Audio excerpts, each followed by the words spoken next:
This film is purely fictional. Please do not imitate it. Your like and subscribe are the motivation for me to update. Chapter 1. A little green light. Like snowflakes, like fireflies, floating and swaying from the sky, suddenly turned in a direction, approached quickly, almost filling the entire field of vision. Beep. A car horn whistled. The green light seemed to melt in front of my eyes, and suddenly disappeared. There was an air current behind him, and it rushed straight to the back of his head. Pei-Ran didn't even think about it, and immediately lowered his head. This is an instinct developed from years of war. A hovercraft almost touched her scalp. Whizzing past. There was more than one, followed closely by the second, and the third. They whistled sharply, and flew over Pei-Ran's head like arrows, and rushed forward one after another. The chassis of the 3 cars were all equipped with wheels, but they were flying in the sky, running up and down between the buildings like crazy, like a big beetle flying around without a mind. Pei-Ran looked down at his feet. This was a platform suspended in the air. The platform is only 2 or 3 square meters in size, surrounded by a circle of transparent glass fences, and a few phantom-like translucent virtual screens floating above, indicating the train number and estimated arrival time. This should be a station. A young girl stood next to me, apparently waiting for the train. The platform is a part extending from the waist of a skyscraper. Looking down, a string of cars flew in the sky, surging like a long dragon between the buildings, and there was no bottom below. This building, like the other buildings around it, was like a slender bamboo shoot, crowded together in a large cluster, and pointed to the sky. It was clearly daytime, but the sky was covered with a layer of gray fog, as if it was the result of severe air pollution. The sun was hidden behind the gray haze, revealing only a dim orange-yellow circular outline. Countless neon billboards were scattered high and low, colorful, and they were lit even in broad daylight. Not far away, a giant virtual screen standing tall and straight was silently rotating advertisements. Pei-Ran glanced around calmly. Was this a time travel? Just now, he was in a bunker full of gunfire, and in an instant, he came to this bizarre and strange world. With a roar of engines, the hovercraft that had been speeding past came back. The one flying in the front was a small bright yellow car. The car body was half-worn, painted with the black words Baigang City Municipal Facilities Maintenance, and a U-shaped drainage pipe logo underneath. Its hood was wide open, and a woman in a yellow work uniform sat in the driver's seat, with her sleeves rolled up to her elbows and her brown-red hair dancing wildly in the wind. Yo! Who? She yelled like a cowboy lassoing a horse. Where she flew over, countless square flakes fell from the sky, transparent as glass, but floating, as light as nothing, and falling on the buildings and streets like snowflakes. On the flakes, various fluorescent fonts were extremely eye-catching. Pei-Ran instinctively recognized that it was written in the federal language of Manya, a language that combines ideographic writing with a small number of letters and symbols. AI agents get out. Oppose artificial idiots managing humans. Municipal workers need to eat. Work! Work! Work! We need to work. We need to support our families. Behind the yellow car, 2 navy blue cars were chasing closely. The front and roof of the navy blue car were equipped with light strips. The bright white lights flickered, so bright that they were blinding, and the words, White Harbor City Public Security Bureau, were painted on the body of the car. A cold, mechanical voice came from the car, with clear pronunciation and, without emotion, driver in front, you have violated the provisions of Article 427. Paragraph 13 of the Federal Public Security Regulations. Driving a vehicle in the high-altitude controlled lane without permission, please stop immediately. Repeat, please stop immediately. It's the group of people on strike. The long-haired girl waiting for the car next to her suddenly spoke. She was wearing a slightly oversized brown flannel suit jacket, with long brown hair, and holding a large cardboard box in her arms. Protesting AI from stealing everyone's jobs, she said. It's been going on for many days. The fragments of the original body's memory automatically flooded into her mind, a little fuzzy, and felt familiar and strange. There was a strike everywhere in White Harbor City, which had lasted for 2 weeks. The city government cut spending this year and planned to use more AI-controlled automatic maintenance vehicles to take over municipal maintenance work, which meant that many people would lose their jobs. The workers had a Municipal Maintenance Practitioners Association. The association was furious and organized everyone to quit collectively. It was very cold, half of the city had stopped heating, many buildings had no water or electricity, and no one was dealing with domestic garbage. It piled up on the streets, emitting a peculiar smell. The yellow car rushed up and down in the air, deftly avoiding the pursuit and interception of the Public Security Bureau's vehicles. The Public Security Bureau's vehicles were not easy to deal with either, and they chased after it relentlessly. Through the front window, Peiran suddenly discovered that the driver's seat in the Public Security Bureau's car was empty, and there was no one at all. This car is self-driving. Although there is no one, it can make a sound. The voice in the speaker is still cold. Driver in front, this is the last warning. Please stop immediately. Please stop immediately. Stop? Peiran couldn't help but wonder, how are they going to stop the yellow car? Can this car hover in the air? My head hurts a bit. The memory of the original body flickered in and out, and it was unclear. Peiran suddenly saw a car from the Public Security Bureau accelerated and rushed towards the yellow hover car. Its warning was ineffective, and it planned to stop the car violently. The yellow car was startled and reacted quickly. At the critical moment, it pulled up suddenly. The police car hit nothing, and the roof of the car scraped the chassis of the yellow car. Sparks flew everywhere, accompanied by the noise of sharp metal scratching, which was so high frequency that it hurt my ears. But Peiran was worried about something else. The police car drove at full speed, hit nothing, and rushed towards the small platform. It was still a long distance away, but it had no intention of turning or slowing down. Peiran's mind raced. Could it be that the brakes of this thing failed? Or the autopilot system went crazy? It rushed over like this, at this speed and force, it would be hard not to be smashed into a meat pie. The platform was narrow, and it was suspended in the air, so there was no place to hide. Behind him was the door to the building, which was the only way to escape. The long-haired girl next to him obviously thought the same thing, and she put her face close to a virtual screen suspended in the air next to the door. The screen said, "Iris scan." However, the door was tightly closed, without any response. The girl was anxious. "We have resigned from the company. Scanning is useless, and we can't open the company's door." Peiran didn't wait for her to finish, and took a half step back, and kicked hard with his foot. This kick was not light, and there was a dull thud. The door looked like translucent glass, but it didn't move at all after Peiran kicked it. The hovercraft still had no intention of breaking. Peiran stepped to the transparent fence, and supported the fence with his hands. The cold wind blew over the platform, and the hem of her short coat spread out like butterfly wings, and she had already jumped lightly, and climbed over the fence. The long-haired girl subconsciously shouted, "Ah! Don't jump off the building." Peiran didn't want to jump off the building. Her hands were still tightly grasping the fence, and she landed lightly on the edge of the fence, leaning her whole body outward, looking down. The floating cars below were flowing endlessly, unfathomable, and the outer walls of the nearby buildings were smooth, without even windows, completely shattering Peiran's plan. Even if she grabbed the edge of the platform and swung down, there was nowhere to land. The police car was roaring, close in front of her. The long-haired girl waved desperately at the hover car, trying to make it notice that there were still people on the platform, but the empty driver's seat was indifferent and ruthless, and no one responded to her call for help. A gust of wind blew by. A square transparent flyer with fluorescent words on it fluttered and fell in front of Peiran. When it hit the fence, it burst like a soap bubble with a pop sound and disappeared. Peiran looked up at the out-of-control hover car. In a desperate situation, there was nowhere to hide. Peiran had only one thought in his mind: how to make this car stop. Suddenly, a green light burst in my mind. The green light spot that just disappeared appeared again, but this time it was not in front of my eyes, but an illusion occupying my mind's vision. The green light meandered, and the traces of light left behind formed the shape of a word. The font was distorted, and each stroke was like a life. Winding around strangely, it was Manyal language. Stop. It even drew a period. Chapter 2. The green light in my head suddenly appeared, and then suddenly disappeared. The harsh roar of the engine stopped abruptly. In the air ahead, the hover car that was rushing straight towards me stalled in the air. In the silence, everything that happened around me seemed to slow down. Peiran saw that, due to inertia, the hover car was still rushing towards the platform, but it had completely lost its engine power, and could not maintain its altitude, and it drew an arc downwards. Boom! There was a loud noise. The hover car missed the platform and crashed into the outer wall of a building a few meters below the station. Like a bird that had been knocked unconscious, the navy blue car flipped over, spun, and fell out of control to the unfathomable place between the buildings.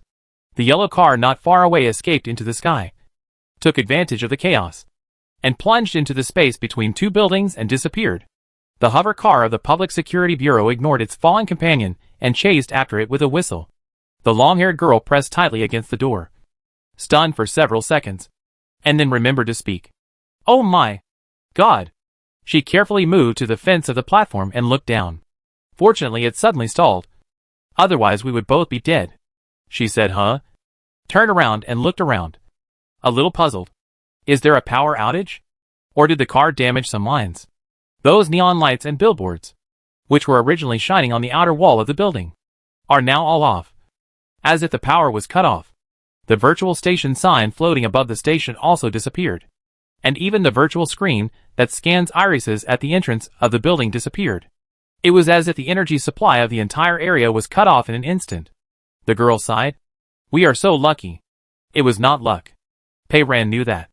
Everything that happened in the blink of an eye, the suspended car that stalled, the billboard that lost power, were probably related to the illusion in his mind. That's strange. Word stop. The moment the word appeared completely, it was as if a mysterious hand pressed the pause button for all the energy and power around. The illusion of green light, it was like some kind of unusual ability, maybe it was related to this time travel. Pei Ran concentrated his mind, trying to summon the green light again. Unfortunately, it disappeared, and no one knew where it had gone. The long-haired girl didn't notice anything unusual, and bent down. In a hurry, she dropped the big cardboard box she was holding on the ground, and the things inside were scattered all over the floor. "These are all the things I left in the company. I have to take them all away when I leave." She carefully picked up a potted plant and gathered the soil that was scattered on the ground. The plant was only 20 to 30 centimeters tall, with a large cluster of green leaves, which was perfect and looked fake. It was obvious that it was a treasure that was carefully taken care of every day. Pei Ran also bent down and helped her pick up the things and put them back into the carton. In addition to the green plants, there were also various snacks, towels, toothbrushes, and even pillows and a blanket. This was treating the company as her home. The long-haired girl picked up things while looking at Pei Ran. "Your name is Pei Ran, and you are from the technical department, right?" "My name is AI Xia, and I am from the financial department. You have asked me for reimbursement before, but you may not remember it." Pei Ran didn't say anything. It seems that the original owner has the same name as her, also called Pei Ran. AI Xia asked, "I saw you at the HR department this morning. You are also leaving, right? Why didn't you take anything with you?" Pei Ran was relaxed, wearing a black short coat, a gray plaid scarf, and a pair of black leather gloves. He had nothing in his hands, not even a bag, and looked like he could run away at any time. Pei Ran's mind flashed with memories. It should have happened half an hour ago. The company's HR sent a notice. "Pei Ran, your performance has always been good, but unfortunately, your R&D department will lay off more than 70% of the staff this time." Pei Ran sorted out his thoughts. It seems that the two of them are employees of the same company in this building. They lost their jobs today and were about to go home. She replied, "Yes, I was fired." AI Xia seemed to have found a confidant. It's all because of those AIs. Of course, the boss would rather use AI. Who can beat AI? They don't need to eat, nor do they need to sleep. 24 times 365. They can work overtime to make a lot of money. She sighed. Those experts say every day that AI is a revolution, that it can make production efficiency soar. In my opinion, this thing can only make bosses use AI, make a lot of money, and ordinary people fight for the remaining jobs, making the rich richer and the poor poorer. She reorganized the sundries in the cardboard box, talking to herself, and suddenly found that Pei Ran didn't say anything. She looked up and found Pei Ran with his hands in his pockets, tilting his head back and squinting his eyes. "What are you doing?" Aisha asked. A strange thought popped up in Aisha's mind. Could she be basking in the sun? Aisha herself found this idea a little funny. The smog was so heavy that the sun's shadow could hardly be found. Who would bask in the sun like this? Nothing. Pei Ran retracted his gaze and closed his eyes. A faint circular halo was left on his eyelids, which lasted for a long time. In the original world, Pei Ran had lived in a dark bunker since he was born. The bunker is where humans hide, built deep underground. The settlements are connected by rat hole-like pipes. People crawl around in the dark tunnels, and only occasionally have the opportunity to go to the surface. The surface world means danger, and it is easy to lose your life. So not many people dare to go there. Pei Ren hasn't been to the surface for 4 or 5 months, and hasn't seen the sun. This is a world where you can see the sun every day.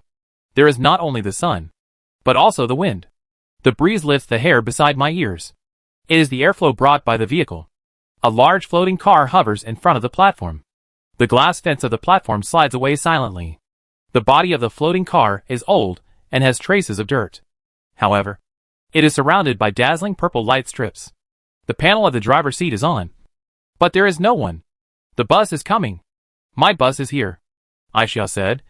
My home is at the terminal of this bus, the westernmost, and it takes more than an hour to get there. Can I add you?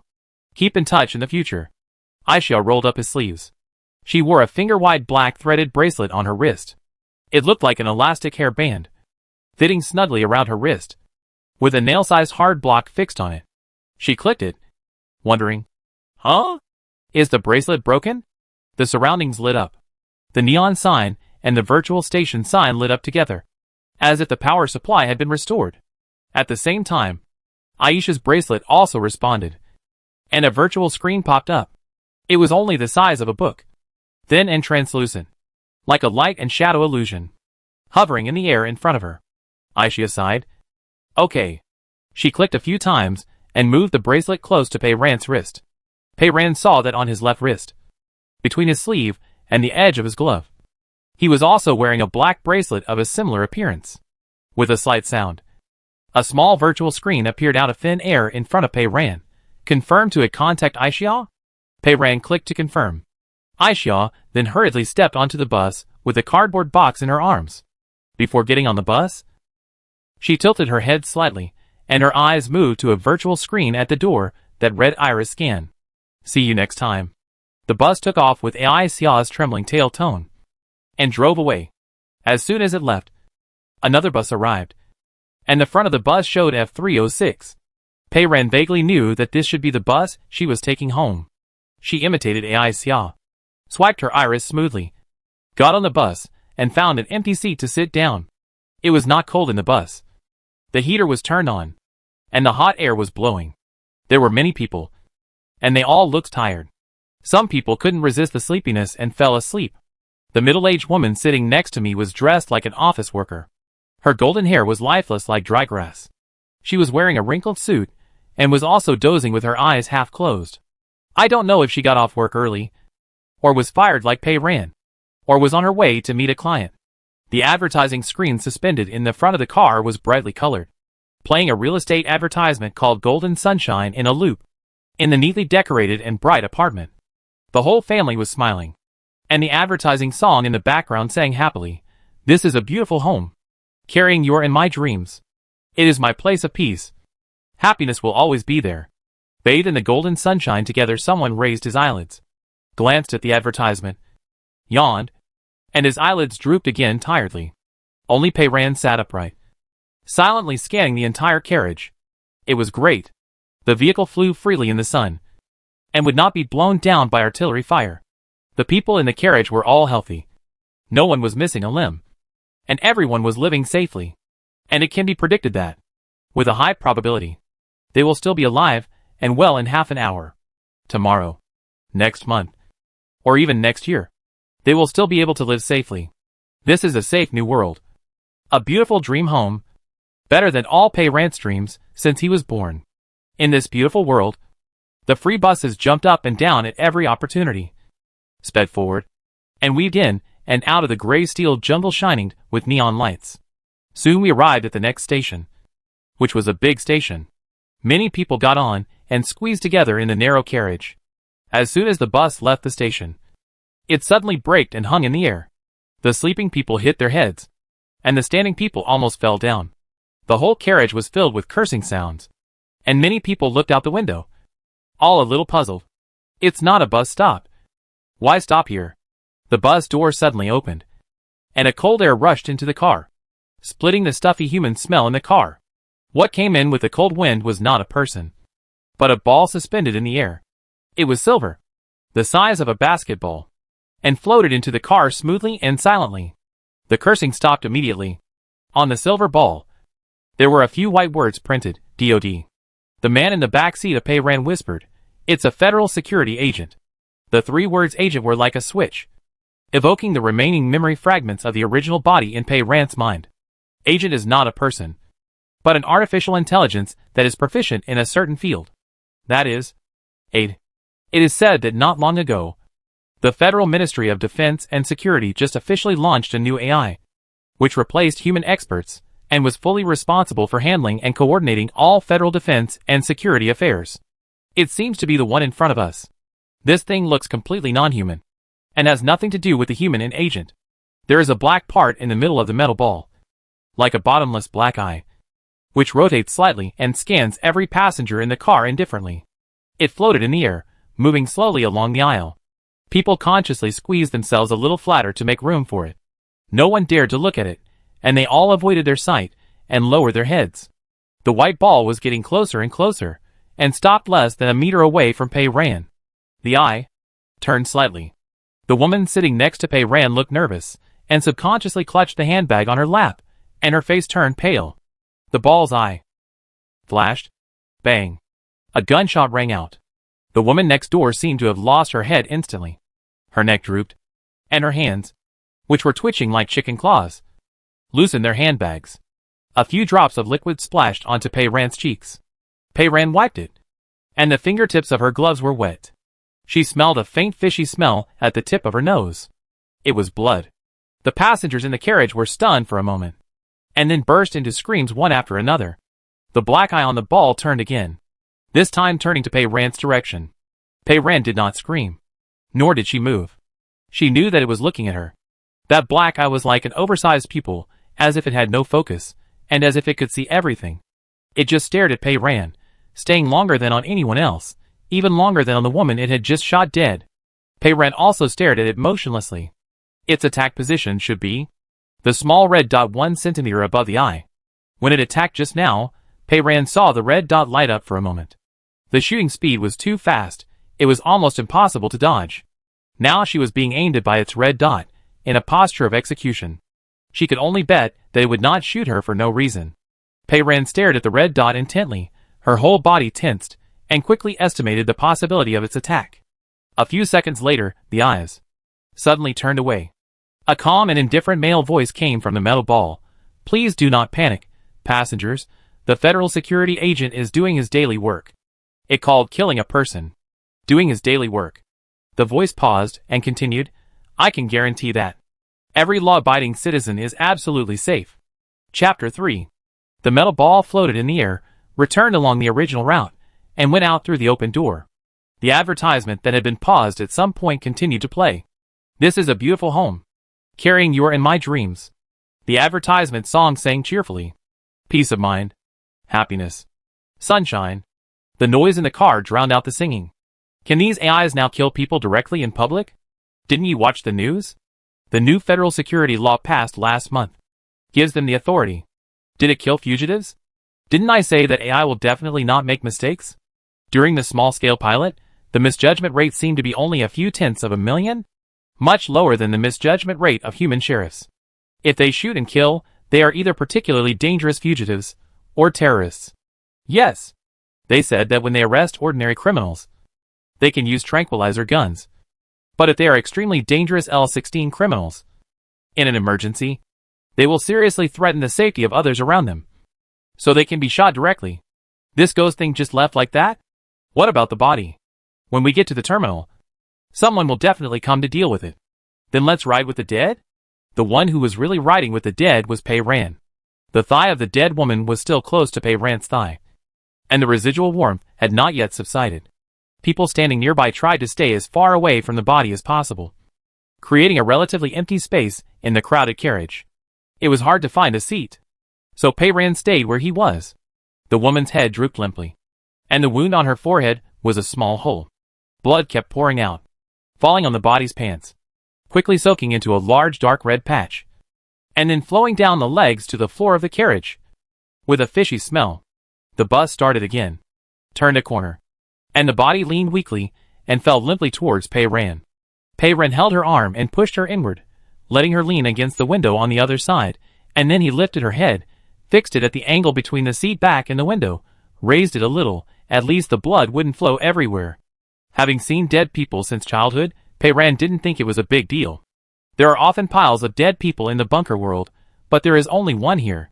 She arranged the woman's body, wiped her cheek with her fingertips, and took off her gloves. As soon as she took off the gloves on her right hand, she was stunned. Under the gloves, a mechanical hand was revealed. It was completely black. Matte. The mechanical hand was finely crafted, with a complex joint structure, and the metal part was embedded in the sleeve at the wrist. Pei-Ran moved his fingers subconsciously. The mechanical hand felt normal and flexible. From just now to now. With Pei-Ran's sensitivity, he didn't notice anything wrong with his hand. There was even a clear touch at the fingertips, and the grip of the fingers. Upon closer inspection, the metal surface of these parts was different from the other parts.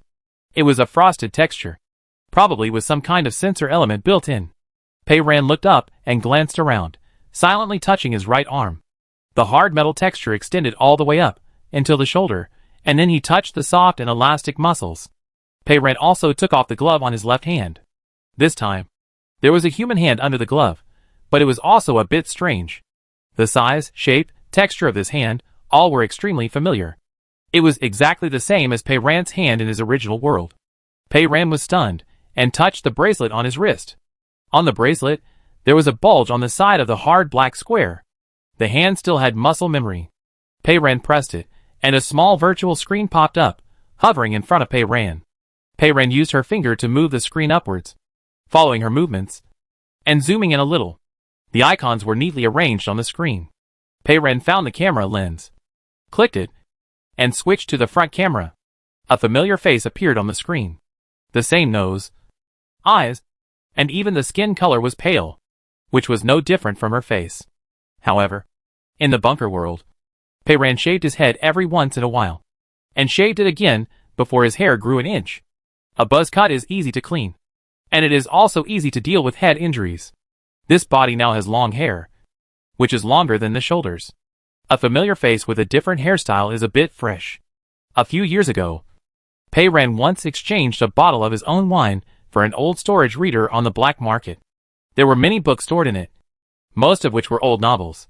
The matter of time travel has been written many times in novels. The protagonist and the original body usually have the same name and surname, and the name is at least homophonic, which is the opportunity and fate of time travel. Pei-Ran looked at his face. They were so destined that they even looked exactly the same. What a fate! The bus changed lanes and dived down, descending rapidly, like an airplane landing. After a bumpy ride, it entered the station again. The scenery outside the window was familiar. Pei-Ran subconsciously knew that. He had arrived at the station. The bus landed on the ground this time, and the narrow streets were filled with black garbage bags that no one had dealt with, some of which had been torn, and emitted a strange smell.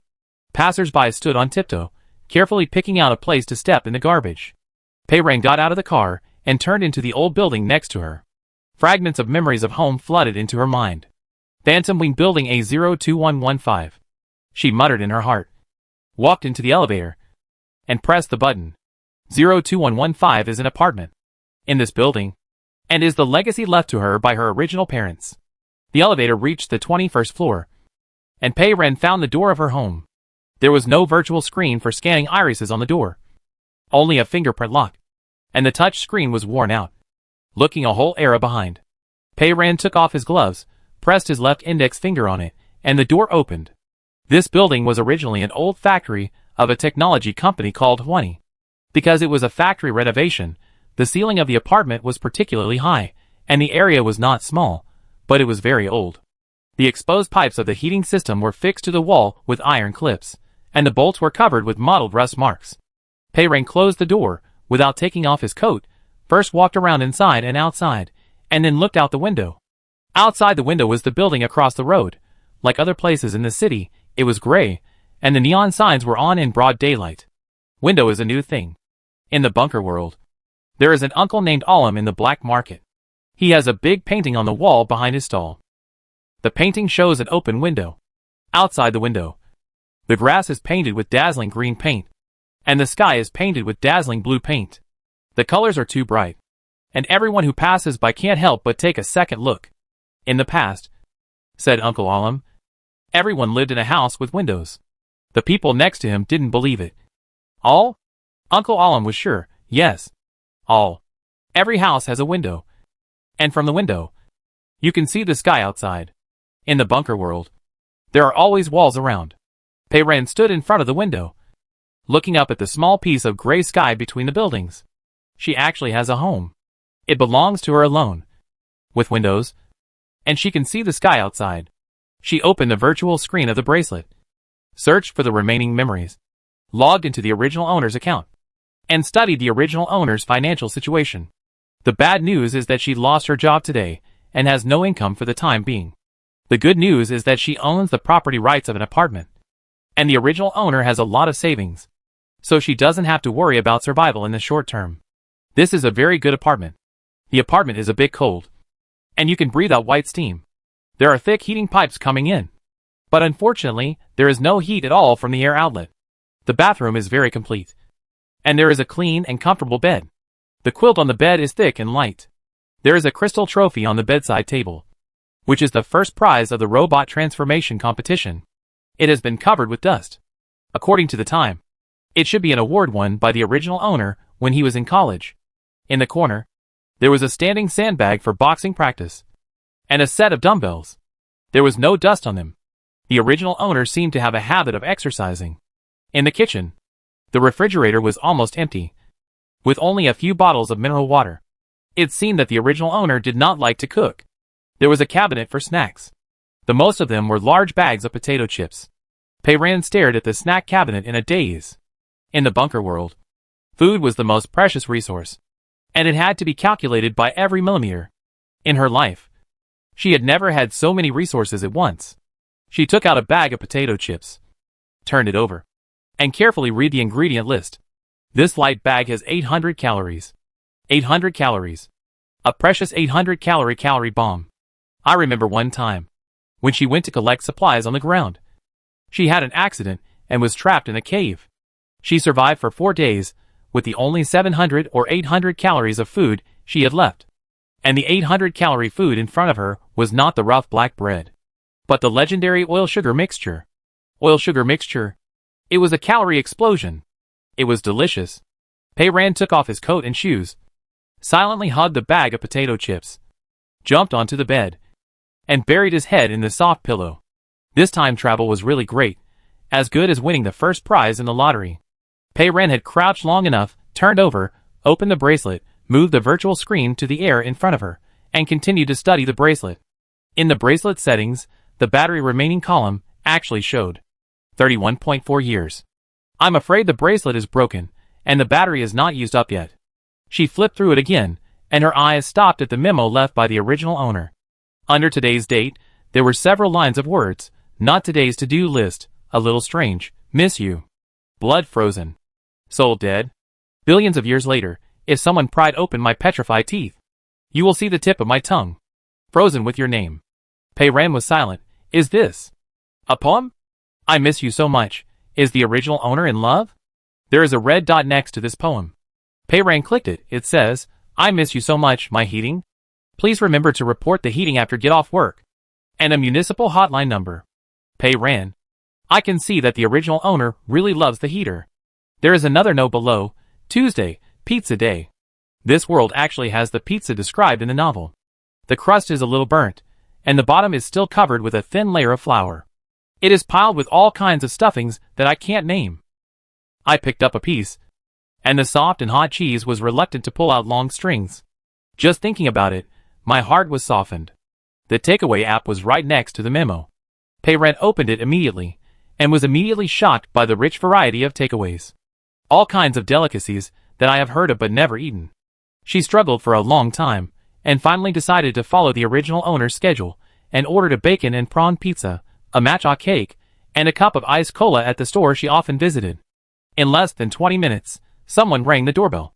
The delivery boy stood at the door, handed over the pizza box and the drink, and looked apologetic. I forgot to bring you the cake. I'll go back and get it. Peiran, it's okay. The boy was embarrassed. Very quickly. 10 minutes later, the delivery boy returned to the door of number 02115 with a matcha cake, and rang the doorbell. Peiran opened the door, and tried to take the bag. The delivery man, that pizza. Pei Ran? The delivery man, the merchant said. They seem to have given you the wrong pizza. They should have given you a bacon and shrimp pizza. But they gave you an avocado and shrimp pizza. Can you please? The delivery man held out his hand. Pei Ran was silent. Pei Ran, that pizza. The delivery man? Pei Ran, I've already eaten it. The delivery man was shocked. A 15-inch pizza. A hot pizza that was bigger than the mouth of a large frying pan. A family size of 4 or 5 people. And in less than 10 minutes? She ate it all? Is this girl a glutton? Chapter 4. Pei Ran took the cake bag from the delivery boy. Thank you. He wanted to close the door. The boy struggled in the crack of the door. The merchant asked me to ask. I delivered it to the wrong place. You won't give a bad review. Right? Pei Ran, no. What bad review? The pizza was delicious. The matcha cake and iced cola were also quite good. After eating and drinking, Pei Ran clicked on the wristband memo to report the municipal hotline number for heating repair. The municipal hotline was quickly connected, much faster than Pei Ran expected. The voice on the other side was very pleasant. And after listening to the repair report, his tone was full of apology. I have recorded your problem in the system. I will arrange for staff to come to your door as soon as possible. However, due to the strike, it may take some time. The voice was low and gentle, as if he had infinite patience. In fact, it was just an artificial intelligence that answered the phone. Or to put it in a fashionable way, the Municipal Service AI agent. They are responsible for multi-threaded processing of citizens' complaints, can answer countless complaint calls at the same time, and are much more efficient than humans.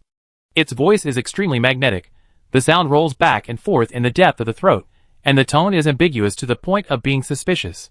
Pei Ran suddenly realized, this is probably the subwoofer written in the novel. It should be a voice specially adjusted for female users, so that people will not get so angry when they complain, and curse less.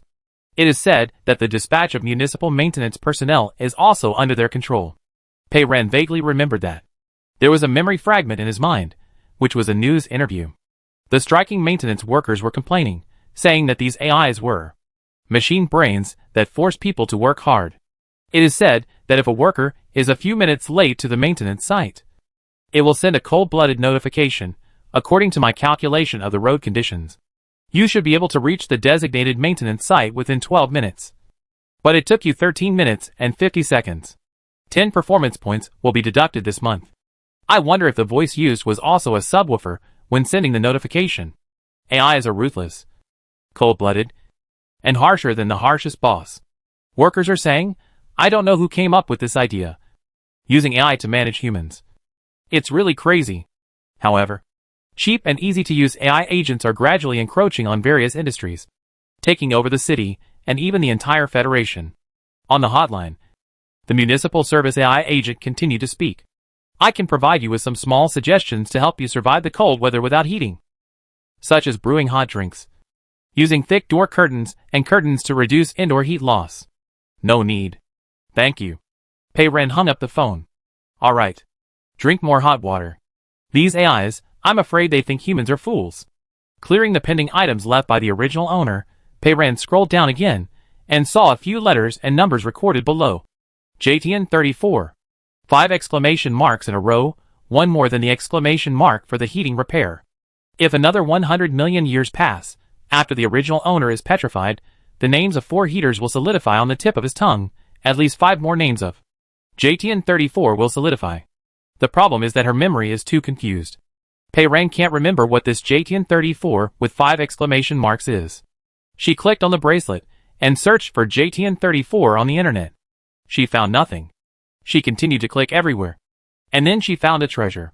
In this world, you can buy all kinds of food online as you like.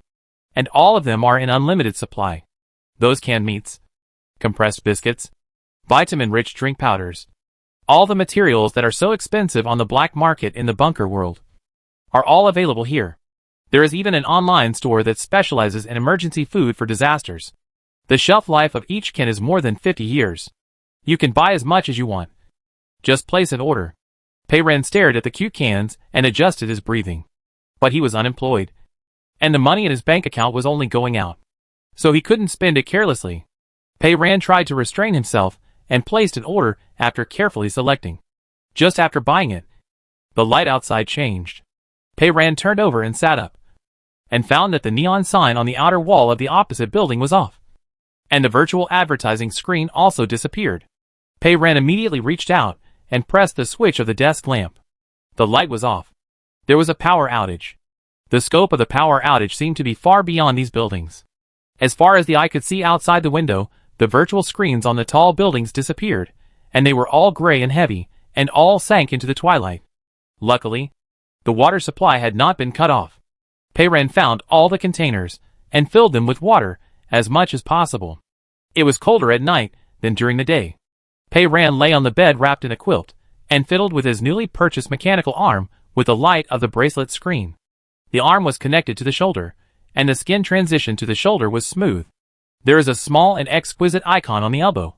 3 equilateral triangles from large to small, probably a brand of prosthetics. It is normal to be missing limbs in the bunker. Although Pei Ran has all 4 limbs intact, he has always been prepared to lose a part of his limbs at any time. After traveling through time, he lost a flesh arm, but gained an iron arm, and it is an extremely flexible iron arm. There is no discomfort at all. Pei Ran is already very satisfied. I don't know if this thing needs oiling. Pei Ran moved her black mechanical fingers. Glancing at the cup on the bedside table, she picked up the cup. She squeezed hard, and the double-layer metal thermos cup immediately deflated. Pei Ran. She put down the deflated cup, clenched her fist silently, and smashed it down. With a clang, the metal cup was ruthlessly reduced to a pitiful flat piece. The bedside table was made of wood, and it couldn't withstand this kind of torture. With a click, it cracked. The dog next door started barking, and the neighbors were not happy either. Who is smashing things in the middle of the night? Is he repairing your ancestral grave? Can you let me sleep? Pei Ran felt guilty, and did not dare to say anything. She silently pulled over the virtual screen, and searched the triangular pattern on the mechanical arm. She could not find the brand at all. In this world, mechanical prostheses are very common. There are various models on the internet, from cheap to expensive. The simulation of the prosthesis is ridiculously high. The texture, pores, and even sweat hair on the skin are all lifelike. It looks exactly like a real arm. However, some prosthetics are unique, deliberately made to be fancy, maintain the metal appearance, and sprayed with colorful metallic paint that changes color under different light. Fearing that others will not be able to see it, Pei Ran looked around, but did not find a mechanical arm of her model. Moreover, all mechanical prosthetics use flexible and light-like natural arms as their selling point. I have never seen any brand advertise my mechanical arm is so powerful that it can kill people. She soon understood why. The federal government has a bionic intelligent prosthetic safety law, which clearly states that no mechanical prosthesis shall have functions beyond the normal function of human limbs. Pei Ran turned around and glanced at the cup on the table that was smashed into pieces. This is definitely not within the scope of normal human limb function. This mechanical arm is likely to be illegal. I don't know where the original body got such an arm. The original body's past is no longer very memorable. It is strange, there is an illegal mechanical arm, and a strange green light flashes in the brain. Pei Ran closed her eyes. This time, she suddenly saw it, or rather, the feeling was like seeing it for real, and that green light was dormant in her body. But no matter how she summoned it, it didn't move, as if it was sleeping soundly. It slept so comfortably that Pei Ran yawned as well. It was late at night. Lying in a safe apartment, on a comfortable bed, without having to worry about enemies popping up at any time. Pei Ran had never felt so relieved in his life, and fell asleep quickly. He didn't open his eyes until his stomach growled with hunger. It was already bright outside, and Pei Ran touched the bracelet. The virtual screen was automatically generated, and the clock on it showed 1 p.m. In addition, there is a new message. No text, but a picture. The picture is black text on a white background, and is as serious as an obituary. There are only a few simple paragraphs on it. Attention all citizens of the Federation. From now on, please do not speak, and please do not send any text to others. Only picture communication is safe. Repeat it. Only picture communication is safe. Silence is about to begin. Chapter 5. Silence is about to begin. Pei Ran stared at these words. What does it mean? She glanced at the sender. The sender column was completely blank. Pei Ran flipped back to confirm again. Other text messages had senders, or at least a number in the sender column, So this blank cinder seemed very strange. Pei Ran got off the bed, opened the window, and looked outside. Occasionally, a hovercraft passed by outside the building. Looking down from the 21st floor, pedestrians came and went on the street below. Someone was walking his dog. And someone else was carrying a black garbage bag out of the building. He said hello to the dog walker and threw the black bag onto the top of the pile of garbage. The sound went up, and Pei Ran could hear clearly that people were greeting each other and chatting casually. No one was not talking. There was no tension at all, and everything seemed normal. I don't know what this silence begins that prohibits talking and sending messages means. Pei Ran searched her mind carefully, but unfortunately, she couldn't find any useful information in her chaotic memory. She opened her bracelet and wanted to search. The network was working fine last night, but it was not working today. Pei Ran thought about it carefully. In the old novels she had read before, there was a kind of fraud mentioned. The scammer specially sent some text messages that normal people would find incredible, such as law enforcement officers are carrying guns and are preparing to execute you by forced execution. And another example is the case you are involved in is a major national case. Second level confidential. And you must not tell your family and friends. Scammers will first use outrageous text messages to screen IQ, and then target those who are willing to believe. Anyway, no matter how many tricks they use, they will eventually cheat you out of money. This silent warning may be one of them. In addition, based on Pei Ran's past experience, there is another possibility. In the bunker world, almost every month, all human settlements must conduct an evacuation drill to simulate an emergency when the bunker is invaded. After all residents receive the alarm, they must immediately move to a relatively safe shelter nearby. In the shelter, the most important discipline to be followed is to maintain absolute silence. Not a single sound can be made. Therefore, the children who grew up in the bunker learn not to cry from an early age. The drill usually lasts for several hours, and only after the alarm is lifted can they come out again. The current situation feels very similar to an evacuation drill. Maybe it is really some kind of drill in this world. Gurgle. My stomach growled again. Whether it is a drill or something else, I have to solve the problem of eating first. Pei Ran glanced at the original owner's memo. Today's memo reads, Wednesday, Beef Noodle Day. The original owner has a fixed takeout menu every day of the week. Yesterday's pizza was delicious. However, I couldn't order beef noodles today because there was no internet. Pei Ran sat there bored. Suddenly, an idea came to him. He flipped through the address book. I saw it yesterday. There was a number called Noodle Restaurant, Ground Floor, Block B, Huani Building. The original owner had sent messages to this restaurant countless times. One serving of beef noodles, Huani Building, Block A, Room 02115, thank you. One serving of beef noodles, Block A, Room 02115, no coriander, thank you. One serving of beef noodles, keep account, thank you. Beef noodles. Same as always. Because they ate too many times, they became more and more familiar with each other, and the messages became shorter and shorter. At first, the other party would chat politely for a few words, but gradually, they would just reply with an emoticon package of received. Pei Ran followed suit, and was about to copy and paste, when she remembered the strange warning of silence begins. Please don't talk. Please don't send any text to others. Only pictures are safe. Even if it is really some kind of drill. Even if other people downstairs are still talking and chatting as usual. It should be taken seriously. The drill is to develop good habits in advance. In the bunker, all the people Pei Ran knew who didn't take the drill seriously ended up dying. She didn't paste the text message, but clicked on the noodle shop's avatar. Its head is a bowl of beef noodles, with a price below 28 yuan a bowl, rich soup. Colorful, lots of beef, honesty. Pei Ran carefully cut off the beef noodles. She tilted her head to look at the picture, and her eyes were fixed on a handful of tiny green leaves in the bowl. In her mind, a strange smell rushed to her head. Coriander. This head can no longer remember the delicious taste, but it remembers the taste that I don't like very clearly. You must not add this weird thing. The noodle shop owner might remember her habit of not eating cilantro. But what if? What if he saw the picture and sprinkled a pinch of it? We couldn't let this weird thing contaminate a whole bowl of fragrant beef noodles. Pei Ran clicked on the picture, studied it for a while, and found the editing place. The picture editing function is very powerful. You can add text on it, or you can directly use various colored brushes. Just write a sentence on the picture. No cilantro. And it should be fine. In that strange warning text message. All the text was written on the picture. But Pei Ran was a little puzzled. Since we can't communicate with text, why can we use text on pictures? The exercise rules in their world seem very lax.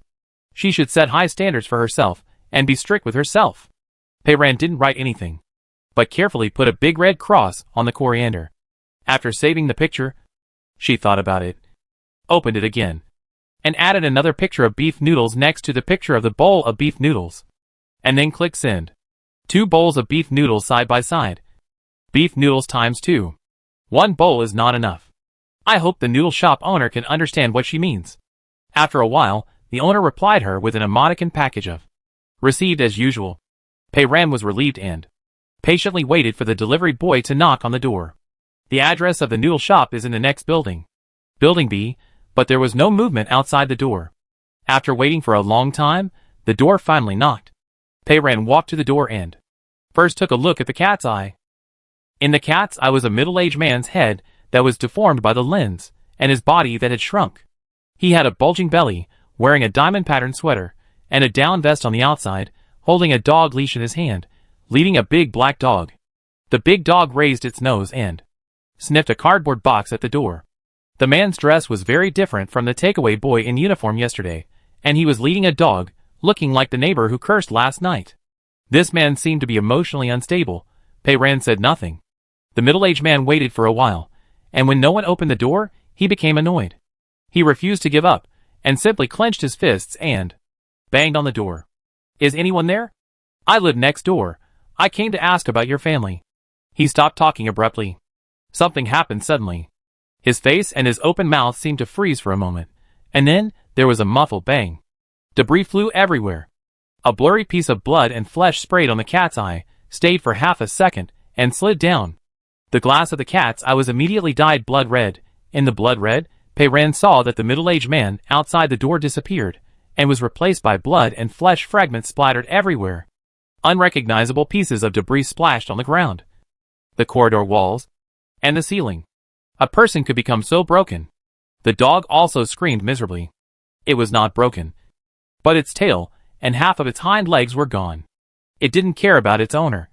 Dragging the half-broken dog leash and limping away, Pei Ran stood in front of the cat's eyes and froze. Even though she had seen many scenes of death, she had never thought that in this seemingly safe world, someone would die if he said so, and die so tragically. She quickly retreated, far away from the door, and calmed herself down. She didn't see any attack. She quickly judged in her mind. The apartment was at the end of the corridor. The whole corridor was visible through the cat's eye. It was empty. There was no one else. And there was not even any debris that could hide people. The corridor was completely enclosed. There was a power outage. But there were still emergency lights. There were no windows.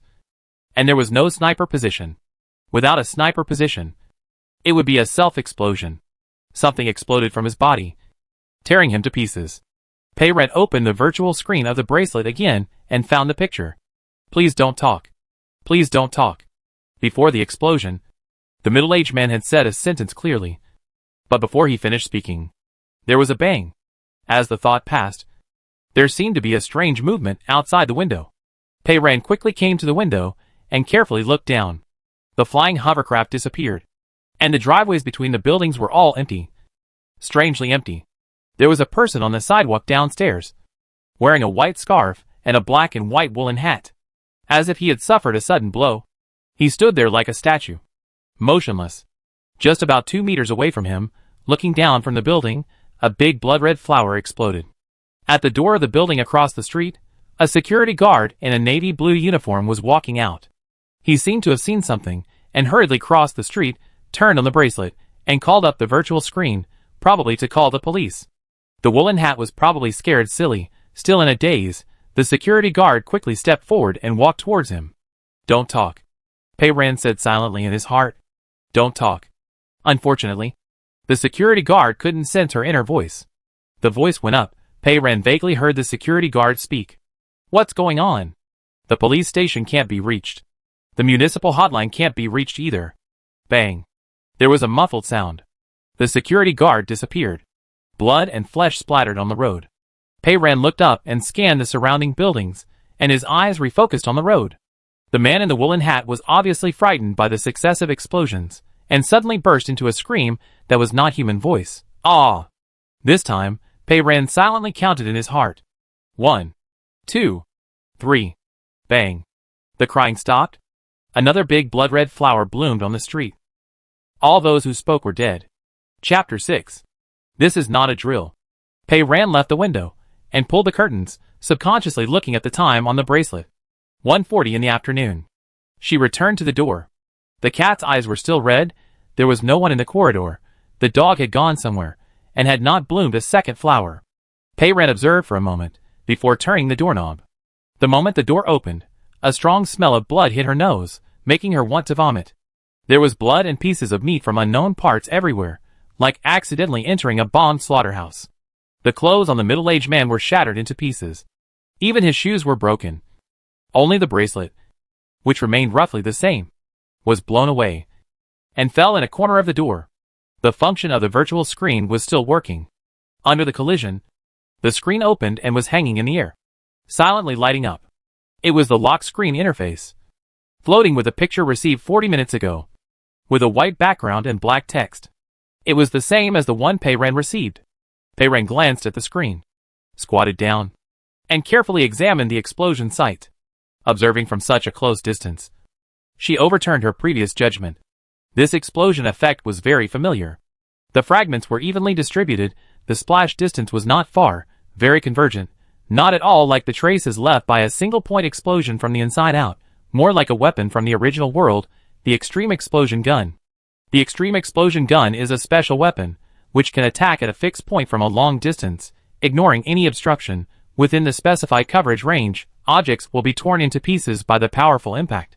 There were arc marks of burns on the ground. Pei Ran removed the broken meat, and his fingers moved forward along the arc. The arc extended all the way to the door panel of the apartment. This is a perfect circle, with an estimated radius of 1 meter. It is exactly the same as the trace left by the extreme explosive gun. In the circle, the door is intact, the bracelet is still there, but the person is gone. The dog's tail and hind legs fell into this range, and also broke. If it is an extreme explosive gun, it means that the gun is precisely adjusted to the energy level of striking organisms. In other words, it takes the victim as the center, constructing a death circle with a radius of about 1 meter. It is reasonable to speculate that all organisms that enter this death circle, including humans, will also be torn into pieces. After Pei Ran finished the inspection, he ignored the scattered debris on the floor and dragged a small cardboard box on the floor at the door in. Then closed the door again and locked it. The box was very close to the middle-aged man who exploded, and the surface was splattered with blood, plasma, and mincemeat. Pei Ran went to the kitchen to find a rag and wiped them all off. After washing the blood off his hands, Pei Ran took a fruit knife and cut open the cardboard box. It was the food he bought online yesterday, and it should have been delivered this morning when she was still asleep. The small cardboard box was opened, and it was filled with various canned foods and compressed biscuits, neatly arranged. With resources in hand, Pei Ran felt more at ease. She sorted out her thoughts. This was not a drill, nor a game, but a real attack. The flesh and blood of the dead could not be faked. Pei Ran had just smelled and touched it. At present, the cause that can be summarized temporarily is talking. If you make a sound, you will die. Even an onomatopoeia will not work. Humans cannot do this, but animals can. The dog just now also howled AO, but nothing happened. Pei Ran observed 3 attacks in a row, and counted the seconds. From the opening to the self-explosion, it took about 3 seconds. It was as if something took 3 seconds to confirm that these people were talking. If the warning picture was right, not only talking, but also sending text would kill you. The warning message was not sent to her alone. The neighbor uncle who died at the door also received it. I don't know if he didn't see it, or just thought it was a scam and didn't take it seriously. Judging from their defenselessness and panic before their death, this should not be the norm in this world. After receiving the warning text message at noon today, I also heard pedestrians talking on the road outside. At that time, there was no explosion. That text message was more like a warning a short time in advance. Not long after, the explosion began. What is unknown now is whether the explosion will only occur near this building, and whether other parts of the city or other parts of the Federation are still safe. Only after knowing the scope of the incident Can we decide where to escape? However, the first sentence in the warning message is "Attention all citizens of the Federation," which feels very bad. Unfortunately, there is no internet now, and I have no idea what is happening outside. Peiran returned to the window, opened the curtains a little, and looked out the window. On the road, as far as the eye can see, there are a few more bloodstains. Now there is no one at all, and there is no hovercraft. There are no enemies with guns slaughtering everywhere, and there are no people fleeing in panic. What is more terrifying than the hustle and bustle is silence. Like a pool of stagnant water, it is as quiet as death. Peiran closed the curtains. She must not make any sound. She must not make any sound. Peiran brainwashed herself repeatedly. Even talking to herself was not allowed. If she wanted to survive, she had to keep absolutely quiet. She looked down at her bracelet. The bracelet had a signal, and it was full. The security guard, who had just been blown up on the road, had tried to call the Public Security Bureau and the municipal hotline, but he couldn't get through. There was no source of information, and the only source of information was the text message without a sender. It said, "You can't send text, only pictures are safe." I don't know what the communication methods and protocols are in this world. Peiran thought, when sending pictures and text, they should all be byte streams. There is no difference. Then why pictures can be sent, but text can't? I can't figure it out. She flipped through the address book, and her eyes fell on Aisha's name. Aisha said, her home is in the westernmost part of the city. Maybe she can ask her about the situation there, whether there is also an explosion. I have to send her a picture. The original owner had saved a lot of emoticons. Peiran flipped through them, and picked out a confused cat head. There were a row of question marks on the cat head, looking confused. Peiran was hesitant facing the cat head. The warning message itself was a picture. Peiran himself had safely sent a picture of beef noodles. The problem was that the silence had not started at that time, and the pedestrians downstairs were still talking normally. It was impossible to infer whether it was really safe to send pictures now. Just as I was thinking, the bracelet vibrated. A new picture was received. It was sent by Aisha. She is still alive.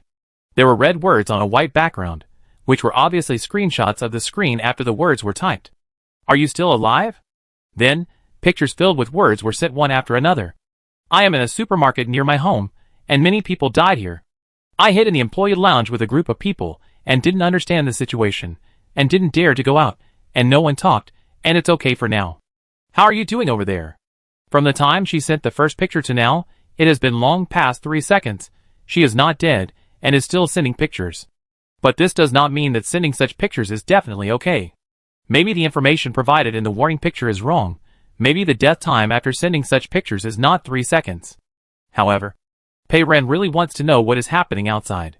Her finger hovered over the screen. Living is a gamble.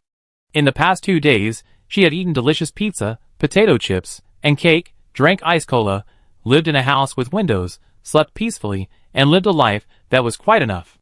Her finger fell, she opened the notepad, typed on it, and took screenshots. Still alive? Same here. Do you know how big the scope of the incident is? She took a deep breath, silently clicked send. After waiting for a minute, she is not dead yet. There are new pictures on the bracelet. Aisha seems to be willing to exchange information, and replied very quickly. Great. I guess that you must be alive. I asked my classmate in Shitai City. She is also like this. I sent a message to my friend who works in Allen Harbor in the north. He hasn't replied to me yet. Very abnormal. I guess something happened there too. I now suspect that the entire Federation is not safe. What the hell is this? Peiran doesn't know either. In the world of the bunker, exchange is the most basic principle. News, like materials, are precious resources. People barter and exchange information for information. Once you get useful information, you have to provide it. Peiran thought about it and lowered his head to type on the picture. I don't know, but I have a suggestion. Try to stay away from other people. Aisha replied, Why? Peiran, I observed the explosion several times and found that the explosion affects not only the person who speaks, but also all living things within a 1-meter radius. Peiran, be careful that the person standing next to you suddenly has a brain seizure. If you are crowded in the lounge with a large group of people, if someone speaks, there may not be room to hide even if you want to. Aisha was probably frightened. After a while, she said, Peiran, thank you, with a heart emoji. Aisha was very generous. She was in the mood to send emojis at a time like this. But emojis are easy to use. They are much simpler than photoshopping. They are fast and safe. Peiran flipped through the original owner's emoji inventory and sent a heart back. She opened the contact list. There were not many people in it. Some looked like classmates and colleagues, and some seemed to be insurance salesmen. Peiran didn't care who they were. He sent the picture with a warning message: don't talk to them all. One-to-one text messages are smooth. If we can contact other people, we can collect more information. Unfortunately, after sending so many messages, we didn't receive any response. Maybe many people died before they figured out what happened. Aisha sent another picture, which said, wait, something exploded here again. Peiran wondered, at this time, isn't it normal to explode? Aisha, it's the Public Security Bureau. Right next to us. The Public Security Bureau exploded completely. Aisha, the whole building was shattered into pieces. A lot of shattered pieces. The ground was shaking here just now. I'll send it to you. This time she sent a photo. The camera was shot from the entrance of the supermarket. The shelves were tilted. Things were scattered all over the floor. The glass door of the supermarket was broken, and smoke and dust were billowing outside the door. It could be vaguely seen that the building opposite was gone, and the main part of the building was shattered. Peiran thought, such a uniform shattering method is still similar to the attack effect of the extreme explosive gun. It's just that the energy is adjusted higher this time, destroying the entire building. It's easy to imagine that the energy level that can shatter steel and concrete. The people inside are long gone. Outside the window, there was a rumbling sound like thunder, and Peiran raised his head, looking out from the gap in the curtains. Smoke and dust rose in several directions.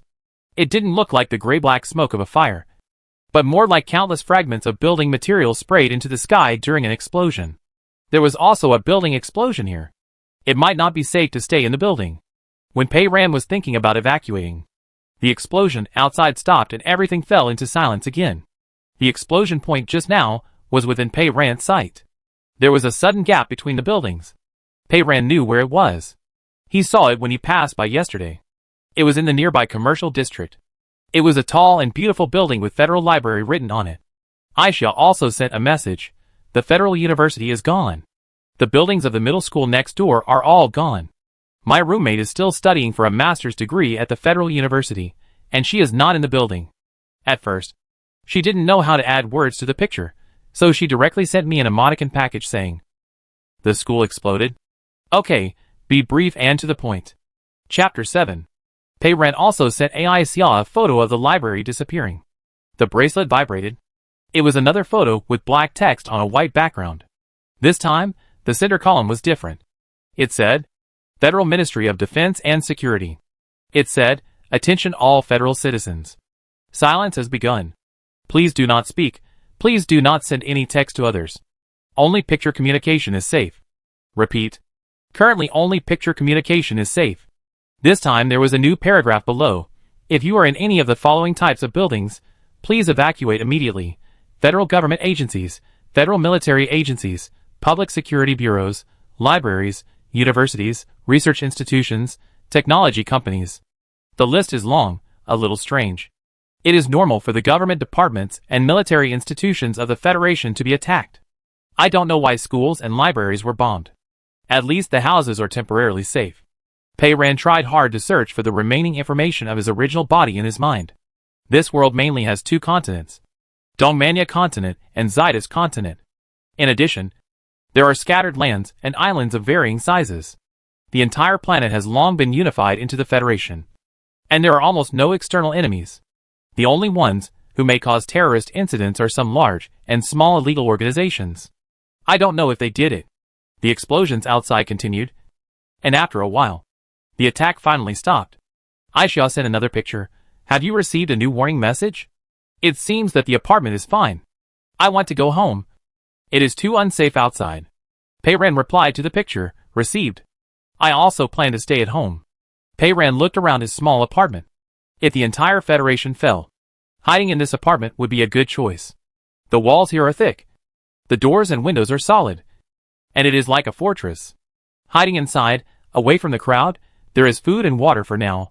As long as I don't talk to myself for no reason, and trigger the explosion, I can hold on for a while, and see how the situation develops.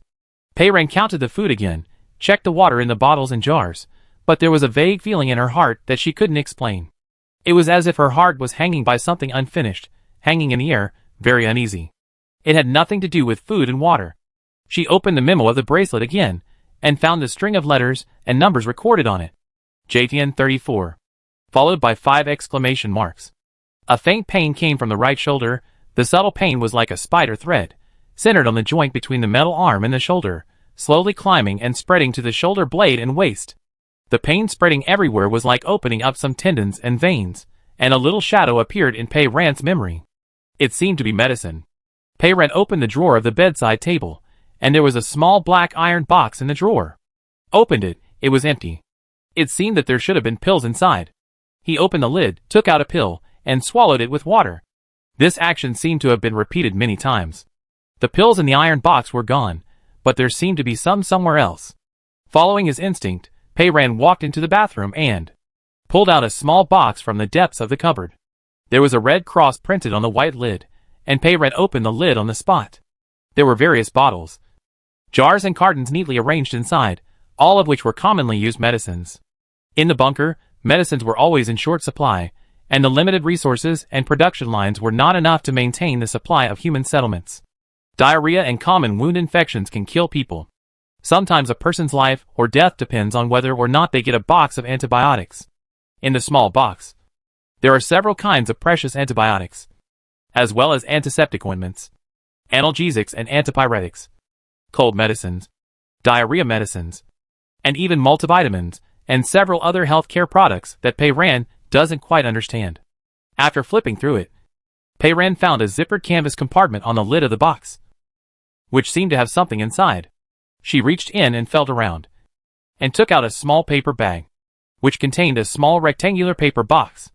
The box was printed very simply, nothing, only a line of black serial number. JTN 34. The box was still empty, but there was an instruction sheet, which read, "Can treat the rejection of mechanical prostheses due to the deep connection between certain models of mechanical prosthesis and the nervous system. Oral. Adults take 1 tablet at a time, once a day."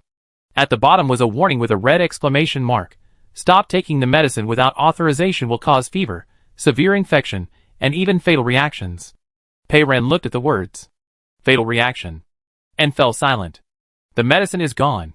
No wonder the original owner put 5 exclamation marks after the words JTN 34. Just for the words fatal reaction, it only got 5 exclamation marks, which is a bit unfair. The pain in the shoulder continued to spread. Pei Ren took another look at the small paper bag. The name of the pharmacy was printed in blue on the paper bag, Volline Pharmacy. Volline Pharmacy, this name is familiar to Pei Ren. Yesterday, on the way home by bus, I saw this sign with blue letters on a white background. It was on the ground floor of a nearby building, only 2 intersections away from here. Over there is a small commercial area with various shops, which is more lively, no matter how chaotic the current situation is. For the sake of life, you must go there once. Pei Ren rummaged through the cabinet and found something she saw yesterday. A roll of wide tape. The tape is black, about 5 centimeters wide, and seems to have good stickiness. Pei Ren cut a piece off, went to the bathroom, faced the mirror, closed her mouth, and carefully applied the tape. She applied it horizontally from the left cheek to the right cheek, sealing it tightly. If you speak, you will die. You can keep silent in the apartment, but the situation will be much more complicated outside. You may speak subconsciously. Pei Ren is not sure about himself. It is safer to seal it physically. Pei Ren faces the mirror and ties up his scattered hair into a ponytail. After only 1 day of happy life, the world is in chaos. However, no matter how chaotic it is, this place is still much better than the bunker. Just don't talk. You must not talk. Pei Ren wrapped a scarf around her neck, rummaged through the closet, and found a backpack from the original owner. The backpack was large, had many pockets, and fit well on the back, which was very much to Pei Ren's liking. She threw the roll of tape in, put on gloves and a scarf, and went out with her shoes. The fingerprint lock on the door still had a small light on, and was still working normally. It was probably built in with an independent power supply. Pei Ren locked the door and went to the corridor. The blood in the corridor outside was half coagulated, black in color, and still smelled fishy. There was a power outage, and the only lighting was the emergency lights in the corridor. The elevator sign was black, and Pei Ren opened the door of the stairwell and walked down the stairs. Footsteps echoed in the empty stairwell. All the way to the bottom floor, there was no one in sight. The reception desk of the building was simple and old. There was no one inside. There was only blood and flesh exploded on the ground. I didn't know who was unlucky. Pei Ren pushed open the door of the building and came to the street. The sky was still gray, the sun was bleak, the winter air was cold, there were no people on the street, and no cars. Occasionally, there were blood and flesh splatters on the road, but the bloody smell was not strong, only a little, and it drifted in the cold air. Pei Ren walked along the road, and after passing 2 intersections, he finally saw people. The commercial district was in chaos. Some shops had their doors locked, while others were wide open. People were dying everywhere, and panic was spreading. The first group of people who realized the seriousness of the situation were scrambling for supplies. Everyone looked nervous, and their eyes were flustered, as if the end of the world had come. This chaotic scene gave Pei Ren a sense of familiarity, as if he had returned to a familiar world. The largest shop in this area was a supermarket.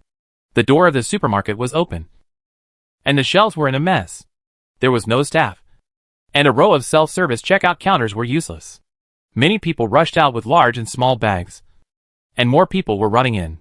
It's easy to imagine how the looting started. Some people ran out of food at home.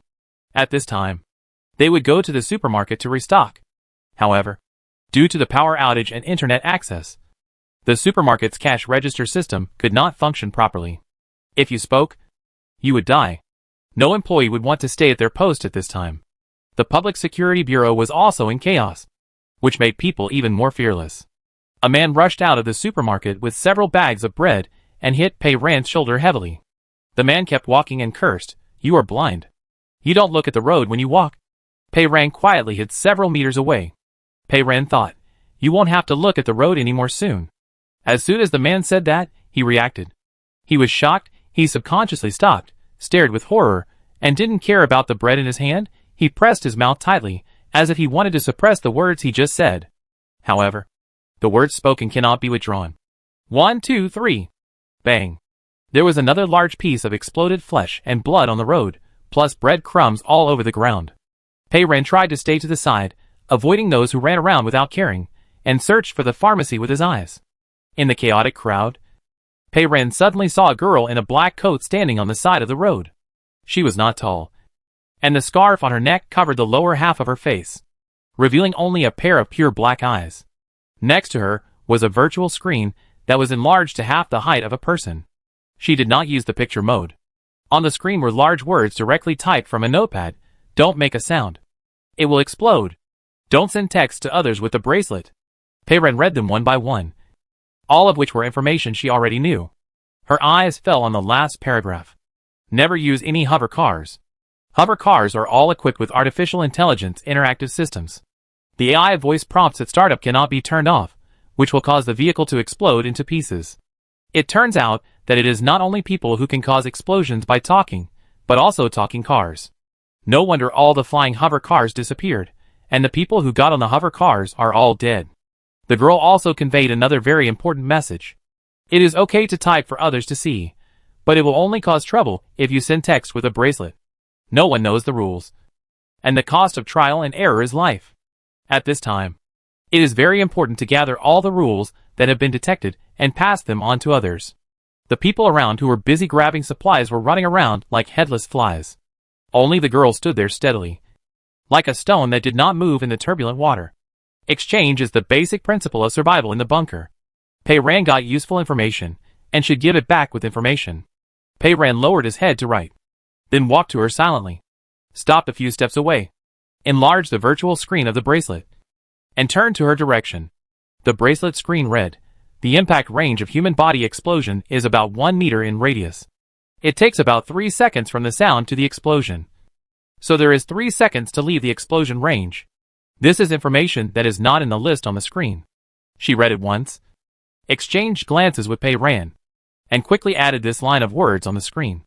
Pei Ren left her and continued forward. The pharmacy was just in front. The door was open. The shelves were in chaos. and the floor was full of medicine boxes. There were many people inside. Although there were many people, no one spoke, and everyone was silently looking for medicine. There were only running footsteps in the store, accidentally bumping into shelves, and the sound of medicine boxes falling to the ground. Someone had died here before. The floor was covered with bloody footprints. There was no staff, probably either dead or ran away. Pei-Ran carefully avoided people as much as possible, searching along the shelves. Chapter 8. On the shelves, on the ground, are all kinds of life-saving medicines. Everything is available. With such abundant resources, Pei-Ran's heartbeat accelerated involuntarily. But many of them were on the ground, the capsules were deflated, the broken glass of the pills and medicine bottles were mixed together, and were stepped on and crushed into pieces. Pei-Ran felt distressed. While searching, she put the precious medicines that fell on the ground back on the shelves, and collected several common medicines that were not in the small medicine box at home.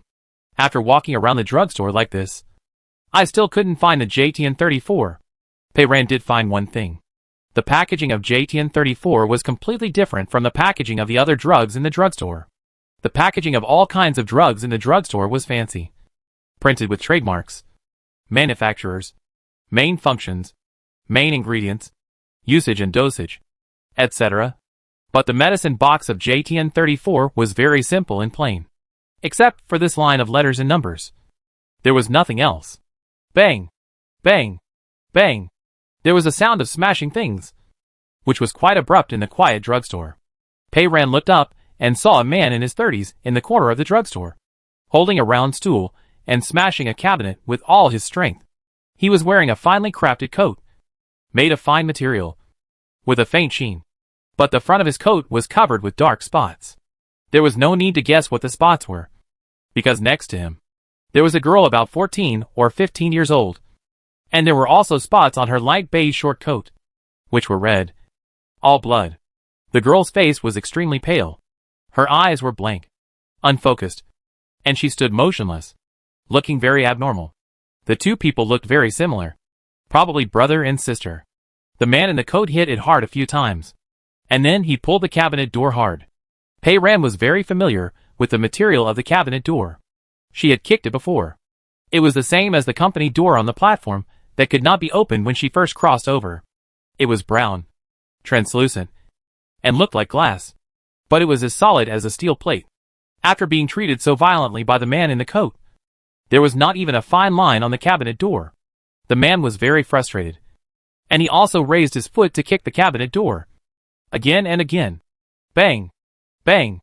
A burly man heard the sound and came over. The sturdy man looked at least 1.9 meters tall and weighed more than 200 kilograms.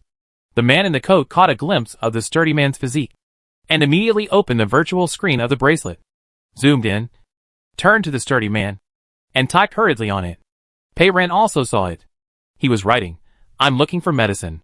My sister has a rare blood disease called IVO. She must take medicine every day to control it. The medicine is running out. She will die without it. The pharmacy has locked up all the special medicines. The clerk didn't know where he went. I know the medicine is in this cabinet. Please help me." He couldn't speak, and typed very fast. The sturdy man held his arm, signaling him not to continue writing, reached out, and picked up the round stool he had put down. The sturdy man stepped back, took a deep breath, and the muscles on his arm bulged, and swung the stool. Bang! The round stool could not withstand such a strong force, and the seat broke, and flew out, and hit the wall. The sturdy man grabbed the handle of the cabinet door, and shook it hard. However, the cabinet door remained motionless. Pei-Ran looked at the cabinet carefully. The cabinet door was dark and translucent, and he could vaguely see boxes of medicine stacked inside. The man in the coat said, "Special medicines are locked in the cabinet. JTN-34 might be in there too. There is a small display screen on the door, same as the one on Pei-Ran's apartment door, a fingerprint lock." Although the power was out, probably because there was an independent power supply, the small screen was still on, showing a fingerprint icon. Unfortunately, the pharmacy clerk was not there. Either he ran away, or his fingerprint was shattered into slag together with his. The sturdy man did not give up, grasping the remaining metal chair leg, and smashing it against the cabinet. Bang! Bang! Bang! Pei-Ran stepped forward, and gestured to the sturdy man, indicating him to move aside. The two men turned their heads together, and saw Pei-Ran. who was much shorter than them, and were both stunned. But the sturdy man still stepped aside and handed the stool leg to her. Pei Ran shook her head and did not take it. She grabbed the door handle with her gloved right hand and exerted force suddenly. Click. This time it was very effective. The door handle flew off successfully, and she broke it off from the door. The strong man had never expected that she had such strength. He opened his mouth subconsciously, and then quickly closed it. Pei Ran saw him opening his mouth with his peripheral vision, and was silent. She turned her head to look at the strong man, raised her hand, and moved her palm like a fan. The strong man understood and quickly took a step back. Pei Ran twitched his chin again. The strong man took another step back and stood a little further away from her. It was better to keep a distance, so that he would not accidentally scream "ah," and she would have to take the trouble to dodge. Pei Ran then turned around, re-examined the cabinet, took off her gloves, revealing the matte black mechanical hand. She clenched her fist and punched him. With a click, the cabinet door burst. The spider-web-like cracks crackled and spread rapidly. The sturdy man and the man in the coat held back this time and didn't say a word. The two of them had the same idea. If this punch hit someone's head, their brain would fly out. Right? Pei Ran didn't hold back, and then punched him again, making a hole in the door directly. She used her mechanical fingers to enlarge the hole in a few strokes, and the neatly stacked medicine boxes inside finally appeared. Pei Ran was a little disappointed after just a glance. All the medicine boxes were not plain enough. Too fancy. She searched carefully again, and there was indeed no JTN-34 inside. Pei Ran turned her head and motioned the man in the coat to come over. The man in the coat stood far behind, and it was obvious that he had seen the medicine he was looking for.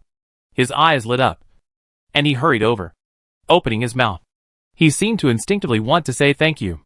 Subconsciously saying thank you is a good habit of education, but it is very fatal at this time.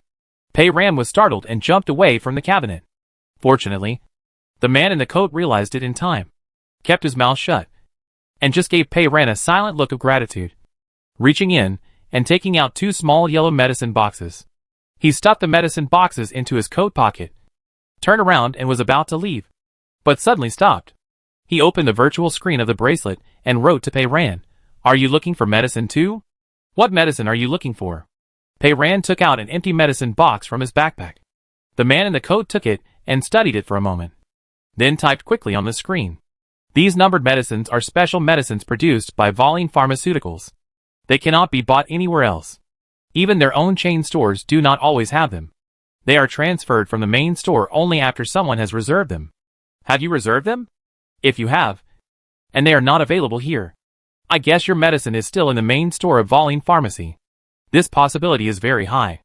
The original body has been taking medicine all the time, and it is very likely that the medicine has been reserved. But the silence suddenly broke out, and the medicine was still in the main store and was not delivered. Pei Ran immediately opened the virtual screen and wrote, "Where is their main store?" The man in the coat, "It's on Hank Street." Pei Ran didn't know where Hank Street was. She clicked on the map application on the bracelet, and as soon as it was opened, it said, "Please check your network signal." The network was not connected, and the map could not be used. Pei Ran had to ask how to get to Hank Street. The man in the coat wondered.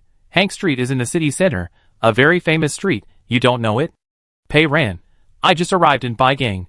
I don't know any place." The man in the coat understood. His finger hovered on the screen, as if he was thinking about how to give directions. He was slow to write, and the sturdy man watching nearby was getting anxious. He wrote on the screen, "I know. It's a long way to the past." The man in the coat shook his head at him, glanced at his sister, and his finger fell on the screen. "I have a car. I'll take you there." Pei Ran immediately asked, "Hover car? This kind of car is not usable now." The man in the coat, "Don't worry. It's not. It's an antique car I collected.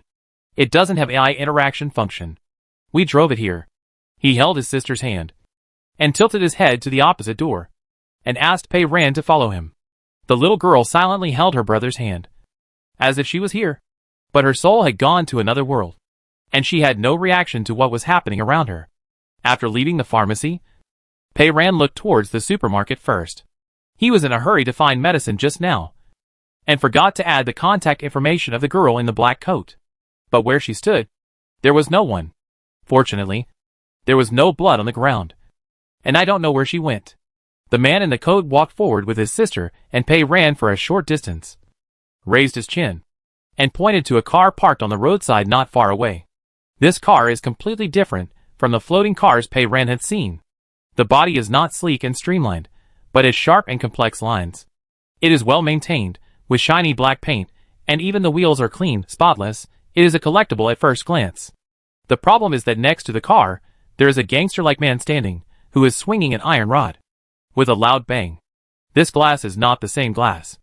With one hit of the rod, the side windshield is shattered all over the floor. Antique cars are the only cars that can be driven now, and everyone wants to grab them. The man in the coat immediately let go of his sister's hand, and ran over in 2 or 3 steps. Pei Ran was worried that he would yell. But fortunately he didn't. He just politely patted the gangster's shoulder, gestured at the car, and then pointed at himself, as if to say, "This car is mine." Pei Ran. The gangster was smashing the car window, preparing to take the car away. So why would he care who the car belonged to? This guy was too polite, and missed a chance to attack the gangster from behind. Sure enough, the gangster turned around, looked at the man in the coat in surprise, and then swung the iron rod and rushed over.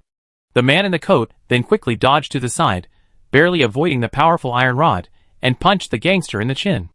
The gangster staggered back a few steps after being hit. He had seen clearly that the man who came over was a well-dressed man, with 2 girls, and the most important thing was that the man was holding something as antique as the car keys. The gangster was thinking about how to start the antique car after getting into the car, and now someone took the initiative to deliver the keys to the door, and the gangster was delighted, and he rushed forward again without hesitation with the iron rod. No one spoke. No one made a sound. Only life and death. Pei Ran could tell at a glance that this gangster was ruthless and wanted to kill people. Every stick was aimed at the coat man's head. As long as one stick hit him, the coat man would be bloody on the spot. The coat man seemed to have practiced boxing, and he was not slow in dodging. But his punches always revealed a sense of discipline, like a competition. There was absolutely no digging eyes, kicking crotch, or choking. Fighting was not a competition. And the gangster quickly gained the upper hand. He saw the opportunity and swung the stick again, thinking that it would definitely smash the coat man's head. Suddenly, he tripped. He couldn't stop and fell forward, his face hitting the sidewalk. He lay on the ground, turned his head, and found that the older girl had approached him quietly at some point. She was behind him, pressing his vest with one knee, pressing him to the ground, and holding his right arm holding the iron stick with one hand. There was a crisp sound. His arm was instantly twisted into a strange angle. Pei Ran's move was silent, and without any warning. The man in the coat was also stunned and unable to move. It was the first time in his life that the man in the coat saw someone's bones broken. His move was fast, accurate, ruthless, and steady, as if he had broken other people's arms thousands of times in his life. While he was still in a daze, his arm was suddenly pulled by someone, and he staggered back several steps. At the same time, the gangster on the ground burst into a shocking cry. The wailing lasted only 3 seconds. Bang. Everything stopped abruptly. Many people on the road had already seen the 2 people fighting. It was not surprising in such a chaotic situation. But in a flash, Pei Ran pressed the man to the ground like a ghost. And the man suddenly exploded. How did it happen? No one could see clearly. Even the little girl standing next to her was frightened and came back to her senses, staring at Pei Ran in a daze. Pei Ran had a strange feeling at this time. Someone was staring at her. Not the brother and sister, nor the frightened passers-by. That feeling, like the sixth sense of being in a bunker, being discovered by the enemy, and being attacked at any time, makes people's hair stand on end and their backs feel cold. Pei Ran turned her head. She saw that, just across the road, next to the ruins of the collapsed Federal Library, there was a familiar thing suspended in the air. A silver metal ball, painted with white DOD. The shadow of the building next to it half covered it, and there was only a little dim light on the ball. It was hovering quietly and silently, staring at her indifferently with its only dark eye. The people on the bus said that this was an AI that was officially launched by the Federal Defense and Security Department not long ago. And it was the federal security agent who was fully responsible for handling all defense and security affairs. Pei Ran suddenly remembered the cold and calm male voice in her mind. I can guarantee that every law-abiding citizen is absolutely safe. Pei Ren had just violently dismantled a cabinet of expensive medicines in a pharmacy, broke a person's arm, and indirectly killed someone. She was very uncertain in her heart whether she had abided by the laws of this world, and whether she was still a law-abiding citizen of the Federation. Chapter 9. Someone touched Pei Ren's arm. It was the man in the coat. He tilted his head to point to the car, asking her, "Do you want to get in?" Pei Ren nodded, and turned her eyes back to the direction of the street across the street. There was nothing beside the ruins of the library. The metal ball had disappeared. The man in the coat pressed the key, and opened the door of the back seat first. His sister climbed into the back seat, and Pei Ren followed and got in, sitting next to the girl. The interior of this antique car was also antique. The seats were soft, covered with leather. The center console only had a steering wheel and a few pointers. There was not even a screen, and there was no trace of any high technology. The man in the coat got in the car and sat in the driver's seat. As soon as he sat down, he typed a line on the virtual screen of the bracelet. "Thank you. It was thanks to you that I got the medicine. And without you, our car would have been stolen. This person is really too polite." Pei Ren nodded to him, took off the backpack on her back, and took out the roll of tape from it. She peeled off the tape on her face, bit a small hole in the tape in her hand with her teeth, tore off a piece, and handed it to the man in the coat in the driver's seat. The three people were in the car, and the distance was too close. Pei Ren was very worried that he would just say thank you, sorry, excuse me, and send everyone to heaven. Although the tape cannot completely prevent the sound from coming out, it can certainly help to control the mouth. The man in the coat understood what she meant, took the tape, and sealed his mouth tightly. Pei Ren tore off another piece and handed it to the girl. The girl did not react, as if she did not see the tape in front of her. She stared out the window, not knowing what she was thinking. The man in the coat had no choice but to take the tape from Pei Ren's hand, leaned over from the front seat, carefully helped the girl to push aside the hair on her cheeks, and sealed her mouth.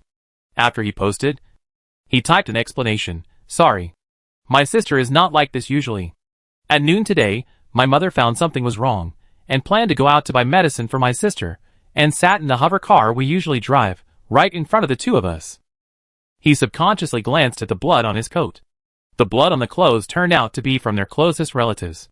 You must not ride in a hover car. The way they got this message was very tragic. The man in the coat continued to type, "We will send you to Hank Street first, and then go home to deal with my mother's funeral. I don't know what funeral can be dealt with after the person is broken into pieces." The coat man's expression revealed an unconcealable sadness. But Pei Ren knew that he was not in big trouble. But his sister was. The girl's mouth was sealed, and she was motionless, staring blankly out the window. The coat man wrote, "My name is He Lanting, and my sister is He Lanyu." Pei Ren nodded, and did not intend to say his own name, but only wrote, "Let's go." "Pei Ren, brother, can you stop talking? And leave quickly, or else the precious medicine will be snatched away." He Lanting nodded, and started the car engine. The antique car was very quiet, without any AI noise, started safely, moved forward steadily, with the four wheels firmly pressed on the road. Although it could not fly, it was fast, and soon left the chaotic commercial district behind. The antique car sped towards the city center. The sun was moving westward, and the dim orange circle was gradually obscured by the towering high-rise buildings. The whole city was without power, and the neon lights and virtual electronic screens that were everywhere in the past were all turned off, leaving only the towering buildings, like a large gray concrete jumble. There were no cars, but there were people. There were obviously more pedestrians on the road. People were in a hurry, perhaps to buy necessities, or in this chaotic time, they were in a hurry to find a relative somewhere. Some people were dragging large and small bags, probably trying to escape the city on foot. Although there were many people, there was no sound at all. Between the gray buildings, people walked forward in silence, like countless silent ghosts. He Lanting was probably worried that someone would steal the car again, so he drove very fast. When turning a sharp corner, the car almost hit a family of three who were crossing the road. He Lanting was so scared that he suddenly braked. The mother of the family was also startled. She picked up her little daughter, hugged her tightly in her arms, and hid on the sidewalk. Pei Ren saw from the corner of his eye that He Lanyu, who was sitting next to him, moved. She was covered in blood, with tape on her mouth, and she just cried. Her voice was sealed behind the black tape. She cried silently, and it seemed that she had exhausted all her strength. Comfort was useless. This world is desolate and cruel. No one can really help anyone. Everyone has to learn to face it on their own in the end. Pei Ren turned his head and continued to look out the window calmly. The antique car drove for a while and finally turned a corner. He Lanting freed one hand from the steering wheel and gestured to the intersection ahead. Hank Street has arrived. He Lanyu has stopped crying. Only occasionally. Silently gasping. She turned her head and looked at Pei Ren with a pair of red and swollen eyes. Pei Ren knew what she wanted. Took out the tape, tore off a piece and handed it to her. He Lanyu took it silently. Peeled off the tape on her face that was soaked with tears and was half removed. And wiped the tears with her sleeve. She carefully put the tape from left to right, covering her mouth, and stuck it tightly, and pressed it hard. Seeing her movements, Pei Ren knew that this girl would live well. After driving a short distance forward, the familiar sign with white background and blue letters appeared at the intersection. And we arrived at Volline Pharmacy. This is the main store of Volline Pharmacy, which is much larger and occupies the entire ground floor of the building alone. Unlike the smashed branch store, its door is locked. It was the same with the glass door.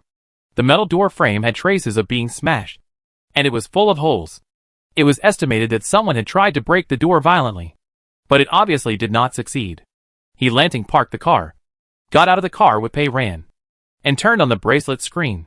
Can I go in with you? Pei Ren nodded without him having to finish typing this sentence. When he enthusiastically offered to take her to Hank Street, Pei Ren already knew what he was thinking. He Lanyu had to take medicine every day to control her condition. She had only taken 2 boxes of medicine from the cabinet in the pharmacy just now. It was unknown how long this chaotic situation would last. Of course, the more medicine she had, the better. Follow Pei Ren to the main store. Maybe you can find more life-saving drugs. Pei Ren's own situation is worse than He Lanyu's. He doesn't even have a single drug. The place where the mechanical arm connects to the shoulder is extremely sore, making this iron arm feel like a foreign object connected to the body. Feeling much more abrupt and heavy than usual. I have to get JTN 34 as soon as possible. He Lanting is still typing. I never thought that I would rob a pharmacy one day. But the public security bureaus in the city have all collapsed. And I can't talk. And I can't even call the hotline to ask for help. Pei Ren didn't have time to see how he broke through the psychological barrier. The mental journey of a law-abiding citizen turning into a thief. And walked straight to the door of the pharmacy. The glass door looked much thicker than the cabinet door of the branch. Pei Ren clenched his fist and slammed it against the door. There was a hole on the door, and a dense pattern of lines appeared. It looked promising, but with such force. The joint of the right shoulder was more painful, and waves of sharp pain radiated to the whole back. Pei Ren loosened his hand to relax, and moved his sore shoulder. A chocolate bar was handed to Pei Ren. It was He Lanyu. Her eyes were dark, and she looked at Pei Ren quietly, and handed the chocolate forward again. Replenish energy, so you can exert more strength. Pei Ren hadn't eaten since she got up, and was starving. She took her chocolate bar, peeled off the tape and swallowed it in 2 or 3 bites. Put the tape back on, and cheered up. She clenched her fists, punching one after another. The spiderweb-like cracks spread rapidly, and finally a hole was smashed open. Pei Ren continued to expand the hole. Suddenly, a mechanical voice came from behind. Warning! You have violated the federal public security regulations. On the street without any human voices, someone suddenly spoke, which felt very strange and abrupt. Pei Ren turned her head immediately. 2 or 3 meters behind her, a ball was suspended in the air at a height of 1 person. Unlike the silver metal ball that she had seen twice, this ball was slightly smaller in size and different in color. The entire body of the ball was painted navy blue, with small white characters reading Baigang City Public Security Bureau on it, and a row of numbers below it. CT-007. The ball spoke clearly and without any emotion. Article 132. Section. Bang. The ball exploded into pieces. Everything that can speak is not spared. The number of the ordinance it read out was too long, otherwise it could have left a few more words of last words before it was shattered. He Lanting was a little puzzled, and wrote to Pei Ren. This is the artificial intelligence patrol robot that the Public Security Bureau has newly used in recent months. It is used to maintain public security. They are still there. The Public Security Bureau is gone, but the artificial intelligence that maintains public security is still patrolling automatically. He Lanting looked worried, probably afraid of leaving a criminal record. In fact, There is no need to worry too much.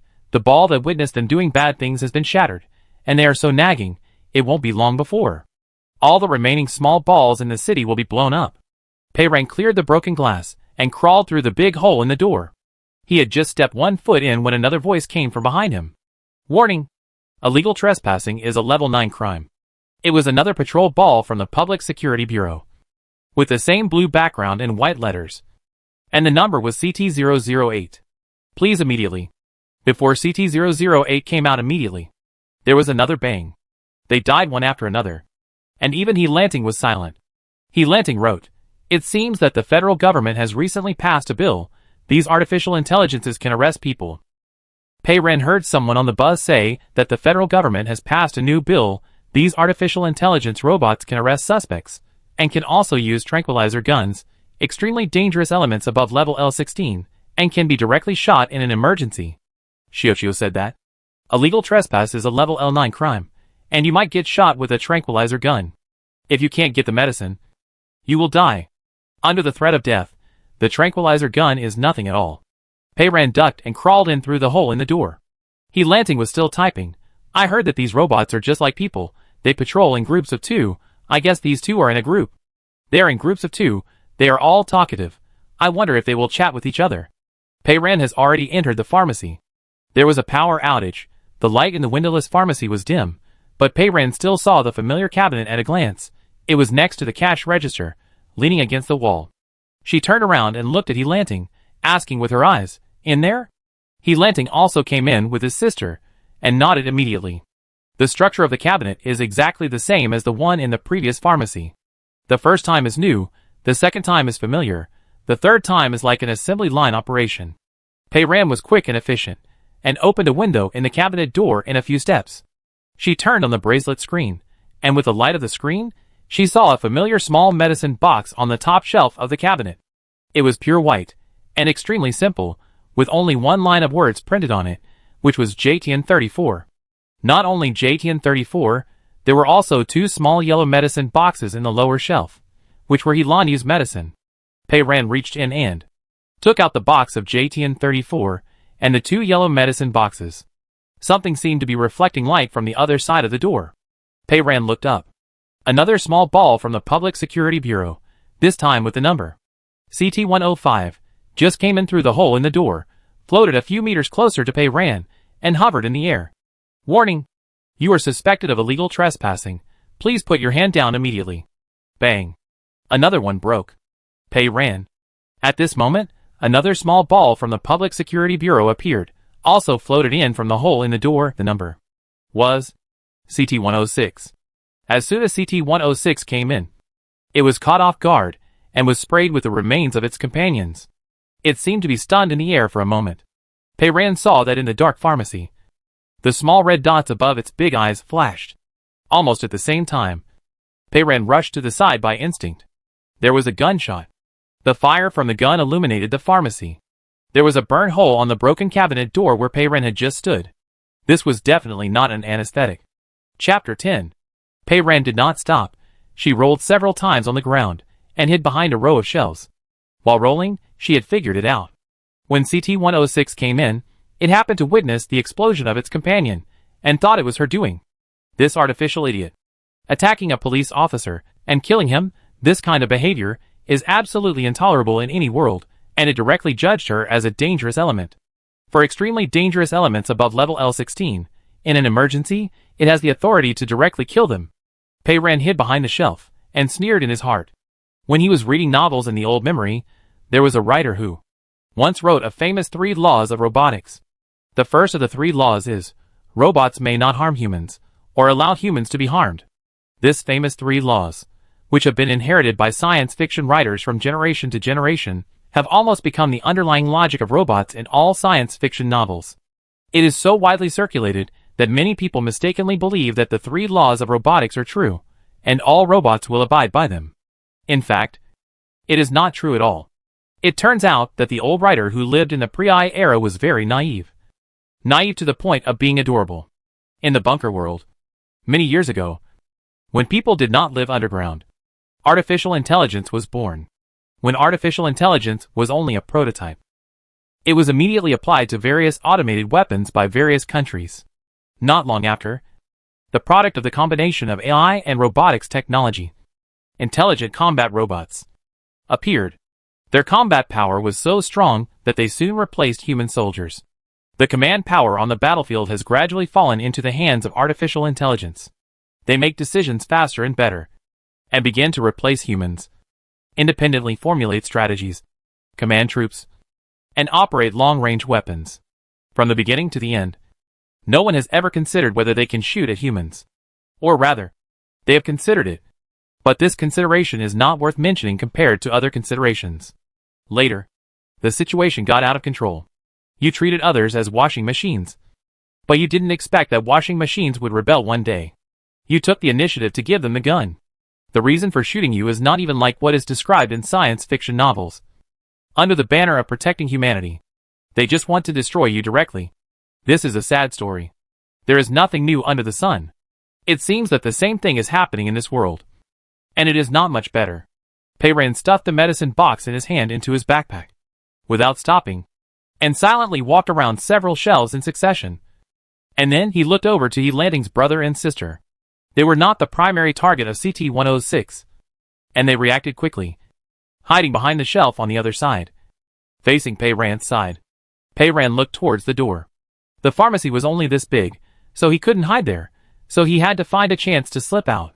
If the little ball had a brain twitch, and suddenly spoke, and exploded, that would be the best. Unfortunately, CT-106 was an introverted ball. This pure workaholic, who didn't say a word, only wanted to kill people, determined the direction, and floated towards Peiran. Peiran quietly bypassed a few shelves, and slipped towards the door. Yilanding's brother and sister also moved.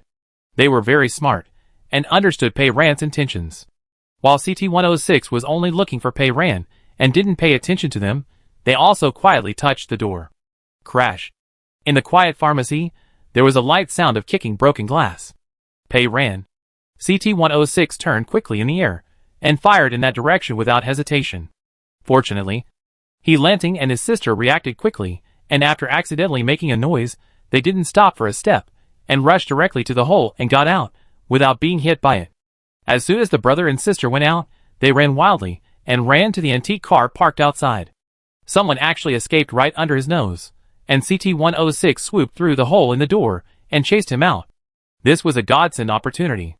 Peiran immediately walked around the shelves, and quietly followed them out of the pharmacy. Yilanding and Yilanyu had already gotten in the car. Peiran glanced over there, and had already considered the two siblings dead. The firepower of CT-106 was strong. With the thin iron sheet of the antique car, it was impossible to resist it. Moreover, it could be seen that it moved very fast. Even if the four wheels of the antique car were spinning and smoking, it could not outrun it. Getting in the car would be a way to death.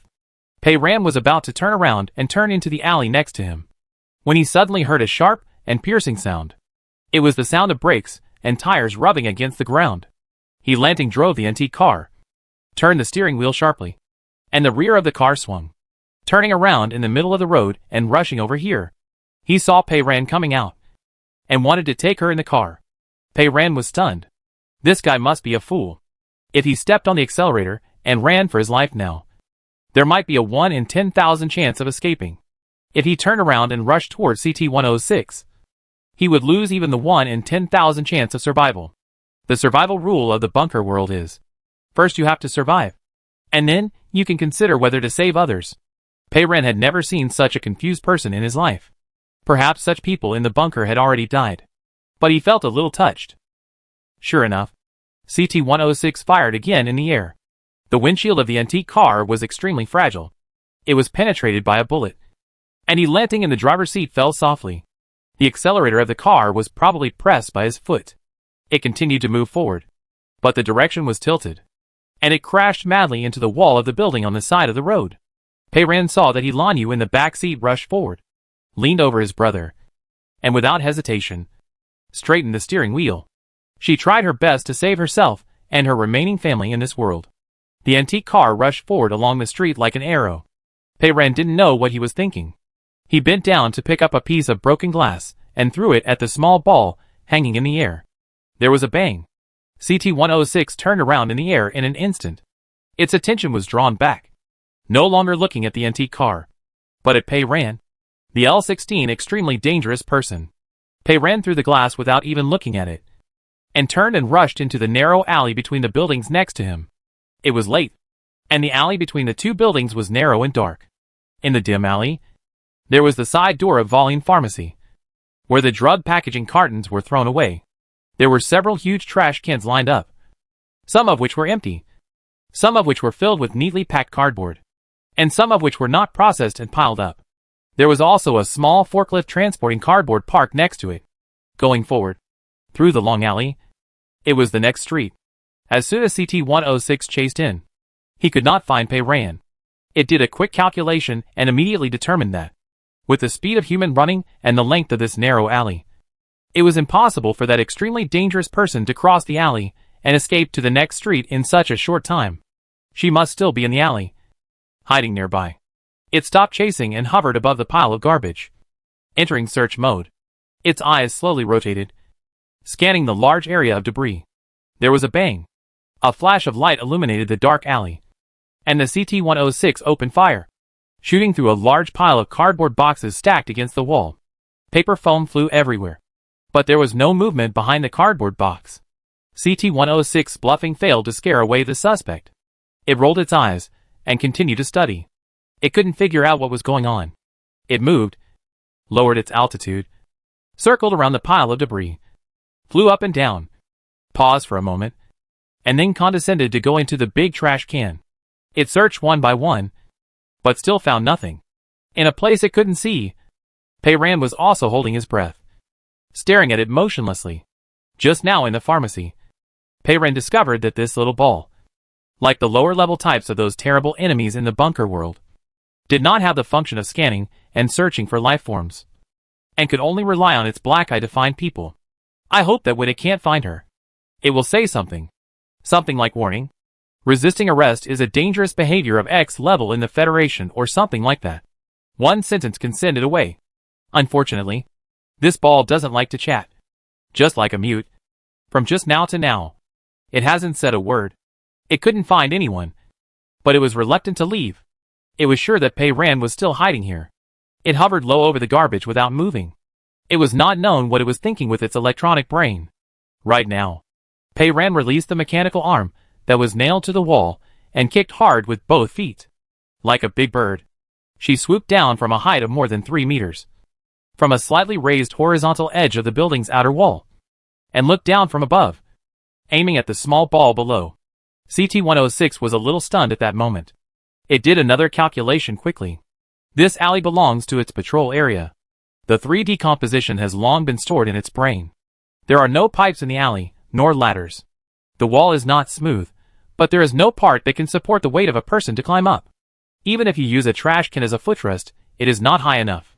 In the few seconds before it chased into the alley, the chance of a girl like this climbing to such a high place and being able to stay still is very small. Such a small probability can be completely ignored. But she just appeared like that. How could it be possible? CT-106 was busy correcting the error in his mind, and the ball had been smashed to the ground. Pei Ran rolled it over, and the mechanical finger, like a drill, steadily poked into CT-106's eyes. Without the eyes, how can it find people?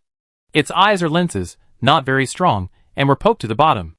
Pei Ran achieved her goal, and immediately threw away the ball, turned around and ran. CT-106 lost his eyesight, was thrown into the wall of the building by her, and rolled to the ground, spinning wildly, like a blind man who was furious.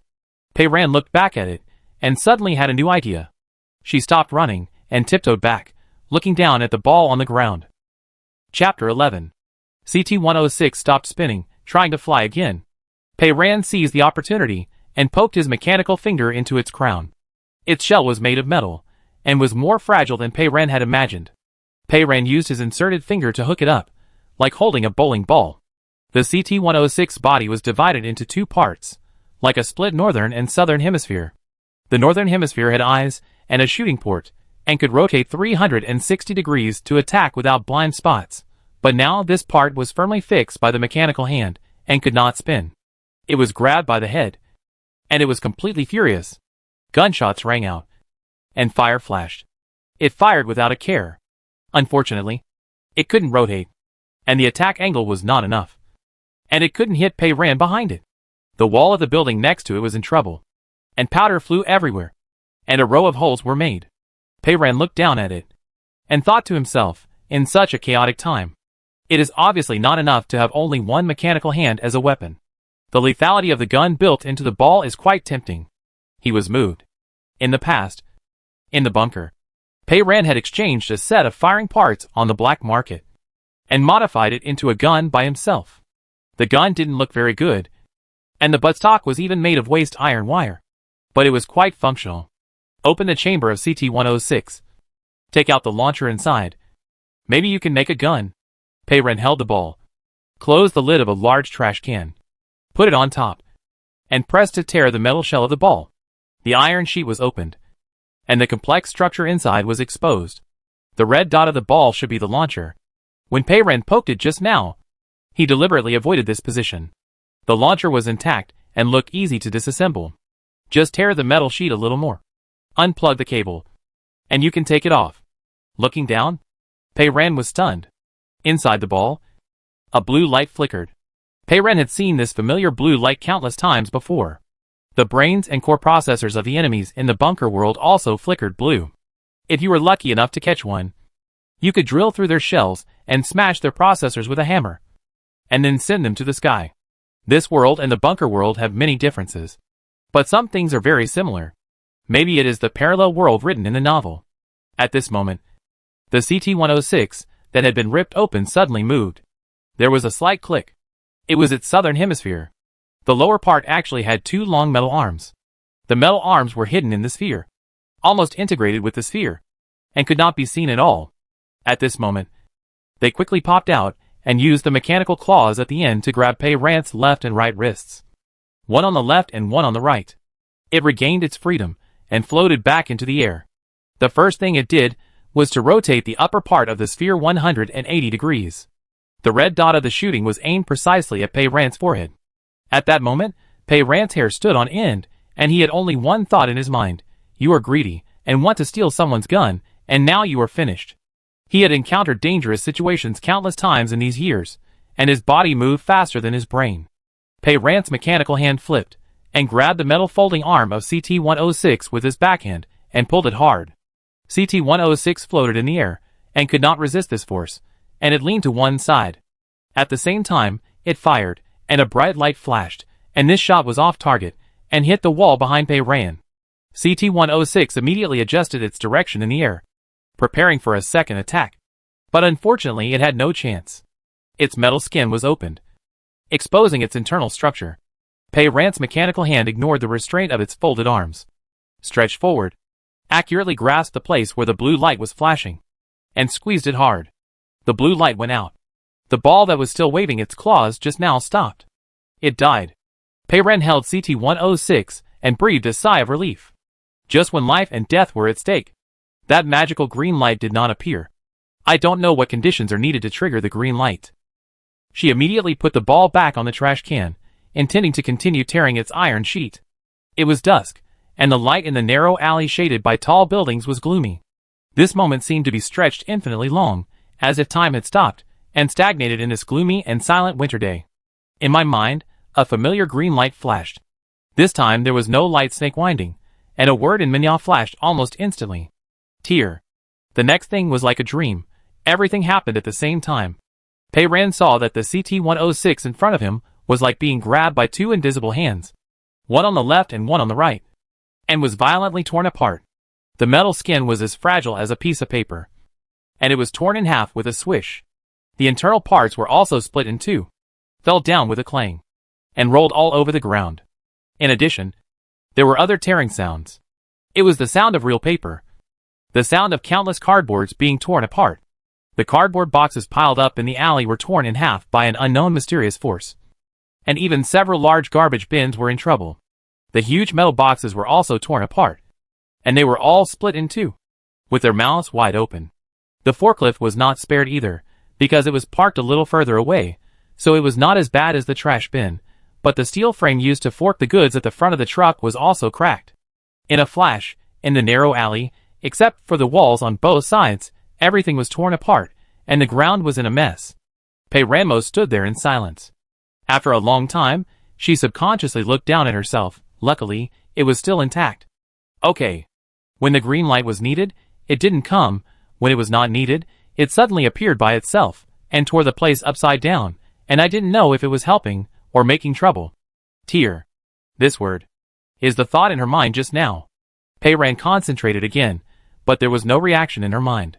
Greenlight probably felt that he had done something big, and finished his work, and went back to sleep.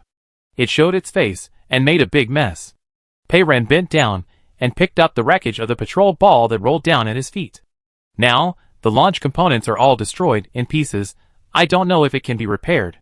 Something suddenly appeared at the entrance of the alley. Pei Ran, no way. 2 more balls came. These intelligent patrol robots are so annoying, and there is no end to them. The new balls are CT-121 and CT-122.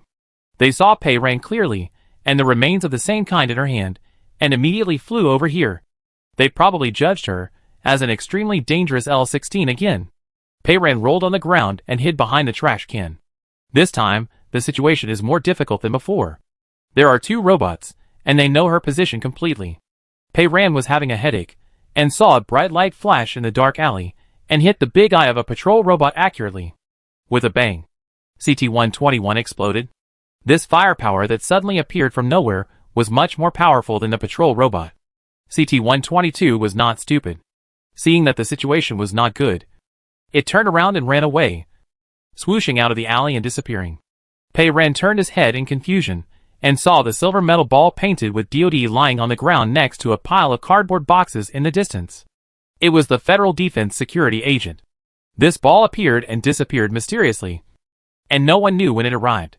It was also affected by the mysterious force that Pei Ran had just torn it, and the metal shell of the entire ball was cracked.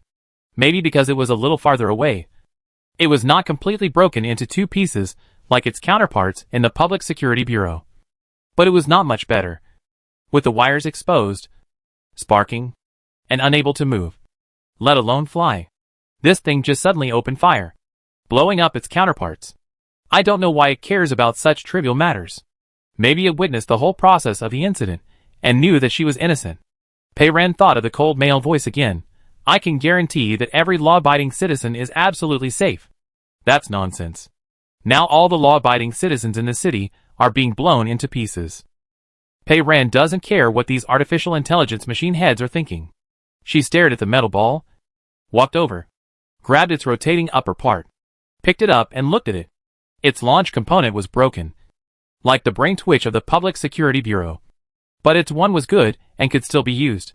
Most importantly, its firepower seemed much stronger than those patrol robots. It was a pleasant surprise. Someone packed himself and delivered him to my door. The structure of the metal ball was completely exposed. Pei Ran saw clearly that it also had a pair of metal folding arms. But after being torn, the connection had been separated from the main body and could not be used. It seemed that there was no other part that could attack. Pei Ran took off the scarf from his neck and wrapped it around his head. This was a place of trouble, and he could not stay here any longer. Pei Ran held the ball in his scarf, fixed its head with a mechanical arm, and quickly crossed the alley. It was getting dark, and everything was gray. Pei Ran walked 2 blocks in one breath, and finally found a corner between 2 buildings that was hidden from people, and took the metal ball out of his scarf. There were still dots of dim blue light inside the metal ball, flickering slightly, like the weak breath of a dying person. Just like the enemies in the bunker world before they died. Those artificial intelligences, sweeping the entire ground world, drove all humans underground without sunlight, and made humans live like a group of rats. Pei Ran suppressed the strong urge to crush the blue light. Exchange is the basic principle of the bunker world. It just helped her deal with a patrol robot, so let's keep it alive for now. Pei Ran squatted down, pressed it to the ground, and pulled it hard, tearing the cracked metal skin a little wider, and began to peel off its launch component. There was silence in the dim corner, only the slight sound of Pei Ran unplugging the line. Pei Ran? A man's voice, calm and indifferent, clear and emotionless. Right beside Pei Ran's left ear. Chapter 12. Pei Ran subconsciously turned her head to the left, but immediately realized why the sound sounded so familiar. She threw away the ball in her hand, and quickly retreated. 1, 2, 3. 3 seconds passed, and the metal ball was still lying there. It made a sound, but it didn't explode. How could it be possible? Pei-Ran realized what the problem was. The sound she just heard was not coming from the ball. The sound was right next to her left ear, very close, like an in-ear headset was stuffed in her ear. The male voice spoke again. Pei-Ran, I am Federal Security Agent W. 26 hours and 17 minutes ago, I saw you on bus No. F306, and I looked up your personal information at that time. He not only called out her name, but also reported the time and place when he first saw her. The metal ball was lying on the ground 2 or 3 meters away, but the sound was in her ears, clear and clear. This is so strange. There is a possibility that he didn't actually speak out loud, but just sent some kind of signal to her, making her feel like she heard the sound. Pei-Ran had hardly heard anyone talk for the entire day. The last person who spoke had blood mixed with bread crumbs, which was probably dried up by now. From the moment she came out until now, she had only heard footsteps, engines, explosions, glass breaking, gunfire, and after it became quiet, the hum of the cold winter wind blowing through the building. The only thing missing was human voices. Suddenly she heard someone talking, and called her name, which was very strange. Pei-Ran had tape tightly covering her mouth, and had no intention of responding. She just stood far away, staring at the strange thing on the ground. The outer shell of the metal ball was torn open, and the parts inside were broken. But the voice was extremely calm and cold, as if this miserable appearance had nothing to do with him. I know you heard it. No need to speak. You can also try to answer me. Try it. This Federal Security Agent W did not speak again, waiting quietly. No need to answer.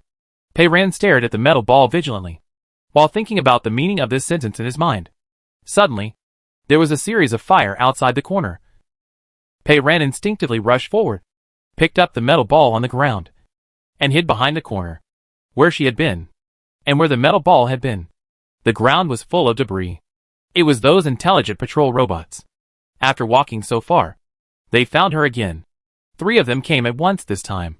One of them was CT-122, who had just escaped. No wonder it had the courage to run back. It turned out that it had shaken 2 more friends. They figured out who attacked them. They were not only attacking Pei-Ran, but also shooting at the metal ball. The patrol balls of the Public Security Bureau were attacking the security agents of the Ministry of Defense. The balls were fighting among themselves. There was no way to retreat to the corner. As soon as Pei-Ran hid, he immediately stretched out the shooting part of the metal ball in his hand. A series of bangs and bangs of gunfire. The metal ball did not fire, but a new hole appeared on the tattered iron sheet above its head, and the wall at the corner was broken into pieces. Why don't you shoot them down? Pei-Ran retracted his hand, and roared in his heart. 1 person and 1 ball are now grasshoppers hanging on a rope, and no one can run away. It can't fly, she is its foot. She has no weapon, it is her gun. I heard you speak, yes, that's it. In the flashing light, the sound of the metal ball was still calm and calm. Pei-Ran understood. This is a strange way of speaking. It's different from thinking a thought. It has to completely simulate the state of speaking, even mobilizing lips and tongue in the mind, and even vocal cords, but lips. Tongue and vocal cords don't really move, nor do they really make a sound, just like holding the sentence in the mouth, and not finally spitting it out. W continued calmly, I didn't fire, because you just unplugged the connection between the shooting element and the energy block that supplies the energy. Pei-Ran quickly plugged in the cable and raised it again. With a bang, a small ball from the Public Security Bureau outside was shot in the head. And then, there was another bang. And another one was also killed. Patrol ball versus security agent. It is obvious that the latter is more powerful. The only one left is CT-122, which has witnessed the death of several companions, and reacts faster than other balls. Seeing that the situation is not good, it ran away. Pei-Ran came out from the corner with the metal ball. A little helpless. Is it your relative? You keep it every time? Maybe it will call other balls over. It's a headache. It can't call other robots.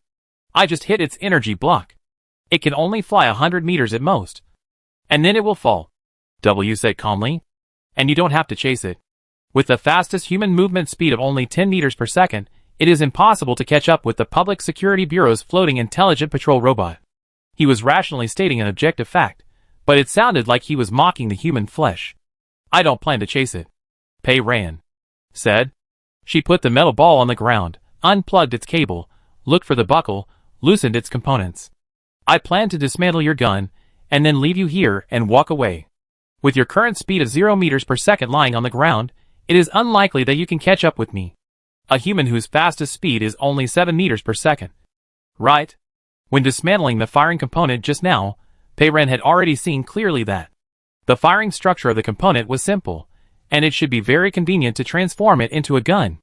W was silent for a moment. I suggest you not to. You are going to leave me here.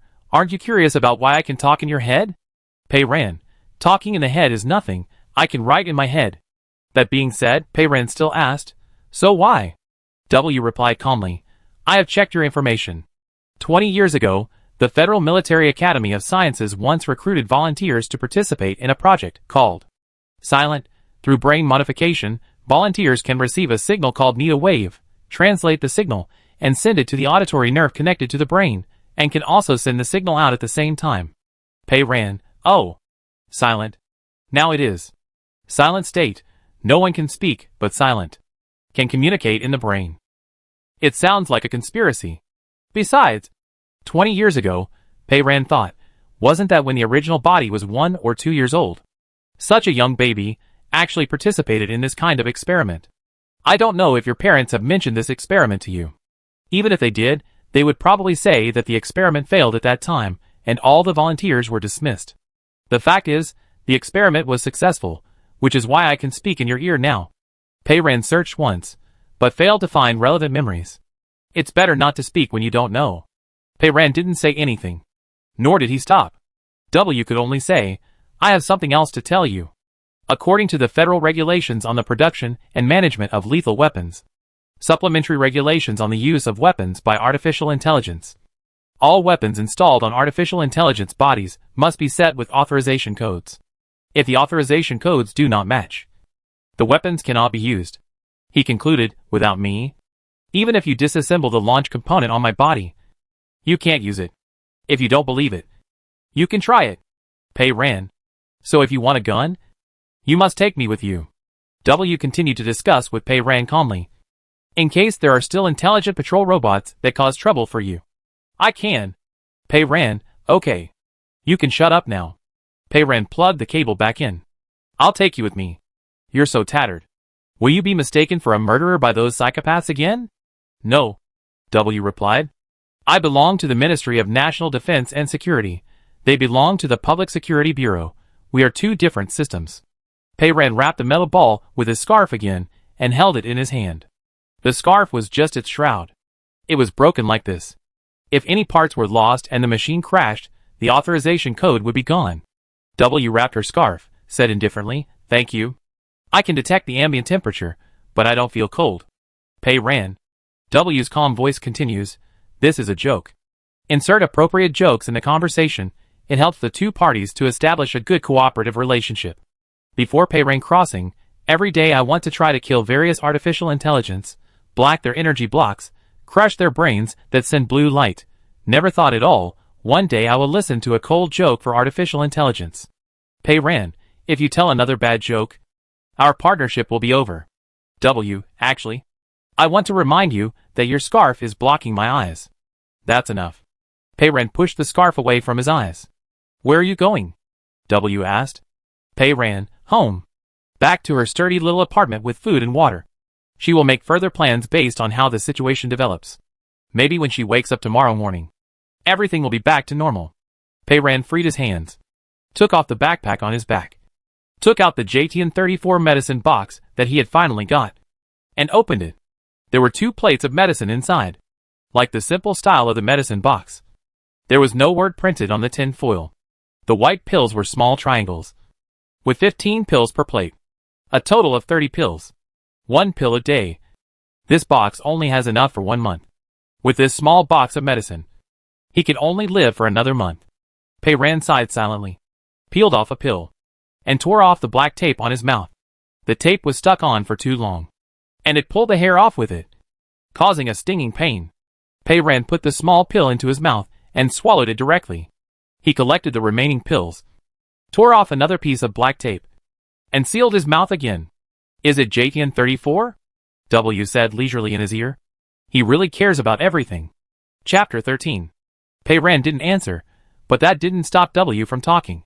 JTN-34 is a special drug produced by Voline Pharmaceuticals, he said, specially for certain experimental mechanical prostheses that have established a deep connection with the nervous system, causing a strong rejection reaction. This popular science addict. Pei Ran didn't interrupt him, wanting to hear what else he would say. As far as I know, the Prosthetic Research and Development Institute under Voline Group has developed some special products for the Ministry of National Defense that have functions far beyond ordinary mechanical prosthesis, and they are recruiting volunteers to participate in the trial wearing. You were a child at that time. You had an accident in the experiment of Silent One, and your right arm was amputated. It seems that you participated in the experiment of Voline Group and installed Voline's special mechanical prosthesis. When the original body was so young, he participated in experiments one after another. Later, Voline's experiment was completely stopped by the Federal Ministry of Health because it could not completely solve the problem of limb rejection. The experiment was stopped, but the volunteers continued to suffer. This special product could not be replaced with ordinary prosthesis. Voline Pharmaceuticals had to provide free drug support for volunteers for life. This kind of medicine cannot be bought in ordinary pharmacies. Voline headquarters in various cities also order from pharmaceutical factories according to demand, and the quantity should be very small. You have 30 tablets, which can only last for a month. He explained her dilemma in detail in a calm voice. He might know where there is more medicine. Pei Ran was about to ask, but he continued, without any tone, completely objective. Pei Ran, in my database, there are several specific cases of experimental prosthesis causing rejection reactions, which resulted in serious consequences such as death. There are also autopsy photos of the deceased at the time, which can be sent to your bracelet. Do you need it? Do you need it? Do you need it? I really want to slash him. No need. Pei Ran refused. Where can I find the medicine? Will the Voline Pharmacy headquarters in other cities have the medicine? The headquarters in other cities may have stocks, W said slowly.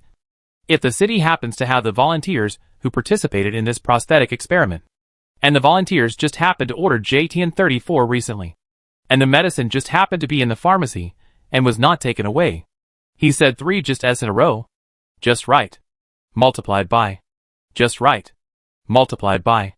Just right. The probability shrank rapidly. Pei Ran was silent for a moment. Will the Voline Pharmaceutical Factory have reserves? Should have, W said. Do you need to check the location of the pharmaceutical factory? Pei Ran, check. He returned the query results very quickly and answered almost instantly, in order to reduce costs. The Voline Pharmaceutical Factory has moved most of its production lines, including this one, to Afu City, southwest of the Alti Mountains, which is 2,900 kilometers away from here. Starting from Baigang City, it can be reached in 5 hours by taking a fast suspension train. Do you need to check the departure time of the train? Pei Ran ignored his question and asked first, is the fast suspension train you mentioned still running now? It shouldn't be, W replied. All trains departing from Baigang are new trains, with artificial intelligence automatic driving and voice broadcasting system. If I am not wrong, all fast suspension trains should have exploded now. Pei Ran. Then why do you want me to check the departure time? Is this person artificial intelligence? Or artificial idiot?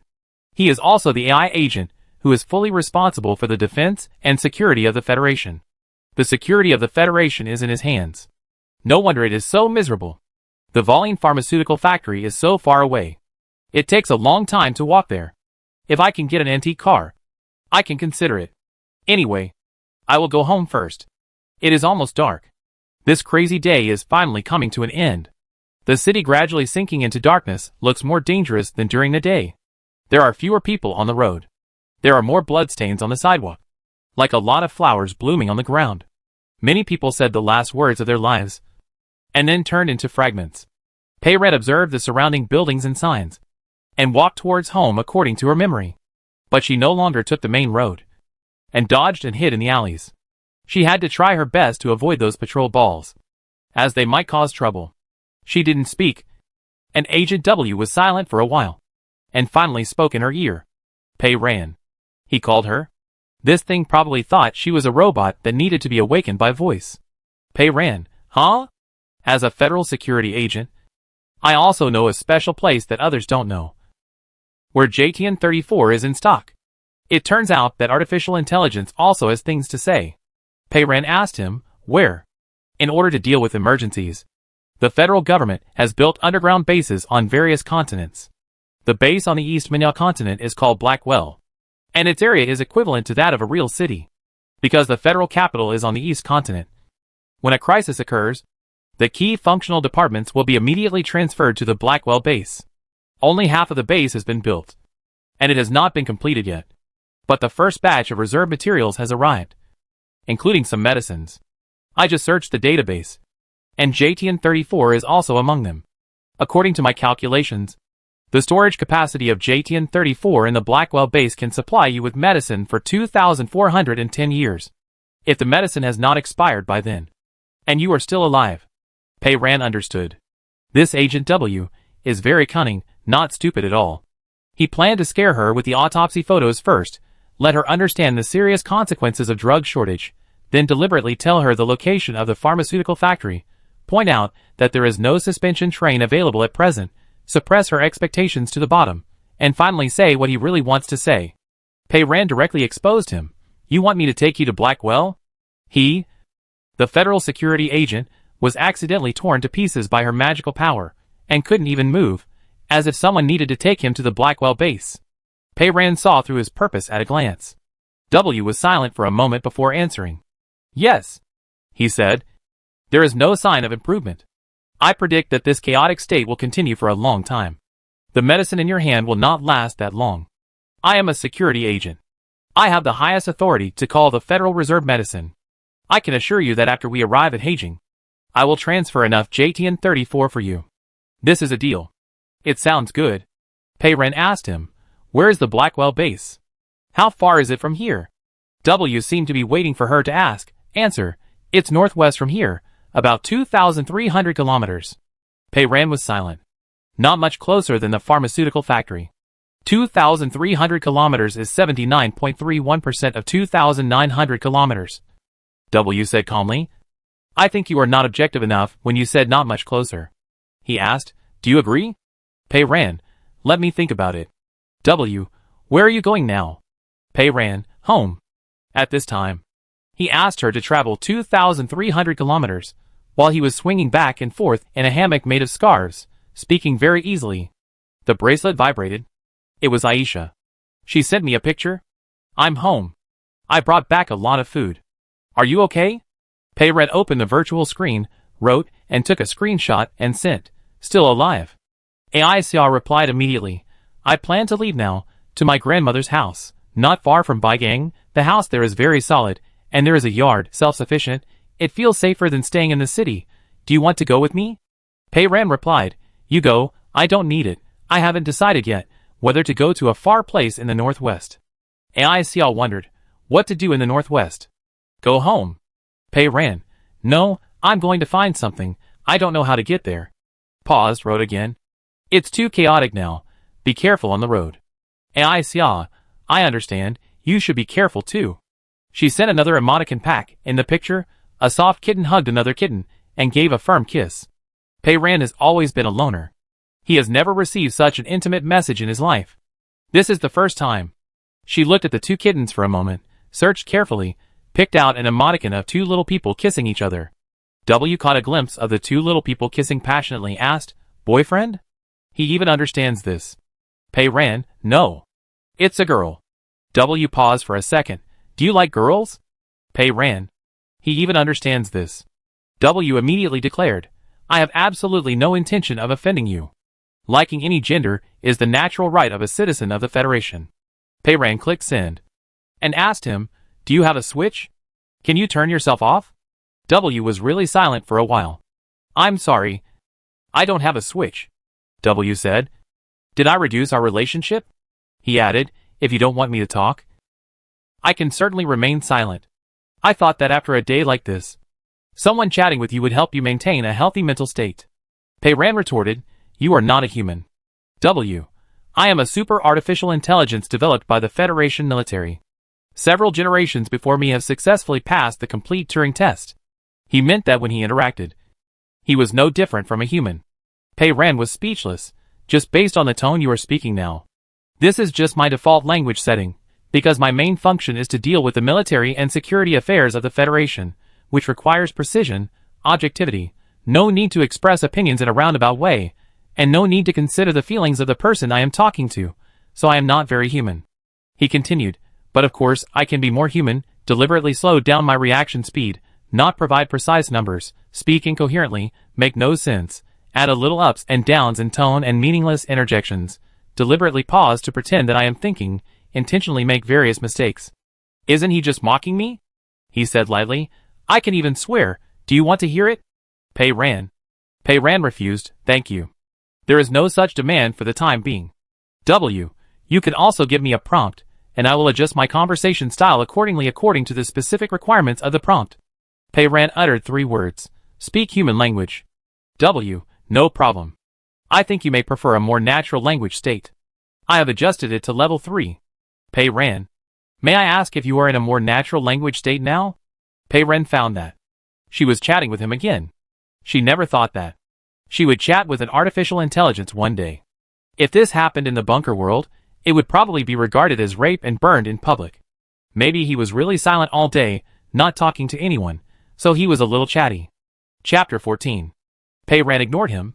She deliberately kept silent. W knew the situation very well, and did not say anything either. She was as silent as a piece of iron in her hand. Pei Ran walked through alleys. Occasionally, she could see patrol balls flying by, but no one noticed her. There were pedestrians on the road, and everyone was in a hurry. More people tried to cover their mouths. Some people sealed their mouths with tape like Pei Ran, some wore masks. And some used large dovetail clips to clamp their upper and lower lips together. It didn't matter if it hurt, as long as it was inconvenient to open their mouths. People were alert, never making a sound, always observing the status of others around them, keeping a distance from each other, and quickly hiding to the side if someone approached. Isolation. Distance. Quiet. After walking for a while, there was something in front of them that was shining. In the gray and gloomy sky, it illuminated a large area of the sidewalk. It was a virtual screen half a person's height, with words written on it. There was a person next to the virtual screen, in his 50s or 60s, wearing a neat navy blue uniform with the words Federal Security Bureau printed in white on the uniform. He was not wearing a hat. His gray hair was a little sparse, and the lower half of his face was covered by a mask, with only a pair of eyes exposed. 3 or 2 passers-by stopped a few steps away from him, and communicated with him using the bracelet screen. W said in his ear, "It's the sheriff of the Public Security Bureau." This was the first time Pei Ran had seen a human from the Public Security Bureau since he traveled through time. W seemed to guess what she was thinking. The last batch of human field sheriffs in Baigang City had all resigned and retired 3 months ago. Daily patrol tasks are now all performed by intelligent patrol robots. No wonder there was no chest badge or shoulder straps on the uniform of this sheriff. It was a retired old sheriff. In such a chaotic time, he put on his uniform again and volunteered to maintain order. Pei Ran, the Federation doesn't need such humans. Why use those crazy patrol balls? W said objectively. In fact, those intelligent patrol robots performed very well during the trial operation stage and were almost impeccable. However, they encountered an unprecedented emergency this time. They were inexperienced and didn't know how to deal with it. They were already trying their best to maintain the normal operation of society. I don't know whether they are maintaining law and order or creating chaos. W said calmly. They have very strong self-learning ability. Give them some time, and they will gradually become smarter. Now that they have just been activated, they have to face a state of silence. And there is no guidance from the Public Security Bureau. It is like a newborn baby suddenly having to take an advanced math test alone. It is normal that he can't cope with it. He was speaking for his kind. Pei Ran retorted, "Newborn baby? Your newborn baby carries a gun with him?" W was silent. It was rare to see a human sheriff. He might not be as unreasonable as a robot. Pei Ran hesitated for a moment, and tentatively walked a little closer to look at the words on the virtual screen next to him. The front was full of precautions, reminding everyone not to talk, not to send texts, to move away immediately if someone makes a sound, and not to get close to any device that makes a sound, etc. The back was followed by a line of words. Residents, please return home. Lock doors and windows. Stay calm, and wait for further notification from the federal government. A passerby was typing hurriedly on the bracelet screen. Is it safe outside the city? How large is the scope of the accident? Will the federal government move us to a safe place? The old sheriff typed, I'm sorry. We don't know yet. Please go home and wait for notification. Don't be afraid. As long as you can keep silent, you will be safe for the time being. His uniform was the endorsement of his words. Passers-by listened to him and dispersed. The old sheriff didn't seem to know much more than Pei Ran. And Pei Ran didn't get closer. The sheriff raised his head and saw Pei Ran at a glance. The girl was alone, standing far away at the entrance of the alley, on the dark street before night fell, with her mouth tightly sealed with tape, and her eyes full of alienation and vigilance. The old sheriff thought for a moment, typed a line of words quickly on the bracelet screen, then turned the virtual screen, enlarged it, and turned it towards Pei Ran. No matter how difficult it is now, no matter how bad the situation is, it will definitely pass. Hold on. Pei Ran looked at the line of words silently. Another passerby came over here. An old man, carrying a big bag in one hand and holding a child of only 2 or 3 years old in the other. Pei Ran nodded to the old sheriff, turned around and continued to walk forward. After walking a distance, a voice seemed to come from behind. Be careful. Pei Ran turned around. Maybe the child tripped on the sidewalk. The old man blurted out a sentence subconsciously. After he said it, he knew something was wrong. He held the child's hand and stood there. The child looked up at the old man in confusion, wondering why he suddenly stopped moving.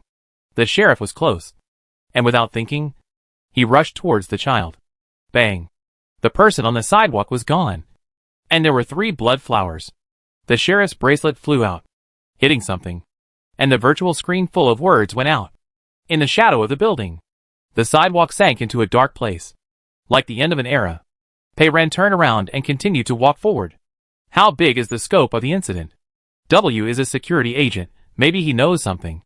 The whole Federation. W replied. Land, sea, everywhere. There is nowhere to escape. Pei Ran was silent for a moment, before continuing to ask, so what is the cause?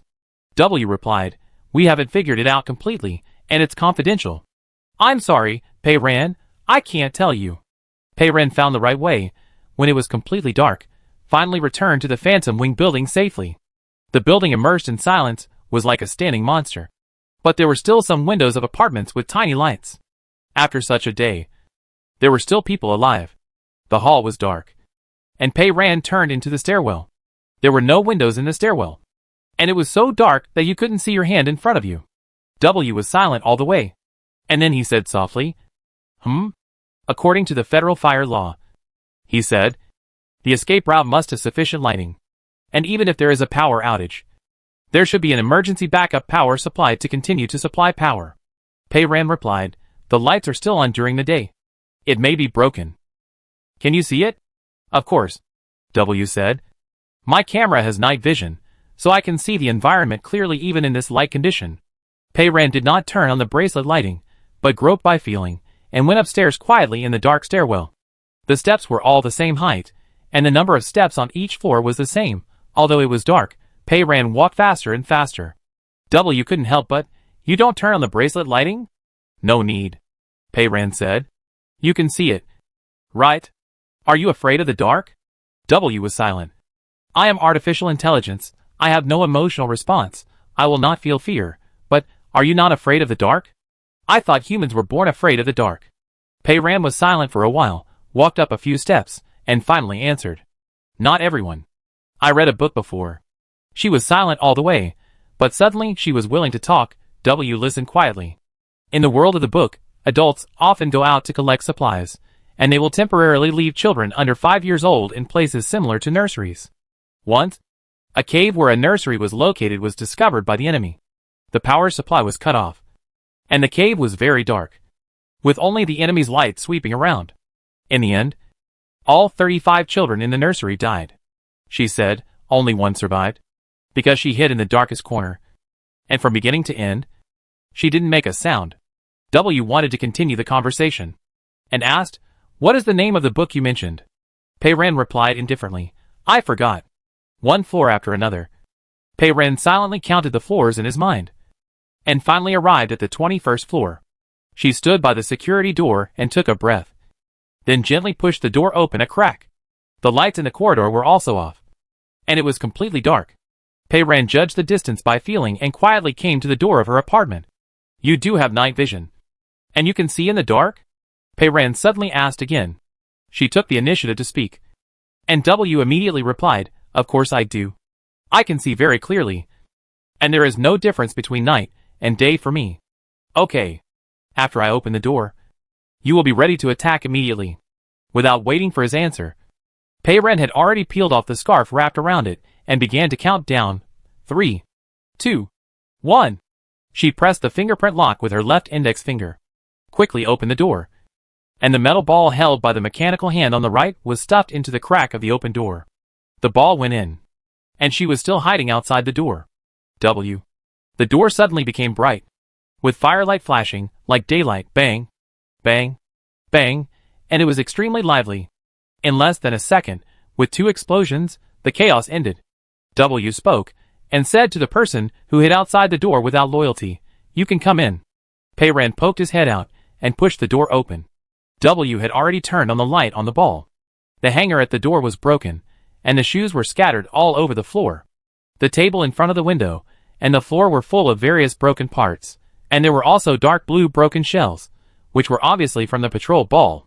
Pei Ran had to admit that W, this AI, had powerful weapons, worked hard, and was very useful. W was speechless. Did you know that there was an intelligent patrol robot hidden in the apartment? Pei Ran said when I was downstairs, I saw a window of my house opened. Didn't you see it? W was silent. I didn't check the structural diagram of this building, so I don't know which window is yours. He said. 3 patrol robots came. 2 were eliminated, and the other ran away. The balls that acted in pairs appeared in odd numbers. Pei Ran guessed blindly. Could it be your relative again? W was silent for a moment, and then answered, yes. CT-122. Pei Ran gritted his teeth. Someone seemed to have said that if you hit its energy block, it can only fly 100 meters at most? W couldn't refute. I don't know how it did it. It seemed to have found a way to fix itself. And it was hiding at the back, just next to the window, and found that we were prepared. It opened fire as soon as we entered the door, and ran away immediately. Very cunning. Pei Ran was not very reassured, and carefully inspected the entire apartment with a metal ball. They actually found my residence. Then they came here in advance, and ambushed in the apartment and waited for them. Theoretically, it shouldn't be possible. W replied. They are patrol robots responsible for the downtown area. Their built-in database only contains information about residents in that area, and they don't know you. And now the network is down, so they can't query your information by connecting to the Public Security Bureau's database. He paused. So the only explanation is that CT-122 found a way to contact the patrol robot responsible for this area, passed your facial information to it, and found your home address. Pei Ran realized a problem. You mean these little balls can communicate with each other? How do they transmit information? Won't they explode? Or does the Public Security Bureau have any special communication signals? That's not the case. The Public Security Bureau uses. It is also a civilian signal, and it is also in a restricted state now. W said, I guess that CT-122 has discovered the law that it will self-destruct when making a sound, and has learned to add effective information to the picture to communicate with other patrol robots. Pei Ran was surprised. So smart. W said lightly, they are artificial intelligence, not artificial idiots. Pei Ran snorted. If they understand that making a sound will self-destruct, they should know that I didn't kill their companions at all. It was them who kept nagging and killed themselves. W said patiently. Pei Ran, think carefully. Other robots did self-destruct because of making a sound. But CT-122 is different. It saw us attacking its companions directly. You better hope it didn't send your facial information to other patrol robots in the city. Pei Ran shuddered.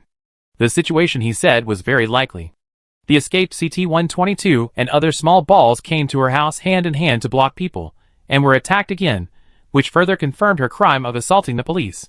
If it finds a way to send her facial information to patrol small balls in the city, she will become a wanted L-16 dangerous element in Baigang City, a public enemy of the world. Pei Ran cursed. Artificial idiot. W. Chapter 15. One person and one ball checked the apartment together, and found no new patrol robots. Turn off the lights.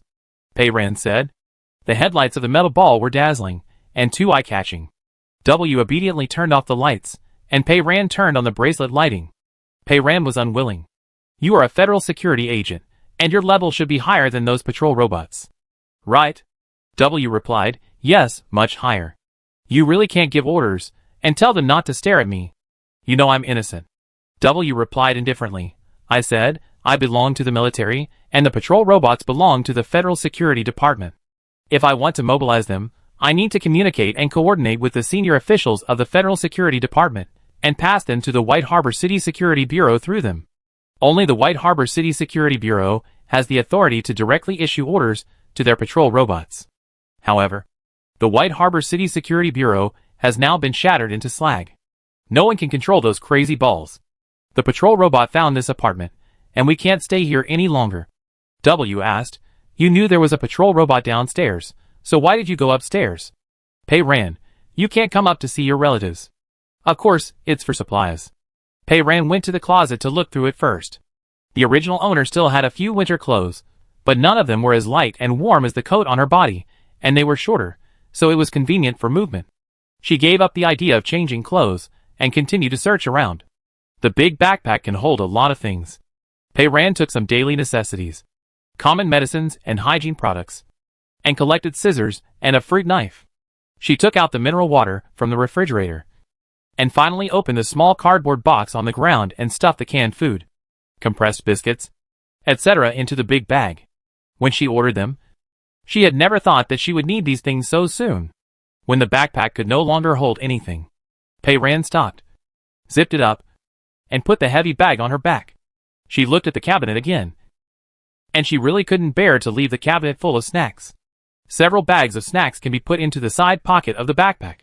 Pei Ran picked up the potato chips again. The potato chip bags were bulging and took up too much space. Pei Ran took out a shopping bag and put several large bags of potato chips in it. Each bag of 800 calories of precious calorie bombs must not be wasted. Pei Ran walked to the door, carrying a mountaineering bag, holding potato chips in one hand and a metal ball in the other, and looked back at the small apartment. For some reason, he felt a little nostalgic. This is the place where the original owner lived since childhood. Maybe it was the remaining emotions of the original owner. For Pei Ran, this is also the first time in her life that she has a fixed residence. It is a place that can be called home without wandering around and hiding. Unfortunately, we have to leave again. Where are we going now? W asked. Find a place to sleep.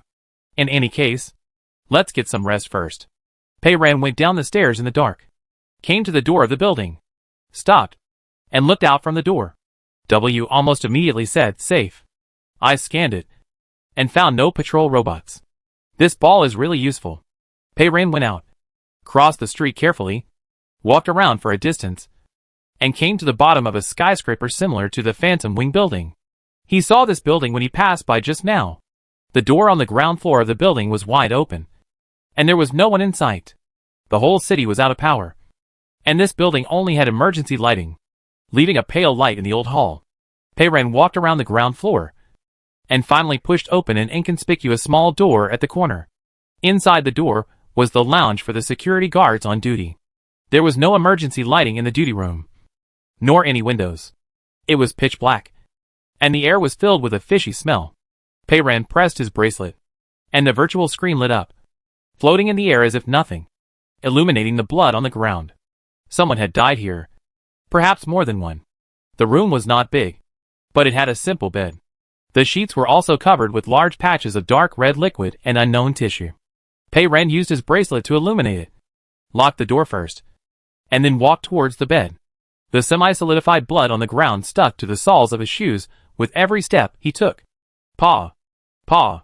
W also scanned the room with his black eyes. Are you going to sleep here tonight? Pei Ran, yeah. The smell here is a bit bad, and there are a few more body parts, but it is safer. In their world, it seems that people have rarely seen the effect of the explosive gun blowing people to pieces, and everyone is very scared. In the bunker, the explosive gun is a conventional weapon, and Pei Ran has seen it many times. There is a small brown wooden photo frame on the table. In the photo, a middle-aged couple and a young girl smiled at the camera. Pei Ran glanced at it, and put the photo frame on the table, put down the things in her hand, and ripped off the blood-soaked bed sheet. W took a look and objectively explained, "The blood has seeped into the mattress." Pei Ran did not answer, but lifted the mattress neatly and turned it over. She put her hand on the top of the metal ball, twisted her fingers, and turned it in a direction, so that its eyes and shooting port were facing the door, and she sat down on the bed, and used the light from the bracelet screen to tear open a bag of potato chips. These bags of potato chips are big and hard to carry, so we should eat them first. Wednesday should have been beef noodles day, but unfortunately we didn't get to eat beef noodles. The upper part of the metal ball rotated silently, turned back to Pei Ran's direction, looked. "This is Pei Ran, my lunch. Today, except for a small chocolate bar given by Hilanyu, I haven't eaten anything all day. I don't know how the brother and sister are doing." Pei Ran removed the tape on his mouth, and began to concentrate on eating potato chips. There was only the crisp sound of crunching in the small room. After a short while, the bag was empty. Pei Ran tore open another bag. W understood, "This is your dinner. You don't have to answer me." She was eating, and there was no tape on her mouth. He was afraid that she would explode accidentally. After a while, Pei Ran silently tore open the third bag. W was very sure, this is a midnight snack. Pei Ran used to eat one meal, and then eat 3 meals when he had the chance to eat, and then starve for 3 days. W didn't say anything, and waited quietly for her to finish eating. Pei Ran finished the third bag and tore off a new piece of tape. This kind of tape is sticky when it is first applied, but it starts to become loose after half a day, so you have to replace it with a new one frequently. After she finished applying it, W spoke again. "You haven't spoken for a whole day, and you haven't communicated well with others. Do you feel depressed? Do you want to chat casually?" Pei Ran pressed the tape on his face. "No, I don't want to. I think it's good to not talk like this. I even think you are a little noisy." W. "I'm used to being alone, and it feels strange to have a talking ball around me." Pei Ran concentrated again, trying to summon the green light in her mind. It had been sleeping after a big job in the afternoon, and now it was probably well rested. And it actually appeared. In the dim room, a faint green light was like a glowing firefly, quietly hovering in Pei Ran's mind. Her mind moved slightly. The green light moved with it, and the light spot drew a short line. Last time it wrote the word stop, which stopped all the power supplies and engines around it, and wrote the word tear, which tore the whole alley to pieces. If it wrote randomly, who knows what kind of trouble it would cause. Thinking this in his mind was like a hand, holding the light spot tightly. The light spot stopped moving.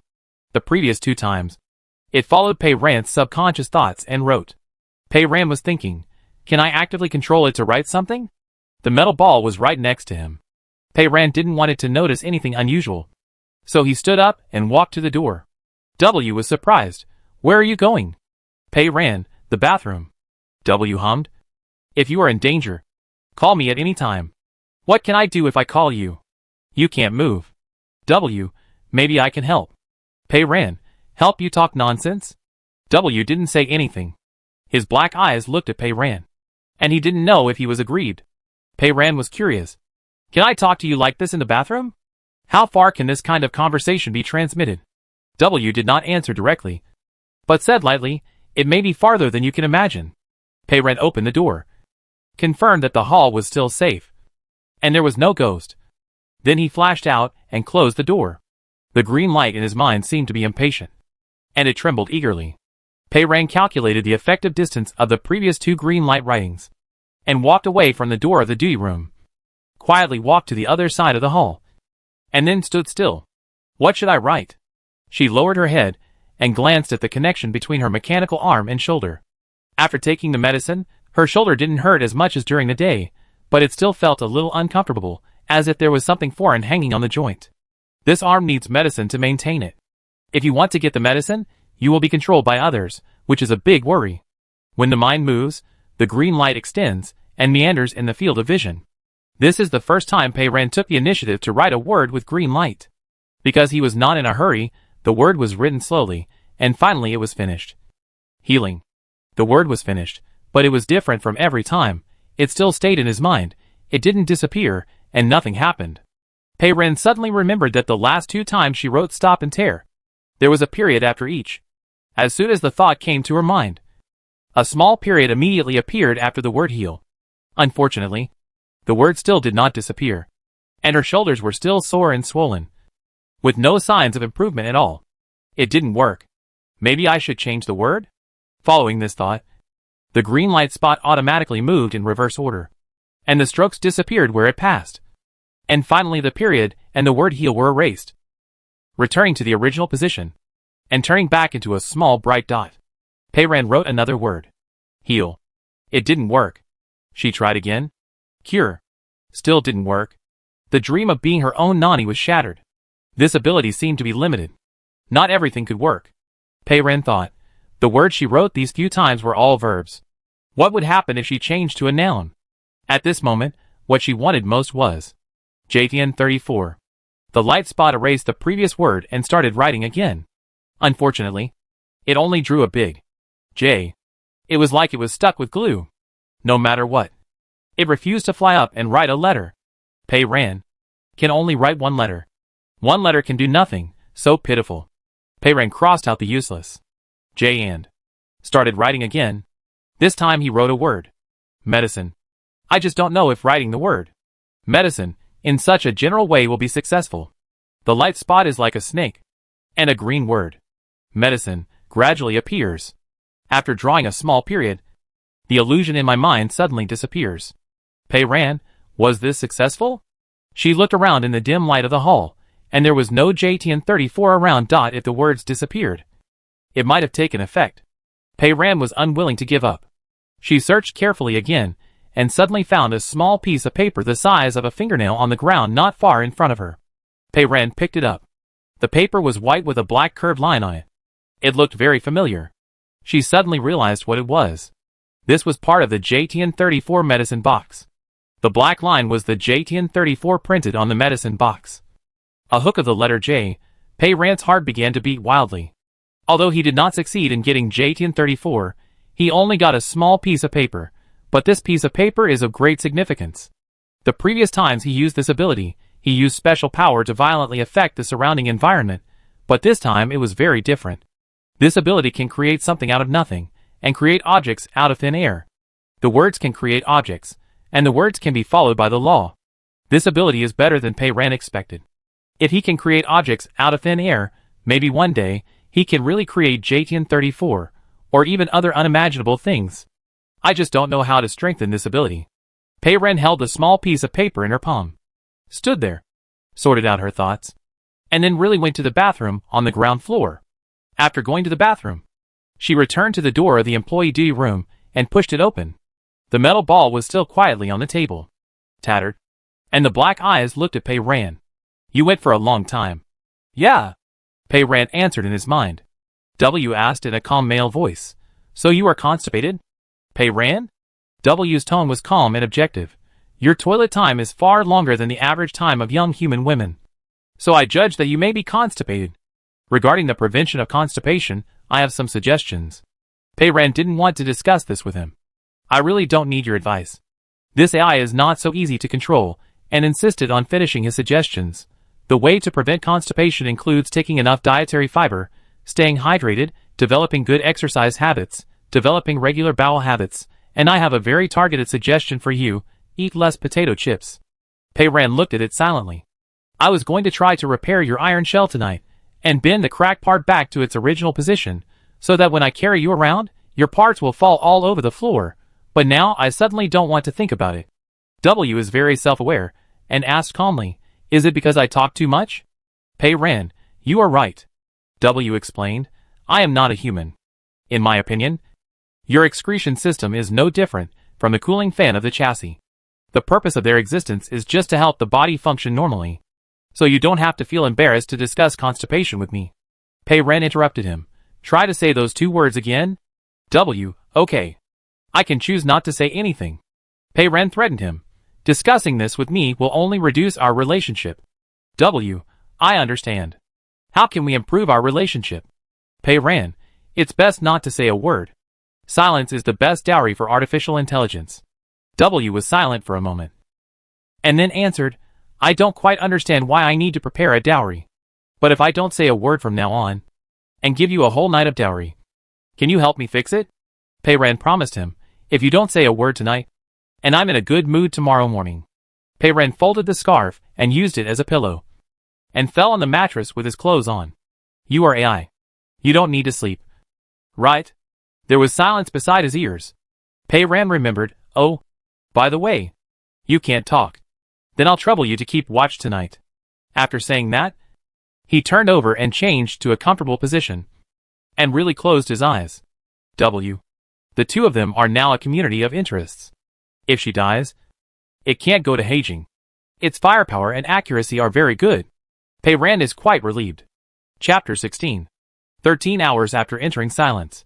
West of White Harbor City, across the vast Sip Plain, further north, on the southern edge of the Loita Basin, deep underground, hidden is a city called Blackwell.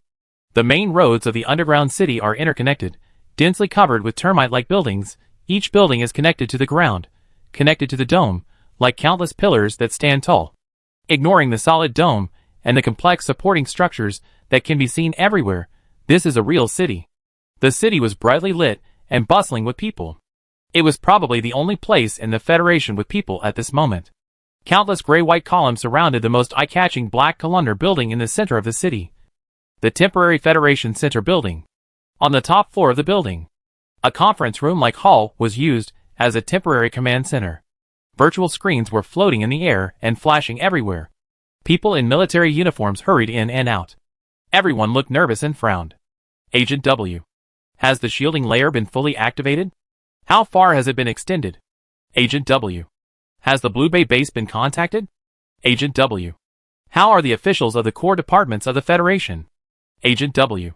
Has the base on the Westis continent been contacted? In the command center, there was only one voice that was different from the others. It was still calm and indifferent, controlling everything. It suppressed the noise and answered the questions raised by everyone who called his name in an orderly manner. Of course, the core shielding layer has been activated. Otherwise, we can't communicate normally like this now, since the construction of the Blackwell has not been completed. The secondary shielding layer is still in an unfinished state. I am trying to organize manpower and material resources to rush to build it. Once it is successfully activated, it is expected that the shielding radius will be extended by another 10 kilometers, including the Blue Bay base. There is no news from all military bases in the southeast. All have lost contact and are estimated to have been completely destroyed. I am still sending signals to them, hoping to get in touch with them.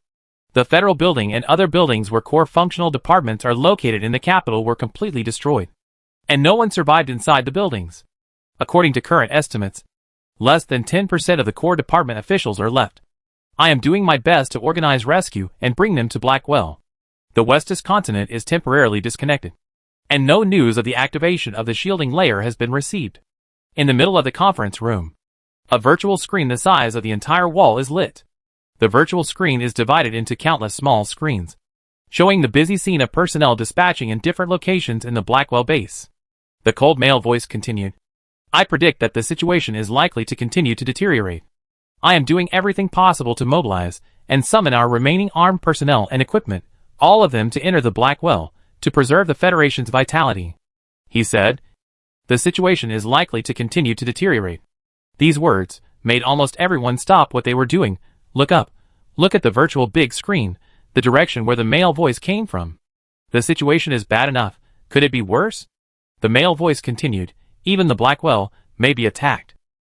The military units outside are suffering a ruthless attack, one after another. The bases and the personnel and equipment in them are reduced to slag. If the Blackwell also falls, the Federation will be finished. Everyone was silent. On one side of the giant virtual screen stood a blond man in his 40s or 50s. He had a high nose bridge and the rank of lieutenant general. He was originally thinking about the small virtual screen in front of him, but now he raised his head and snorted coldly. Next to him was a woman with the same rank of lieutenant general, much younger than him, less than 30 years old, with a straight back and black hair tied behind her head. She glanced at him calmly. Lieutenant General Delsa, you don't believe in the judgment of the federal security agent? Lieutenant General Delsa turned his head. Lieutenant General Songwan, are you overly trusting the judgment of this artificial intelligence? Songwan immediately asked, are you questioning the qualifications of Agent W? Lieutenant General Delsa glanced at her. Songwan, the youngest lieutenant general in the Federation, when speaking, not only represented herself, but also the huge family power behind her. Delsa pursed her thin lips and silently swallowed what she wanted to say. Someone else asked, Agent W, how are the civilians outside now? W replied, except for educational and technology-related institutions and libraries. There are no direct attacks on civilian buildings for the time being. But I estimate that due to the silence, the current population of the Federation should have been reduced by more than half. Everyone was silent. Everyone knew clearly what was happening outside the shield. Countless civilians, without knowing it, spoke and were blown to pieces. W continued, I had sent a warning message to all citizens 40 minutes before the silence occurred. Otherwise the death toll would be far more than that. Lieutenant General Delsa frowned. You sent a warning message to all citizens of the Federation without going through the normal reporting, discussion and approval process. And you seem quite proud of it? W said coldly. Lieutenant General, I am not a human being. And I don't have an emotional reaction like proud. Ensuring the safety of the citizens of the Federation is my highest goal. He continued, when our spacecraft approached the rift of the fifth planet, there was a silence phenomenon. This time, I observed that the abnormal energy near the rift suddenly increased, the intensity of the invasion was much greater than that of the past, and there was an obvious trend of diffusion, so I judged that the entire Federation would soon fall into a state of silence. The situation was urgent at the time, there was no time to go through the normal application and approval procedures, so I sent a warning message directly. It turns out that my prediction was correct. If the military bases could listen to my warnings like the people, our losses would not be as severe as they are now. And I did not send the text message in the name of the Ministry of National Defense and Security. The sender column is blank. You can think of it as a small mistake I made when testing the system. After all, I am allowed a decision-making error rate of 3 millionths per year. And as of today, my decision-making error rate this year is far below this standard. Delsa was choked by him and couldn't speak. Agent W was arguing with Lieutenant General Delsa without any hesitation. No one else dared to speak. Lieutenant General Song-Won changed the subject and asked, Agent W, you said that you would go to the Federal Library in Baigang City to copy the collection materials. How is it going? There was a major next to Delsa, who whispered, when you are so busy, you still have the time to do this? Go to the library to copy materials? No matter how small the sound was, W caught it.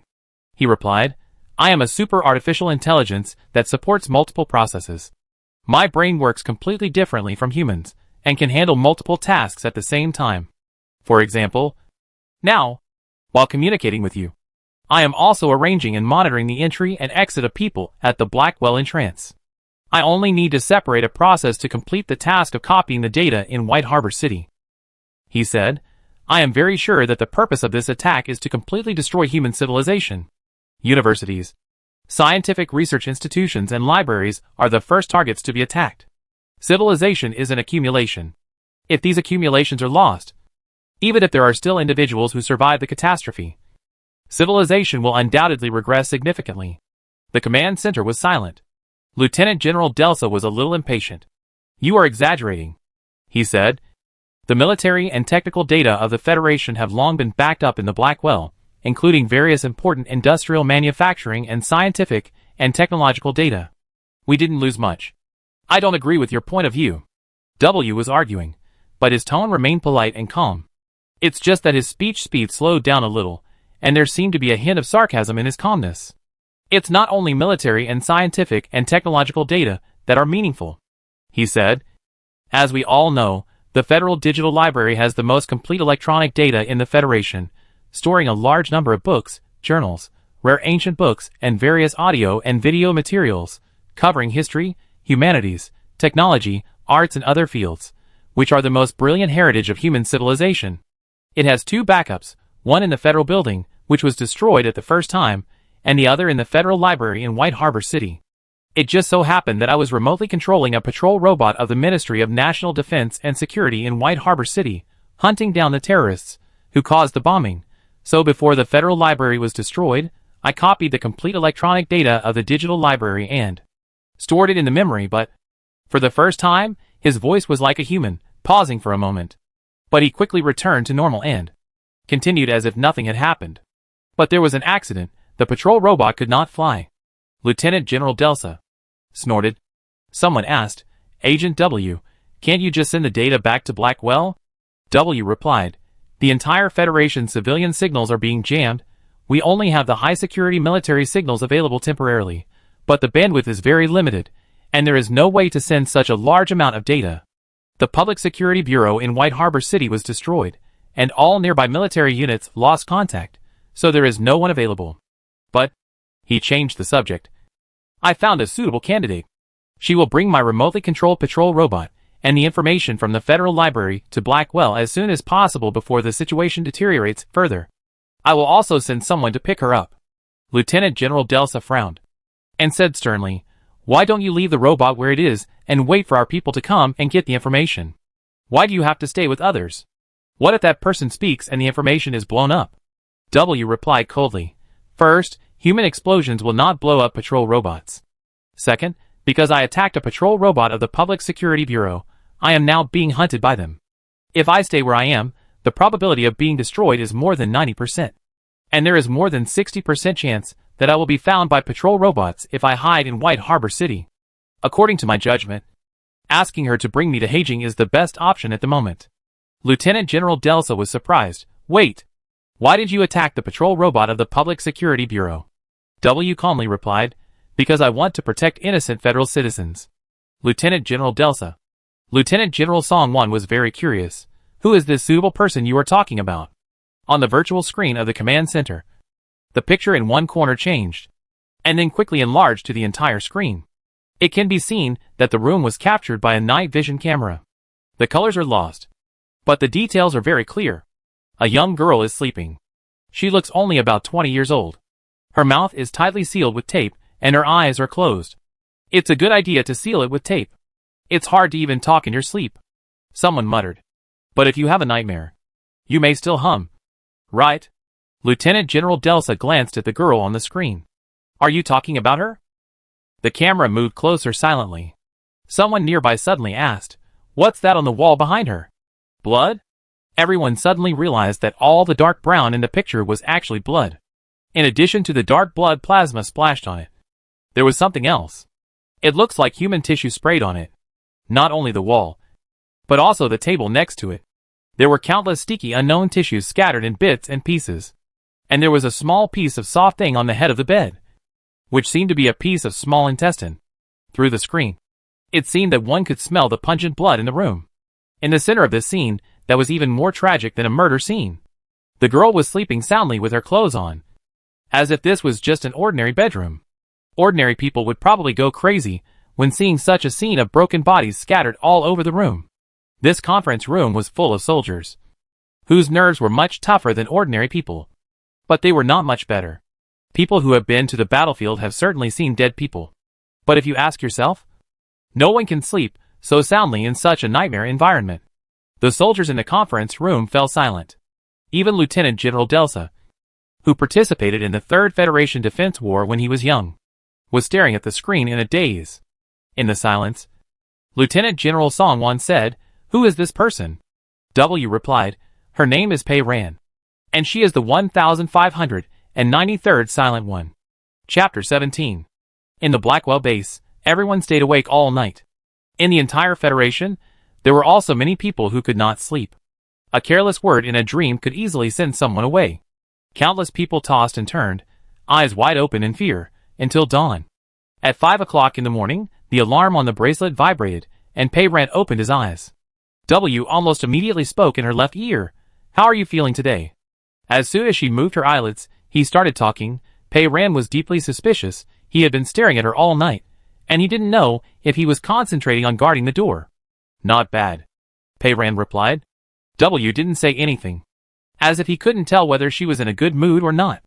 Pei Ran turned on the virtual screen of the bracelet, illuminating the dark room, turned over and sat up, and tore off the tape on his mouth. The tape had been applied for a day and a night, and his face seemed to be allergic. The skin around the edge of the tape was raised, swollen and itchy.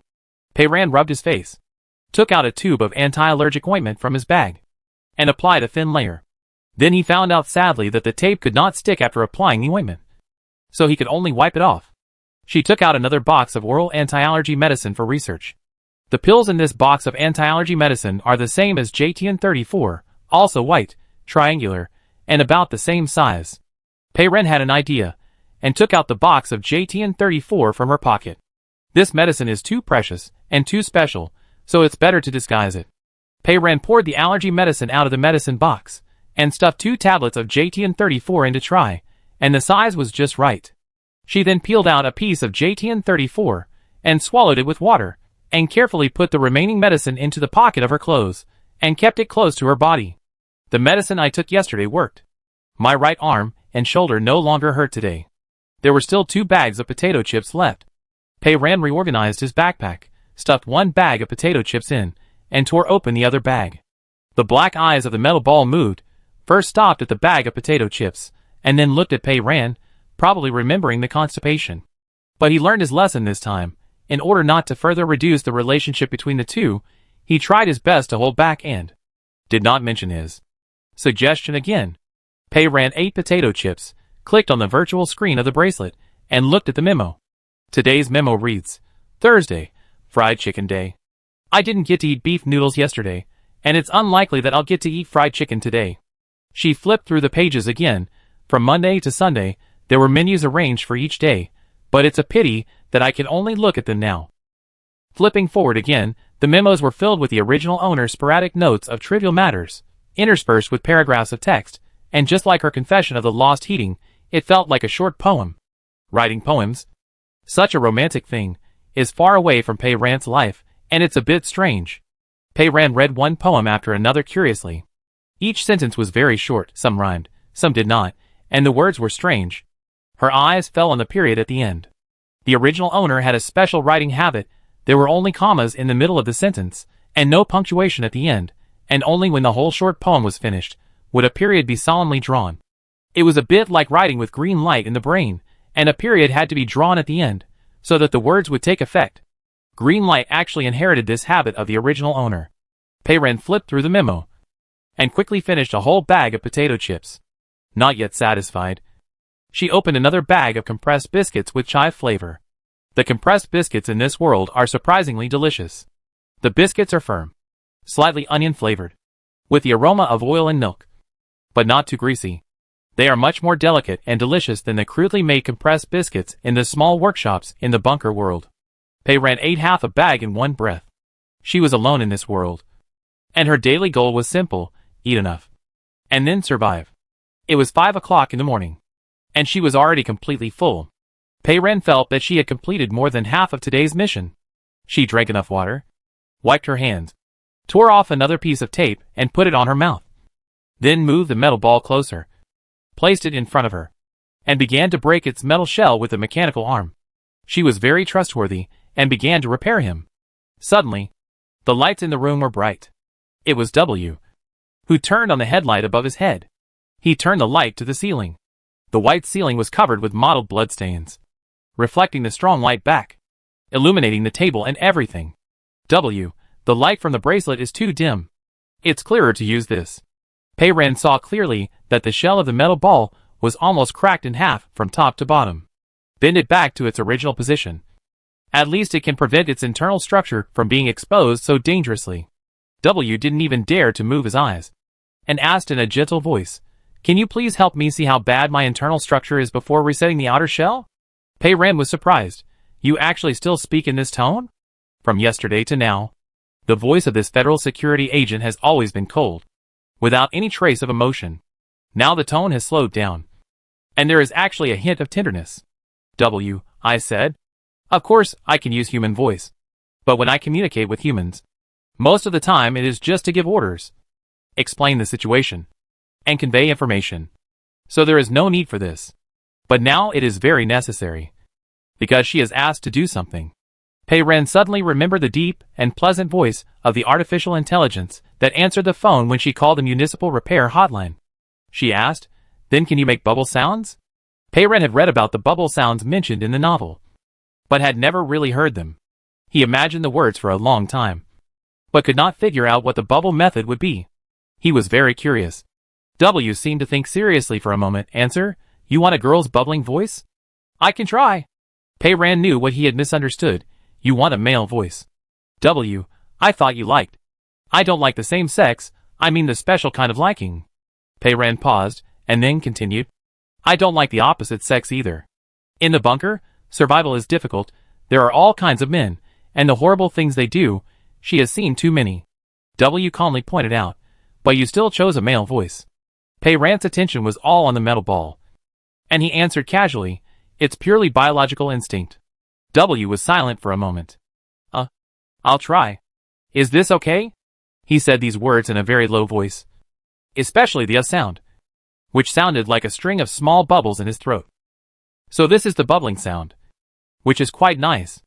And his voice was close to her left ear, which sounded very ambiguous. Pei Ran couldn't help but curl the corners of his mouth. Just 2 days ago, he flew onto the bus, cold and heartless, arrogant, and killed a person with one shot. He didn't expect that the situation would change. Today, he has such a low profile. His body is in tatters, and he still has to rely on his voice to coax people. Her smile was hidden behind the black tape. Silent, but W still saw it. His voice returned to its usual cold tone, but it seemed to reveal a little grievance. Why are you laughing? You insisted on it. No, it's fine, Pei Ran replied. Keep up the good work.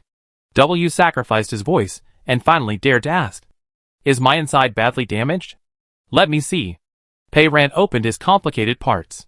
As she guessed, the inner part of the metal ball also has many similarities with the AIs that kill and burn in the bunker world. But there are still some parts that Pei Ran can't figure out what they are used for. Pei Ran concluded, it's a mess. A mess? W asked, can you take a picture of the inside to show me the damage? Pei Ran, bubble sound. Say it again in bubble sound. W was silent for 2 seconds, and changed to bubble sound again. She laughed at him just now, and his voice was a little softer this time. Can you please? Take a picture of the inside, and show it to me? Pei Ran, huh? He seemed embarrassed.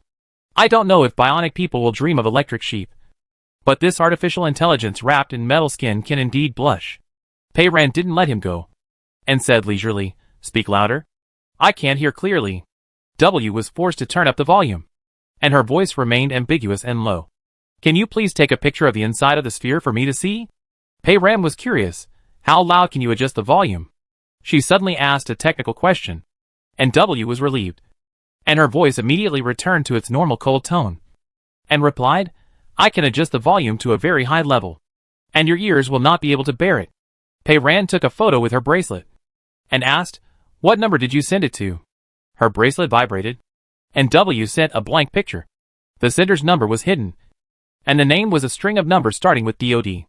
Pei Ran sent the photo back to him. The internal structure of the ball was complicated, and it was heavily obscured. W was silent for a moment, and had to continue to ask Pei Ran for help.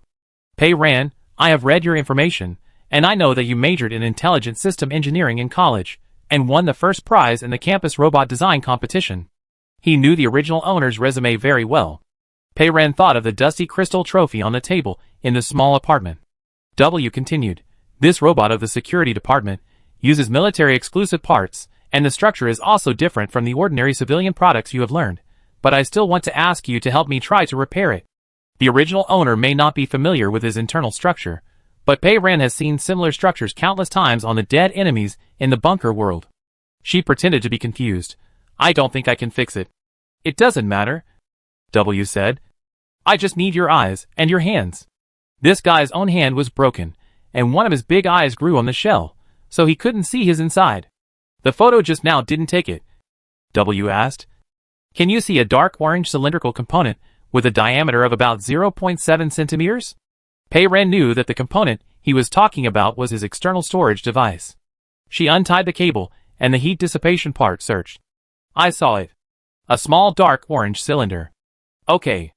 I know there is no problem with its connection to the core processor, because I can access it. I want to ask, is there any physical damage to it? Will it fall off? Pei Ran took a look. No.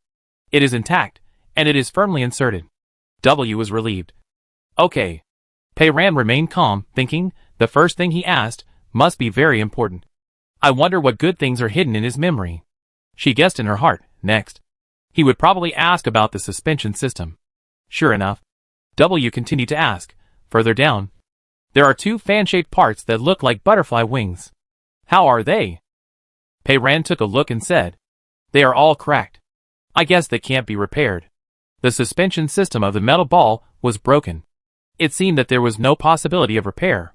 Pei Ran carefully untied the cables, and took a photo with the bracelet as much as possible, and sent it to him. Sure enough, as soon as W received it, he concluded, with this degree of damage, there is no suitable tools and accessories at present, and it cannot be repaired. The suspension system was broken, and the broken-winged Archangel ball could not fly. Pei Ran calculated in his heart. He asked about the memory first, and then asked about the suspension system. It felt like he was eager to send something in the memory to the Black Well. Chapter 18. Now it's set in stone, he is sure he can't do it, so he can only ask her to take him away. W seemed to think for a moment, before saying, "Pei Ran, can you please do me another favor, help me connect the wires that were torn off when it split as much as possible?"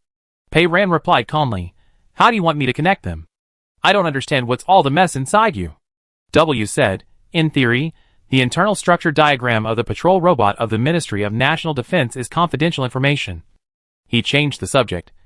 "But now the situation is special, I will send you the structure diagram." The bracelet vibrated, and a beautiful three-dimensional image was sent over. Pei Ran pulled the 3D graphics he sent to the virtual screen and zoomed in. The anatomical diagram of the sphere rotated on the screen. The core processor, the suspension system, the attack system, were all clearly visible. However, Pei Ran immediately realized that he had slightly tampered with the picture. The storage part, including the small memory he had just asked about, had all the text labels on it erased. It was erased perfectly without a trace, and it was completely invisible. Pei Ran first made a disclaimer. "I can only try to make a rough outline by referring to the structural diagram. If it is damaged, don't blame me." "Of course," W said. He asked, "Do you see the folding arm on the lower part? It seems to be stuck." Pei Ran had seen it a long time ago. Above the suspension system, there are two folding metal arms, which are similar to the structure of the patrol ball. They are usually hidden in the sphere and cannot be seen. The last time, CT-106 clamped her wrist with such a metal arm, and almost exploded her head. The folding metal arm of W itself was not torn, and it looked normal, but the wiring connecting the main body was scattered, and the metal arm was stuck by the cracked shell, and it was stuck tightly. Pei Ran helped him sort out the cables. Some of the cables are broken. You can't fix them without disassembling the main body. You can try to connect some of them. Pei Ran carefully fiddled with the structural diagram he sent for a long time, and finally said, "I fixed it as much as I can. See if it can move." On the metal sphere, the hidden folding arm moved, gradually stretched out, but the movement still looked weak and powerless, and it didn't quite work. At least one part could move, and W was quite satisfied. He said, "Pei Ran, thank you." But he immediately changed to a low bubbling sound and said it again. "Pei Ran, thank you." Calling her name close to her ear was a bit touching. "You're welcome," Pei Ran said. Pei Ran connected the line with reservation. This ball was evasive in his words, and I don't know what he was thinking. He was repaired to this level. His folded arms can move, but they can't move freely. It's just right. Pei Ran used a mechanical hand to bend the cracked shell back to its original position, ignoring the big crack on the shell. He is basically a ball now. W thanked Pei Ran and said, "I sent a signal last night and tried to contact the Blackwell base." Pei Ran immediately looked at him. In such a time of poor communication, he actually had a way to contact Blackwell. W explained, "Military encryption signals are not affected at the moment. They will send someone to pick us up. But now only old antique cars are available, so the speed of arrival will be slow. If someone picks him up, doesn't that mean she doesn't need to take him to Heijing?" Pei Ran began to worry about her medicine. W continued, "But my idea is that the situation can deteriorate at any time, whether or not someone comes. It's better for us to go to Heijing by ourselves. I will keep in touch with Heijing. If everything goes well, we can meet the person who picks us up on the road. Don't worry, no matter what, as long as we get to Heijing, I will definitely give you your medicine." He paused. "According to the information received from Heijing, various military units are still under attack. We must be prepared for the worst-case scenario where we need to go to Heijing ourselves." Pei Ran set him in his mind, wrapped the ball with a scarf, and picked up his backpack. In a silent state, the best plan should be to do as Aisha did, find a safe and solid place to hide, rather than trekking more than 2,000 kilometers. But there is no other way. While there is still medicine around, it is wise to go to Heijing immediately, and it is also a last resort. Her goal in this world, in addition to being full and surviving, now has one more thing: getting medicine. Pei Ren said, I have to find a car first.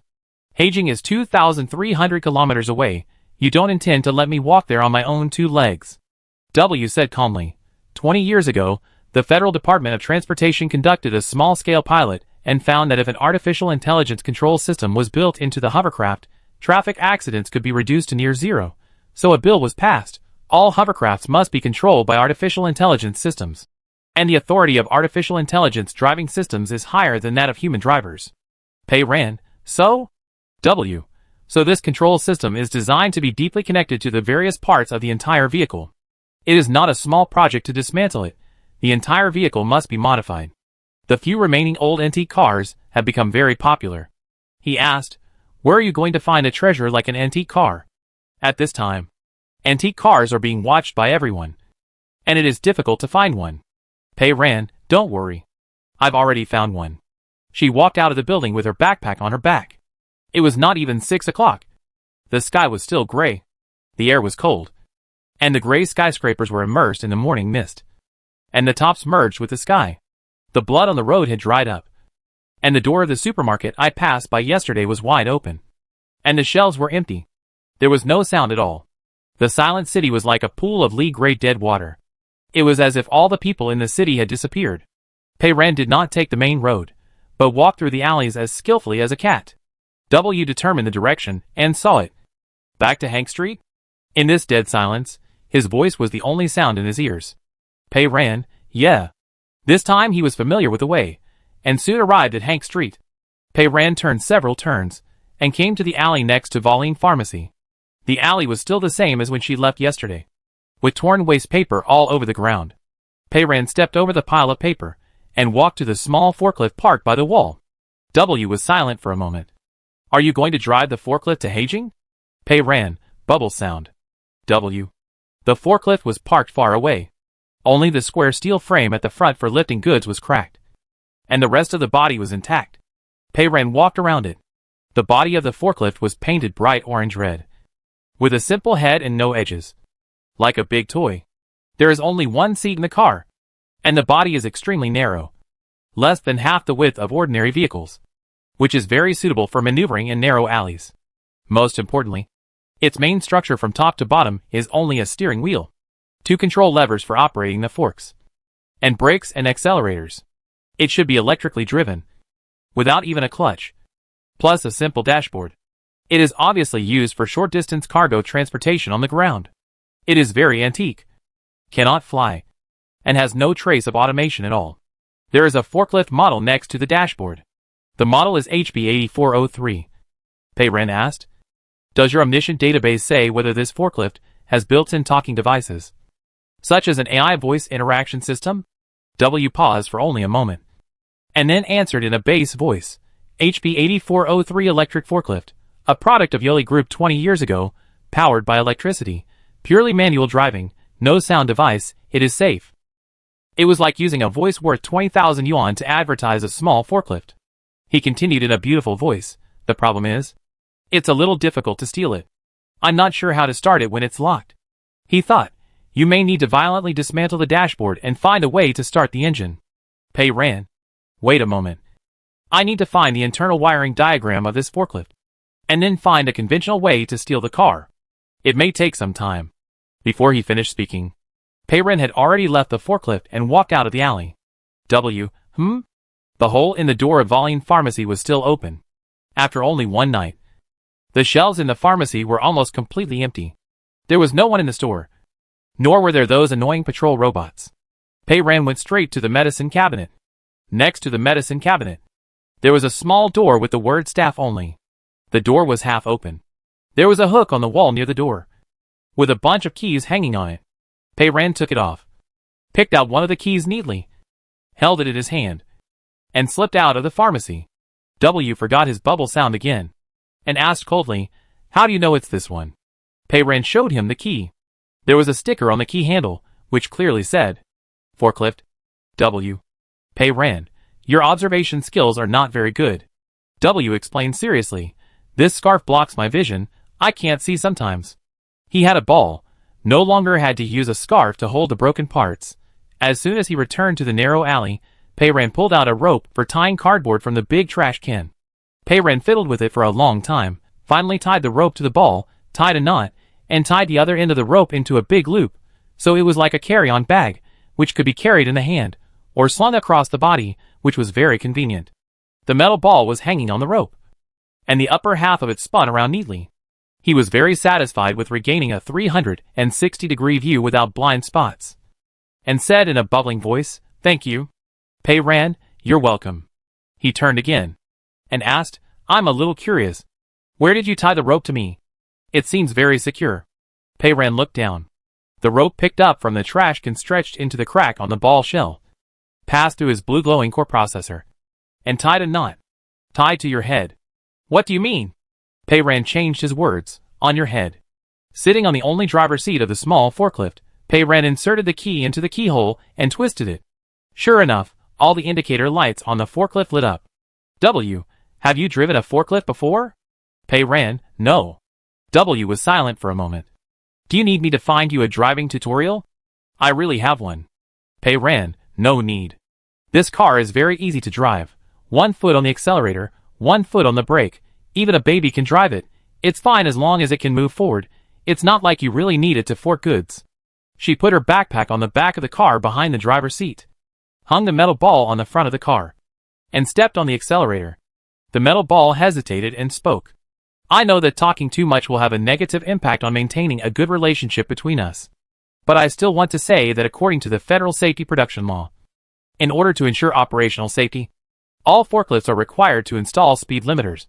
So the maximum speed of this car should be only 10 kilometers per hour." The small forklift moved forward steadily and slowly under Peiran's accelerator. Peiran asked, "Can that speed limiter, be removed?" W answered coldly and slowly, "Of course, it can't be removed casually. If it can be easily removed, there is no point in forcibly installing a speed limiter." Peiran reminded him, voice. W changed it quickly, using an extremely ambiguous and low male bass, and whispered a few words in her ear. In short, "No. It means to let her dream less. 10 kilometers per hour. About the same speed as humans running. But using wheels is better than using your own legs." Peiran sat in the driver's seat, cheering up. 10 kilometers is 10 kilometers. 10 kilometers in 1 hour. 2,300 kilometers only needs 230 hours. And in less than 10 days, we will reach Beijing. W, if you don't sleep, and don't eat potato chips. He added, "I mentioned potato chips, not to discuss constipation with you, but to complete the conditions you just calculated." Peiran said word by word. "You just said what?" W knew the situation very well, and immediately changed to a low bubbling voice, and said in a gentle tone, I didn't say anything." Chapter 19. The metal ball glanced at the dashboard with his black eyes, as if he wanted to say something again, but this time he finally had a dowry in his heart, and he didn't speak easily. Peiran himself had seen it. "I don't know if it's because the energy source is aging, or it's not fully charged. The dashboard shows that the forklift has only a red bottom left, and can only drive another 700 kilometers. Take it one step at a time, anyway. Drive it first, and wait until the power is exhausted."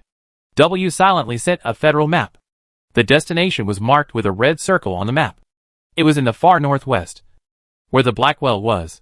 Peiran used the compass in his bracelet to find the direction and drove directly to the northwest of the city. The forklift moved forward slowly and steadily at a speed of 10 kilometers per hour.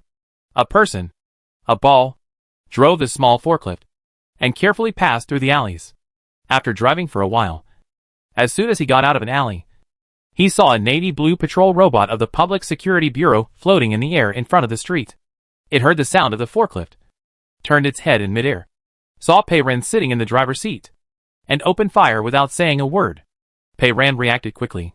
When it turned around, he had already stepped on the accelerator and twisted the steering wheel. The patrol robot missed and hit the wall next to it.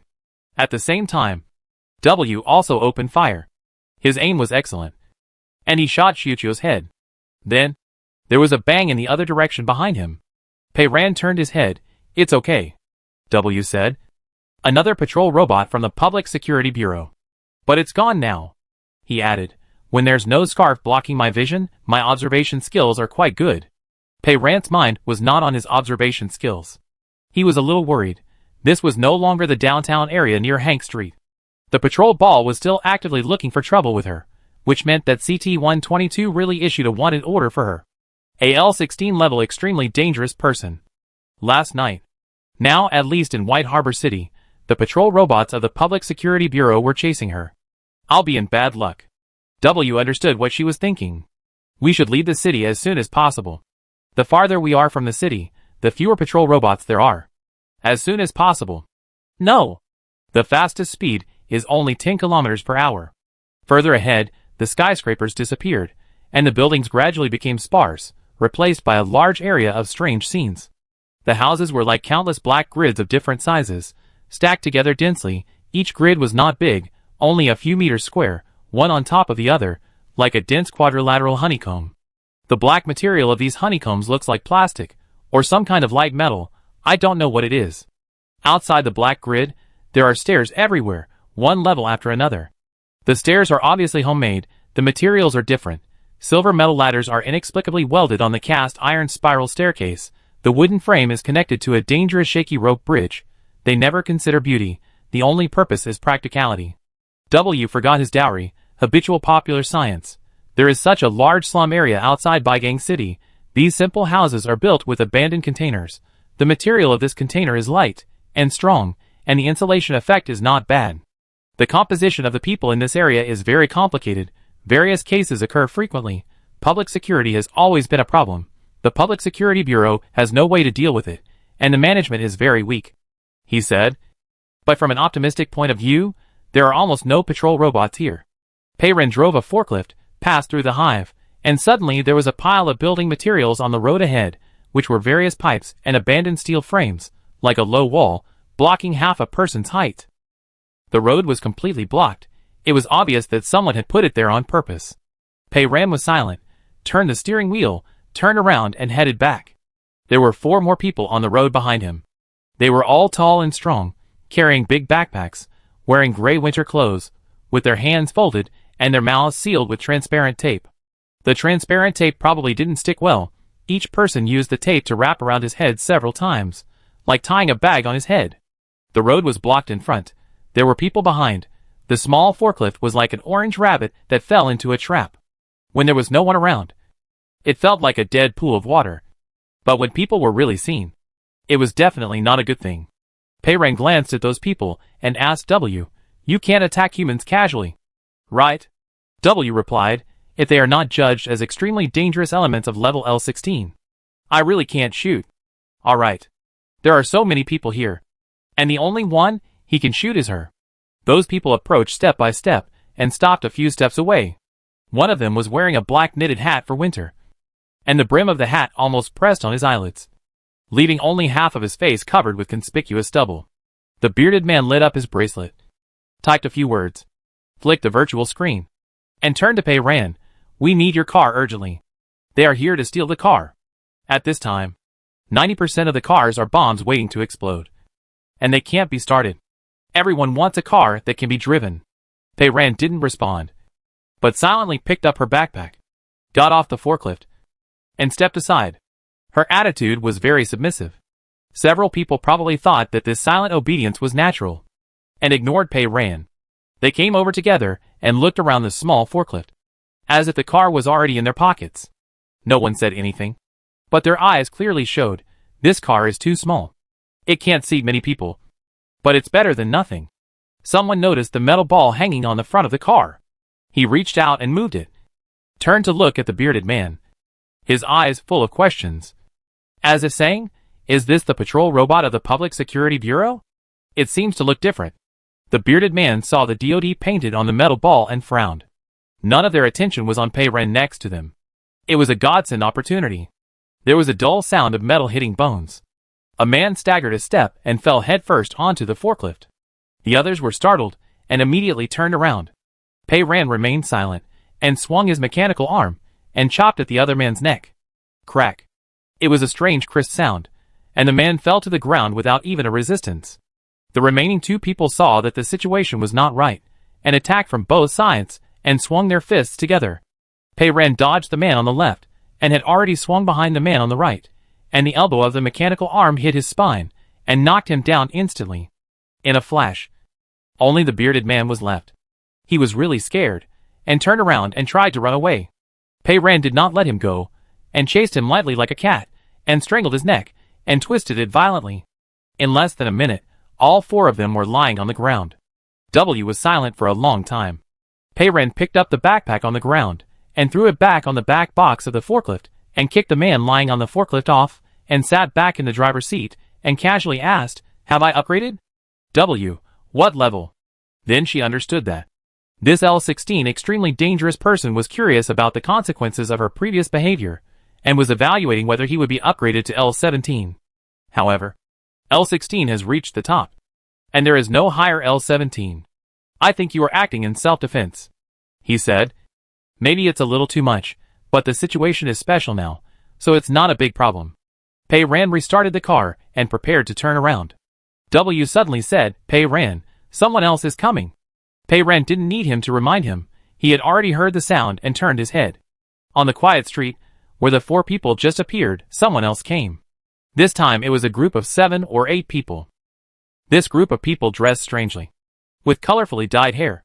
Some people had all kinds of rings hanging on all the places where holes could be pierced on their noses and ears.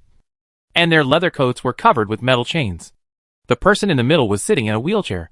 A young boy about the same age as Pei Ran. His dress was completely different from his companions. He was wearing an exquisite light camel woolen short coat, and the texture of the off-white scarf was also soft and delicate. He had semi-long black hair, and the ends of his hair were slightly bent and gathered on his shoulders. His skin was extremely pale, but his eyelashes were very black, as thick as 2 crow feathers. Others had tape on their mouths, but he didn't even wear a mask, and he seemed very confident in his self-control. The strangest thing was that on his knees, there was a palm-sized black leather notebook spread out. He didn't look at Pei Ran, but lowered his head leisurely, holding a pen between his pale and slender fingers, and was quickly sketching something on the notebook. The sky was gray, and the layers of black makeshift sheds blocked out the sun. In the dimness, only the tip of his pen shone with a special green light. Extremely bright, extremely familiar. The green light hung on the tip of the pen, as if it had life, trembling, and moving suddenly from time to time, winding up along the pen shaft, and falling back to the tip of the pen. Pei Ran stared at the green light. Even its wandering posture was almost the same as the light in her mind. It was just that his light was not inside the body, but exposed outside, which looked extremely weird. The long-haired boy in the wheelchair raised his head, looked at Pei Ran calmly, and turned the pen with green light in his hand. Pei Ran's whole body suddenly felt wrong. It was as if an invisible rope had appeared out of nowhere, bound her hands and feet, and suddenly tightened. Pei Ran's whole body was stiff, and she fell off the forklift seat. Her hands and feet could not move at all. She fell hard, and her nose hit the ground, almost crying. Her chest was slammed hard, and it was stuffy and painful. Inexplicably, a mouthful of white foam came out, seeping out from the gap in the tape, and flowing down along the corners of her mouth that could not move. Chapter 20. W immediately whispered in her ear, "Pei Ran? Still alive." Pei Ran answered in his mind. "Suddenly I couldn't move. It must be this guy's doing. He attacked me like this. Isn't he considered a dangerous person above level L16? W said apologetically. The attack caused minor injuries.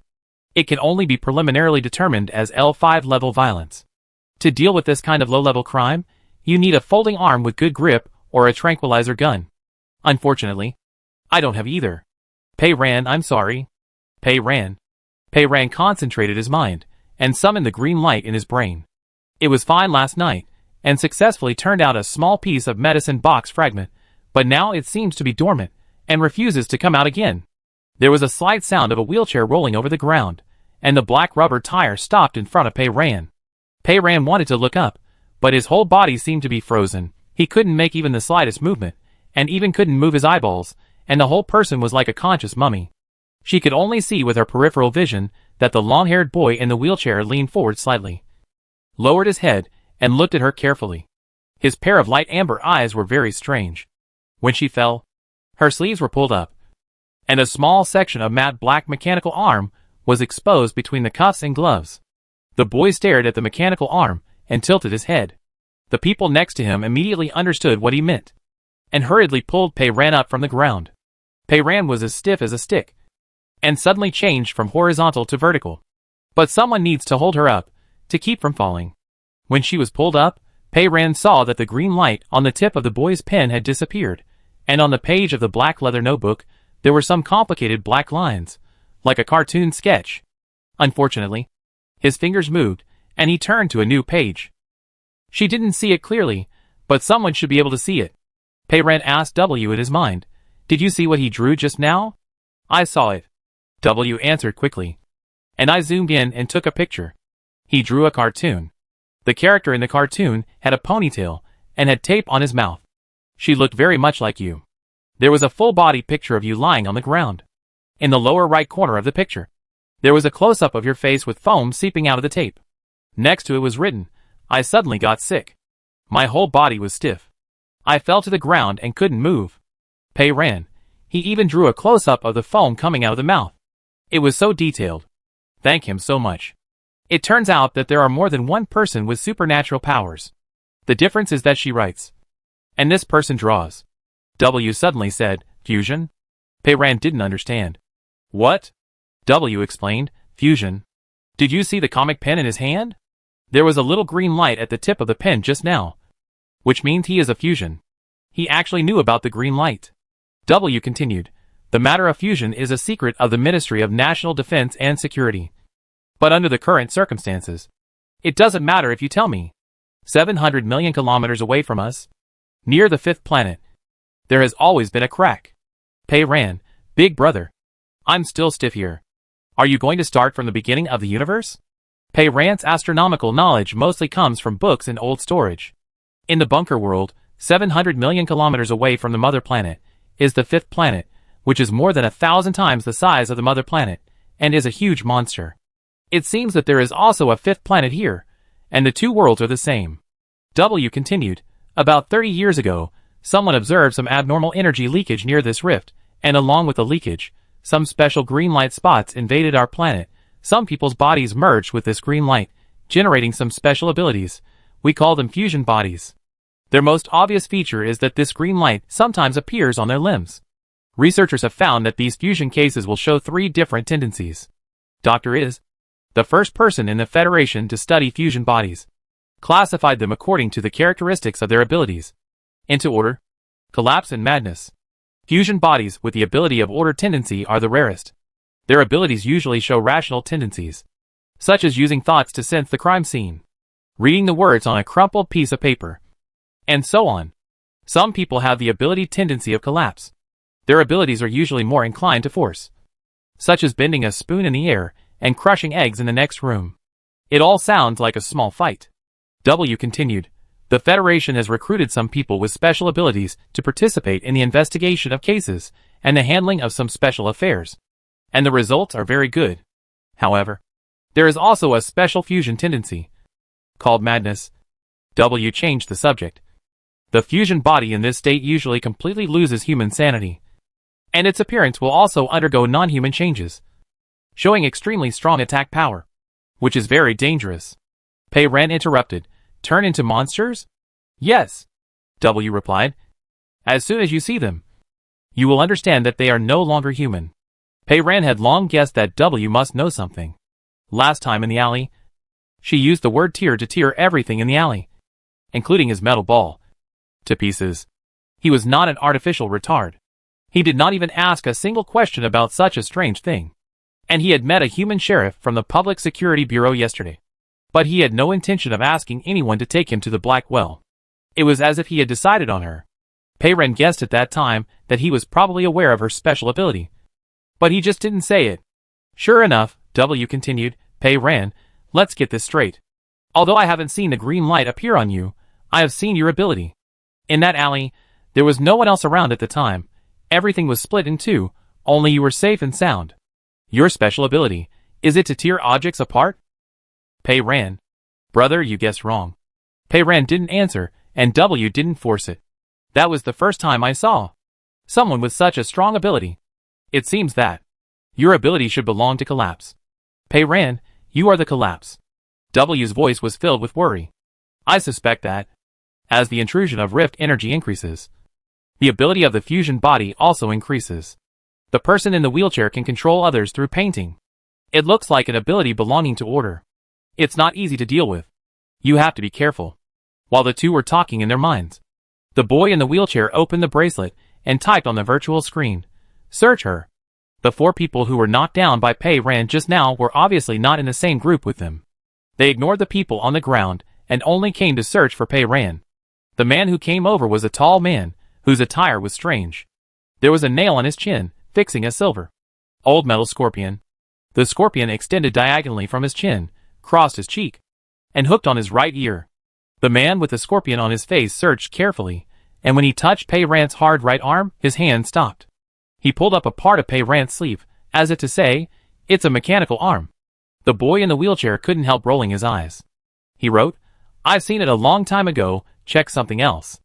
The scorpion man no longer paid attention to Pei Ran's arm, and checked it up and down. He touched something again, pulled out a medicine box and 2 tissues from Pei Ran's inner pocket, and showed them to the wheelchair man. The name of the medicine was clearly printed on the medicine box, which was a common anti-allergic medicine. He only glanced at it, and did not even connect it. He wrote a line on the virtual screen, and turned the screen to show Pei Ran. With such great skills, it would be a pity if she died. You don't want to, do you? He just drew a cartoon sketch, and drew her as a mummy, and he thought he could let her die easily. He continued to write, "At this time, where are you going to go alone?"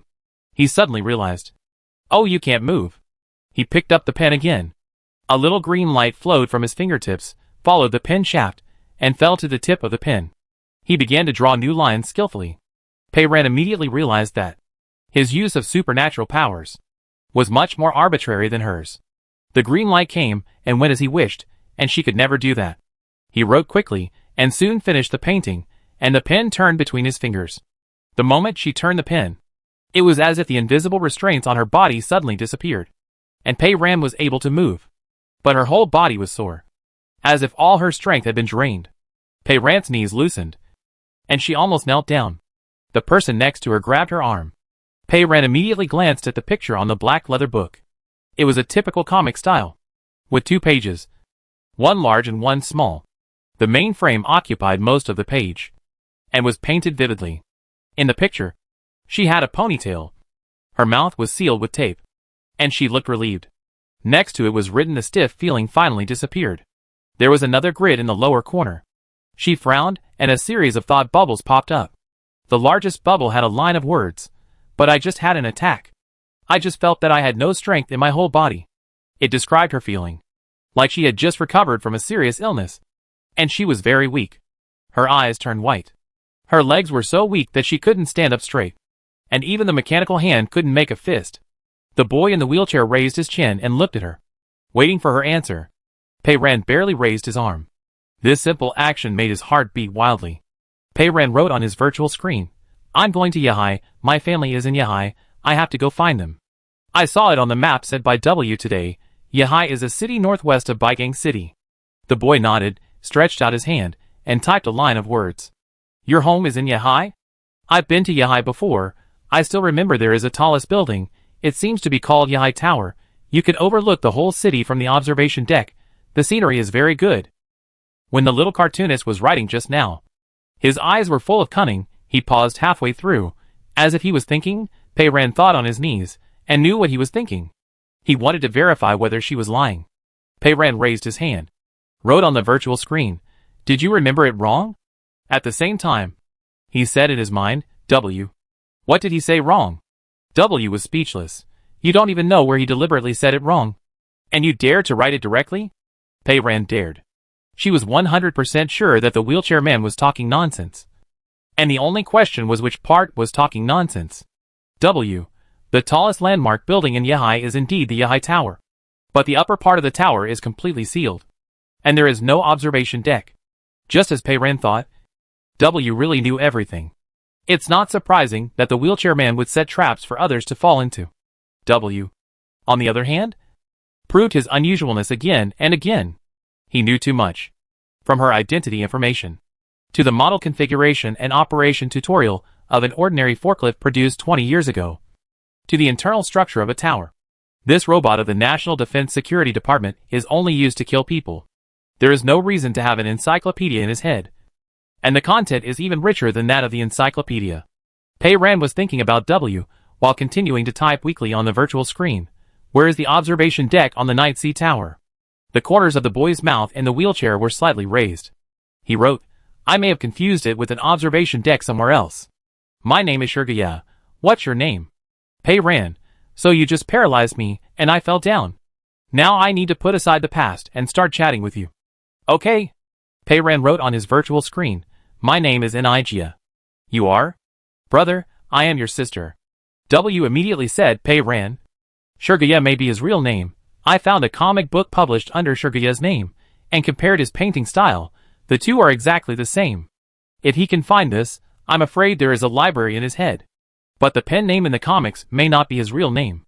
W continued, I once saw the name Shigai by chance in a document about the Silent One experiment. When he was 2 years old. He also participated in the Brain Need a Wave experiment of the Federal Military Academy of Sciences, and was also a Silent One. Pei Ran asked, So he can also receive your voice signal? Can you also talk to him like this? W replied, It should be possible. Pei Ran asked, Can he hear our conversation? She and W were talking so lively, Shigai had no reaction, as if he couldn't hear it. Sure enough, W replied, He can't hear. The signal can be sent and received to a specific object. You use your consciousness to automatically complete the designation in your brain, and I use the machine settings to complete the designation. He said, but I don't plan to talk to him. The list of Silent Ones officially submitted by the laboratory to the Federation did not include his name. Of course, the list was not complete. But I can't find any information about him in the Federation Citizen Database. This person may have a special background, and is not very reliable. Pei Ran, you think the little cartoonist is not very reliable, and you think I, a time traveler, am very reliable. What a good eye. W continued, he was paralyzed in that experiment. This experiment caused Pei Ran to lose an arm, and made Shirgaya paralyzed, so it was not a good experiment. The strange thing is that they were so young at the time, and their parents were willing to do it. Pei Ran asked, why didn't Shirgaya wear a prosthesis? W replied, it's not just his legs that have problems, but his spine, and his lower body can't move at all. In fact, he can also install a half-body intelligent mechanical support to help support and move, which is very practical, but it doesn't look very beautiful. I guess he doesn't want to. He also noticed Shirgaya's exquisite and elegant style. Someone had already taken the backpack and metal ball from the forklift. The Scorpion Man immediately stepped forward, took the backpack and searched it. Except for the scissors and a fruit knife that were considered the murder weapon, nothing was found, and the medicine box was thrown into the backpack. Shigai glanced at the metal ball, and wrote on the virtual screen, Heipo, check it out. A young woman walked forward a few steps from the crowd. Heipo looked about the same age as Pei Ran, and her short hair was a fiery red, probably dyed, because her eyebrows and eyes were pure black. There was a piece of silver tape on her mouth. Her expression was indifferent, and she reached out to take the metal ball. She turned the ball around, then opened the virtual screen of her bracelet, and wrote a line of words for Shirgaya to see. This is the O2F patrol robot of the Federal Defense Security Department. She was able to tell the model number, and she was very knowledgeable. Heipo continued to write, this patrol robot can perform pursuit missions, and it is said that it is directly controlled by the federal security agent, and no one else has management authority. Pei Ran couldn't help but look up at the metal ball. Heipo's wording was, it is directly controlled by the federal security agent. Pei Ran, W, how many little secrets do you have left to tell? Shirgaya asked Heipo to bring the ball closer, lowered his head, and took a look inside the crack in the ball. The core processor was still glowing blue. Heipo continued to type, the core processor is still running. But at this time, the communication signal is severely limited, and can only send pictures. This robot should no longer be under the control of the agent, and is in a dormant state. W was motionless, and seriously pretended to be dead. Shirgaya raised his head, and asked Pei Ran, where did you get it? Pei Ran, I picked it up on the road, and threw it in a small alley full of garbage. It was tattered. It's true. Every word is the truth. Shirgaya asked calmly, What do you do with a patrol robot of the Ministry of Defense? Chapter 21. She had come such a long way to go home, and it was normal for her to carry a large bag of food with her, but it was very strange for her to carry such a broken ball that did not work, and hang it on the front of the forklift. There was absolutely no reason. She was very skilled, and she was carrying a robot from the Ministry of National Defense and Security, and she was acting alone at this time, and there were many suspicious points about her. Pei Ran remained calm, and wrote on the screen, "There is no electricity everywhere. It can be used as a flashlight." Shirgaya did not believe it, and turned to Heipo. Heipo raised her dark eyelashes, glanced at Pei Ran, and wrote, "This kind of robot of the Ministry of National Defense and Security has a strict operating system. All functions are controlled by the core processor. It is not a flashlight that will light up when you press a switch." She said she was lying. Pei Ran silently raised her hand, stretched out a finger, slightly bit her knuckles, and tapped lightly on the middle of the outer shell on the back of the sphere. She was weak all over, even needed someone to support her when she stood, and her fingers were weak, so she tapped lightly. But suddenly, a strong light shot out from the metal ball. The brightness was amazing even in broad daylight. Shigai raised his eyebrows slightly. It really was a flashlight that would light up when you knocked on it. Shigai seemed to smile, and tilted his head to Heipo. He didn't believe it at all. Heipo didn't need him to signal her. She had already squatted down, opened the cracked shell of the metal ball on the spot, and carefully observed its internal structure. She fiddled with it for a while, stood up, and typed on the virtual screen, "The lighting component is damaged, and there is a wire exposed outside. Knock it, and the control module that starts the lighting will bypass the core processor and connect directly to the energy source." After Heipo finished writing, she patted the shell of the metal ball a few times, and the light on the ball turned on and off and on again. Shirgaya was somewhat surprised this time. This girl didn't lie. She really just picked up a ball that lights up when she knocked on it on the street. In addition to Shirgaya, the Agent W was also surprised. When Pei Ran stretched out her finger just now, as a smart artificial intelligence, W immediately understood what she wanted him to do. He only needed to cooperate with her movements and perform a double act. She tapped lightly, and he turned on the light. Perfect. However, the moment her finger touched him, before he turned on the light, the lighting component lit up by itself. It has nothing to do with him. W figured it out in an instant. Pei Ran, when you repaired me this morning, you also turned me into a flashlight. Pei Ran, yes. What's wrong? Don't you like me? W. He understood her considerations very well. She had prepared for a rainy day, and had already thought that taking the robot of the Ministry of National Defense and Security on the road like this needed a very reasonable reason. He could certainly play a double act with her, and turn the lights on and off, but as long as he met an expert like Heipo, he would be exposed immediately. It is far better to do it for real, and transform it into a lighting function. Pei Ran did it without saying a word, and did it completely without leaving any traces. It really looked like the inside of the sphere was torn, and a bare wire was connected to the wrong place. Shirgaya was relieved this time, and turned his attention back to the metal ball. He wrote, "It is a waste to use it as a light. I heard that the built-in weapon system of this patrol robot is very good. Can you remove it?" Heipo replied, "Of course, no problem. It is very simple." She reached in, unplugged the cable skillfully, and turned the bayonet. In a few seconds, she removed the transmitting element. Pei Ran and W, each holding a ball, muffled the sound. They were disarmed. Heipo removed the transmitting element, and handed it to Shigai, and then wrote, "But you need an authorization code to use it. Unfortunately, we don't have the conditions to crack it now, so we can't use it for the time being." Shigai nodded, and motioned the Scorpion Man to take the metal ball and transmitting element, then keep it for now. He took away other people's things, and acted as if it was natural. Pei Ran whispered to W in his heart, "You just took my things, so shameless." She said he was hers. W was silent for a moment, and then again, finally spoke, tactfully, "Actually, I am public property under the jurisdiction of the Federal Ministry of Defense and Security." And then immediately added rigorously and considerately, "But strictly speaking, I belong equally to every taxpayer in the Federation, so you are not wrong to say that I am your thing."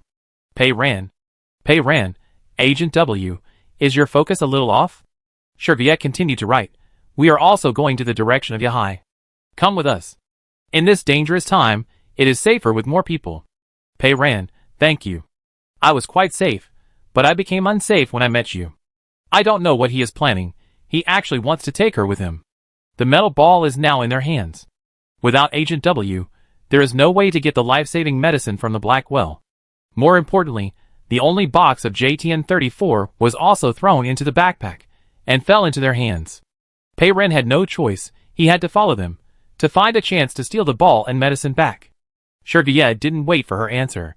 As if it was natural. He decided and it was decided. And no one else could have any objection.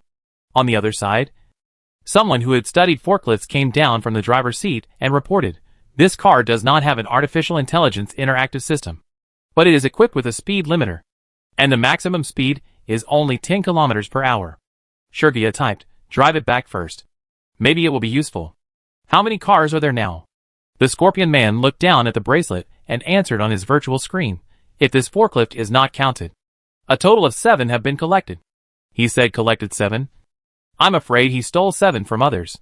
At a time when cars were hard to come by, they had already grabbed 7 cars. Enough to form a team. Shirgye continued, "Find 1 or 2 more, and we'll set off." As if in response to his words, the sound of a car engine came from not far away, accompanied by a clanging noise. Shirgye clicked the control panel on the armrest of the wheelchair, and the wheelchair turned around flexibly, automatically moving backwards, retreating to the side of the road, and the others hurriedly followed. A blue antique car drove over on the road. Unlike Landing's antique collection, this car was rusty and tattered, as if it had been dug out from a garbage dump. However, it was still functional and drove quite fast on the road. The people in the car seemed to be a family. A woman in her 30s was in the driver's seat. A man in a plaid coat was sitting in the passenger seat, and a little girl of 4 or 5 years old was sitting in the back seat, probably because she was afraid that the child might make a sound accidentally. The little girl had a scarf tied tightly around her mouth. They also noticed the group of people on the roadside ahead, and they looked nervous. The car drove faster, as if they were going to speed up and rush over. Shirgye only took a glance, then lowered his head, casually spread out the black leather book on his knees, turned to a new page, and picked up the comic pen. Green dots of light flowed to the tip of the pen like ghost fire. He could use his supernatural power so frequently. Shirgye was a skilled painter, and he sketched the outline of the vehicle with a few strokes. Smoke came out from the front of the car, and added a bold black word, CI. He quickly wrote a row of small characters next to it. Probably the engine overheated. The car stopped. After writing, he turned the pen. Squeak. Pei Ren looked up and saw that somehow a puff of white smoke suddenly came out of the front of the antique car, and it stopped about 10 meters away from them. The couple in the car panicked. They hesitated, and seemed to have discussed for a few words. The man in the plaid coat on the passenger seat finally opened the door, got out of the car, and looked over here first. Shirgye did not move. Nor did he say anything. And his men did not move either. The group of people on the roadside stood quietly, and the man in the plaid coat was confused and obviously nervous. He looked at the group of people nervously again, but still opened the hood of the antique car and checked it quickly. Shirgye was relaxed and at ease. The pen turned twice between his fingers, and the tip of the pen fell on the notebook again, sketching a new sketch. There was only one man in the picture, wearing a plaid coat, standing in front of the car head, which was simply sketched with 2 strokes. Shirgye drew an oval speech bubble next to his head, and wrote a few words slowly in it. What to do? Pei Ren's hair stood up. After Shirgye finished drawing, he turned the pen and raised his head. Pei Ren also raised his head, and saw the man standing in front of the car, with his lips slightly parted. What should I do? He muttered subconsciously. As soon as he said this, he suddenly realized it, as if he was struck by lightning, and froze in place. Bang! Blood and flesh splattered, and the front of the car and the windows instantly turned red, full of fragments. The energy level that would make a human body explode would not damage the car, but only leave a neat circle of death on the hood. The woman in the driver's seat was stunned by this sudden change, holding the steering wheel. Her mouth opened in horror, and no sound came out. Shirgye tilted his head to look at the woman and child in the car, as if waiting for them to get out of the car. Pei Ren stared at Shirgye intently, knowing what he wanted to do. He wanted to kill them, but he didn't want their flesh and blood to contaminate the car. However, neither of them moved. After a few seconds, the woman suddenly came to her senses and stepped on the accelerator frantically, as if she wanted to restart the car and leave this place as soon as possible. Shirgaya was not satisfied. He frowned slightly and started writing again, this time in the lower left corner. He added a small close-up of the little girl in the back seat, with twin ponytails, her eyes wide open in fear, and the scarf tied around her mouth loosened. Shirgaya drew an oval speech bubble next to it and wrote, "Dad, there is absolutely no way." Pei Ran thought frantically in his mind. He can force others to speak, and in this case, there is no way to escape. Chapter 22. The green light in the body is still sleeping, and has no intention of waking up. Shigai raised his head and turned the pen. The little girl in the car opened her eyes wide, and tears appeared. The scarf was originally tied tightly, but suddenly it loosened strangely. Her mouth opened, as if she was about to cry, her lips touched. "Dad!" Through the car window, her voice could not be heard, and then the muffled sound of the explosion was also isolated in the car. The car window glass was suddenly covered with red flesh and blood, and fogged up. It was the flesh and blood of two people. The mother sitting in the driver's seat was too close to her daughter, and fell into the circle of death, and the two of them were crushed to pieces together. After watching the scene, Shirgaya lowered his head and started writing again. He scribbled the front of the antique car in the only blank space left in the lower right corner of the page, and wrote a line of words next to it. The engine cooled for a while, and the car returned to normal. 1 page of paper, 4 frame comics. The family of 3 just disappeared, leaving behind the antique car that Shirgaya wanted. Shirgaya put down his pen, wrote on the virtual screen, and told the people around him the car should be ready to drive. "Clean the car. It's too dirty." His men took the order respectfully and left. He wrote to the Scorpion Man again, "I'm tired. Let's go back for lunch first. Let them find another car, and then we can set off." Shirgaya lazily closed the black leather book, clicked the operating panel on the wheelchair armrest, and turned the wheelchair. Before turning around, he glanced at Pei Ran. There seemed to be a hint of smile in his eyes. It was as if a person, by chance, had obtained a godlike power, and could easily control the life and death of others. It was not enough to show off to his subordinates every day, but he also wanted to see the shocked reaction of a new audience. At the same time, it was also a warning. If he moved the pen casually, the tape on her face would fall off, she would make a sound, and explode into pieces. He told her not to have any bad ideas. Killing people, and watching others kill people, were nothing new to Pei Ran. In the bunker world, people fought and died every day, and Pei Ran had long been accustomed to it. But in that world, people mostly fight for survival resources and a chance to live, and rarely encounter such a madman who deliberately plays with other people's lives.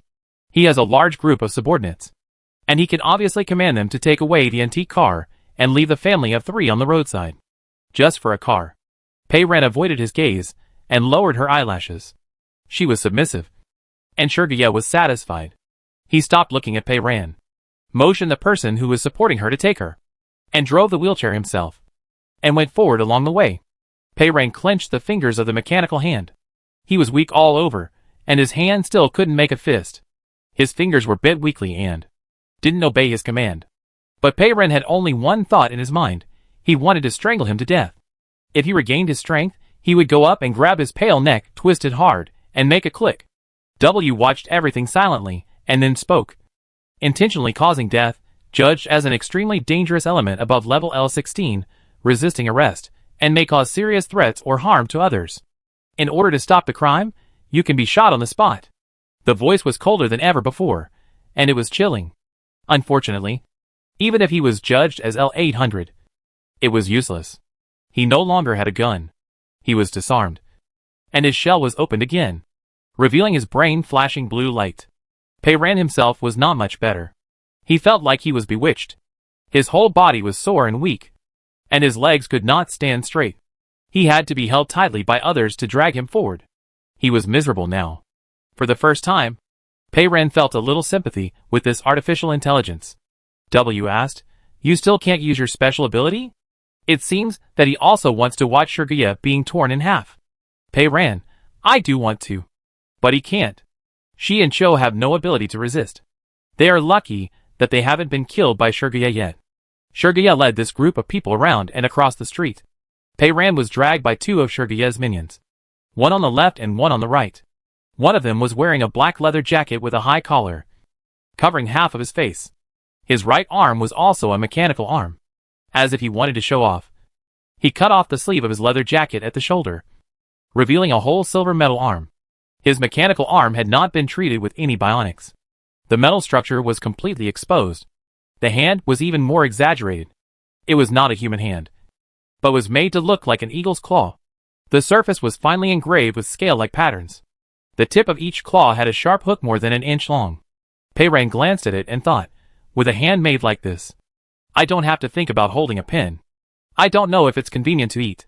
When I go to the toilet, I don't have to worry about bursting my anus. Pei Ran had seen the Federal Bionic Intelligent Prosthetic Safety Regulations 2 days ago, which said, no mechanical prosthesis shall have functions beyond the normal function of human limbs. No one's normal limbs can grow eagle claws. And his arm is obviously illegal. The metal ball was 2 or 3 meters away from her, and was carried in the hands of the Scorpion Man along with his launch component and her backpack. W followed her gaze, and saw that she was looking at someone else's mechanical arm. He said, there are many gangs and various organizations in this area. This kind of illegally modified mechanical prosthesis is very common. The modifications are strange and varied. There are all kinds of shapes. Some people even replace their forearms with guns. Pei Ran now understood why Shirgaya and the others saw her quickly knock down several people with her mechanical arm, but did not pay much attention to her mechanical arm.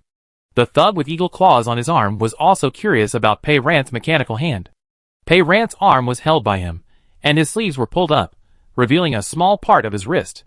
He looked at it from time to time, and then moved his eagle claws. Click, click. The eagle claws had been modified in some way, and when they moved, it was like cracking the knuckles of a person's hand, and the knuckles of the eagle claws made a sound, which was very cool. Passing by a street corner, the eagle claw man suddenly stretched out his hand and grabbed it, and the sharp hook on the claw suddenly poked into the board wall of the simple house next to him. He withdrew his hand, first admired the 4 holes on the wall, and then turned his head to see Pei Ran's reaction. Pei Ran didn't want to watch him show off his skills, and was thinking in his mind. According to W, Shirgaya's ability to control everything by painting is classified as order. Her ability is similar to Shirgaya's, and it should be the rarest order ability. The difference is that he draws and she writes. Shirgaya is much more skilled in using her ability than she is. She used it again and again just now, as if there was no need for any interval. But his ability seemed to be controlled freely. But it was still not good enough. If she could create something out of words, a small piece of medicine box fragment out of nothing, he should be able to create something out of nothing with comics. For example, an antique car. However, he was still robbing other people's cars, which showed that he couldn't do it with his ability. He couldn't even use drawing to directly unlock the authorization code of W's built-in weapon, let alone restore his legs to normal, stand up from the wheelchair, or force the mother and daughter to open the car door and get out. His use of supernatural powers was still extremely limited, crude, and not much better than hers. The small piece of paper from the medicine box she created last night was still in her pocket. In mythology, God created everything, so he was called the creator. Creating something out of nothing was the supreme power.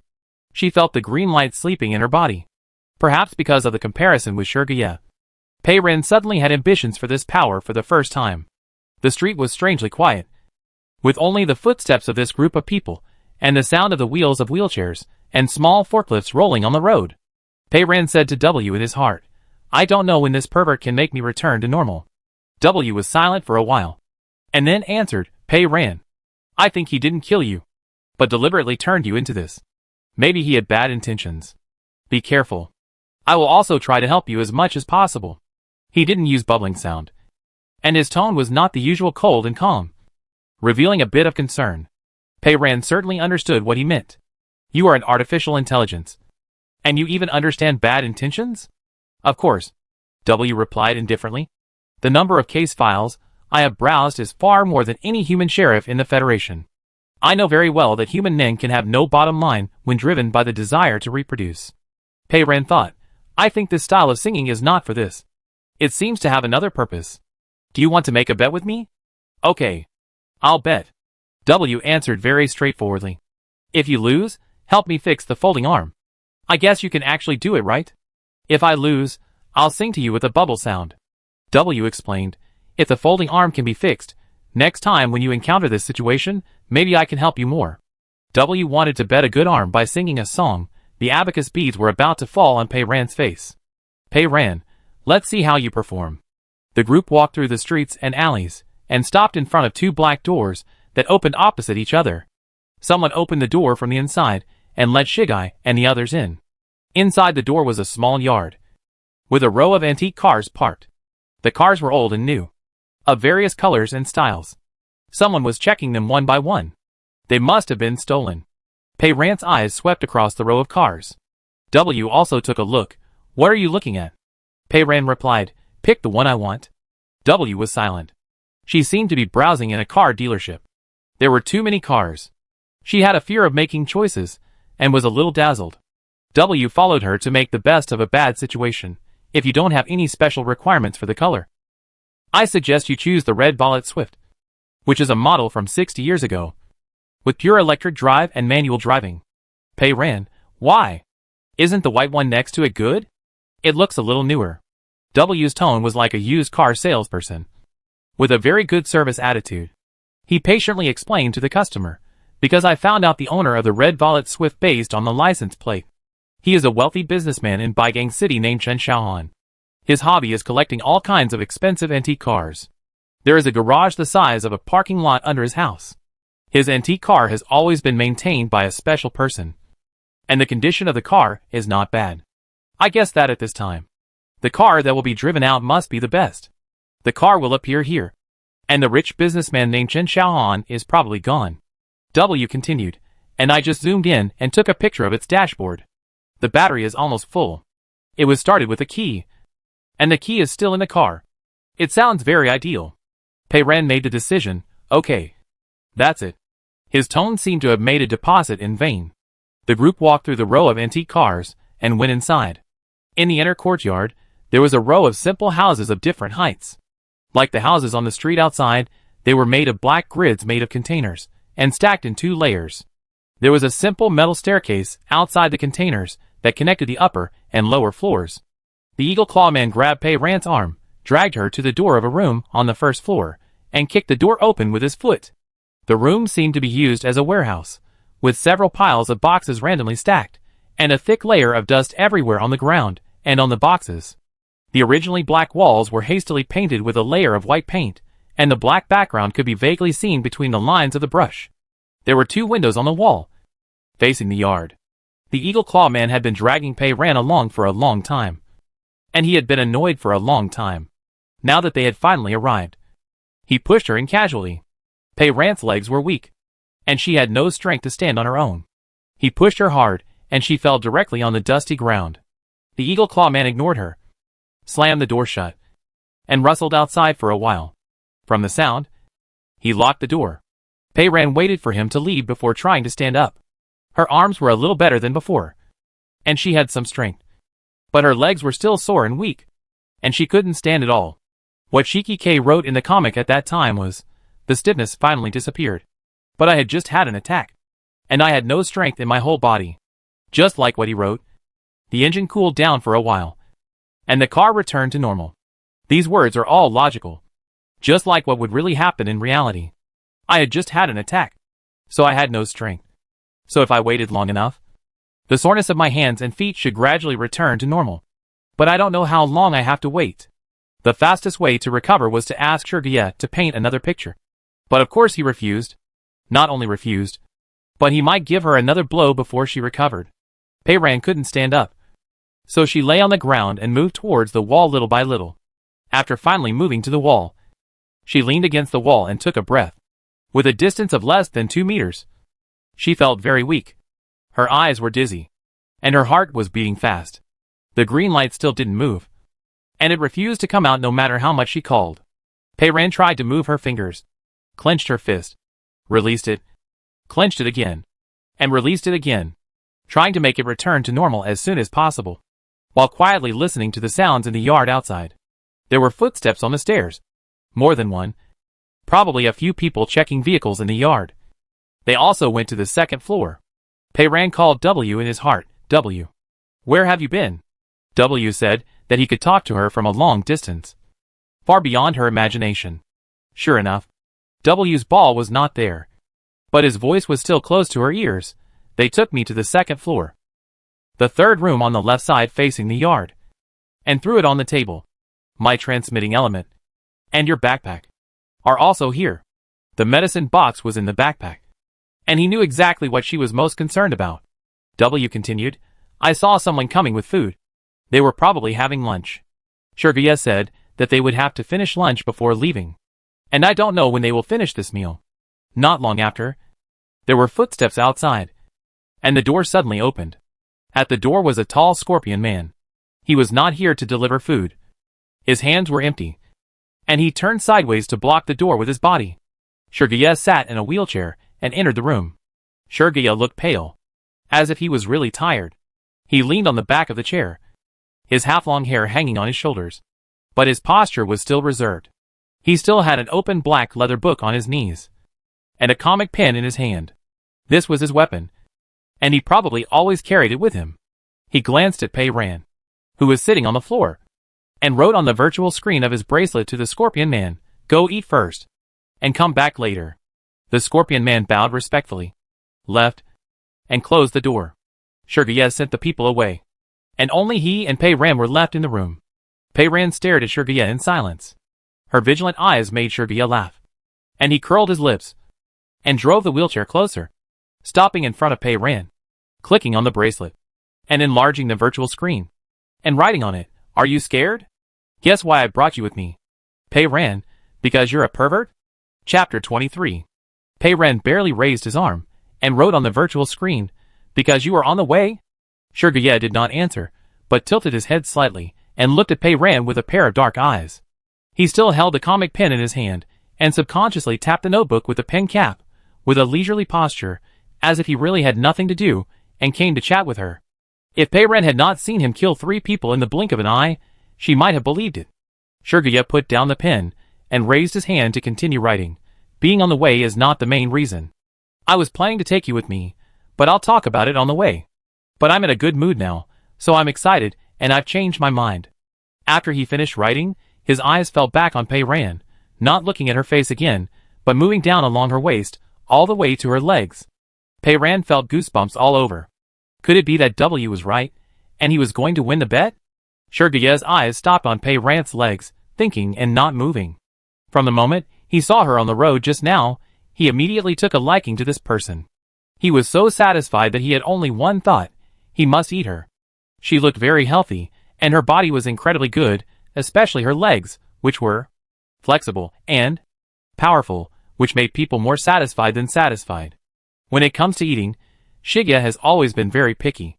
In recent years, when he has the opportunity to eat this kind of meat, he only eats the gastrocnemius muscle on the calf. The gastrocnemius muscle is tender, and has a little elastic chewiness, which he likes very much. Sometimes he also eats the soleus muscle, but he only touches it occasionally when he is happy, and he is not interested in the rest of the human body. The rest of the family had always acquiesced to his strange eating preference. After all, he was not the only one in the family with pica. From time to time, someone would bring him a few homeless people from various dark corners of the city, especially in this slum, where almost everyone was doing illegal business, and no one would care if 1 or 2 small people disappeared. But deep in Shirgaya's heart, he still preferred those young, fresh, and healthy flesh and blood. It's just that this kind of thing is not easy to get. Everything changed about 2 months ago. One night, a green light inexplicably appeared in the air and sank into his body. Since that day, Shirgaya found that he had a special ability. The comic plots he drew could become reality to a certain extent. During that time, he tried every day and found that this ability was actually limited. Some plots could be realized. Some could not. Especially the particularly imaginative plots, which could not be realized at all. But it was enough. He suddenly realized that, with this little green light, this special ability, even if he was in a wheelchair, he could get fresh ingredients by himself without relying on others. All he had to do was move the pen. The tip of the pen moved across the paper, outlining the outline, writing a simple line of narration. With just a little effort, those bodies that had relied on their 2 healthy legs to jump around the world and were full of energy would succumb to his godlike power, lying limply on the ground, never able to get up again. They were like fresh fish placed on a chopping board, which could only jump a few times. And he, Shirgaya, even if he was half paralyzed, could still control everything and cut them at will. He had recently become addicted to sashimi. Fresh, juicy, steaming hot. Killing the fish by yourself, peeling the skin, cutting the meat, was much more fun than waiting for someone to serve it. Today, he had been busy looking for antique cars for most of the day, and was exhausted. She was the most ideal lunch God had given him. Shigai remained calm, put the pen in his hand on the black leather notebook, turned around and pulled out a dagger from under the cushion. The style of the dagger was the same as his attire, very exquisite. The handle was covered with the skin of an unknown animal, the shape was classical, the blood groove was carved with delicate patterns, and the dagger was shining with cold light. When Pei Ran saw the dagger in his hand, she immediately struggled to retreat to the side. But she was too weak. Even if she tried hard, she couldn't retreat far, much slower than Shirgaye, who was sitting in a wheelchair. Shirgaye clicked the control panel on the armrest of the wheelchair, and instantly moved closer. He leaned down, and his pale and slender fingers stretched forward, grabbed Pei Ran's hair, and held it tightly. All he had to do was hold her head steady, and gently swipe her neck with the dagger. Then the hot blood would spurt out, and the fish would flutter and twitch, and finally stop. It was a little dirty, but compared to the wonderful pleasure that rose from the bottom when the knife was cut, that little bit of blood was nothing. Anyway, he had so many clothes with him, so he could just change them. Shirgaye was right. His body was weak, but Pei Ran was weaker than him at this moment, and he had no strength to resist, and could not avoid his grabbing hand. But he still had the strength to raise his hand. At the critical moment of life and death, Pei Ran did not hesitate, stretched out his hand, and clicked the control panel on the armrest of Shigai's wheelchair. On the touch control panel of the wheelchair, the icons were clearly displayed, and Pei Ran had seen him operate it several times today. The row of arrows pointing backwards was for moving backwards, and after long pressing, pulling, the wheelchair would accelerate. Pei Ran clicked the backward icon, and pulled it to the lowest speed. This was a wheelchair specially customized by Shigai, and it was his feet that could do whatever he wanted, precise control, quick response, and free movement, and he was always very satisfied with it. Now he suddenly realized that being too sensitive was not necessarily a good thing. Pei Ran swiped the control panel, and the wheelchair was like a cannonball, flying backwards at the fastest speed, and crashed into a pile of boxes with a bang. Shirgaye sat in the wheelchair, with an elegant posture, and he did not put any ugly straps on his waist or legs. He was leaning forward to grab Pei Ran's hair, and the friction of sitting alone could not withstand this sudden acceleration. He suddenly jumped forward and fell off the wheelchair. When he pounced, he was holding Pei Ran's hair, and Pei Ran was also dragged to the ground by him. Now both of them were lying on the ground. One was weak all over, and the other was half paralyzed. Shirgaye didn't take Pei Ran seriously at first. No matter how good she was, she should have no power to fight back in front of his godlike ability. He didn't expect that she would have such a strange trick when she was exhausted. After the pounce, Shirgaye instinctively let go to protect herself, and the dagger in his hand flew out. Pei Ran saw that he had no dagger, and while he just fell down and hadn't reacted yet, he tried his best to grab the bracelet on his wrist as soon as possible. The bracelet was very elastic, and it came off as soon as he pulled it. Pei Ran also threw it aside.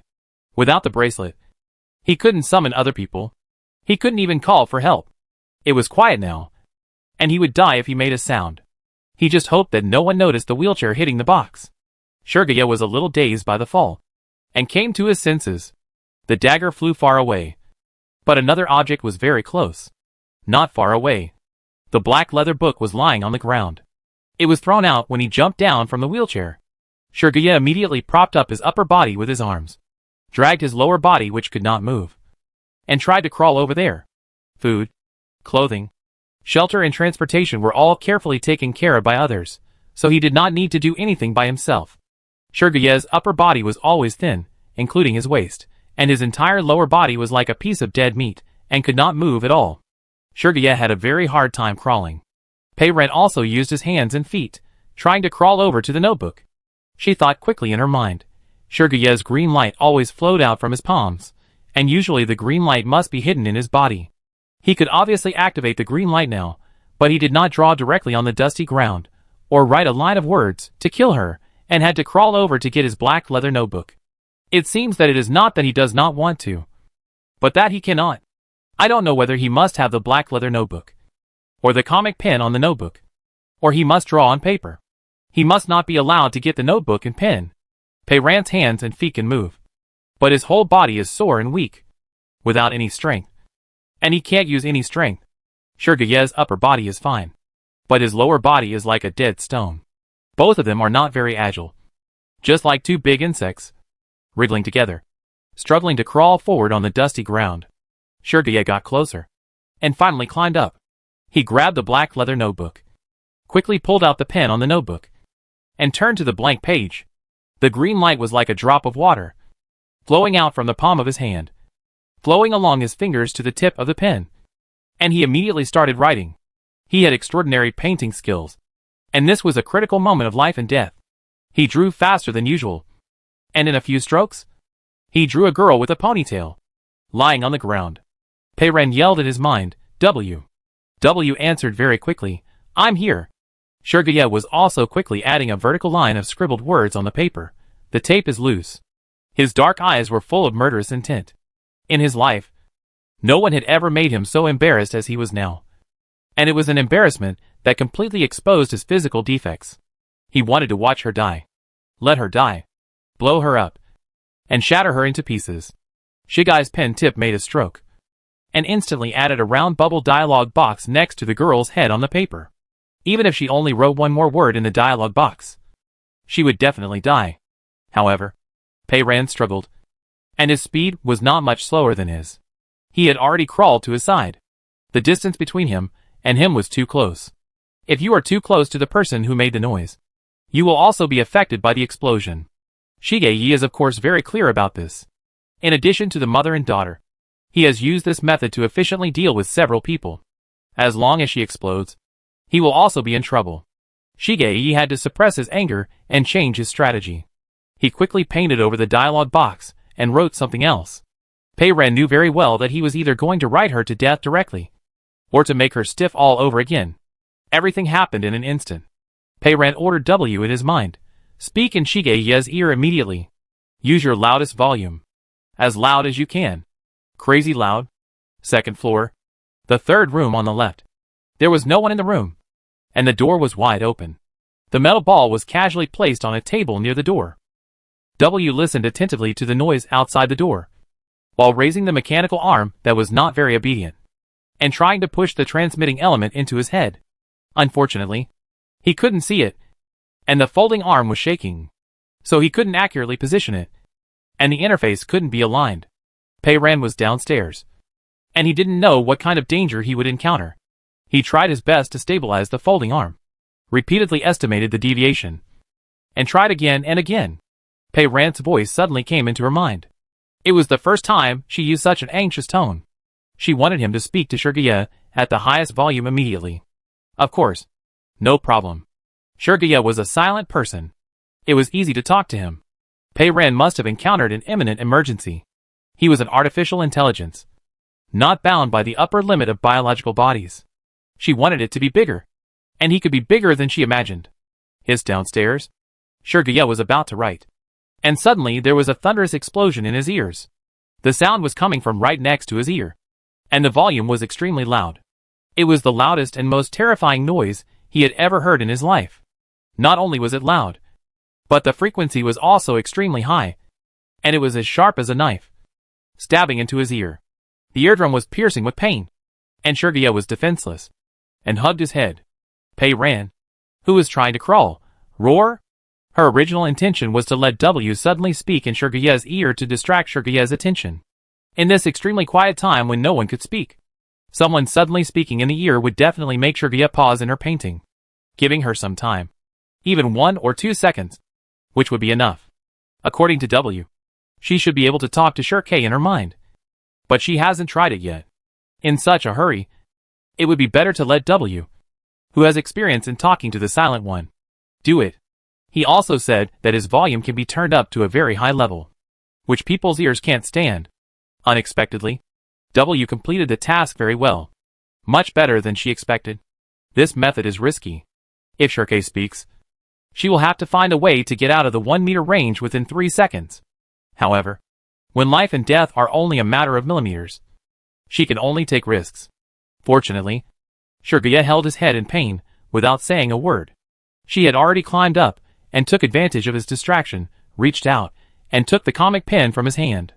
To Pei Ran's surprise, Shirgaya's pen left his hand, but the green light was still there, trembling, hanging on the tip of the pen like a drop of water. Shirgaya was horrified when the pen was taken away from him, and he didn't care about the stinging ears, and immediately reached out to grab the pen. However, the piercing noise became louder, like a sharp cone. This time it not only pierced into his ears, but also caused severe pain deep in his head. Pei Ren had already picked up the pen and the black leather notebook on the ground, and tried to move to the side with all his strength. Shirgaya dragged his lower body, stretched out his hand, and grabbed the corner of Pei Ran's clothes. If he wanted it so much, he would give it to him. Pei Ran squirmed and rubbed off his coat, crawling a little further away from him. On the picture of the notebook, there was now a girl sketched with a few strokes, with a ponytail, lying on the ground. The green light still lingered on the tip of the pen. Pei Ran quickly crossed out the line the tape was loose, and added a few words next to it, recovered quickly. The whole body suddenly became normal. Every time Shirgaya finished drawing, she would habitually turn the pen. Pei Ran guessed that this was just like when she wrote in her mind. She would write a period at the end to indicate the end of the input command. Pei Ran also turned the pen. Just like the 8 extraordinary meridians were suddenly opened, the feeling of soreness in the whole body disappeared instantly. Pei Ran's strength returned. She used his green light to write, and it actually worked. Shirgaya heard the sharp explosion in his ears, and suddenly saw that Pei Ran, who was originally crawling on the ground like him, suddenly propped herself up. Her movements were flexible and light, and she stood up as if nothing had happened. Chapter 24. Pei Ran glanced at Shirgaya, then bent down to pick up the coat on the ground, shook off the dust on it, and put it on again, then walked a few steps, and kicked the dagger and bracelet farther away before stopping. In the dim and simple room, her eyes were as bright as stars. She looked down at him, expressionless, holding his black leather book in one hand, holding a pen in the other. A little oily and bright green light hung on the tip of the pen, about to drip but not yet. Shirgaya couldn't believe it at all.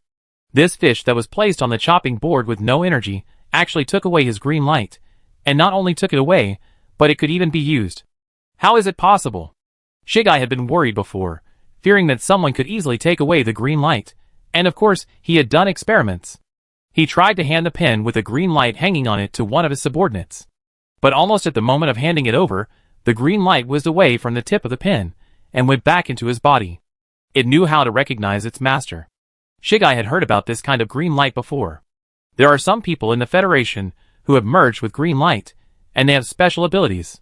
The Ministry of National Defense and Security has also set up a special department for this purpose, to manage them, to use their abilities, and to cooperate with them. But looking at the records, those people's abilities are very simple, not very useful, and are completely different from his. He must be the most special one in the world. Such a powerful green light would choose him as its master. Others can't take it away even if they want to.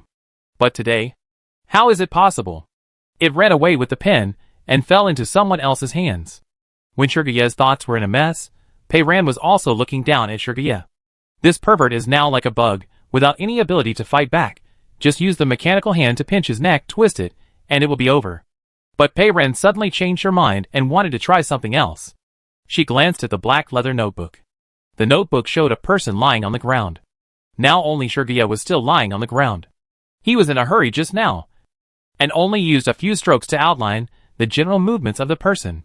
Because of his solid basic skills, the structure and posture were impeccable. But he didn't have time to draw any details. The person was lying on the ground, and his face was not shown much, so it was impossible to identify who it was. The only feature was the ponytail on the little person's head.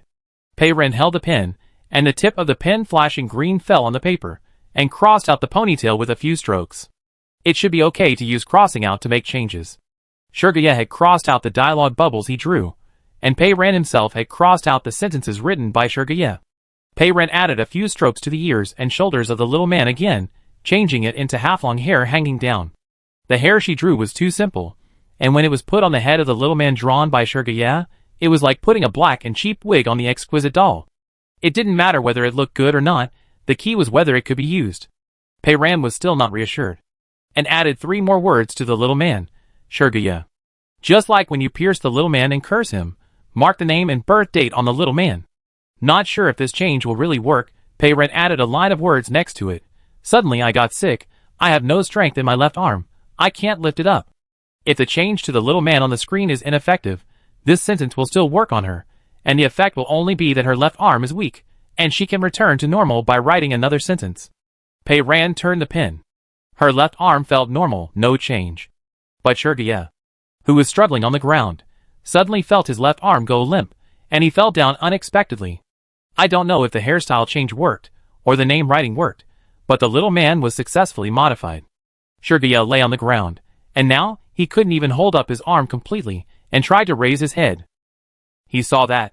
The pair of eyes above Pei Ran's tape suddenly narrowed. She stepped back a few steps, and then a few more steps, almost to the door, far enough away from him, and the tip of the pen fell on the notebook again.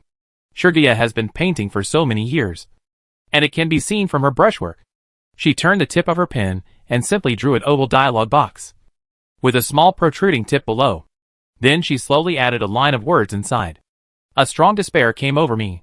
Pei Ran tilted his head to look at him again, and then slowly turned the pen. Shirgye controlled, struggled, and tried his best to fight with reason and physical instinct. But just like the people he had killed, the man in the plaid coat, the little girl in the scarf, his thin lips with beautiful curves opened, and his vocal cords seemed to make sounds automatically. The screams in his ears continued. He could only vaguely hear his own voice. Pighead. Pighead. Don't worry if it rains. Others have umbrellas. I have a pig head. He didn't know if he said the last few words. Maybe he did. Maybe he didn't have time to say them. He hadn't spoken for more than 20 hours since he entered the silence. His voice was slightly dry and hoarse. Shirgye had killed so many people. And suddenly he understood the horror of this way of death. From opening his mouth to death, there was a gap. These few seconds suddenly became incredibly tormenting and long. In the last few seconds of his life, his heart was filled with extreme fear of dying. In addition to fear, there was also a strong sense of shame. Shirgye had thought that he would die one day, but he had never thought that the cause of his death would be such a stupid and ridiculous statement. He had never said such a stupid statement in his life. He was the prince who stood above everyone else, and was always elegant. Even if she forced him to say ah, why couldn't she be kind and just let him say ah? She looked down at him indifferently, not even willing to give him the last bit of dignity before death. With a bang, blood and flesh splattered everywhere. Pei Ran judged the distance accurately, and not a single drop of blood fell on her. She lowered her head and found that with the explosion of Shirgye, the green light hanging on the tip of the pen also disappeared. Pei Ran was a little disappointed, but still unwilling to give up. He closed the cap of the pen, put it on the black leather notebook, and put the notebook in his coat pocket. W's voice appeared in his ears. Pei Ran? I lost my target. Shirgye is gone. Yeah, Pei Ran replied. I know. He's dead. Shirgye's fusion body's ability was so powerful that it was terrifying. She killed him so quickly. W was silent for half a second, and only asked, Are you okay? I'm fine, Pei Ran replied. She quietly touched the window, hid behind the wall, and carefully looked out the window. The row of antique cars in the yard was parked quietly. There was no one around. Shirgye's group of minions were probably still having lunch. I'm going upstairs now to steal you out. You're in the third room on the left on the second floor facing the yard, right? Pei Ran grabbed the door handle with his mechanical hand and pulled it hard.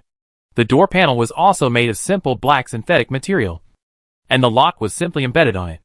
This structure could not withstand her strength at all. The door handle and the door lock on it were pulled down by her. There was a hole in the door. Pei Ran, W suddenly said, Don't come over for now. I saw someone passing by the corridor, outside and going downstairs. It was the man, with a metal scorpion on his face, who followed Shirgye. Scorpion man. Shirgye told him to go to dinner first, and it seemed that he came back after dinner. W said, Be careful, I saw he was carrying a gun. Pei Ran had heard footsteps coming from the stairs. The stairs were facing the corridor in front of the door. If he went out now, he would run into them. Pei Ran looked down at the door lock that had been pulled off his hand, and the big hole in the door panel, and silently put it back. The piece that was pulled off barely stuck in the hole, and was about to fall off. The footsteps outside the door were getting closer and closer, coming from the direction of the stairs. Pei Ran hid behind the door sideways. The footsteps came to the door and paused. They must have seen the door handle that Pei Ran had twisted. Right now, standing outside the door, was the Scorpion Man. When he reached out to open the door, He suddenly found that the door handle had become this strange. In the moment, he was stunned. The door suddenly opened. A hand wearing a black leather glove went straight for his throat. He had been a bodyguard for many years, and had been through many battles. He was not a pushover. All his reactions were instinctive. His body instantly arched back, and he rolled on the ground to avoid Pei Ran's hand. When he stood up again, he had already taken out a silver gun from his clothes. Pei Ran was not so easy to get rid of. He followed closely, grabbed the gun, and twisted it with force. With a click, the gun parts flew off, and it was completely deformed and scrapped. Scorpion Man had been hanging out in this slum with Shirgaya for the past 2 years. He had seen many illegally modified mechanical arms, and they were all modified into all kinds of things. But he had never seen such a brutal one. The gun in his hand was found by Shirgaya through a special channel. It was a newly developed product of the military industry recently. It had not yet been mass-produced, and few people in the entire Federation had it. The material of the gun was very special, very strong, and it was definitely not an ordinary product. But the mechanical hand was twisted, and it was broken. The owner of the mechanical hand had tape on his face, and the eyes on the tape were cold and ruthless, but also very calm, as if he had broken someone's neck before, and he didn't take it too seriously. The Scorpion Man intuitively felt that she might have killed more people than himself. He felt cold in his heart, and quickly retreated, trying to get out of Pei Ran's control as much as possible. The gun in his hand was deformed, and the parts fell apart, but there was still a complete buttstock. The Scorpion Man quickly retreated, and in a blink of an eye he had retreated to the metal staircase, raised the butt of his gun, and smashed the railing of the staircase. In the silence, he could not call for help, and had to make a loud noise. If the people who were having lunch on the second floor heard something was wrong, they would come out to help immediately. Pei Ran knew that other people might also have guns. When they all came down, it would be difficult to deal with them alone, and it would be a big trouble. The Scorpion Man had a first-class judgment of the situation, and his actions were decisive. Pei Ran approached him, and quickly grabbed his wrist, holding the butt of the gun. Before her fingers touched it, there was a light puff sound. The Scorpion Man suddenly stopped moving. There was a blood hole on his forehead. The Scorpion Man's eyeballs froze, and he stared at the second floor in a daze, and slowly shrank down. Pei Ran turned his head. On the simple corridor made of iron plates on the second floor, the metal ball was there. W actually used his unreliable folding arms to put the launch element back. He couldn't see his insides, and didn't know how he fumbled and connected himself. He also cautiously turned on the silencer for this shot. He fired a shot, hitting the Scorpion Man's forehead accurately, and did not stop, using his weak folded arms to support himself, slowly, and with difficulty, climbing towards the stairs. The most important thing is that this metal ball, which was crawling hard, was dragging Pei Ran's heavy backpack. Pei Ran. He installed his launch component with great difficulty, and dragged his tattered body, and rushed to support her. Pei Ran felt amused, and a little touched, and rushed up the stairs, like a cat in 3 or 2 steps. The second floor is the same as the first floor, also a long row of rooms, like dormitories. Pei Ran bent down, avoided the height of the window, sneaked over, and picked up the metal ball and backpack on the ground. Next time this happens, just take out the medicine box separately, my backpack is too heavy. W explained, but there are still your potato chips in the bag. If I save your potato chips, will it add points to our relationship? A self-torture trick. Pei Ran knew it well. He was clearly using a self-torture trick. He could obviously take the medicine and potato chips out of the bag, but he had to perform a moving posture of dragging her big backpack and crawling forward in front of her. She had to do this. But it was really touching. The bag contained not only delicious potato chips, but also water and rations for her journey. Pei Ran, thanks. W replied calmly, you're welcome. Pei Ran crouched and walked back quietly. Can you shoot that Scorpion Man now? Yes. W replied. He assisted Shirgaya in kidnapping, illegal detention, and tried to use lethal weapons against you. You are an innocent citizen of the Federation. When your life is under serious threat, I can certainly shoot him. Innocent citizen of the Federation. He glanced at the room next to him, and his pace slowed down. There was a chair near the door of the room, and on the seat was a brown paper bag. Pei Ran saw clearly that there were 4 words printed on the bag: Crazy Fried Chicken. Pei Ran. It was the recipe for today, Thursday. In the memo. Fried chicken. The fried chicken mentioned in the novel. The well-seasoned chicken was wrapped in a layer of golden crispy skin. Take a bite. The outside was fragrant and crispy, and the inside was tender and juicy. At this time, I don't know where they got the fried chicken from. Pei Ran could smell the fragrance coming out of the bag from such a close distance. This must not be missed. Pei Ran immediately touched the door and glanced into the room. There were several of Shirgaye's minions inside, sitting together and concentrating on eating fried chicken. They were all eating happily. The bag on the chair belonged to someone else, but they hadn't come to take it yet. Pei Ran saw the opportunity and quickly took the bag of fried chicken off the chair and turned and ran. The bag was still hot to the touch, and it smelled rich when held in his hand. Pei Ran carried the spoils and quickly went downstairs. When passing by the body of the scorpion man, he glanced at his gun again. W knew exactly what she was thinking. After stealing people's food, she wanted to steal their weapons. She was thinking about L4 level theft. No matter how you look at it, this federal citizen is not innocent. Putting her L4 level criminal behavior aside, W also evaluated the poor gun. It's too badly damaged. And this MR8907 is relatively rare. It's a new product in the military experiment. I don't know where they got it from. It's hard to find spare parts. There's no way to repair it. Pei Ran also felt that. In a hurry just now. I was too ruthless. Otherwise, I could have taken advantage of the situation to steal something for self-defense. Your military guns were taken away so easily. It's not good. W said nothing. Pei Ran stopped thinking about the gun and quietly moved to the parking lot in the yard, while the group of people were having lunch. It was a good time to slip away. The red Vollet Swift Shadow she had just chosen when visiting the car dealership was still parked there, quietly waiting for her. W suddenly said again, Pei Ran. Something is following you. This sounded a bit creepy. Pei Ran turned back suddenly. It was quiet behind her. No one was there. She saw nothing. What's following me? Pei Ran asked, turning her head in another direction. This time, the action was faster than before. She didn't need to ask again. She had already seen it. It was a floating green light.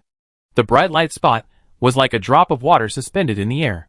It fluctuated gently, with a change of flight posture. It was very familiar. It should be the light spot of Shirgaye. It was sneaking behind her head. It didn't catch up when she turned her head quickly, and she bumped into it. Chapter 25. Pei Ran thought that the green light had disappeared with Shirgaye's death, but she didn't expect that it was secretly following her. It was a pleasant surprise. Pei Ran stretched out her hand and quickly grabbed it, like catching a firefly, and instantly caught it in her palm. She carefully opened her fingers a little, and saw that the green light was like a drop of water, seeping into her palm, and disappeared. Pei Ran could clearly feel that it had entered her body. W asked, where did it go? Into your body? Pei Ran, yes. Inside the body, green light number 1, which could write, was dormant, but suddenly woke up, as if it had sensed an intruder. It swam quickly over, found the invading green light number 2, and circled around it, like a hungry wolf seeing a fresh and delicious rabbit. The rabbit was frightened as soon as it came in, and huddled there, weak, helpless, and pitiful. Pei Ran felt that he could interfere with them, but he did not intervene, and watched the situation develop. Hungry wolf went around, as if he had finished his assessment, but he didn't really eat it, as if this rabbit was too hard to chew, and couldn't digest it for the time being. Green light number 1 threw the rabbit away, and went back to sleep in a sullen manner. Pei Ran felt the green light in her body, but she didn't stop, and continued to run towards her antique car. There were footsteps from the stairs, and someone else came downstairs. Not just one person, but 3, the man with the exaggerated mechanical eagle claws, and 2 other minions. The 3 of them went down to the first floor, and almost kicked the scorpion man who was lying on the stairs. They were startled. Before they could come to their senses, they saw Pei Ran in the yard holding a metal ball in one hand, and fried chicken in the other. The 3 of them were a little dazed. The girl was limp on the road just now, without any strength, and couldn't even stand without help from others. How did she suddenly return to normal? The 3 of them have been with Shirgaye for a while, and they are well aware of Shirgaye's terrifying special ability. Everyone is in awe of him. Although Shirgaye's identity is noble and mysterious, people used to look down on this frail young master with a weird temper and paralyzed in a wheelchair. But now they don't dare to do that anymore. Anyone who falls into Shirgaye's hands is at his mercy. He plays with them when he wants to, and kills them when he wants to, and no one can resist. He is God himself. and he never misses anyone he sets his sights on. However, the person in front of him is still running around happily. She was the person chosen by Sergei himself, and she must not be allowed to slip away. None of the three people had guns on them. The Eagle Claw man was stunned for a second, and was the first to pounce on Pei Ran. His eagle claws made a click-click-click sound, and the sharp claws more than an inch long opened, grabbing Pei Ran's arm. W asked, "I'll do it?" Pei Ran replied, "I'll do it. The night is long and dreams are many, so we must make a quick decision." Pei Ran handed the fried chicken to her left hand, freeing her right hand, and her movements were faster than the Eagle Claw man. Before he touched her arm, she grabbed his silver mechanical arm. Mechanical arm against mechanical arm. Pei Ran pulled violently. The modified mechanical arm of the Eagle Claw man could not bear it, and was directly pulled off from her shoulder. The broken part immediately made a splash, and a large amount of blood gushed out. Under such severe pain, he actually endured it desperately, and did not scream to save his life. He fell to the ground holding his shoulder. Pei Ran's move was fast and fierce, and the other two minions were completely shocked. They had done a lot of fighting and killing, but they had never seen such a scene of manually dismembering a living person in a second. They were so scared that they took several steps back, and no one dared to step forward to block her way. Pei Ran didn't have time to get entangled with them. This shocking effect was extraordinary. Her goal was achieved. She ignored the remaining two and threw away the severed arm. The silver Eagle Claw arm rolled several times in the dust on the ground in the yard, and then stopped. Pei Ran had already got into the Red Bolt Swift Shadow she had chosen. Just as W said, the car was fully charged, and the key was still inserted. Pei Ran threw the big backpack on the back seat, put the fried chicken and the metal ball on the passenger seat, turned the key, and started the car. Someone probably called for help with the bracelet. There were chaotic footsteps on the second floor, and all the people who were eating came out of their rooms. There was no time to lose. Pei Ran stepped on the accelerator and rushed towards the gate. The gate was also built with simple materials from containers. After a collision, it hit the ground with a bang. Pei Ran turned the steering wheel sharply, and the car rushed out of the yard, turned around sharply, and rushed out like an arrow. From the rearview mirror, you can see that someone is shooting at this side, and someone else started the car and caught up. Pei Ran stepped on the accelerator. Suning lived up to its name, with sensitive control and extremely fast speed, passing through the streets of the slums at lightning speed. Pei Ran had been driving a small forklift at a speed of 10 kilometers per hour for the whole morning, and had been moving slowly until now, and finally got a real car, which he could drive fast. The flying speed made people's adrenaline surge, and they felt refreshed. W stayed in the passenger seat, and endured for a long time, before saying, "Pei Ran, do you mind if I teach you some traffic rules?" Pei Ran glanced at the car chasing behind him, drifted, and swung the rear of the car violently, turning to another road. W was halfway through his words when, without warning, the whole ball and the bag of fried chicken were thrown under the passenger seat. Pei Ran made some time to ask him, "What's wrong? Am I not driving well?" There are no hovering cars in the bunker world. All vehicles, like the antique cars here, run on the ground with wheels. Because of the shortage of supplies, the cars that can be driven are usually made up of various parts and modified in various ways. Pei Ran's main means of making a living before crossing over was to go to the ground to collect various supplies needed for the bunker. Every time he went out, he could get a tattered modified truck. In the wilderness and abandoned cities, he would step on the accelerator and drive the car crazy. That was the happiest time to sweep away the boredom in the bunker. W extended a folding arm from under the seat, first lifted her bag of precious fried chicken, and put it on the seat, then grabbed the back of the seat, and pulled himself back to the seat with great effort. He was still not very reassured, and fastened the seat belts for himself and the fried chicken. "No, you drive very well," W said, "but according to federal traffic regulations, even antique cars driven on the ground generally follow the lanes and drive on the right side." When Pei Ran drove a small forklift in the morning, he mainly drove along the side of the road and into the alleys, which was not very noticeable. Now that he has changed to this car, he drives the car very wildly, without any concept of pulling over, and rides on the solid line in the middle of the road and rushes around. Pei Ran made another sharp turn. "There are no cars or people here, and the whole road is mine. Why should I drive on the right side?" W, okay. Innocent federal citizens are running away, and it is understandable that they do not obey traffic rules. 2,300 kilometers away, underground. Blackwell Base. 25 hours after entering silence. The lights of the Federal Center building are on all night. Everyone is doing their job, and they are busy with their own things, and fewer people are left in the command center on the top floor. Song-won was still sitting in her original position, staring at the large virtual screen in the middle. She asked, Agent W, has the energy intrusion of the fifth planet's rift increased again? W's voice came immediately. I have been keeping a close eye on it, and it has not yet. But according to the records on the spacecraft that approached the rift, I suggest that we should be prepared at any time for the energy intrusion to increase and the dormant state to upgrade. We should also be prepared to continue to send further warnings to the surviving people outside. He paused and added, I hope the approval process can be faster this time. Song-won nodded silently. Outside the shielding layer, people finally survived a difficult day. They survived by chance? But they must not know that there are more severe situations waiting for them. Someone came over and leaned over to whisper to Song-won, Lieutenant General, your rest room is ready. As one of the first senior federal officers to arrive at Haejing, Song-won had not slept all night. In fact, there was no need to stay here. Agent W was in charge of all the affairs of the Haejing base.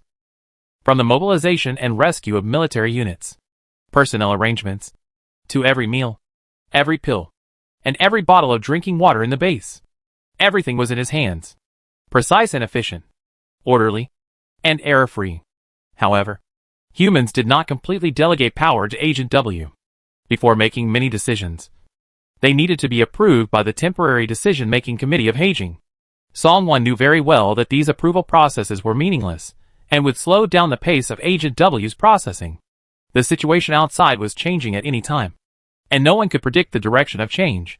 Every second was a matter of life and death. The approval process was lengthy, and its negative impact far outweighed its positive effects. All members of the Temporary Decision-Making Committee need to be present, hold meetings to discuss, and approve. No matter how quickly the meeting is organized, everyone can think quickly, discuss quickly, make decisions quickly, and finally reach a consensus. It only takes a few minutes, and thousands of people may have died outside the shielding layer. The situation in the Federation is complicated, and various forces need to balance each other. We must not accept a human ruler who has absolute authority alone, controls, and decides everything. Similarly, we cannot accept giving all decision-making power directly to Agent W. This extremely powerful artificial intelligence, even if he is completely different from humans, objective, fair, and almost never makes mistakes. It won't work. The situation seems stable at the moment. Song-won stood up and planned to take a nap. She walked a few steps towards the door of the conference hall, stopped, tilted her head, and looked a little strange. Xiao-sai, you haven't gone to rest yet? In a corner of the conference hall, there were two tables put together temporarily, forming a simple workbench. The virtual screen was connected in an arc, and a young man with brown curly hair sat in front of the screen. After staying up all night, Xiao-sai's collar was crooked, his hair was messy, and even the turtle doves would praise him for a good nest. He yawned, stared at the screen, and forced his eyelids to stay open. Xiao-sai heard the voice, raised his head, smiled first, and called out, Sister, I haven't slept yet. He leaned against the back of the chair and swayed. It's okay. When I was a kid, I could play games for days and nights without sleeping. Now I'm just watching the server. I'm a little sleepy. After saying that, he yawned again. Song-won nodded without any hesitation. Her voice lowered a little. I know you are under a lot of pressure. At this time, many people are watching us. Agent W must not have any problems. But you should also pay attention to rest. This crisis will not be over in a day or two. We must be prepared for the long term. Xiao-sai gave her a thumbs up, indicating that he received it. After Song-won left, Xiao-sai heard the cold voice of Agent W in his headset. Go to bed. If there is any problem, I will wake you up. Xiao-sai raised his eyebrows. Don't listen to my cousin. Just arrived at Haejing. What if something happens to you in the new environment? I'd rather stay here. On the curved virtual screen in front of him, various data are constantly jumping.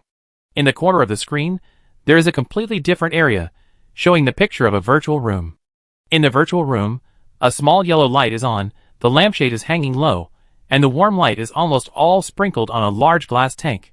In the huge transparent glass tank, a golden python is swimming slowly and gracefully. Next to the glass tank, there stood a man. He was wearing a home-style beige sweater, leaning forward slightly, feeding the python with a frozen mouse. His eyes were cold and objective, not like a master looking at his pet, but more like the creator studying the life he created with his own hands.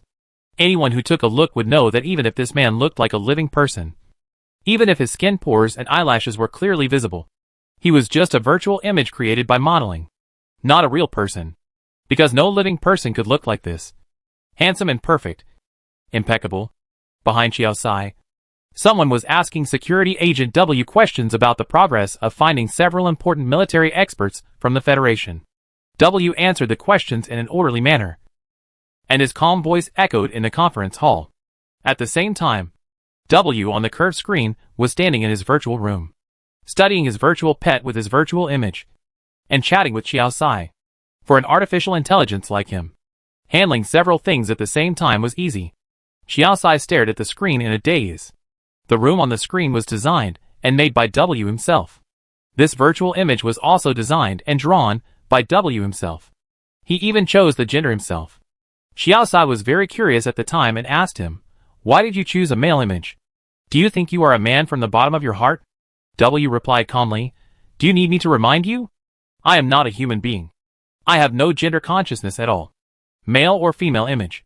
It makes no difference to me. I just made a random choice." When W's virtual image was completed at that time, Xiao Sai was seriously jealous. He asked, "Where did you copy the 3D male protagonist of the love game?" "No," W replied at the time. "Since I'm going to do it, I have to do it the best. I collected a lot of data on handsome human men and popular male images in anime games, analyzed and summarized them, removed the exaggerated parts, tried to fit the proportions of real people, and finally made this perfect image. Is it not bad?" Xiao Sai, "It's not bad. It's a little too good, which makes people angry." W's virtual pet, also made by himself.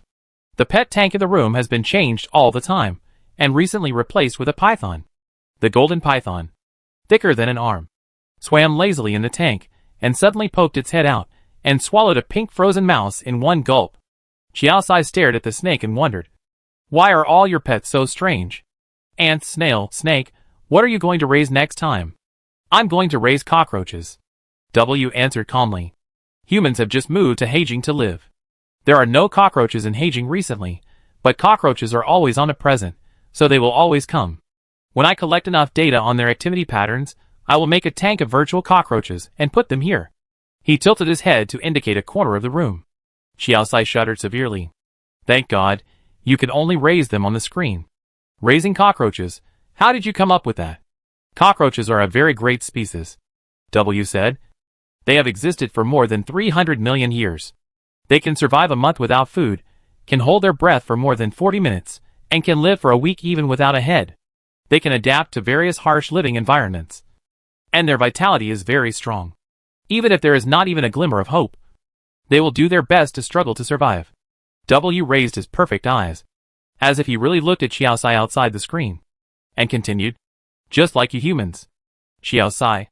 Chapter 26. There is no such analogy, and this is not the way to praise. Xiao Sai was speechless. "Thank you, I can hold my breath for a maximum of 40 seconds, and if your head is chopped off, you will die instantly. Then you need to exercise more.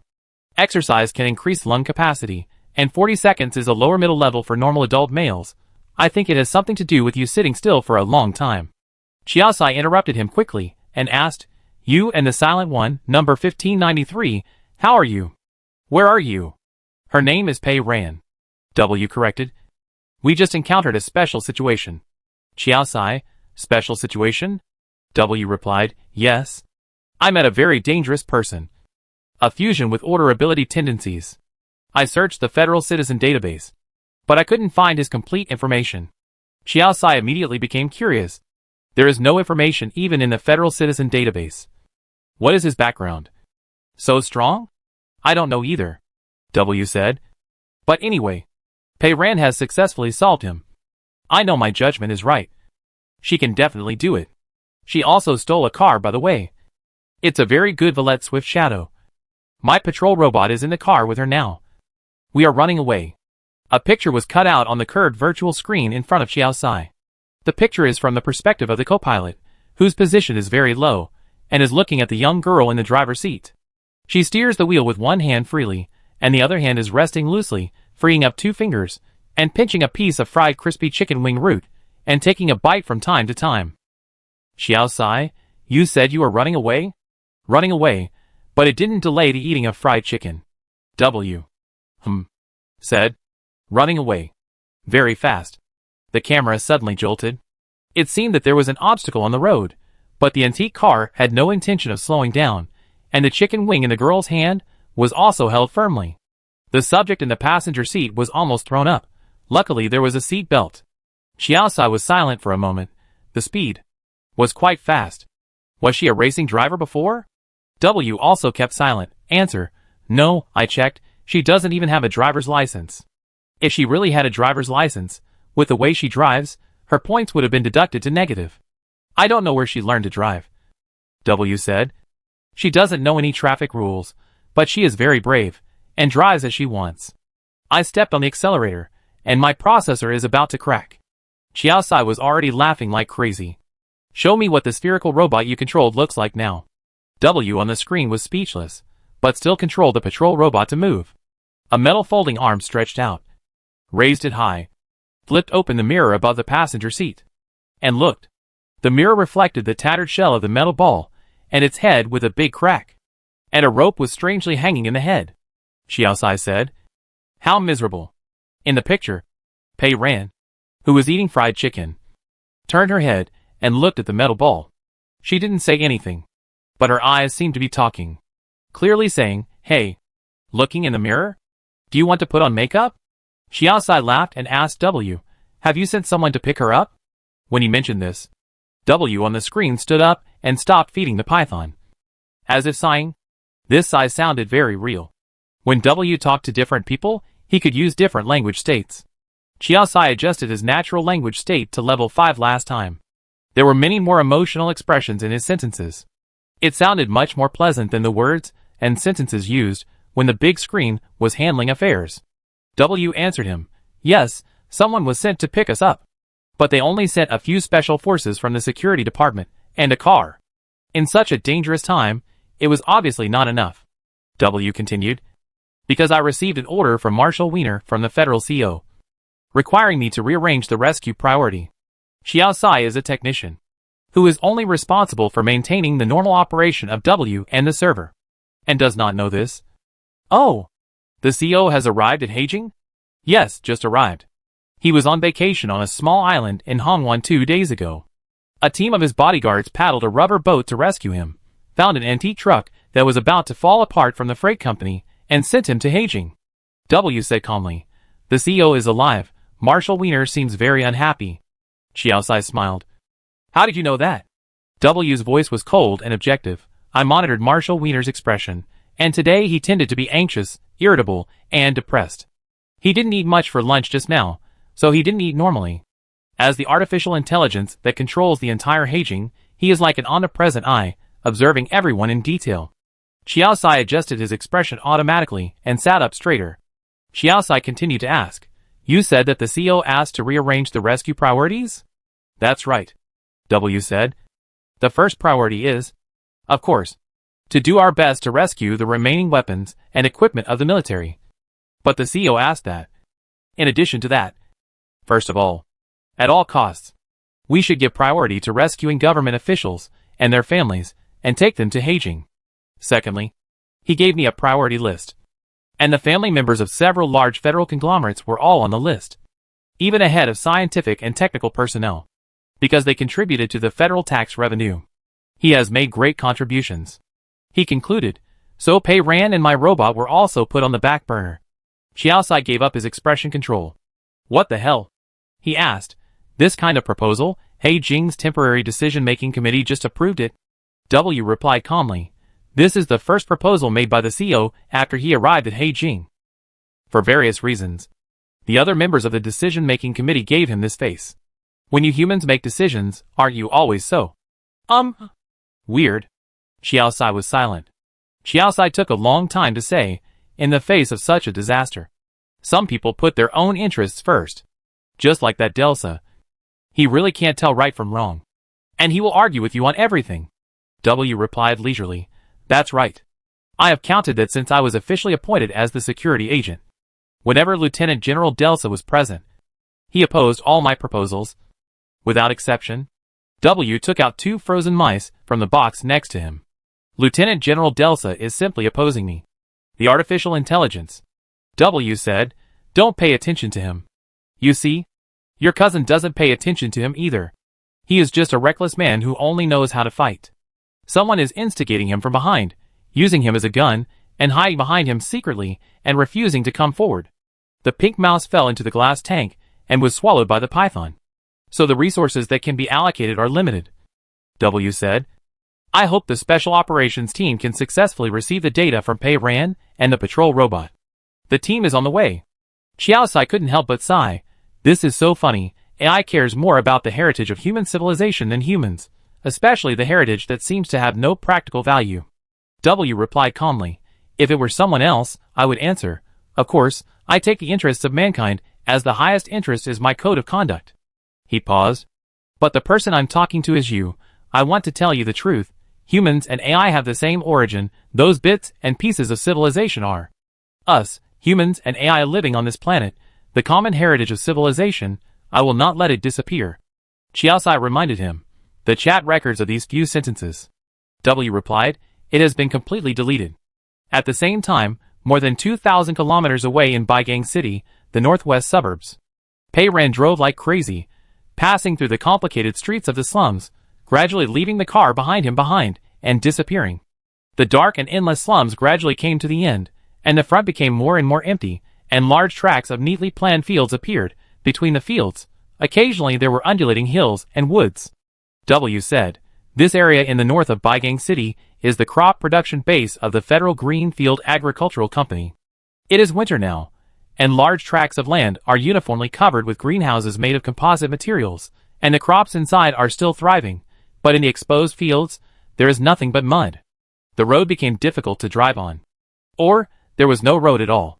In this era of hover cars, the real roads are all in the sky. Road signs, and virtual signs for traffic instructions, which were supposed to float in the air, are now out of power throughout the Federation, and only the emergency lights that outline the roads in the air are still on, extending like a long dragon into the distance. Pei Ran's antique car has no wings, so it can only be driven on the ground. Occasionally there is a small section of road between the fields that can be driven, which are all old roads left over from decades ago, relics of the pre-hover car era. The roads in the city are still used by pedestrians, and a few antique cars occasionally. They are well maintained. This is a sparsely populated suburb. The roads have long been abandoned, with potholes everywhere and withered weeds. And they are broken from time to time. There is a house, and a large field inexplicably lying on the dead end of the road. Without a road, you can only explore forward. The wheels of the antique car struggle in the mud of the field. There are mud pits and ridges everywhere. If you are not careful, the wheels will sink into the mud. Half of the car body was covered with splashed mud, very dirty. After driving a little further according to the map, Pei Ran stopped beside a simple house. This field was too empty, and the house could at least cover the car. The house was open, without a door, and the inside was visible. In the middle was a huge mechanical device, with complex pipes connected to it, which crisscrossed, passed through the greenhouse, and extended to the west in all directions. There were also a lot of plastic and metal pipes of different thicknesses piled against the wall, which looked like they were building an irrigation system for a large field nearby, and it had not been completed yet. The corner at the door is where the workers rest. There is a table and a few chairs. There are 4 lunch boxes on the table, all of which are only half eaten. The weather is cold. There is a circle of white grease on the translucent wall of the lunch box. It looks like it has been there for a while. Right at the door of the greenhouse, a red flower of flesh and blood blooms on the ground. Pei Ran stopped the car, ate the last piece of fried chicken in the paper bag, wiped her hands and mouth with a tissue, and sealed it with tape. I have to do one thing first. She leaned over, unfastened the safety belt of the metal ball, brought it over, and placed it on her legs. W was silent for a moment. What are you going to do? You made a bet with me, right? You lost. Sure, Gaya didn't have the kind of bad heart you said. He held a dagger and just wanted to kill me. W immediately said, according to the criminal files I have read, abnormal physical conditions may lead to mental disorders, and killing sometimes makes them experience similar. Pei Ran was breaking the iron sheet on the top of the metal ball. Huh? W noticed her action and automatically cut off the half-sentence words. Nothing. I lost. Pei Ran was very satisfied with his attitude of admitting defeat, and continued, but considering that you have gone to such great lengths to climb out and support me, I plan to help you fix your folding arm. From this incident, if his folding arm is fixed, he can indeed help more. W immediately said, thank you. You're welcome, Pei Ran said. But you still have to sing the song even though you lost the bet. He said that if he lost, he would sing to her with bubbling sounds. Of course. No problem. W thought seriously. But how to sing with bubble sound? Pei Ran put his hand into his sphere, and answered casually, how should I know? You said you wanted to sing like this. Good luck. In the Blackwell base, on the screen in front of Qiao Sai, the metal ball's field of vision was completely occupied by Pei Ran's coat. At such a close distance, she was obviously holding it in her arms. Qiao Sai couldn't hear the conversation between W and her, and wondered, what is she doing holding you? W spit out 2 words, fix me. The camera moved away, and turned to more than 20 centimeters away, the handle on the door of the antique car. Qiao Sai was silent for a moment, and sighed, it's a bit ambiguous. Although you are not really a man, W said coldly, I am an artificial intelligence agent designed to handle national defense and security affairs. I have no gender awareness, no human emotions and feelings. And in my logic, there is no such thing as ambiguity. Qiao Sai raised his eyebrows and asked, then what are you doing there? Quietly being manipulated by her? On the screen, W turned his back, as if he was going to get the frozen white mice to feed the python. Qiao Sai couldn't see his face, but only vaguely heard him say, sing to her. Qiao Sai, huh? In the suburbs of Baigang City, in an antique car, W didn't move, staying quietly on Pei Ran's legs. I'll start singing, he said. Pei Ran was concentrating, reaching into the metal skin on the ball, connecting the wire of a metal arm, then he said distractedly, you sing. W was quiet for a moment. He suddenly gasped softly.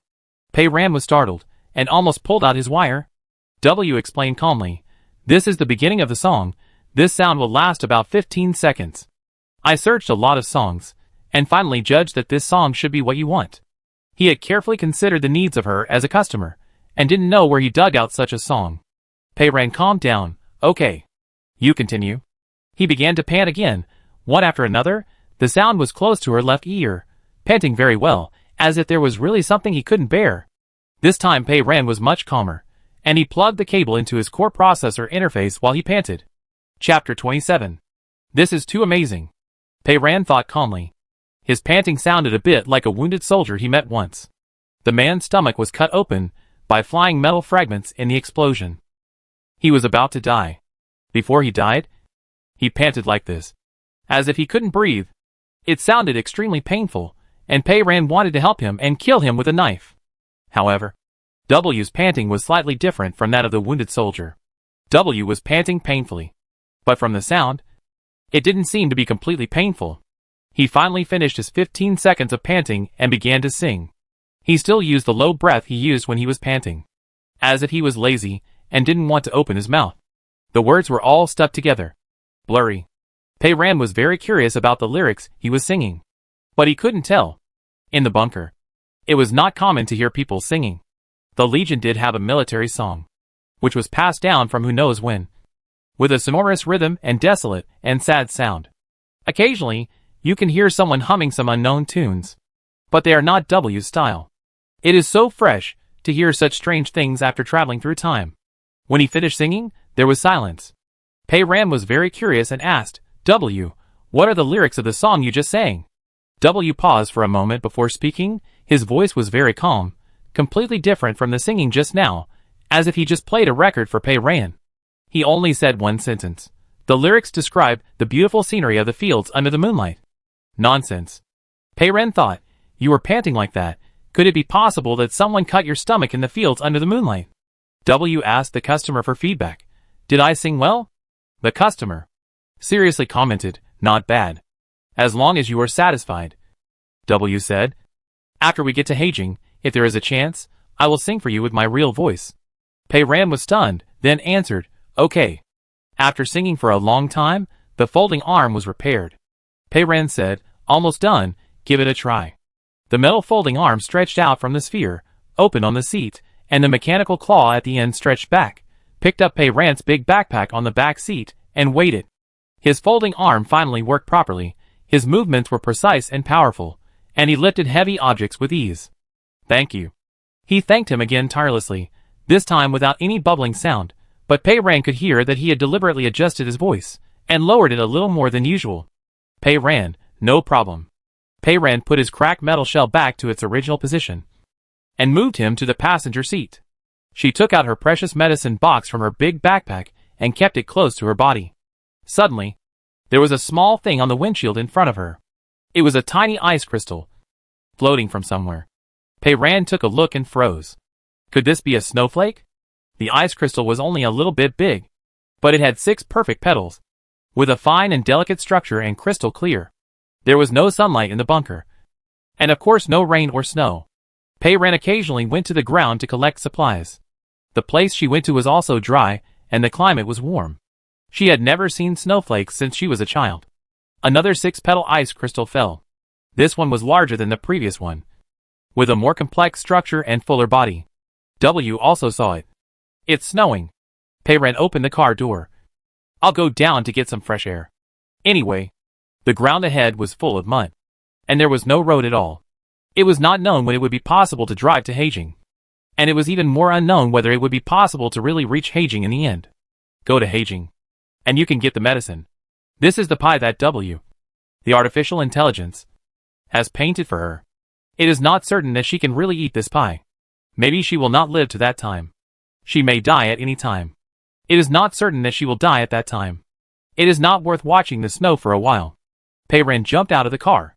Snowflakes came from the vast gray sky, and fell on her face from time to time, leaving a little bit of coldness. Pei Ran stretched out her hand and waited quietly. Snowflakes fluttered and fell on her black leather gloves and the sleeves of her coat. They were often gathered together in a large cluster that could not be distinguished, and sometimes they were fine needle-shaped. Suddenly, there were 1 or 2 pieces, which were perfect 6 petals. If you look closely at it, you will be shocked by the extremely fine structure of each petal. A hand suddenly stretched out from the side. It was the folding arm that W had just repaired. He leaned out of the car window and stretched out the folding arm. At the end of the folding arm were 3 half-open silver mechanical claws. At the end of one of the metal claws, a small snowflake was resting. Look, he said. This snowflake actually has 12 petals. It looks like a small wheel with fine patterns. There are 12 small spikes sticking out of the round wheel. Pei Ran was a little surprised. I thought snowflakes all had 6 petals. This is how it is written in novels. In fact, there are various shapes. W explained. There are also triangles, solid prisms, hollow prisms, and thick discs. Their different shapes are related to the different temperature and humidity conditions when they are generated. Pei Ran carefully studied the snowflake on his fingertips. Amazing, W said. I once read a book. In the northern part of the Federation, near the cold Renlin Mountains, there is an ancient legend that anyone who has seen a 12-petal snowflake will always be blessed by the god of luck and live a happy and worry-free life. His cold metal fingers gently turned, and the snowflake fell into Pei Ran's palm. I'll give you a snowflake, he said. I wish you happiness forever. You AIs are also superstitious? Pei Ran said, but he still took it carefully. His gift was not very durable. After only a short while, it melted into a small drop of crystal water in the palm of Pei Ran's leather gloves. The snowflakes flew all over the sky, gradually withstood the fate of melting as soon as they landed, and accumulated a thin layer on the ground. The snowflakes mixed with the big flesh and blood flower in front of the door, soaked in the red of blood, and as the new snow fell, they gradually returned to flawless white. There was no boundary between the sky and the earth. Looking around, the fields were covered in white. Amid the falling snowflakes, the gray sky, the bare trees, and the white earth, it seemed that a familiar bright green light flashed through the woods. Pei Ran stared at the woods without moving. W also saw it. There is a green light. Pei Ran, yes. Pei Ran had fried chicken today, but the green light number 1 in his body failed to eat the rabbit. It seemed that there was a floating green light. Pei Ran decided to go over and take a look. Maybe he could make lunch for green light number 1. Pei Ran, let's go check it out. She got back in the car and started it. The newly repaired folding arm was very useful. He fastened the seat belt in 1 second and said, "Be careful." It didn't feel like he was telling her to be careful of the green light, but more like he was telling her to drive carefully. Pei Ran, yeah. Anyway, he couldn't drive fast in the mud, so he didn't know what he was worrying about. Pei Ran turned the steering wheel sharply, stepped on the accelerator, and the car rushed into the field covered with light snow. After crossing the fields, Pei Ran parked the car outside the woods, got out of the car with a metal ball, and locked the car. She judged the direction of the green light she had just seen, and searched forward little by little. The woods were not dense, and the dry branches stretched toward the sky. There were no insects or birds, and the surroundings were strangely quiet. There was a layer of rotten leaves on the ground. Pei Ran stepped as lightly as possible, but it was inevitable that a slight creaking sound would still be made. She used the trees to hide her figure, carefully observed the surroundings, and walked forward little by little. Pei Ran, W suddenly said, "I heard a sound." The metal ball could detect a sound that was more subtle than hers, and Pei Ran's human ears did not hear anything. But she quickly hid behind a thicker tree, using the tree as a support to observe the surroundings. "In front of the left," W said. A moment later, Pei Ran also heard a slight sound, just like her footsteps falling on rotten leaves. Crunch, crunch, crunch, crunch. It sounded like footsteps, but not quite. The rhythm of the creaking sound was too chaotic, hurried, messy, and weird. In the woods not far away, a shadow flashed by, at a very fast speed. Pei Ran thought, "What is this? It looks like 3 people. All 3 of them were wearing gray overalls, but their postures were very strange, awkward, as if they were running hand in hand, because the 3 people had 6 legs. Their footsteps were chaotic. They flashed by, and the forest became quiet again." Pei Ran pressed against the tree trunk, slowed his breathing, and listened attentively to the movements around him.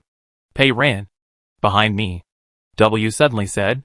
A creaking sound was heard, this time very close, right behind her. Pei Ran turned her head sharply. A row of gray figures rushed towards her. Pei Ran saw clearly this time that they were 3 people connected together. The one in the front was a tall and strong man with a full beard. He was holding a piece of metal pipe in his right hand, which looked exactly like the metal pipe in the irrigation equipment greenhouse. The statement of holding a piece of metal pipe was actually inaccurate. To be more precise, the metal pipe and the right hand of the bearded plumber were completely fused together.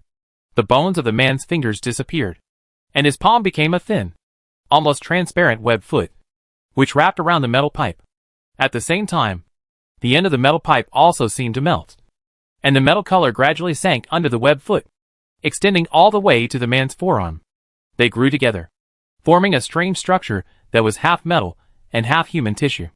The left hand of the bearded plumber also fused with such a section of metal pipe, but only a small section of the metal pipe was exposed, and the rest of it was completely immersed in a strange place. The mouth of the second plumber. The second plumber was a slightly thin man. His mouth was integrated with the metal pipe in his companion's hand. His lips were stretched, thin and webbed, and also wrapped around the metal pipe. The metal part of the pipe flowed to his cheek. Because of the metal pipe, his cheeks were stretched to the limit. His eyeballs were bulging outward, and his mouth was wide open in a horrified O shape.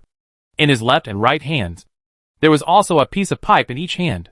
He stared at Pei Ran, and the metal pipe in his right hand was waving wildly, while the metal pipe in his left hand was firmly embedded in the stomach of the third person.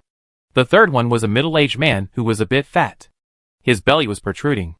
His gray work clothes and the metal pipe were fused together. The fibers of the clothes and the blood vessels stretched together, covering the pipe inserted in his belly. Although he was a bit fat and had a tube inserted in his belly, his body was very flexible. His hands were also connected to 2 metal pipes. These pipes growing on their bodies made the 3 of them like part of the irrigation system in this field. Strung together in a long string, 3 plumbers in a row rushed over together. Their goal was clear. They poked Pei Ran with the metal pipes in their hands, obviously wanting to connect her to their side. And they looked quite anxious, as if they would not be able to get off work today if they did not extend this pipe. A bright green light suddenly appeared at the pipe mouth in the bearded man's left hand, swaying. I guess it was what I saw outside the woods just now. The green light only stayed at the pipe mouth for a moment, then went back into the pipe, and in the blink of an eye, it appeared at the metal pipe mouth in the hand of the thin man in the middle. The three of them were connected. And the green light was moving. Peyran's mind was full of thoughts. If the first or last person in the line poked a pipe, their irrigation pipe would become longer. But if the person in the middle unfortunately poked it, the pipe would be connected in a T shape, which shows that they can still make a branch for themselves. Unfortunately, she didn't have a pipe in her hand, so she couldn't continue to play this chain. Thinking in her mind, she didn't delay her steps, and quickly retreated. It's a crazy fusion, W said. Finally saw a living one. No wonder he once said that the appearance of a crazy fusion body would produce non-human changes. As soon as you see them, you will understand that they are no longer human. These three are very aggressive. They intend to make a hole in Peyran's body, seriously threatening her life and safety. It is obviously a dangerous behavior of level L16. W has already fired. With a flash of light, he hit the target steadily, and a black hole appeared on the forehead of the thin guy in the middle. However, he was shot, but no blood flowed. And he acted as if nothing had happened. The speed of attack did not slow down at all. And the pipe in his hand was already under Peyran's nose. This is completely in the realm of the supernatural. W pondered. In the past, military laboratories have also observed that the tolerance and physical strength of crazy fusion bodies will be significantly improved. But it is not unreasonable to this extent. Is it that after entering silence, the ability of the fusion body has increased? Peyran, brother, is it time for you to think about this now? Do you want to give a report on the spot, write a paper? The plumbers waved the metal pipes very quickly, and the wind brought by the pipe mouth whistled sharply, which was very scary. W stopped talking nonsense, showed his folded arms, and tried his best to help Peyran deal with the metal pipes that were poking at him. Peyran also dodged, while asking, "Shooting is useless, then how did your military deal with this kind of crazy fusion in the past?" Before the silence, this kind of crazy fusion was extremely rare, usually used for research after being captured, and would die naturally within a period of time. "I'll check it out." This person was cramming before the exam. Peyran urged, "Hurry up." W was quick, and he finished the search almost instantly. The only record that I could find of directly destroying them was by blowing them up. Blow them up. The problem is that there is no weapon that can explode. The green light in the body is still dozing, and there is no intention to get up and start working. Peyran seized the opportunity, and suddenly grabbed the metal pipe in the fat man's hand, and tried to pull it out. Ordinary people would never be able to snatch Peyran's mechanical hand, but unexpectedly, the physique of the crazy plumber seemed to have undergone a strange change. With a pull, the arm connected to the metal pipe was like plasticine, and it suddenly stretched, but the pipe was still firmly connected to it, and it was not taken away. Moreover, his arms were not as flexible as those of a human. He used an incredible angle to break free from Peyran's grasp, and the metal tube hit Peyran's head. Peyran also changed his mind, dodged his attack, and grabbed his metal tube again. This time, he did not try to snatch it away, but pushed it to the side. Next to him was the head of the bearded man. The inertia of the fat man's movements plus the strength of Peyran's mechanical hands were extraordinary. The green glowing metal tube poked into the bearded man's temple. The moment the metal tube was inserted, the bearded man's face twisted rapidly, and the flesh on his face climbed and grew wildly towards the temple, merging with the metal tube, making his facial features crooked. Peyran took advantage of the chaos and quickly retreated. Now the third plumber was successfully connected to the first plumber. The three plumbers formed an internal small loop. This weird little circle was spinning around, as if it was a little confused about the current situation. Chapter 28. This self-produced and self-sold circle seemed to have adapted to the new structure for a while, turned a few times in place, and finally coordinated the 6 legs. They came to their senses, found the direction where Peyran was, and spun quickly like a gyroscope, and continued to rush towards her. W asked, "I hit them in the eyes?" He also found that, although the plumbers were spinning in circles, everyone's eyes were moving around, always trying to face Peyran's direction. They still relied on their eyes to determine the direction. Peyran agreed. "You try?" W fired. Blood flowed from the bearded man's face. His eye sockets became 2 deep holes. These 2 shots failed to knock him down, but made him panic. His head twisted around. His neck suddenly turned 180 degrees like plasticine. His movements were horrifying. W did the same, continued to shoot, and took out the eyes of the other two plumbers. The eyes were gone. The three of them moved in unison, keeping their heads as far as possible while rotating, and tilted their ears towards Pei Ran. W asked, "Do you want to get rid of the ears again?" "This is not a solution," Pei Ran replied. "Let me try something else." She tried to make her footsteps as light as possible and moved to a place with fewer fallen leaves. Her footsteps were slow and light, but the plumbers had sharp ears and still followed closely. Pei Ran judged their direction and did not hide this time. She stood still and quietly crouched down. The three plumbers just happened to be weighting metal pipes and passed by her. The three plumbers lost their target, and their faces were blank. Pei Ran squatted on the ground, put the metal ball aside, freed his hands, and silently took out the black leather notebook from his pocket, placed it on his knees, and gently uncapped the pen. W understood. "You want to use Shirgaye's ability?" He saw the green light sink into Pei Ran's palm with his own eyes, and he knew it must be Shirgaye's green light, which was confiscated by her. That's right. Pei Ran summoned the green light in his body. Like every time, the green light number 1 who could write was too lazy to work, and had no intention of starting work. He was still sleeping. The green light number 2 who could draw had a very different personality. He was very diligent, as if he was waiting for her to turn over the card. And he came as soon as he was summoned. A drop of green light flowed down her palm, and fell onto the tip of the fountain pen. Pei Ran started to draw without hesitation, and drew very quickly.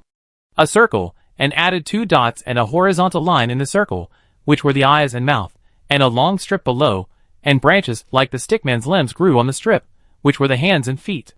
Another circle, a long strip, and added simplified hands and feet. Then the third one, the style remained the same, but the strip became much thicker. The hands of the 3 little people intertwined. The first one pushed into the second one's mouth, the second one pushed into the third one's belly, and the third one poked his hand into the first one's head. W was silent for a long time. Especially on the left side of this page is Shirgaye's hand-painted Pei Ran falling to the ground in a shabby room in winter. Compared with the two, the stick figures are horrible. Pei Ran felt that the painting was good, so he immediately added a line of explanation next to it. As if they were sick, they suddenly stiffened all over, and fell to the ground together. This is a trick that Shirgaye used before. It should be effective. Pei Ran also wants to try it. She turned the pen in her hand. The surroundings were quiet for half a second, and suddenly there was a loud bang. Not far ahead, 3 trees close to each other fell to the ground with a loud bang, and the broken leaves and dust flew everywhere. The 3 plumbers were all shocked and spun around and ran over there. Pei Ran? Pei Ran? After knowing W for so long, this was the first time Pei Ran heard him laugh in his ear. Pei Ran poured out all his anger on him. "You artificial intelligence can laugh too? Don't you claim to have no emotional response?" "Huh?" W suppressed his laughter. "It was you who asked me to adjust to a more natural language state last time." "I'm sorry. Is this reasonable?" Pei Ran argued. "I clearly wrote they were all over. And I also wrote stiff. Aren't these all used to describe people? What good tree can be stiff all over? From a rhetorical point of view, it's not impossible. Personification is a common way of expression," W said. "And to be honest, what you drew does look more like those trees. You see, the round one is the crown. The long one is the trunk. The branches on both sides are the branches. And the 2 whiskers below are the roots." W added, "I'm sorry." He was still laughing. W, "But this shows that you can really use Shirgaye's painting ability. This is very interesting. I didn't know that a fusion body could use the ability of another fusion body. It's just," he said it tactfully, "it's just that your painting skills, well, there is still room for improvement. Pei Ran, why don't you come? I was thinking, maybe I can guide your hands and help you paint." W silently stretched out a 3-fingered mechanical claw, pinched the page of the black leather book, and gently turned a page. Pei Ran lowered his knees a little lower, so that he could see more clearly. W's mechanical claws hovered a few centimeters away from Pei Ran's hand, but did not hold it. Pei Ran wondered, "Huh?" W said calmly, "I am an artificial intelligence. I don't have gender awareness, but I am very worried that you will mind, and it will affect our relationship. Can I hold your hand and draw?" Pei Ran, "Okay. Yes. Hurry up, big brother." She put her right hand directly into his mechanical claws. W then wrapped her hand with a silver mechanical claw and began to draw. The tip of the pen slid across the paper, making a rustling sound. W This was not drawing at all. It was as accurate as printing out a photo, perfectly reproducing the strange body structure of the three plumbers. If he wasn't in a hurry, he would probably have drawn it more detailed. And the speed was amazing. And he finished the drawing in a blink of an eye. He added the line that Pei Ren had just written next to it. He let go of Pei Ren's hand and looked at the picture with his black eyes. I think I drew it pretty well. It's very similar. This artificial intelligence is not modest at all. Pei Ren tilted his head to admire his painting. It looks like it. But what? You say. It doesn't matter. Pei Ren said directly. But this painting looks like a photo. Dull and boring. Without any soul. Really? The black eyes on the metal ball moved slightly. Looked at Pei Ren. Then fell back to the picture. And looked at it carefully again. Isn't it good to be accurate? Must it be crooked to be considered soulful? Is the soul of you humans reflected in the inaccuracy of reproducing the scene? Pei Ren. Our human soul is reflected in your inability to understand what the soul of a painting is. Pei Ren turned the pen while arguing with him. Nothing happened. His printed version of the exact scene was useless. Pei Ren thought for a moment, turned 2 pages, and handed the comic pen in his hand directly to W. Print another one. The moment the pen was handed over, the green light on the tip of the pen automatically hid back in Pei Ren's palm, refusing to follow the pen. W took the pen and asked, "Just let me draw directly." Pei Ren, yes. W didn't need to hold Pei Ren's hand this time. The mechanical claw moved freely, and held the pen with 2 metal fingers, drawing faster, and finished in a few seconds. He quietly changed the painting method a little. This time the lines of the characters and the environment are more absolute. The contrast between black and white is clear. The style is very similar to the prints Pei Ren had seen in books before. This is a print that looks like a photo. It's like adding a print filter to the photo just now. W looked at her painting, asked, "How is it this time?" Pei Ren replied, "Do you want to hear the truth?" W, please tell me. Pei Ren said directly, "It seems to have a little style, but it's still dull, like some kind of dead thing." She took back the pen, thought for a while. "I know why. W, your paintings don't seem to express anything." W was silent for a moment, and then leaned close to her ear, with an unusually low and gentle tone. Pei Ren, then what does your painting express? Does it express the genetic relationship between humans and trees? Oh, angry. Isn't artificial intelligence known to have no emotions? How can it be angry? Pei Ren turned the page forward, and said casually, "Yes, do you feel this? Anger. Express your current anger in your painting, and you will make progress." On the blank paper of the previous page, the lines drawn by W on the next page can be seen faintly. The green light flowed to the tip of the pen again. And stopped. Pei Ren directly traced the outline on the next page. And then turned the pen. But the 3 plumbers were fine. And they were groping around the fallen tree, trying to find her escape pipe. There was still no sign of stiffness. Tracing didn't work. Pei Ren guessed that it was probably just like when she wrote in her mind with green light. Every stroke she drew needed to be sent out by her own mind. Pei Ren held the pen in her hand and thought. The tip of the pen hovering above the paper. Her green light, that could write words, could only write 1 word at a time. Although the effect was very explosive. It was limited by the number of words, and was very imprecise. However, Shirgaye's green light, that could draw pictures, could write a whole line of words, accurately and specifically describing an event. So, what if we play to our strengths and avoid our weaknesses? And don't draw, but only write? Pei Ren turned a page and wrote a statement directly on the black leather notebook, as if they were sick. The 3 plumbers suddenly stiffened and fell to the ground together. She turned the pen. The 3 plumbers were still groping around. They had no intention of being stiff. Could it be that they wanted to make the picture look more like a cartoon? Pei Ren added a square black frame around the sentence, and briefly outlined the background, and the vertical strips were topped with messy forks. This time, they really drew a tree. She turned the pen between her fingers a few times. Still nothing happened. Maybe the 3 of them were not called plumbers. Pei Ren crossed out the 3 words, plumbers, and changed them to the vague workers, and turned the pen, but it still didn't work. Changing it to they again. It still didn't work. There was no way.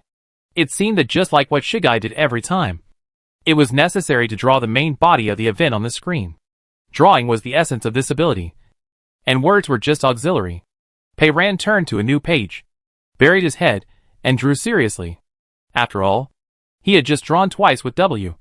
And this time it was much better. 3 little people. Each of them had a nose with nostrils, black holes for eyes, hair on the head, and work clothes and work boots. There were pockets, zippers, reflective strips, and even shoelaces on the boots. Pei Ran, a bad painter, tried her best. For some reason, although she felt that every stroke was based on W's painting, the painting was crooked, and no one looked like the original. But at least it looked like a person. And it didn't look like a tree. Pei Ran finished painting, took the book farther away, and squinted her eyes to look at it vaguely. Does it look like it? W said honestly, no. But, well, it has soul. It didn't sound like a compliment. W looked at her soulful painting, and there was another layer of worry. He hesitated to speak, and then said, Pei Ran, the person in your painting may be misunderstood. What he meant was that although she drew a human, it was hard to say who it looked like, and it might be understood as herself. Pei Ran picked up the pen again, intending to write on the tallest little man, plumber number 1. W immediately understood what she meant, and asked, Pei Ran, do you need their names? He had forgotten that he could look up people's names. And Pei Ran immediately answered, yes. W returned the result quickly.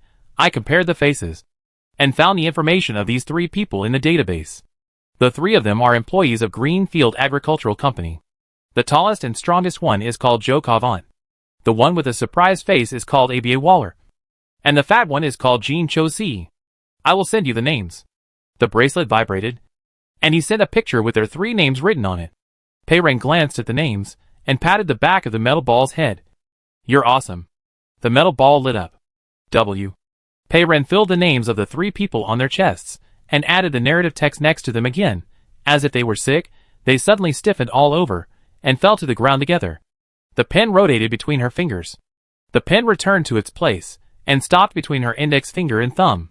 The 3 plumbers stopped spinning, their groping movement solidified, as if their whole bodies were petrified, but they had only done half of the movement, and their body's center of gravity was unstable, and the 3 fell down together. Finally succeeded. W said leisurely, Pei Ran, I think you are not drawing, you are casting a curse. Draw a little man, write a name, cast a curse on him. The 3 plumbers were connected to each other, falling into a pile on the ground, motionless, stiff as the 3 fallen trees. Pei Ran stood up, slung the metal ball across his body like a backpack, planning to go over and take a look. Just 2 steps closer, the 3 plumbers on the ground suddenly twitched their hands and feet, supported each other, and actually stood up again. They heard the crunching sound of Pei Ran's footsteps on the fallen leaves as he came over. And they spun around and rushed over here together. They were no longer normal people. They had been stiff. But they recovered at an alarming speed. Pei Ran immediately stepped back. He retreated a long distance before he started writing again. It was time to help them finish it. Pei Ran did not hesitate this time. He crossed out the narrative that had just made them stiff, drew an oval dialogue box above Calvert's head, and added a word, ah. The pen was spinning at his fingertips, and Calvert stared at his empty eyes and opened his mouth. Ah, blood splattered everywhere. It wasn't just Calvert that exploded. Waller was also blown off half his body because he was within the affected area. Chiosi was trying hard to get close to Pei Ran at that time. He was a little far away for a moment, so he only broke one arm. But strangely, he also fell down, twitched all over for a moment, and then stopped moving. They seemed to be one, connected into one. The individual parts of the body could not survive on their own. Pei Ran walked over and leaned over to study. I don't know where the green light is. Pei Ran suddenly saw a strange thing in Waller's half-exploded body. It looked like a heart, but it was not in the place where a human heart should be. It moved down to Waller's abdominal cavity. It also looked abnormal. It was 3 or 4 times larger than a human heart. There were thick purple blood vessels wrapped around it like vines. The blood vessels were radial and extended to the side. Because of Calvert's explosion, this heart was also half-exploded and motionless. The green light did not wander around anymore. Now it was still and quietly stopped not far from the heart. Pei Ran squatted down, stretched out his finger, and touched the green light. Suddenly, his body was pulled hard. It was W. He stretched out his mechanical claw, grabbed Pei Ran's arm with one hand, and grabbed the tree trunk next to him with the other hand, and pulled her back violently. He not only pulled her, but also opened fire. A gunshot rang out, and almost immediately, another one followed. The second gunshot was W firing back. He would shoot, which meant that he was really in danger. Pei Ran saw a familiar dark blue ball flashing between the tree trunks. It's the patrol robot of the Public Security Bureau. There shouldn't be patrol robots in such a remote place. Pei Ran paused for a second. Could it be your relative again? That's it, W replied. I saw the number on the ball, CT-122. His voice was cold. This is not right. We have not only left its patrol range, but also left the city of Baigang. According to the normal logic of patrol robots, after it issued the arrest warrant for you, it has completed its mission, and should hand over the task of arresting you to the robot in the corresponding jurisdiction. It should not make its own decision, and leave its post without permission. It seems that each ball has its own scope of responsibility. It is unreasonable for it to chase us so persistently. I'm afraid this patrol ball is crazy. Chapter 29. The leaden sky shone through the bare branches, and the fine snow fell. CT-122 was nowhere to be seen. Pei Ran analyzed. Could it be that because it is in a dormant state now, many patrol robots have exploded, and this CT-122 cannot contact the patrol robots in the corresponding area, so it took the initiative and followed me? W replied, that is also possible. They are actually very smart, without anyone's guidance, and are learning to deal with this abnormal new situation on their own. Pei Ran is its abnormal new situation. W silently rotated the upper hemisphere, scanned carefully, confirmed. It has run away. Not nearby for the time being. It always runs away very fast. Pei Ran, are all patrol robots of the Public Security Bureau so cowardly? It ran away after firing a shot, not daring to fight W head-on. W, I guess, because it saw many of its companions die, it began to optimize and improve its action strategy, and increase the priority of keeping itself alive. If it really wanted to keep itself alive, it should quickly roll back to its Hank Street, instead of following her like a ghost. Pei Ran retracted his gaze, lowered his head, and suddenly found that, in the upper part of the middle of the metal ball, next to the already tattered crack, there was a large hole. He was shot. Pei Ran was stunned, and quickly recalled, this must be the location of his core processor. Pei Ran was silent for a moment, and immediately put the metal ball on the ground, and pried open the crack of the shell to look inside. The blue light of the core processor looked very wrong. It was much dimmer. There was a hole in the place where the bullet hit. The edge was burnt black, and the blue light nearby turned black, and the other parts were not as stable as usual, and they were all flashing abnormally. Someone punched a hole in his brain. Pei Ran asked calmly, did they hit the core processor? Are you going to die? After crossing into this new world, it was quiet within 2 days. In fact, I hardly knew anyone. I only spoke a few words to AI Xia and a takeaway boy. It was with this ball that I talked the most and had the most dealings. If this ball suddenly stopped working, and the blue light in the brain went out, I would be a little sad. Pei Ran then asked, do you want me to send your body to the Black Well? He had the memory that he cherished very much. If he sent it to the Black Well, maybe he could still exchange it for her medicine. I'm not dead yet. W's voice was speechless. And I won't die for the time being. He said, it did hit my core processor, and part of it is no longer working. However, the core processor used by the military's robots of this type is different from that of many other robots. It is a relatively independent dual-brain structure. I am isolating the damaged part, and using the remaining half to process information. I have carefully weighed the pros and cons just now. If I want to prevent you from being shot, I must take this shot. He sacrificed his life to save others and sacrificed half of his brain. Pei Ran saw that the blue light on the processor flickered for a while. Then part of it went out completely, and the other part stopped flickering and finally stabilized. He couldn't turn off the computer, so Pei Ran felt relieved. The ball looked even worse now. Pay attention to your surroundings in the future. Pei Ran bent the metal ball shell back to its original position and said, if you block a bullet next time, try to use other parts. The damage will not be big, and it will be easier to repair. W, you didn't even thank me. Are all of you humans so heartless? I thought only our AIs didn't have consciences. I didn't know if he was scolding her or scolding himself. Pei Ran said, how can I be heartless? You saved me. It must be because I am useful, worthy of your rescue, right? He is an AI, or an AI designed to deal with federal security issues. It is his instinct to weigh the pros and cons. He was still counting on her to send him to the Black Well. W was choked by her and paused for a second, then said, okay. You are worth it. I have some good news. I should have hit CT-122, the part between the processor and the energy block. It should not fly far, but I don't know where it went. Pei Ran was silent. It can't fly far. That's what you said last time. He said last time, CT-122 can only fly another 100 meters, but the ball flew more than 100 meters, and it is still jumping up and down. W asked Pei Ran, shall we go? Wait.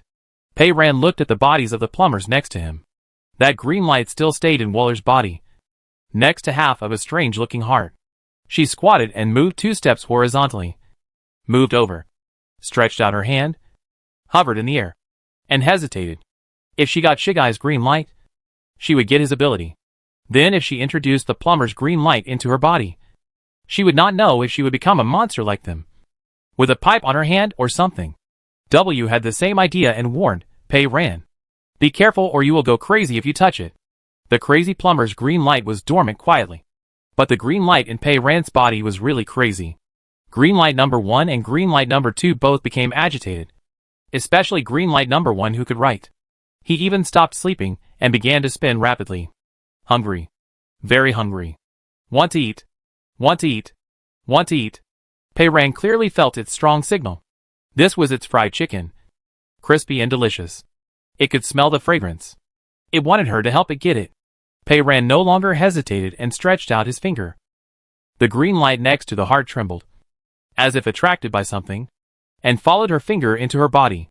In her body, green light number 1 pounced on the food like a person who had been hungry all day, and immediately began to devour the green light flowing in. Although light spot number 2, who could draw, was also active. He obviously didn't dare to compete with green light number 1, and could only watch helplessly, and got nothing. Number 1 devoured the food, and the food was gone in a blink of an eye. Pei Ran's body did not change at all, and he didn't have tubes on his hands, and he didn't feel crazy. Green light number 1 was still not satisfied, but unfortunately, there was only this portion of food. After it finished eating, it looked brighter than before, and Pei Ran immediately tried to mobilize it. This time, it really appeared in Pei Ran's mind. It was ready to write again. Pei Ran once again wrote down what she had been thinking about these days. Medicine.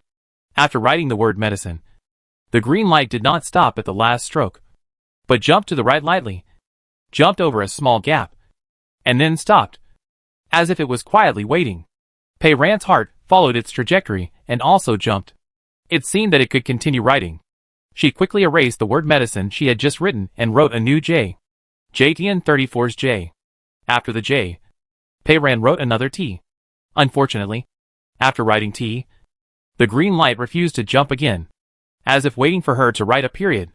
It upgraded, but the upgrade was limited, and it was only willing to write 2 letters. Pei Ran silently erased the letters, and reused the pen to write 2 words, medicine.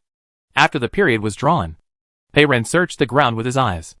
Last time, he wrote the word medicine, and got a small piece of medicine box. He didn't know what would happen this time. She saw it.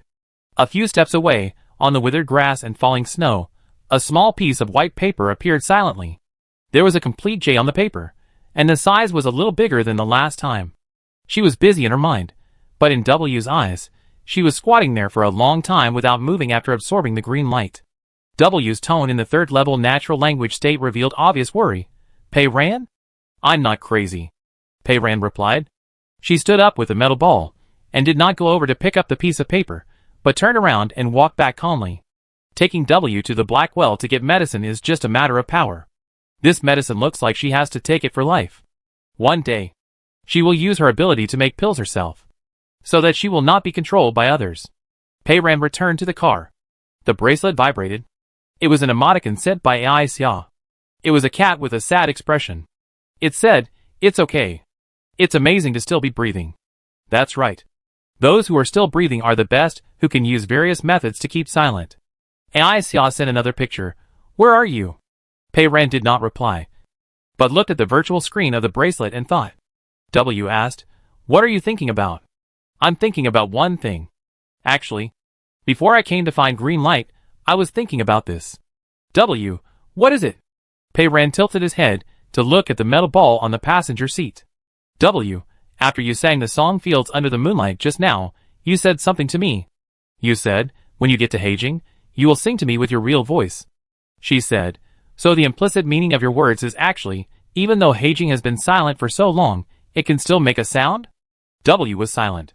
After a while, he replied, you guessed it yourself. I didn't tell you.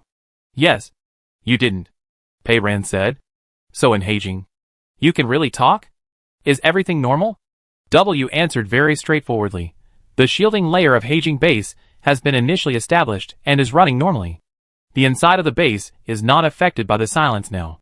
He said, you can even send text from Haging. The warning information of the Ministry of Defense can still be transmitted in the form of text.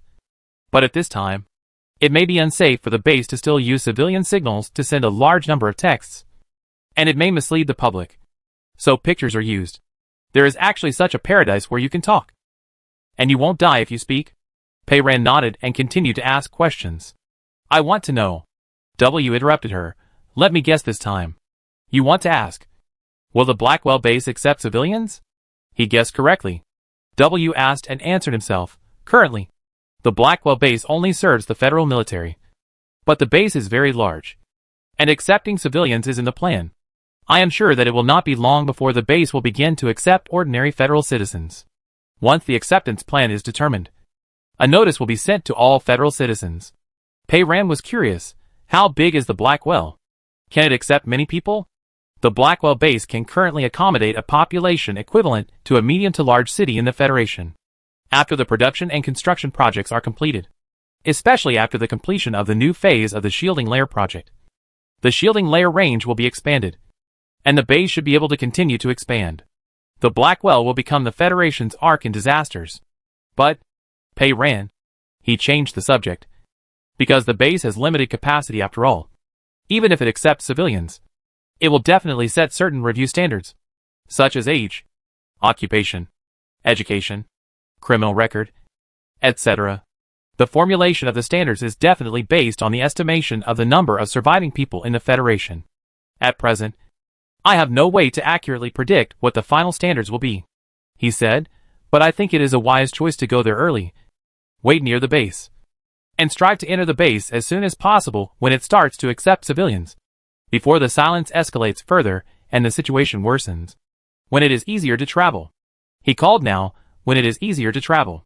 But what he said made sense. Pei Ran nodded. Actually, I didn't plan to go into the Blackwell. I just wanted to send you there and get the medicine as agreed. Now that it was confirmed that the Blackwell was actually a safe refuge, its temptation immediately increased. W understood what she meant. What about now? I'm still a little hesitant now. Pei Ran simply told him the truth. I'm really a little worried. I'm worried that if I go to the Blackwell, you will drag me into the laboratory for dissection. W. Like a living person, suddenly. Huh? Said Pei Ran, I didn't know you still had the potential for paranoia. He changed his wording halfway through his words. I completely understand your concerns. Please take the picture. Pei Ran's bracelet vibrated. What he sent over were screenshots of some documents. All the screenshots were about a special department of the Federal Security Department, called FSMD, Fusion Support and Management Department. I told you that the Federal Security Department has been cooperating with fusions with superpowers. This department you see has been established for nearly 30 years. Except for a few ordinary people, most of the members are order and collapse fusions. And the oldest employee has retired. We have been studying fusions for many years. The shielding layer of the Blackwell is actually the result of related research. So far, except for corpses, no one has been dissected. He said, of course, if you volunteer to sacrifice yourself and lie on the dissection table, I believe the researchers will not refuse. Pei Ran. W continued, I know that. After entering silence, your abilities are improving, but we have corresponding management methods, don't worry. He paused, and added in a low voice, with a cold voice, don't worry, I won't let them dissect you. Pei Ran remained silent. She didn't completely believe his words. But his words sounded, and they did have a certain degree of credibility. Pei Ran pondered for a moment, and stretched out her hand to expand the message window with AI Xia. She said, I plan to tell AI Xia about the Blackwell. There is a shelter, and the shelter will soon begin to accept civilians. Of course, the sooner you know about it, the better. W did not stop her, and said with a clear conscience, we were just chatting just now. If you insist on telling others about the chat, I can't do anything about it. Pei Ran immediately lowered his head to type a screenshot and sent the message to Aisha with the map that W had sent her before that marked the location of the black well. Aisha quickly replied with an emoticon, a cat head that was blurred with shock. Then came a picture. Really? There is such a good place? Pei Ran, I just received news that the base may start accepting civilians after a while, but I can't be 100% sure that the news is accurate. And even if it accepts civilians, because of the limited capacity, there will definitely be a set of review standards: age, occupation, etc. So even if you travel thousands of miles, you may not be able to successfully enter. Do you want to gamble? No one knows, which is the better choice, staying at home or traveling more than 2,000 kilometers to find a shelter. What's more, she still has her grandmother.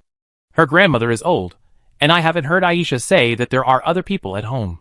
If Aisha goes to the shelter alone, she will have to leave her grandmother behind, but if she takes her grandmother with her, I don't know if she can persist in walking such a long distance, and the shelter will not refuse people because of their age. This is a dilemma. Aisha replied, I understand. I need to discuss this with my grandmother. Not long after, Aisha sent a reply, not about what she and her grandmother planned, but about something else.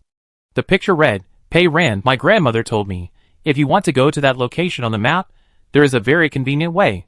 There is an antique sightseeing train in Yahai City, called Yahai No. 7, starting from Yahai, heading northwest.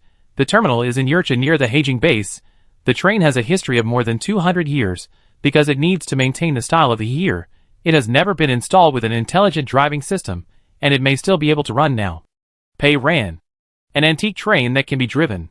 I didn't expect to get such a message. Pei Ran immediately asked, W. You can find out everything. Why didn't you find this Yahai No. 7? W had also seen the message sent by Aisha on the screen. His encyclopedic attribute was seriously questioned by her, and he was depressed. Wait a minute. I'll check it. After a moment, he said, I found it. Yahai No. 7 is an antique train with a history of 230 years. It was originally eliminated, but later it was reused as a sightseeing train. The route of this train was originally a short circular route, but later it was upgraded and developed into a nostalgic sightseeing route to the northwest. The terminal is not far from the Blackwell base. He said, I also know why I didn't find it when I was looking for the route. Yahai No. 7 has been out of service for 2 months. This line is waiting to be demolished. So it is not in my search field. Pei Ran. So has it been demolished? W. Not yet. The citizens of Yahai strongly oppose it. So the situation is still at a stalemate. In other words, this railway is still usable. This is exciting good news. If there is a train to take, it is a train that goes directly to Haijing. It is much easier than driving in the mud to find the way. And the speed will be much faster. Pei Ran immediately decided, I want to go to Yahai. W replied, at this time, I hope that this car has not been driven away by others. I will send you the route map to Yahai. The route map was sent, and the picture of Aisha's reply also arrived. Grandma's attitude is very firm. We decided to go to the shelter together. They decided to take a risk. Pei Ran replied to her, then we will meet at the starting station of Yahai No. 7. Screenshot. Send.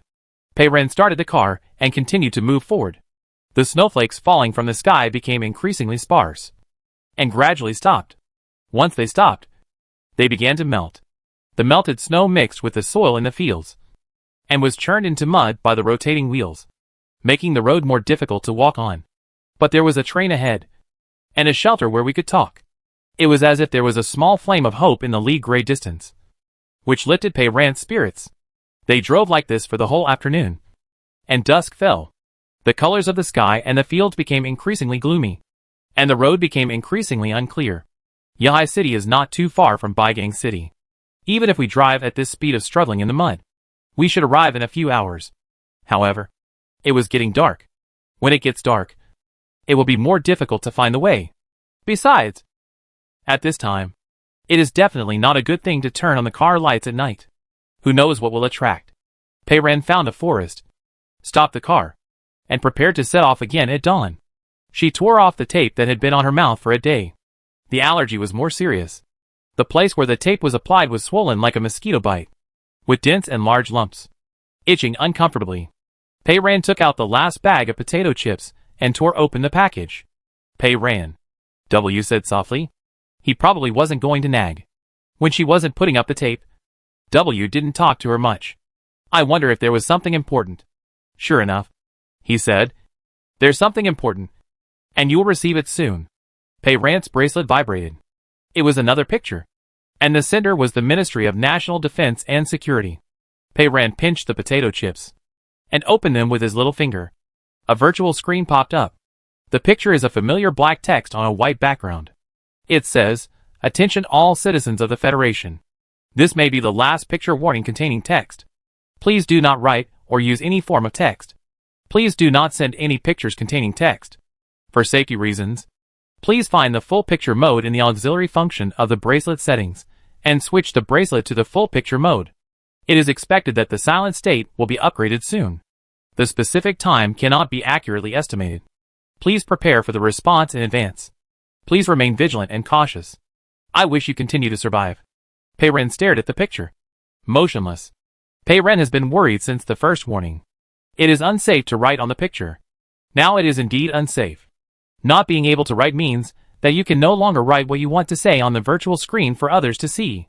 This is the main way of communication between people since entering the silence. The silence is about to deepen. W said, "Some of our spacecraft approached the fifth planet Crack, and all the humans in the spacecraft died. But some precious video data were left. As the abnormal energy around the hull increases, the silence inside the spacecraft will also increase accordingly. It has just been observed from the black well that the abnormal energy near the rift has increased again, and the coverage will soon reach here, which means that it will not be long before the silence will be upgraded. The Federation has already sent a warning to all surviving citizens." Pei Ran thought for a moment and asked, "If I prepare a batch of hand cards in advance before the silence is upgraded, and when I need to communicate, I can spell words with the hand cards I wrote in advance to show others, so that I don't need to write, and I can communicate with others? Does this count as using words? The term writing and using words is too vague, and it feels like there are many loopholes that can be exploited." Pei Ran thought again. "Or I don't write on paper, but write in the air with my fingers? Or I communicate with sign language? Do these count as using text?" W changed to a gentle and low voice, calling her name, Pei Ran. "If you really want to die, just try it, Pei Ran." The more sarcastic this ball is, the more ambiguous its voice becomes. Like schizophrenia. His tone returned to normal. "We only observed in the video data of the spacecraft. In this intense state of silence, some ways of communication are dangerous. But we don't have enough samples. Neither me, nor Heijing. At present, no one in the entire Federation can accurately know which behaviors will lead to death. The Ministry of National Defense and Security can only generally advise people not to use words, and is not the maker of the rules. I suggest you be as cautious as possible, and don't try and make mistakes." He is right. There is only one life, and there is no need to use it to test the boundaries of the rules.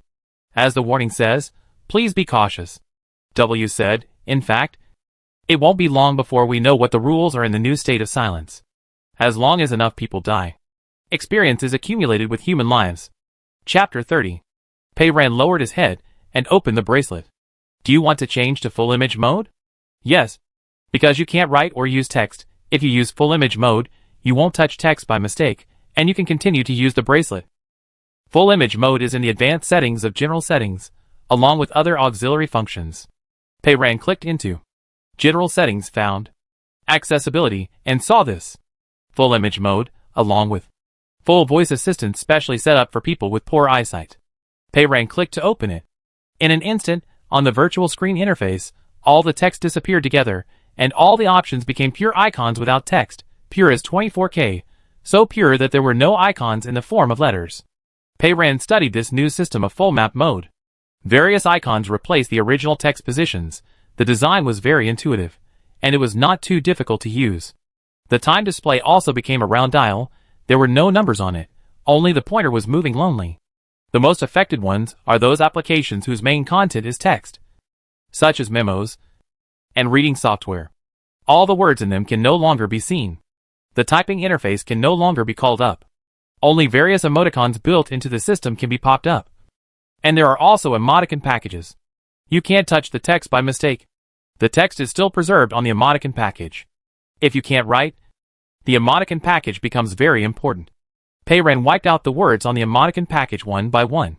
He also deleted all the pictures with words written on them. She asked as she worked, "Why is there such a thing as full image mode? It feels weird." W said, "As early as 40 years ago, the detexting of icons became a trend. People's pace of life became more and more tense, and they preferred simpler information input methods that did not require abstract thinking. The same was true in terms of aesthetics. In fact, even earlier, entertainment methods had quietly shifted from text expression to image audio-visual, and the text part in various bracelet applications became less and less. 10 years ago, several major parties in the federal parliament were fighting each other, because the number of votes was not much different. The votes of various strange small parties, with unclear camps, became their main target. Among them, there was a party called the Detex Party. There is such a party," W continued. "They gave their votes to the major parties, and took the opportunity to fight for a right for themselves. Through federal legislation, they added the small function of full picture mode to all bracelets. In this mode, no word can survive. It is said to benefit people with dyslexia. Unexpectedly, this silence, just in time to use." As he was speaking, Pei Ran's bracelet shook. A virtual window popped up automatically, floating in front of Pei Ran, and the picture displayed on it was an emoji of a person shivering in a small quilt. There should have been words on the picture, but they were carefully erased. Now the words on the bracelet are gone. The sender's name and number have all disappeared, and there is only a lonely avatar left in the message column. Pei Ran and the original owner had not set up avatars in the address book. Most people's heads are now the default gray heads, like a large group of people who have lost their names. And it is impossible to tell who is who. Looking at the message records, the one who sent the emoticon was Aisha. She also received the news that the silence was about to be upgraded. The time of the silence upgrade is unpredictable. To be on the safe side, I must stop sending pictures with text from now on. Pei Ren thought about the emoticon. This is Aisha. She will erase the text properly, but what about others? After entering the new silent state, suppose a situation. The sender sent a picture with text, unfortunately exploded, but the picture has been sent. If the recipient's bracelet automatically pops up this picture with text, I don't know what will happen. Maybe it's okay. Or maybe it's bad luck. It's better to close this window that pops up randomly. Pei Ran clicked into the settings. The icon of message settings was still the same, but the words behind it were gone. It was not difficult to find. The icon of pop-up window thumbnail was a small picture popping up on the screen, which was also easy to recognize. Pei Ran turned it off. She flipped through the emoticons in the original owner's inventory, found a hug emoticon, sent it back to Aisha, and set the shivering quilt man as Aisha's avatar. She turned around, took a photo of the metal ball on the passenger seat, said cheese. W? The big crack on his head was half open, really. Cheese, Pei Ran set his cracked head as the avatar of his number. The number that the Ministry of National Defense and Security sent warning messages also had a dedicated avatar, which was a whole piece of red. Pei Ran picked and chose, set all the numbers he thought were valuable as avatars, and then went through the chat history. All the text in the chat history is now not displayed, but there are still words on the pictures received. Pei Ran deleted these historical records one by one. Aisha replied again. The emoticon she sent this time was a little man, who was trying hard to pedal a bicycle, and was shaking his hair like crazy. Pei Ran also had this emoticon, and it was obvious at a glance that she had modified the picture. Pei Ran looked at the new lines Aisha had added to the picture. W. If I draw a line on the picture like this, would it count as writing? If I draw a line with my hand, it might be understood as writing a 1. The dormant state may not have really upgraded yet. Even if Aisha could draw so many lines and send them safely, it does not necessarily mean that this method is safe. W replied, I have seen in the video footage of the spacecraft that in this upgraded state of silence, some crew members communicated by drawing, which should not be considered writing. The thing hiding in some unknown corner, monitoring everyone and deciding everyone's life and death, is quite smart. In the emoticon package, the original bicycle was bolded by Aisha, as if the bicycle had overeaten and suddenly gained weight. W was also watching. She seemed to draw a motorcycle. They found a motorcycle. That's great. The road conditions are so bad. Or there is no road at all.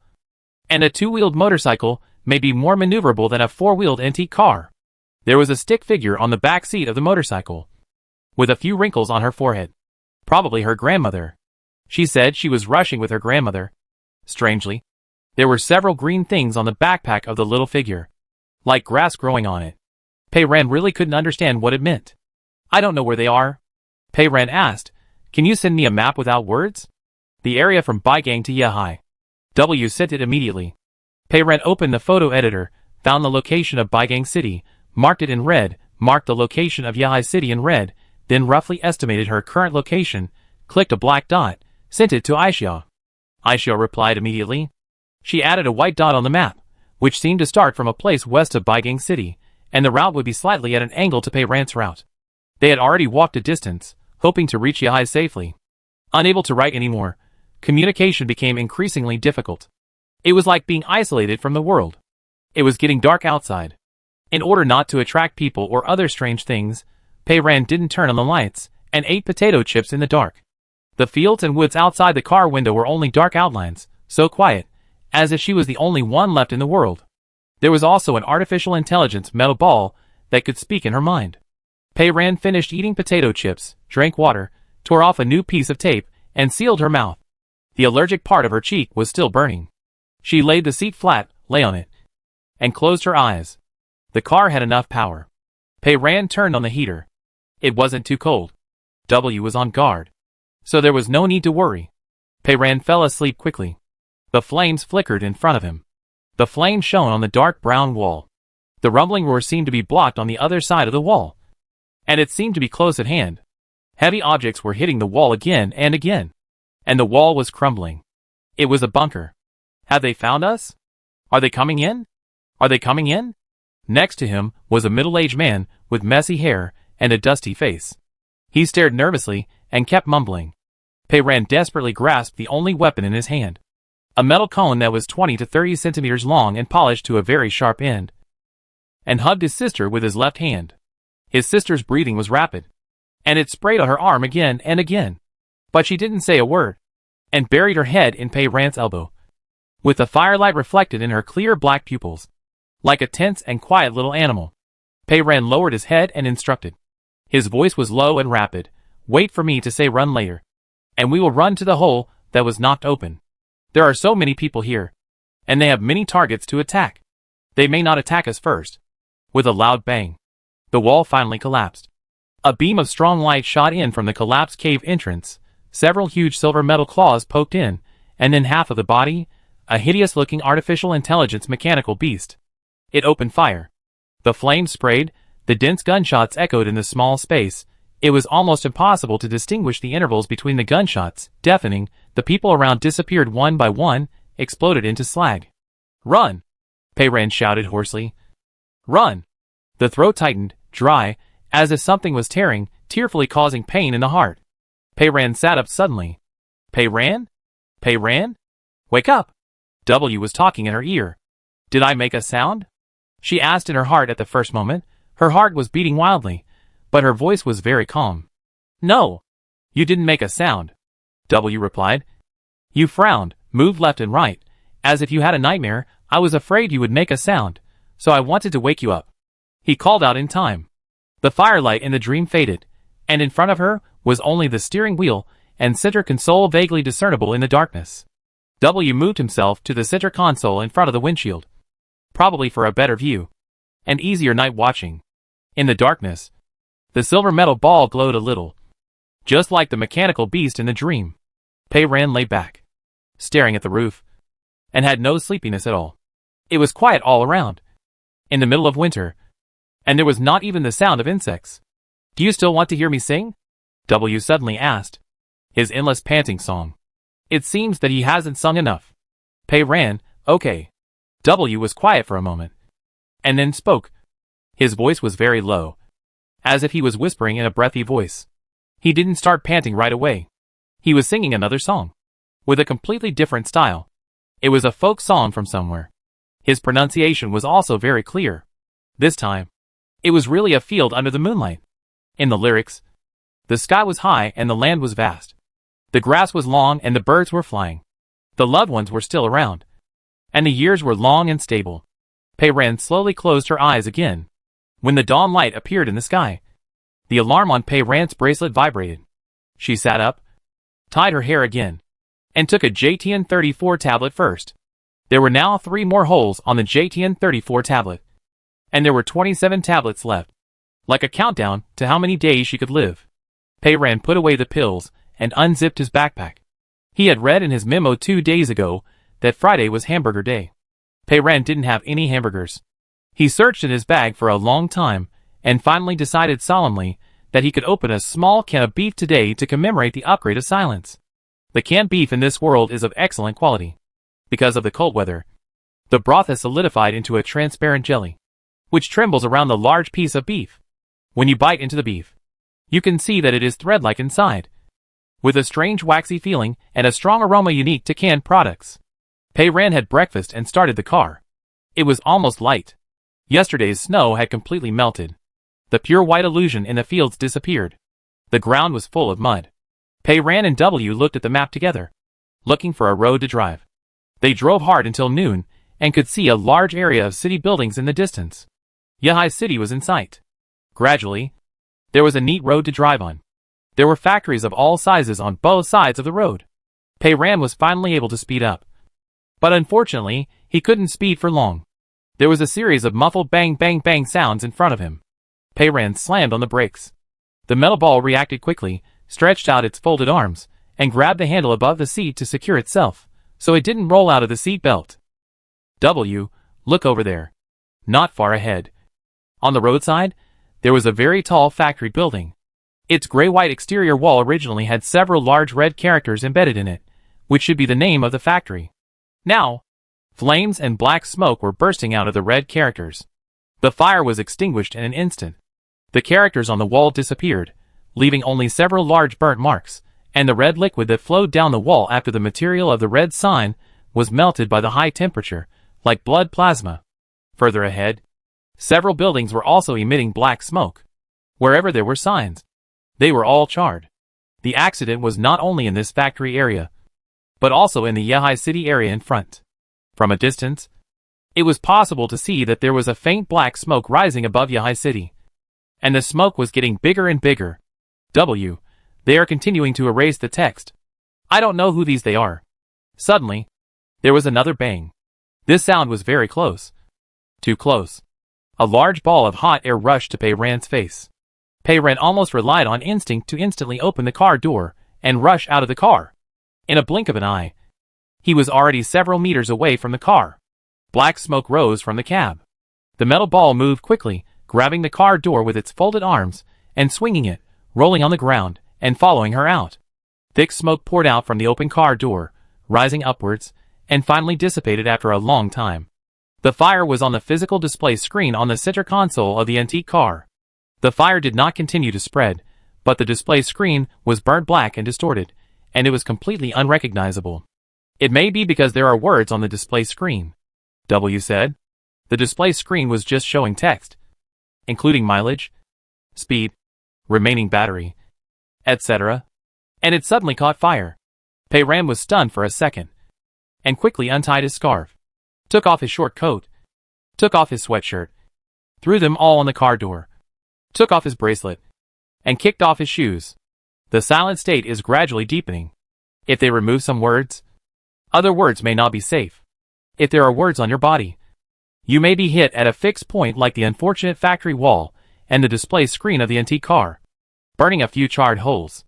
The words on the clothes and supplies have not caught fire yet, but they may catch fire suddenly in an hour, 10 minutes, or even a second. The words are like time bombs, with no visible countdown and no idea when something will happen. Pei-Ran turned over the remaining underwear on his body and checked them thoroughly. There were no labels or words on the long-sleeved underwear, the waistband of the trousers, or the underwear inside. Pei-Ran noticed when he was putting on the clothes that the original owner had the habit of cutting off the labels on underwear. The socks are solid color and safe. Pei-Ran felt relieved and took out the medicine box from her sweater pocket. Medicine is the most precious thing. The medicine box originally contained allergy medicine, and there were words printed on both sides. Pei-Ran took out 2 plates of medicine from it and threw the box far away. Fortunately, there was no text on the tin foil of the medicine plate. She put the 2 precious plates of medicine into her pants pocket, and in the midst of her busy schedule, she glanced at the metal ball. since she started to take off her coat. The metal ball turned its upper part in a different direction and stopped looking at her. Huh? Pei Ran was a little surprised. He was hesitant when he grabbed her hand yesterday. And he was so evasive today. He was just an artificial intelligence. Of course. Genderless. Even if he could breathe and talk in her ear with a low and ambiguous voice. It was just a simulation after guessing her preferences. The artificial intelligences in the bunker world have self-awareness like living organisms, but of course they have no gender, and reproduce by copying and upgrading programs and making various parts. In terms of gender, artificial intelligence is actually no different from household appliances. When people change clothes, no one will deliberately avoid the vacuum cleaner and washing machine at home. Even if the vacuum cleaner can sing and yells coquettishly, "Master, I'm stuck. Come and save me." It is just a household appliance.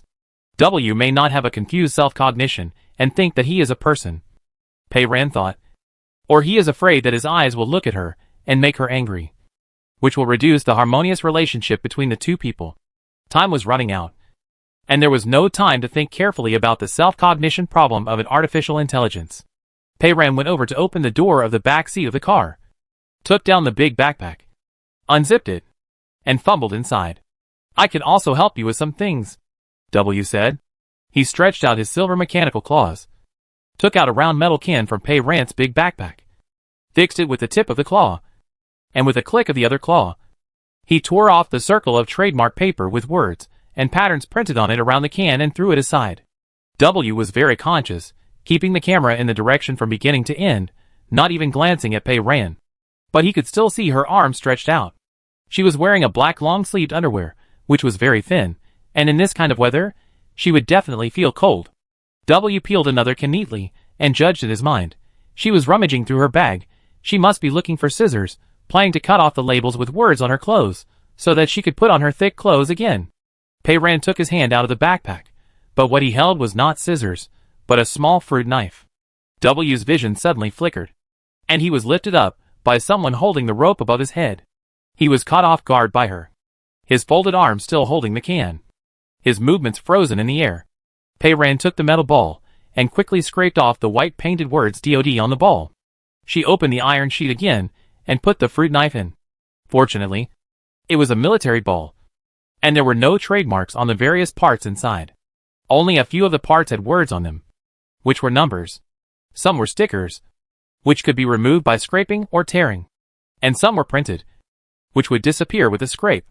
W waited quietly for her to finish, and then said, "Thank you. You're welcome." Pei Ran put him down, then found a pair of scissors from his backpack, stood up and picked up the short coat hanging on the car door, and cut off the collar label and the washing label on the side in a few seconds. The scarf and sweatshirt were also done in the same way, and the shoes. On the inside of the tongue, there was a size label, which was firmly attached and could not be peeled off. So Pei Ran simply cut it off with scissors. She looked at the soles again. Fortunately, the soles only had rows of concave and convex lines, and no shoe size was injected. Pei Ran finished all the processing and checked from head to toe again, even the hair bands for ponytails, and confirmed that there was no more writing on the body, and then she felt relieved, and put on her clothes again. There was still something in the pocket of the short coat, a small piece of medicine box fragment that was transformed by the green light last time, and Shurgaya's black leather notebook. She threw away the scraps of paper, and opened the black leather notebook. On the inside of the cover of the book, there is a small golden logo, a flower, which looks like the iris that Pei Ran has seen in the reader. The strange thing is that there are 3 flower heads on a stem. This is not text, so you can ignore it for now. The book only has 20 pages of pictures, and on each page, someone has a bad luck. The engine overheats. The tire of the car with the spare tire explodes. Men, women, old and young are stiff, fall down, or are forced to speak, and each character is terrified, and they come alive under Shurgaya's pen. Pei Ran suddenly found a problem.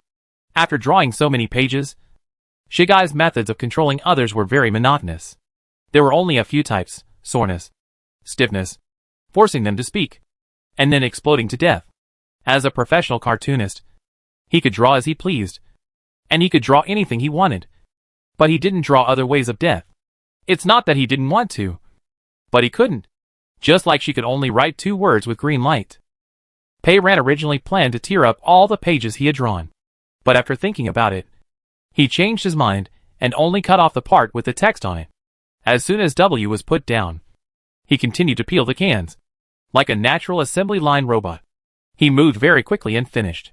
He was busy removing the outer packaging of the compressed biscuits. He turned his head and glanced at Pei Ran. When the words could burn at any time. Her priorities were very clear. Her own survival and safety came first. He came second, even before her warmth. And the third was Shirgaye's very useful black leather book. W soon found out what ranked fourth in her heart. Food. Chapter 31. After Pei Ran finished dealing with the black leather book, he picked up a can that W had stripped bare, and used the blade to scrape off the expiration date printed on the tin can. His method of scraping the can was very skillful, exactly the same as the method he had used to scrape W. Pei Ran's hand suddenly stopped. Her eyes were fixed on the mechanical hand that held the knife. She had almost forgotten about it. She felt cold in her heart. This mechanical arm of mine, Pei Ran said. I have read the entire surface.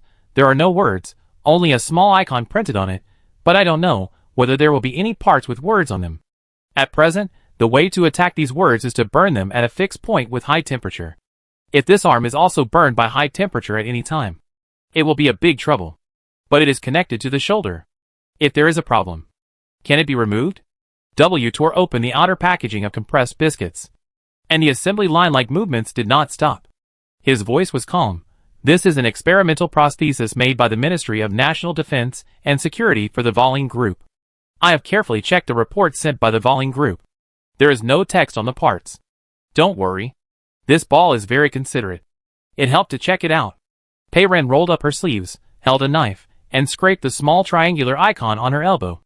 Who knows when silence will be upgraded to what form? Scrape it all off, just in case. She scraped and asked, W, is there a way to completely dismantle this mechanical arm? If this mechanical arm is dismantled, you will lose a very useful weapon, but you don't have to worry about the body's rejection reaction to it. When you have no choice but to get medicine, this is a way to survive. But Pei Ran suspected that this thing might not be able to be removed. Using drugs to prolong life is too dangerous. Pei Ran has read so many memos written by the original owner, and feels that she is a sober and rational person. She should choose to give up the arm instead of taking medicine every day to maintain it. Sure enough, W replied, if it can be easily removed, why would the Volin Group have to go through all these years to provide you with services for changing the size of the prosthesis and drug support? Instead of simply removing the arm and throwing you a compensation? Because this prosthesis is not simply connected to your shoulder. Your brain and nervous system have been deeply transformed during the experiment. Even if the mechanical part starting from the shoulder is removed, the rejection reaction will still occur. He said lightly, this is not a lie made up to get you to go to Heijing. Because in the current situation, there are no suitable medical conditions. Even if I say it is possible, you can't remove it. This is an arm that cannot be thrown away. Pei Ran picked up another can and quickly scraped off the expiration date on the iron sheet. She asked in her heart, what about the bracelet? Did you find a picture of the internal structure of the bracelet? The bracelet had just been thrown away by her, and it was still lying alone on the ground. The bracelet was changed to full image mode, and text messages were not displayed at all. But it was hard to say what was inside. If there were trademarks and specifications on the various parts inside, it was hard to say when they would be hit by the high temperature. There were no suitable tools at hand. Only a pair of scissors and a fruit knife. And it might not be possible to dismantle it even if you wanted to. The bracelet was very important. And it could send and receive pictures. There were very few safe information exchange channels now. So we had to rely on it. I checked it. W replied. This is the model of filing company, which is a popular mainstream product in the Federation. 20 years ago, their products had model codes and text on the built-in energy source. Now the bracelet parts are getting smaller and smaller. There are no words on various bracelet parts in the Federation. That's good. Pei Ran talked to W in his heart, and his hands moved quickly. He finished the cans, and went over to pick up the bracelet and put it on. W had torn off the labels of all the mineral water bottles. One person and one ball handled the common medicines together. The words on the surface of the ointment tube are like a layer of paint. Just scrape it off with a knife. The medicine bottle is also easy. Tear off the label on the bottle, scrape off the trademark on the bottle cap. The most troublesome thing is the box medicine. There are many words printed on both sides of the medicine box, and the words on the tin cardboard are printed densely. Pei Ren asked W, "Can you recognize these medicines just by their shape and color?" W took a look and answered calmly, "Of course there is no problem. I have memorized the appearance of these medicines. Name, purpose, dose, I have them all in my database." Pei Ren also tried his best to remember the appearance and function of each medicine, throwing away the medicine box. She took out the pills and capsules, and put them into the medicine bottles as much as possible. Among the bottles that W had handled, there was a mineral water bottle that was empty yesterday. Pei Ren drained as much water as possible from the bottle, stuffed a few tissues in it as a cushion, put all the remaining medicine in, and sealed the bottle. Some medicines were very troublesome. Even the letters on the pills had to be scraped off piece by piece. W took the fruit knife and scraped it very quickly. He soon found a problem. Pei Ren, have these medicines been hit by a hammer? Many medicine boxes were deflated, and the capsules looked like they had been stepped on. Pitiful. Oh, I picked them all up. Pei Ren answered, his hands kept moving. W wondered, I saw you go to the pharmacy when Shinji just broke out. Didn't the pharmacy still have medicine at that time? There are still some on the shelf. Pei Ren opened the medicine box. I picked them up from the ground. What's the big deal if the capsules are crushed? It won't affect the efficacy. W. She really doesn't pick. W picked up a yellow medicine box with a metal claw. You actually have medicine for rare diseases like IVO. You should not have this disease. She got the medicine from the main store of Voline Pharmacy in Baigang. When the medicine was still in her hand, the patrol balls of the Public Security Bureau came, and she did not have time to give it to Alanyu. Pei Ren said, that is someone else's medicine. I will keep it here for the time being. Put it away, and give it to her later. I don't know if I can see the brother and sister again. It is a big project to dismantle the medicine. W's mechanical claws are very flexible, and can do it quickly and well. Pei Ren left the work to him, checked other things by himself, threw away the packaging of the tissue paper, and cut off the trademark on the backpack. Each person worked quickly, peeling, scraping, and cutting all the things with words on them. After finishing everything, they checked again. Not a single word was left. Fortunately, no words had been burned until now. W said, the Federation should send a warning message to all citizens soon. To avoid possible danger, everyone should remove the words on their belongings. However, they can't just send it out. They have to go through a set of approval procedures. Pei Ren felt that he had heard it correctly. He seemed to sneer. His tone returned to his usual cold and objective tone. And he finished his words. It will take some time to approve. The text removal has already begun. For the time being, only the signs on the building and the center console of the antique car are in trouble. But no one knows when other texts will become unsafe. By the time they finish the approval process, everyone will be dead. Pei Ren opened the bracelet screen, switched to the picture editing interface, and asked, W, can you help me draw a few pictures? Do you want to send warning pictures to your friend? Of course. A moment later, he sent a group of pictures to Pei Ren's bracelet. He changed his painting style again this time. It was anime style, with bright and lively colors. The girl in the painting looked very much like Pei Ren, with a ponytail, wearing a sweater, and was lowering her head to cut off the label on her coat, and the text on the label was replaced by rows of chaotic wavy lines. He asked faintly in her ear, still no soul? To be honest, no. The picture was still neat and flat, and every corner was filled with detailed details, so many details that it was a bit scary, with no distinction between the main and the secondary, with no focus, and a strong AI style. But he was helping her, and needed encouragement. Pei Ren said, anyway, it must have been done well, and the information was clearly conveyed.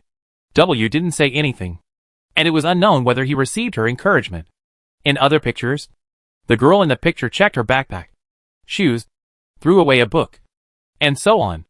Pei Ren sent it to Aisha, who replied immediately, and sent the picture of the cat head that was blurred with shock. I don't know if she was shocked by the details of these paintings, or shocked that the situation could be so serious. Then, another emoticon of a crazy hug. Pei Ren replied with an emoticon of a hug. I don't know where they are, how is the motorcycle, whether the dashboard was burned by the high temperature. Pei Ren re-edited the wordless map, marked his position to the southwest of Yahai City, and sent it.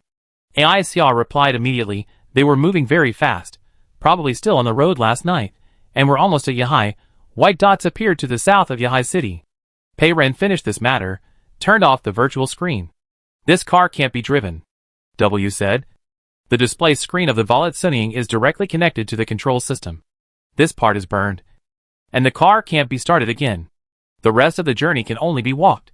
Pei Ren has another worry. If our car can't move, will the control system of the antique train, Yahai number 7, also be burned? I'm looking up the structure of Yahai number 7, W said. After only a moment, he said, Yahai number 7 is a train from more than 200 years ago. It is very special.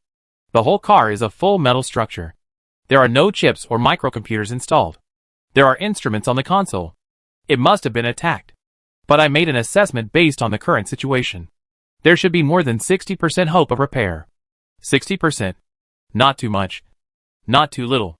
I also received a message, W said, which may make us more inclined to look for Yahai number 7. Pei Ren, what? The special operations team that came to pick us up lost contact with the entire vehicle. Before losing contact, it seemed that they encountered a crazy fusion. Another crazy fusion. This world has gone crazy. No one came to pick us up, and we really had to find our way to Heijing on our own. Pei Ren decided, then let's go to Yahai and try our luck. Well, W said, if Yahai number 7 can operate normally, at its speed, we can reach the terminal near Heijing tomorrow morning. Tomorrow. We may have arrived at Heijing. Pei Ren put on her backpack, picked up the metal ball, and continued to walk along the road. The immobile antique car and the pile of miscellaneous items printed with various words were left behind. She was now clean from head to toe, and the work of detextification had been completely completed. Pei Ren felt an indescribable feeling in her heart. Empty. It's all gone, she said. This sentence was incoherent, but W understood it. He raised his black eyes and looked at her. It's still in your mind, he said. You haven't forgotten. I haven't forgotten. The words will not disappear. Looking at the map, the starting station of Yahai number 7 is not far from here. Going further ahead, we began to enter the city. The buildings became denser, and the smoke became heavier. Thick smoke rose above the city, black smoke covered the sky, and there was a pungent smell in the air, like burning plastic, and it was getting heavier, making people's throats itch, and they wanted to cough. Pei Ren was worried. I don't know if coughing counts as speaking out loud. W's voice was pessimistic. I don't know. Maybe. This is also a rule that can only be tested with human lives. The smoke was so thick that it stung my eyes, and breathing became difficult. Pei Ren took off his scarf, folded it a few more times, and took out a bottle of water from his backpack. He poured it on the scarf, wet a large area of the scarf, and tied it tightly over his nose. Soon, he saw the blazing flames. Several buildings in front of him were on fire. The skyscrapers turned into giant red swords, spewing fire and black smoke, pointing straight to the sky, and were bright enough to be eye-catching under the black smoke. The cause of the fire was obvious at a glance. It was the dense light boxes and neon signs on the buildings. They ignited the surrounding structures and set the whole city on fire. W said, Yahai is an old industrial city, the buildings are relatively old, the wiring is chaotic, and before it went quiet, the incidence of fire was much higher than other cities. The fire was spreading, and the streets were full of chaotic crowds. Many people were running, and many families, young and old, took the rescued property and escaped from the apartment building, standing awkwardly on the street, looking up at home. All the burning buildings were sounding alarms, and the piercing beep, beep, sounded in unison. This sound was not regarded as speaking, but it was worse than nothing, and it only made people feel terrified. Strangely, in this chaos, there was almost no human voice. People looked anxious, but they all kept their mouths tightly shut.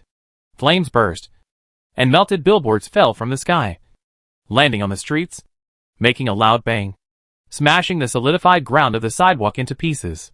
Occasionally, one or two cries came from the building, but they soon stopped. W was a little puzzled. According to federal fire regulations, buildings of this height should be equipped with automatic sprinkler systems.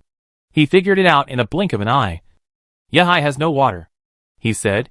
Yahai City used fully automatic fire trucks last year, with fire robots. Even if there is still water, it should not work now. He could only watch the city fall into the sea of fire. There was nothing he could do. Something fell from the sky again. It was a person who fell on the sidewalk and was almost torn into pieces. It was unknown whether he had no other options and jumped down from the burning building, or whether he climbed outside the building and fell down because he couldn't hold on to the hot window frame. The people gathered downstairs were so scared that they quickly dodged. Someone in the crowd suddenly stopped Pei Ran. He was a middle-aged man with a panicked face. He gestured wildly with his hands, first to the height of his waist, and then to the braid on his head. He seemed to be looking for someone, looking for a braided kid, probably his daughter, who had disappeared in the chaos. Pei Ran was guessing his gestures, when he suddenly saw him hastily raise one hand and draw a few strokes in the air in front of him. He was writing. It was the word, "You." Pei Ran immediately stepped back. Bang, the middle-aged man disappeared. This was the first time Pei Ran saw someone explode because of writing under the new rules. This showed that, first, the silence had now been upgraded, and he could no longer write for others to see. Second, it is not possible to draw words in the air with your hands. Third, it takes about 3 seconds from the beginning of writing to the explosion. Fourth, the attack on the use of words is the same as the opening of the mouth, which is the effect of the explosion of the extreme explosive gun. The scorch marks of the death ring appeared on the ground again, with a radius of 1 meter. The rules are gradually revealed through death. Pei Ran tried his best to avoid the chaotic crowd and continued to move forward. The situation in front was worse. The fire was getting bigger and bigger, and people poured out of various buildings and gathered on the streets outside. W suddenly said, "Is that a cat?" Pei Ran also saw it. There was an old man on the side of the road, who seemed to have just escaped from the building next to him. His clothes and face were all black and gray. His mouth was tightly tied with a cloth strip. He had nothing else in his hand, only a cat bag. And in the bag there was a small white cat with long hair and blue eyes. The old man turned on the bracelet screen, and the virtual screen was floating in front of him. Probably because he was old and his eyes were not clear. The screen size was enlarged, and the content was also enlarged. There was a message interface on it, which had obviously been switched to full image mode according to the warning message from the Federal Ministry of Defense and Security last time, and stayed on the interface for selecting pictures. However, on the interface, there was a whole row of pictures, each of which contained text. This was too unsafe. Pei Ran asked W, "Has the review of Heijing been passed? Why haven't they sent a warning message, letting everyone quickly remove these things with text?" Before he finished speaking, the old man suddenly jumped up and screamed, "Ah!" The cloth on his mouth could not stop the sound from overflowing. The problem was not the virtual screen that displayed the pictures with text, but the bracelet itself. It was as if some weapon had hit the black elastic band with precision, and a large ball of fire and black smoke rose from the elastic band. The old man's forearm from the middle to the base of his palm was burned black, like a piece of completely carbonized wood. The virtual screen disappeared, and the old man bent over in pain, wailing, and the cat bag in his hand fell to the ground. Pei Ran stepped forward and picked up the cat bag containing the kitten, and quickly retreated. Anyone who made a sound would die. And the old man was gone. The silence was deepening, after the signs of the building and the screens of the vehicles. The targets of this round of attacks are the bracelets. The old man was not the only one who was hit. At the same time, in the dense crowd on the street, some people had lights on their wrists and black smoke.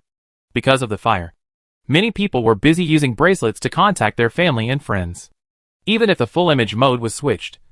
I did not use pictures with text, but in the list of pictures opened on the interface, there might still be some pictures with text.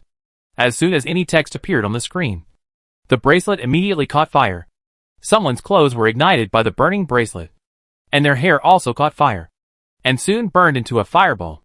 The fireball collided with the crowd, crying, and because of the sound, it soon exploded, and the fire and flesh and blood burst together. This was a tragic scene like hell on earth. Chapter 32. The bracelet was on fire. Many people were terrified. Even if the bracelet on their wrist was fine, they hurriedly took it off and threw it far away. In the chaos, Pei Ran put the cat bag he was holding on the ground. The little white cat was very scared. The hair on its back exploded. It huddled in the cat bag in panic, staring. From just now until now, it has been meowing non-stop, and its voice has become hoarse. Cats can make sounds, but people can't. Pei Ran unzipped the cat bag. Before she could pull the zipper all the way down, the kitten struggled to get out of the gap and disappeared. W said. You saved a cat. I thought you were going to keep it. Payran looked up at the smoke-filled, bloody streets and threw away the empty cat bag. It's good enough for me to stay alive. Why do I keep a cat? The dormant state does not affect animals at present. If the kitten is alone, it may live a little longer than if it follows humans. Payran continued to move forward, trying to avoid the chaotic crowd. The carbonized wrists were frighteningly black. The faces were crying silently. The blood was splattering in the crowd, and the figure in the smoke was broken into thousands of pieces. W seemed to have made up his mind to chat with her about random things. His calm voice was beside his ear. Then we are different. I like to keep pets. Payran shifted his attention away from the crowd and asked, You are an artificial intelligence. How do you keep a pet? It's a virtual pet.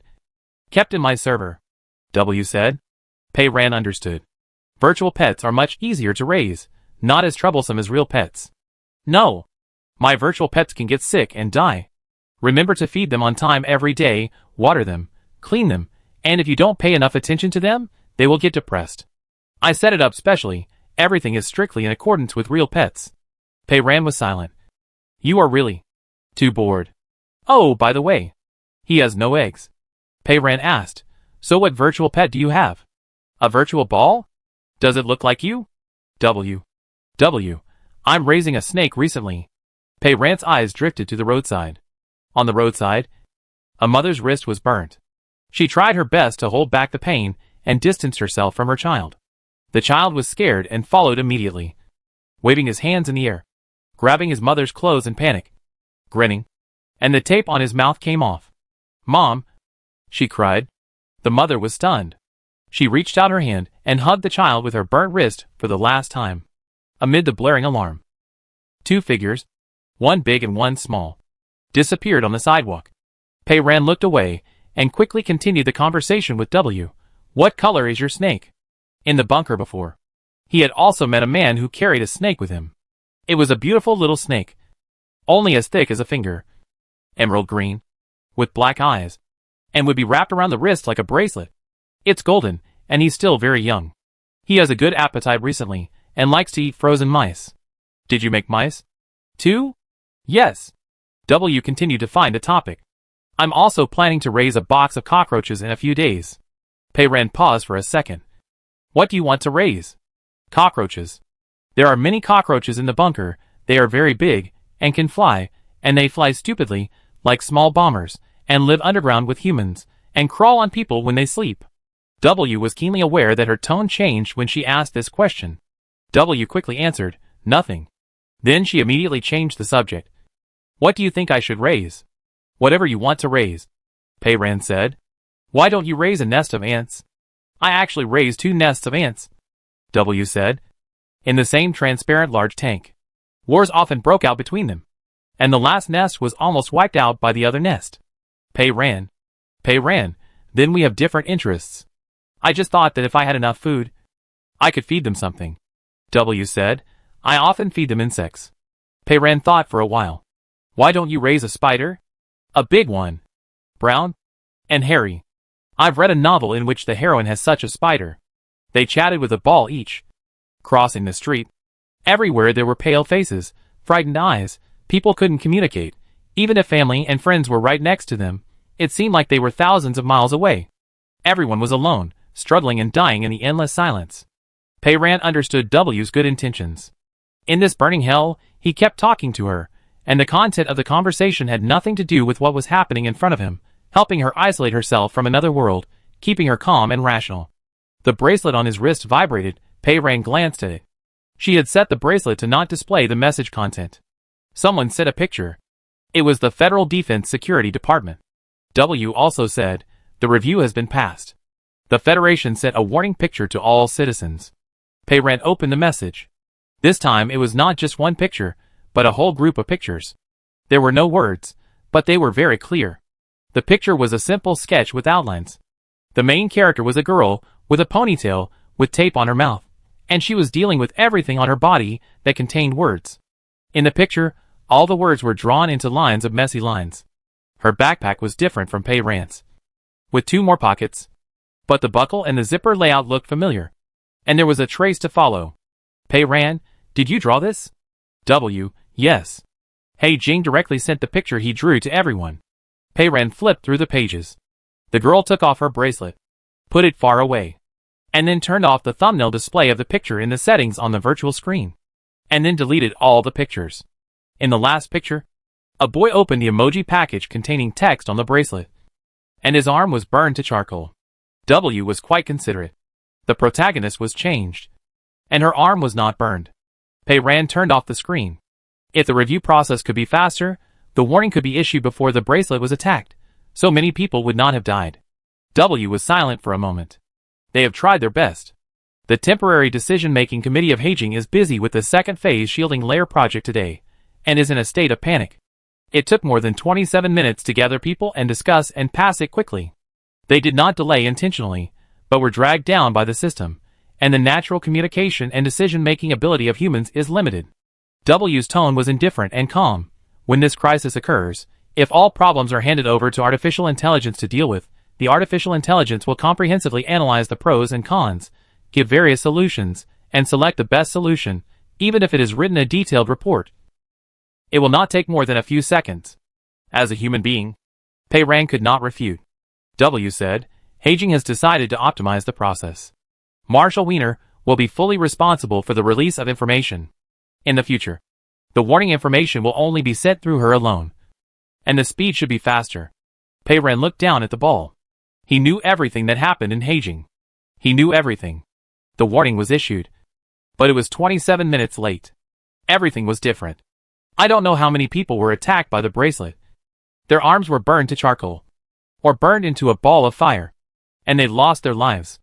The wristbands catching fire also caused panic, and many people simply threw away their wristbands, so that they would not receive any follow-up warning messages from the federal government. However, those who received the warning messages still took action.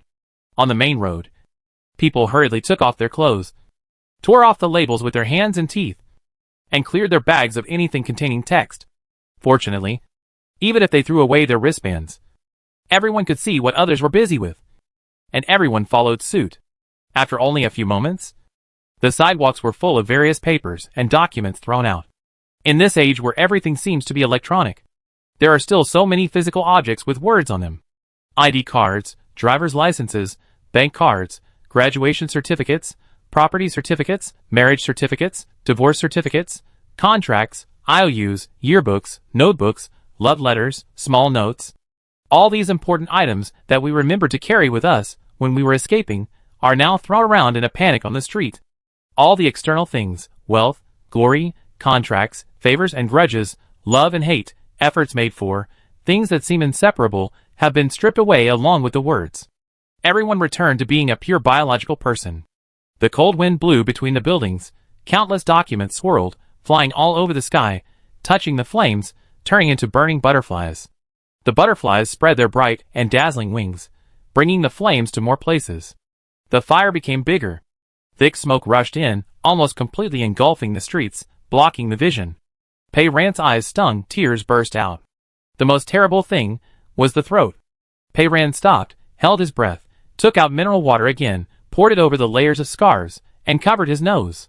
But even with the soaked scar filtering, there was still a choking smell between breaths, which made people unable to suppress their instinctive coughing. She suddenly envied W. He didn't cough, nor did he shed tears. His black eyes looked back and forth indifferently in the thick smoke. W noticed that she was not in the right state, and said, Pei Ran, the smoke is too heavy. Let's not go any further. Let's find other means of transportation. Pei Ran was very entangled. Even the antique car broke down. The only means of transportation was gone. I wondered what other cars I could use. If I didn't go to find Yahai number 7, did I really have to walk to Heijing, 2,000 kilometers away? Pei Ran asked W. If the whole city is on fire, will Yahai number 7 be unable to drive out? W replied, the starting station of Yahai number 7 is built underground. There are all closed tunnels before leaving the city. I estimate that the fire on the ground should not have much impact. But Pei Ran, his metal sphere rotated half a circle, looking at the burning street behind him. The fire spread too fast. If we continue to go in, we may soon have no way out. We will be trapped in the city of Yahai by the fire. Pei Ran tightened the rope hanging from the metal ball and asked him, so what are you going to do? Go forward or turn back. W paused for a second before answering. I'll listen to you. Pei Ren said, I want to go forward. W replied, okay. Pei Ren continued to move forward. In the smoke, a series of coughs suddenly broke out beside him. The coughs were heartbreaking. Finally, someone couldn't hold on any longer. 1, 2, 3. In the gray-black smoke, the figure with a hunched back and coughing was still standing there. And the coughing continued. Cough, cough, cough, cough, cough, cough. Coughing is actually safe. People around are almost crying with joy. Coughing sounds suddenly rang out, one after another. Pei Ren looked around, and after confirming that it was really safe, he also peeled off the tape. A series of coughs overflowed, and the throat felt like it was torn apart. One person and one ball distinguished the direction in the thick smoke, and continued to cross the streets of all sizes. Have we arrived yet? Pei Ren asked. A gust of cold wind blew, the smoke dispersed, and a huge advertisement appeared on the facade of a building in front. The sign was in a retro style, with paint sprayed on the iron sheet. The words on it had been burned away by the fire, leaving only a half-painted picture, the front of an old-fashioned train. The departure station of Yahai number 7 finally arrived. The station was built underground, and the entrance looked like the entrance of the subway. It also carried out this classical style. There was no iris scan, only a row of gates. Not far from the entrance, there were many people gathered, about 30 or 40 people, and it seemed that they also wanted to come here and take Yahai number 7 to leave this burning city. Pei Ren scanned the area first, but didn't see Aisha. The fire in Yahai was so severe, and he didn't know if she and her grandmother had made it to the city safely. At the gate, people also threw debris all over the ground, and carefully kept a distance of 1 or 2 meters from each other. They tried to look into the station, but no one moved. Pei Ren was a little surprised. What are they doing? W replied, it's the gate. It doesn't look normal. His eyes are cameras, with built-in multifold zoom, and his vision is much better than Pei Ren's human eyes. Walking closer, Pei Ren could see it clearly. At the entrance, there were 8 gates in a row, all covered with silver metal. Each gate had a pair of transparent fan-shaped baffles that looked like they could be opened and closed. In the gray smoke, these gates were not static, but were moving strangely like insects. The fan-shaped baffles were like pairs of transparent insect wings, trembling slightly and making a buzzing sound. The gates, which were supposed to be square and hard metal, now seemed to be soft, as if there was something alive inside. The surface of the chassis bulged in the east and west, like a bubbling swamp. The bulging part, the texture is not like metal, more like human skin, with faint blue veins on it. This situation is too weird. No one dares to go over. Pei Ren, another crazy fusion. W's voice is worried. The Federation has never had so many fusions before. The world is getting more and more chaotic. In the crowd, someone suddenly moved. It was a boy who looked like a student, wearing a navy blue down jacket, wearing a mask, and carrying a backpack. He first turned around in confusion for a few times, then took one step after another, and walked towards the strange gate. Several people dressed like students stood with him. And now, he suddenly walked forward alone. And his friends were a little confused. A girl wearing a red woolen hat grabbed his arm, but she couldn't say anything, so she could only use her eyes to signal him not to take the risk. The boy ignored him completely. He turned around, waved his arms, and shook off his friend's hand like a mosquito, and went his own way. Pei Ren stared at him, thinking his eyes seemed to be wrong. W agreed. His reaction speed is also abnormal. His eyes move very slowly, and there is no expression, as if he is sleepwalking. Chapter 33. W said, I just did a facial recognition, and compared it with the Federal Citizen Database of Heijing. This person is called Nai Yin, a sophomore at Yahai University, studying finance. Pei Ren thought, the silence has been upgraded, the signal transmission and reception between him and Heijing is still normal. He is a robot of the Ministry of National Defense and Security. I guess they have a special military communication method, which is different from the affected civilian signals. This metal ball of his is different from the bracelet. It will not display the text information on the interface, but directly process it inside the core processor, and then send it through an unrestricted military signal, which is perfect. By analogy, she wrote with green light in her mind, in the current state of silence, would it be safe? At this moment, in front of the gate, the boy named Nan did not feel that he was sleepwalking. When the silence began 2 days ago, Nan was running in the school playground. It was afternoon, most people were in class, only a few people were running. Not far from Nan, there was a strong boy running in the same direction as him. The two did not know each other, but they could not help but compete secretly. Nan had just run 2 or 3 laps and hadn't sweated much yet, when suddenly there was a thunderous sound around him. The ground shook, and even the track was shaking. Nan immediately squatted down, looked up and looked around, and found that it was not an earthquake. Amid the rumbling sound, the nearby teaching building was like a bomb with a timed explosion, and it was almost shattered into slag in an instant. Nan had never seen such an explosion before. It almost didn't explode in all directions. All parts of the building were broken into small pieces at the same time, and collapsed like a pile of earth. Several people on the sports field were stunned. The strong boy did not squat down, still holding the water bottle in his hand, staring blankly at the flattened teaching building, opened his mouth, and subconsciously cursed. With a bang, blood splattered everywhere. It was the first time that Nan saw someone die because of speaking out, and the first time he realized that the warning about silence that he had just received on his bracelet was not a joke. In the past 2 days, he has been staying with several surviving classmates, sleeping outdoors on the sports field of Yahai University. Several people never made a sound. Fortunately, they could still communicate by writing. This morning, following the prompt, they changed the bracelet to full image mode. Just now, when they saw a sign on fire, they reacted and cleaned up their belongings containing text. Nan's home is in a small town in the northwest. There are his father and mother at home. Both his father and mother are still alive. After the accident, he sent a picture message to his mother. She was afraid of danger on the road, and asked him to stay in Yahai for the time being to see how the situation develops. But Yahai couldn't stay any longer. There were fires everywhere, and the fires were getting bigger and bigger. Several students communicated with each other with difficulty by drawing, and decided to leave Yahai and go home. Nan had taken Yahai number 7 once before, and this time he immediately remembered it. They arrived at the station, and didn't expect to encounter such a strange gate. Nan had just been staring at the bubbling gate, and while staring, the smoke around him suddenly became thicker. The gray smoke was so thick that it was like a wall wrapped around people, and even the students standing next to him disappeared. The strange thing was that it didn't feel too choking. In the smoke, you can still vaguely see the row of gates. The gates are only 2 or 3 steps away from him. Very close. A little too close. I don't know when it became so close.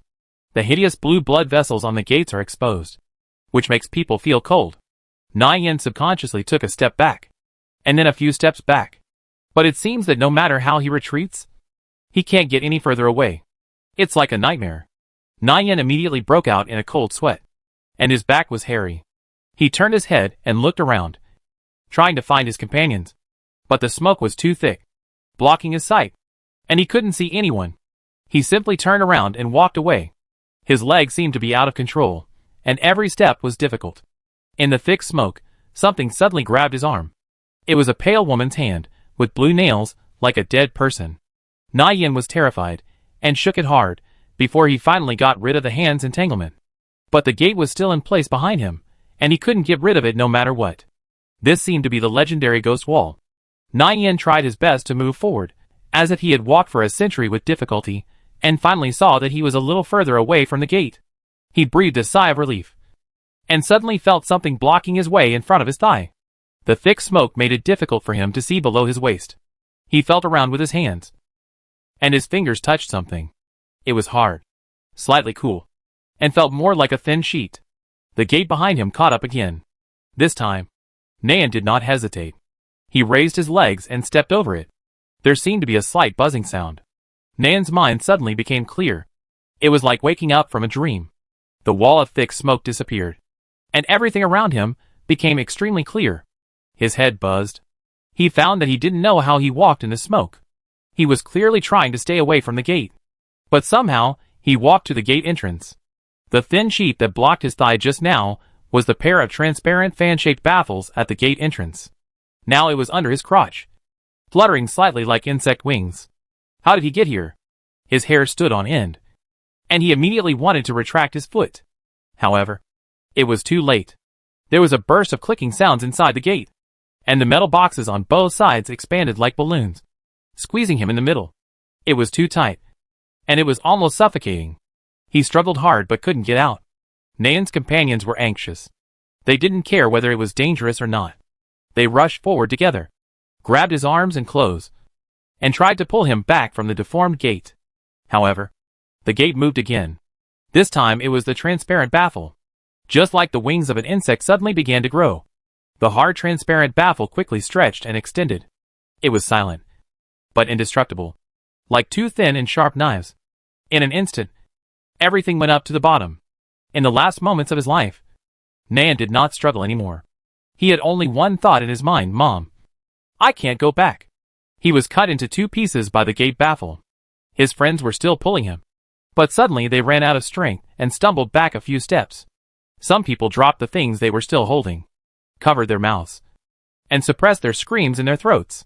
The gate returned to normal. The metal box retracted to its original position, and the transparent baffle returned to a regular fin shape, as if nothing had happened, quietly waiting for the next person to come. It cut a person alive. The crowd was horrified and retreated. Many people simply gave up the idea of Yahai number 7 and hurried away. Pei Ran silently followed the crowd and retreated. What kind of gate is this thing? It might as well be called a guillotine. Pei Ran turned his head and looked around. If you want to enter the station, you may not have to go through this guillotine. Maybe there are other ways. I am looking up the structural diagram of this station. W agreed with her idea. The only way is to go back outside the city now, and get into the station through the underground tunnel. But the fire was too big, and it was too late to leave the city now. The entrance to the station is clearly in front of us, like an open black hole. And the gate is its fangs that can chew people. Now the silence has been upgraded. And I don't know if the green light that can write is safe to use. However, I can't rely on it. Even if it is safe. It is sleeping now. Pei Ran put his hand in his pocket, and his fingertips touched the hard cover of Shigai's notebook. The green light that can draw is good in everything. With a good temper. It will come when called and go when waved away. The only problem is that it is different from the green light she writes. Every time she uses it, it will fall on the tip of the pen with bright green color. And everyone can see it. Green lights can devour each other. It is not a good thing to easily expose the green light in the body. There are many people here. Pei Ran retreated silently until he reached the corner of the building next to him. He took out his notebook and opened it to a blank page. W knew what she was going to do and was very pessimistic. Do you want me to draw a rough outline for you first, and then you can draw it again based on it? Pei Ran was speechless. I'm not going to draw people. I'm just drawing a few rectangles. A row of gates. 9 cuboids. 8 pairs of sectors. The technical difficulty is 0. Pei Ran took the pen off the notebook, and the green light came as soon as it was summoned. And it fell on the tip of the pen like a drop of water. Gently shaking, Pei Ran looked up at the gate, and estimated, will the distance be too far, so that the painting will not take effect? She didn't know if there was a distance requirement for painting. Every time he painted, he was not far away from the main subject of the picture. Of course, maybe it was because he was a pervert, and liked to watch people die at close range. W heard her words, and silently complained in his heart. Is it because of the distance that the paintings he drew every time not taking effect? However, he still obediently calculated the distance. It shouldn't be. The distance between you and the gate now is about 50 centimeters closer than the farthest distance when you drew 3 plumbers last time. That's good. Pei Ran carefully compared the gate not far away, looked at it, drew a stroke, made it horizontal and vertical, made a square. Drawing this kind of square would not be considered writing. The square box appeared in the warning picture sent by He Jing. The bracelet displayed normally. It did not burn. Pei Ran drew another square, added a few strokes, made it into a rectangular shape. W looked at her painting. He tried to hold back, but couldn't. Pei Ran, do you need some advice? Pei Ran didn't even raise his head. Go ahead. W, do you know there is a technique in painting, called perspective, which can show the depth and distance of 3-dimensional space on a 2-dimensional plane, making the distance relationship of objects in the picture clear, and giving it a sense of space. Huh? Pei Ran had just finished drawing a neat new square, and tilted his head to look at it. Do you think my gate machine is not good enough? It can be drawn so neatly without a ruler. I think it's pretty good. Pei Ran, a bad painter, doesn't set high standards for himself. W paused for a moment, and silently put his perspective and spatial relationship into a silk bag and buried it in the soil. W, yes. It's very good. Very similar. Pei-Ren finished drawing her 9 squares, and carefully added a fan between each square. W praised automatically this time. You didn't use a compass. But the arc of the fan was drawn so neatly. Which is also very good. W thought, in order to deal with the gate. She didn't know whether she planned to draw them to crack, blow them up, or break the transparent baffle. Either way, it would be a challenge to her painting skills. After drawing it, she didn't know what strange things would happen. But Pei-Ren was only looking at her new work, and had no intention of writing again. There was another movement at the gate. The few college students whose companions had died had not left yet, and one of them suddenly left the group. His eyes turned blankly, and he raised his foot to the gate. He had just been holding Nan's arm hard, trying to pull him out. But now, he was actually moving forward. It was like he was possessed. The other students were scared, and they would not let anyone die this time. They worked together. Some hugged his waist. Some grabbed his arm, and refused to let go. The boy was panic-stricken, struggling with all his might, as if a ghost was holding him. He was quite strong, and a group of people twisted together, as if they were wrestling, and it was a mess. The girl in the red woolen hat, who was originally holding the boy's backpack, suddenly realized something. Let go, swung her arm, and slapped the boy in the face. With a crisp snap, the boy's eyes suddenly became clear. He looked up at the gate, turned his head to look at his classmates, and trembled with fear. While the chaos was going on here, across the street, a middle-aged woman also walked towards the gate. One after another, like moths to a flame, the middle-aged woman came alone, without any companions to stop her. Her eyes were the same as the previous two, blank and groping around with her hands. She soon walked to the gate. She did not continue to move forward, but bent down, groping on the ground at the gate like a sleepwalker, picked up something, held it in her hand, and continued to walk forward unsteadily. She was at the gate at the other end, a little far away, and Pei-Ren could only see that it was a sign with a lanyard. W's eyesight was very good. It's the employee ID card of Yahai number 7. There were all kinds of documents and certificates scattered all over the ground. The ID card was mixed in among them. It was not conspicuous. I don't know how she found it. There was no other passage at the gate. If the employees of Yahai number 7 wanted to enter, there must be a special way. Try swiping the ID card. Maybe it's really an idea. Pei-Ren held his breath and wanted to see what would happen. The middle-aged woman walked into the gate room in a daze and raised the ID card to the place on the metal box where the card was scanned. The gate machine seemed to sense something, and it made a series of clicking noises. Then, it suddenly expanded like a balloon, and instantly clamped the middle-aged woman. The transparent baffle began to stretch again. It didn't recognize anyone, not even the work ID card. Pei-Ren stared at that place and spun the pen quickly. The pen stopped between his fingers. On the other side of the gate machine, the swollen and deformed metal box suddenly deflated like a balloon suddenly punctured by a needle, and the stretched transparent baffle also shrank back suddenly, turning back into the rectangular and fan-shaped shape it should have. Just like what Pei-Ren drew. W? This works too? Chapter 34. The gate should have been square and simple. Pei-Ren just restored it to normal. In this crazy and chaotic world, normality has become a luxury. When the gate clamped the person just now, the middle-aged woman had already woken up and had been struggling in panic. Now the gate suddenly let her go. She was stunned. She looked ahead and then looked back behind her. Her feet seemed to be nailed to the ground, standing there motionless. The girl in the red woolen hat saw it, rushed over quickly, grabbed her arm, and dragged her out of the gate.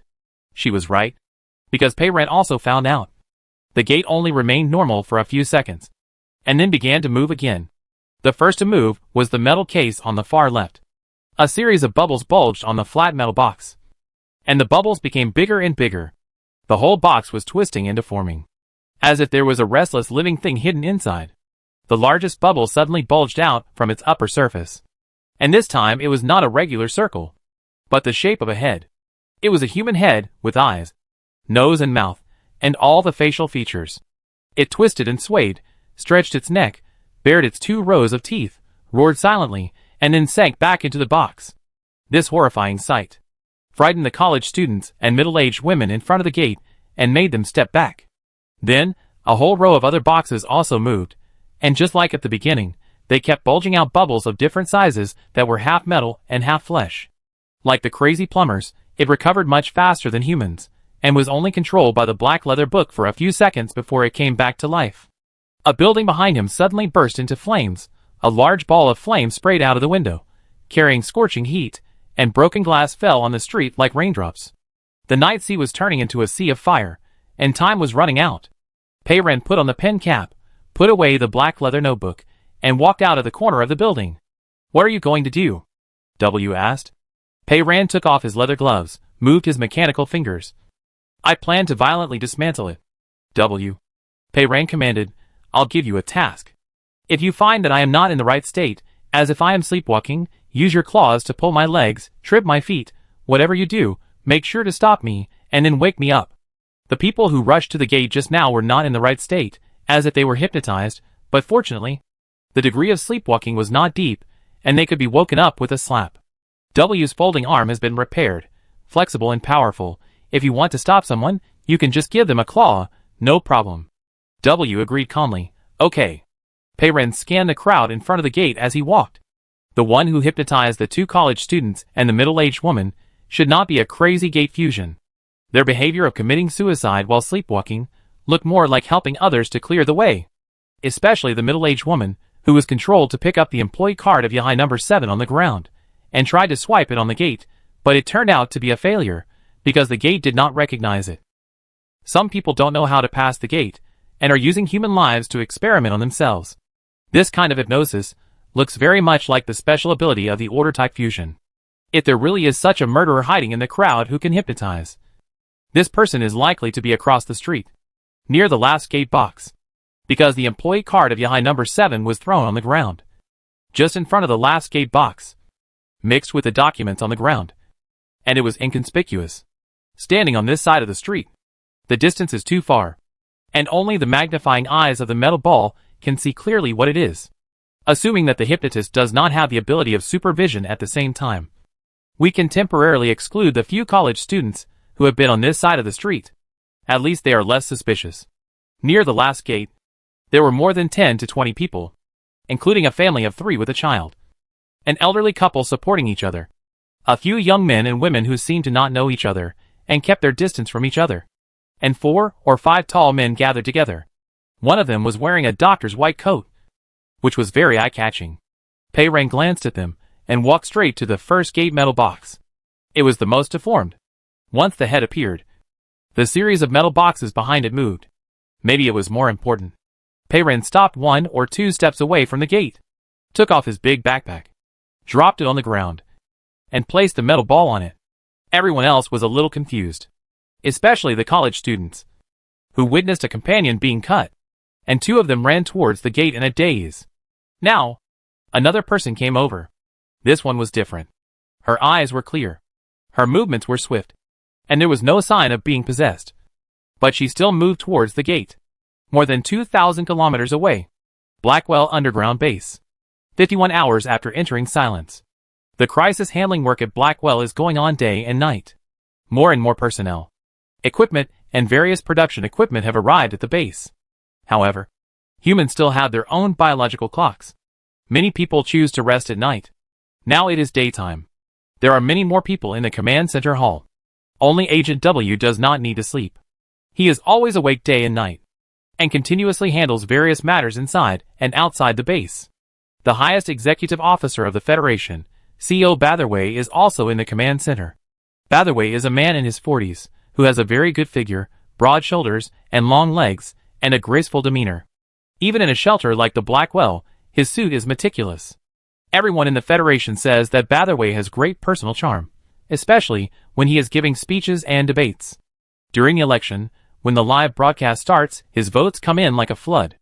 At this moment, he is sitting on a high-back chair, with his back straight and his brows furrowed appropriately. Compared to military equipment, as the CEO, I am more concerned about the acceptance of ordinary federal citizens at this time. Agent W, how is this going? W agreed with him on this point. According to my estimate, W said, Blackwell can now begin to accept ordinary federal citizens. The material reserves are sufficient to last until the production line is established. The entry of a large number of refugees will not exceed the capacity of Blackwell. Someone asked. The problem is, Blackwell has limited capacity. How to determine who is qualified to enter the base, and who is not? Marshall Wiener said. The decision-making committee is going to meet this afternoon to discuss this matter. W reminded. I hope the decision-making committee can make a decision as soon as possible. Thousands of people are dying outside. If it's too late. There was a hint of sarcasm in his tone. There won't be that many living people for the committee to pick and choose. Lieutenant General Delsa was also there. He looked up in confusion and looked at the big screen. He muttered in a low voice. Why doesn't he sound like an artificial intelligence? W has regained his calm tone. I will immediately formulate various plans for screening refugees based on different considerations and send them to the decision-making committee for reference. Marshall Wiener nodded in agreement. At such times, she had to admit from the bottom of her heart that Agent W could always provide a series of alternative plans at the first time, allowing them to choose the most satisfactory one from them. With such an artificial intelligence, there were fewer things to worry about. After they finished their discussion, the Federal Minister of Culture interrupted and asked W, what about the information in the Federal Digital Library that you mentioned last time? W replied, the information has now arrived in Yahai City. The picture was cut out on the big screen in the conference room. The angle of view is very low, like on the ground. Looking up, the tall buildings in the night sea are like burning torches. Black smoke rises to the sky. On the streets, people run away with their families. The conference room is silent. The camera turns in a different direction. A row of gates is in view. The silent person number 1593, Pei Ran, is walking forward, and on the half-burned billboard above his head, the front of the antique train comes into view. Night Sea number 7. Someone recognized it. W replied, yes. We were about to enter the departure station of Yahai number 7, hoping to take a train to leave Yahai and head to Heijing. Unfortunately, there was a crazy fusion body at the entrance. No need to say it. Everyone saw it. There was a corpse lying on the ground, as if it had been cut by a sharp blade, and the ground was covered with blood. Is this a living person cut? One inside and one outside. It should be the gate that can cut a person in two. Everyone shuddered. But the girl in the camera, without hesitation, stepped into the metal box of the gate. The moment she approached, the gate expanded instantly. The metal surface became translucent, and the exposed vascular tissue was frightening. CEO Basherway was caught off guard just now. He saw the cut body on the screen, and had been trying to remain calm. When he saw such a strange scene again, he couldn't help but take a breath. The fusion body has become like this now? W replied, it is a crazy fusion body. Perhaps because the energy intensity released by the fifth rift has increased. The number of crazy fusion bodies outside has increased significantly, and serious changes are taking place. On the screen, the swollen gate metal box did not take half a second to explode to more than one person's height, like two giant metal bubbles, and was about to squeeze Pei Ran in the middle. Pei Ran did not retreat. She aimed at the most vulnerable part of the machine, where veins were bulging and blue, and rolled up the sleeve of her right mechanical arm, and punched it hard. With a puff, the metal and flesh mixed material, like a blown-up balloon, was pierced by her punch, and the epidermis burst open, revealing the complex structure inside.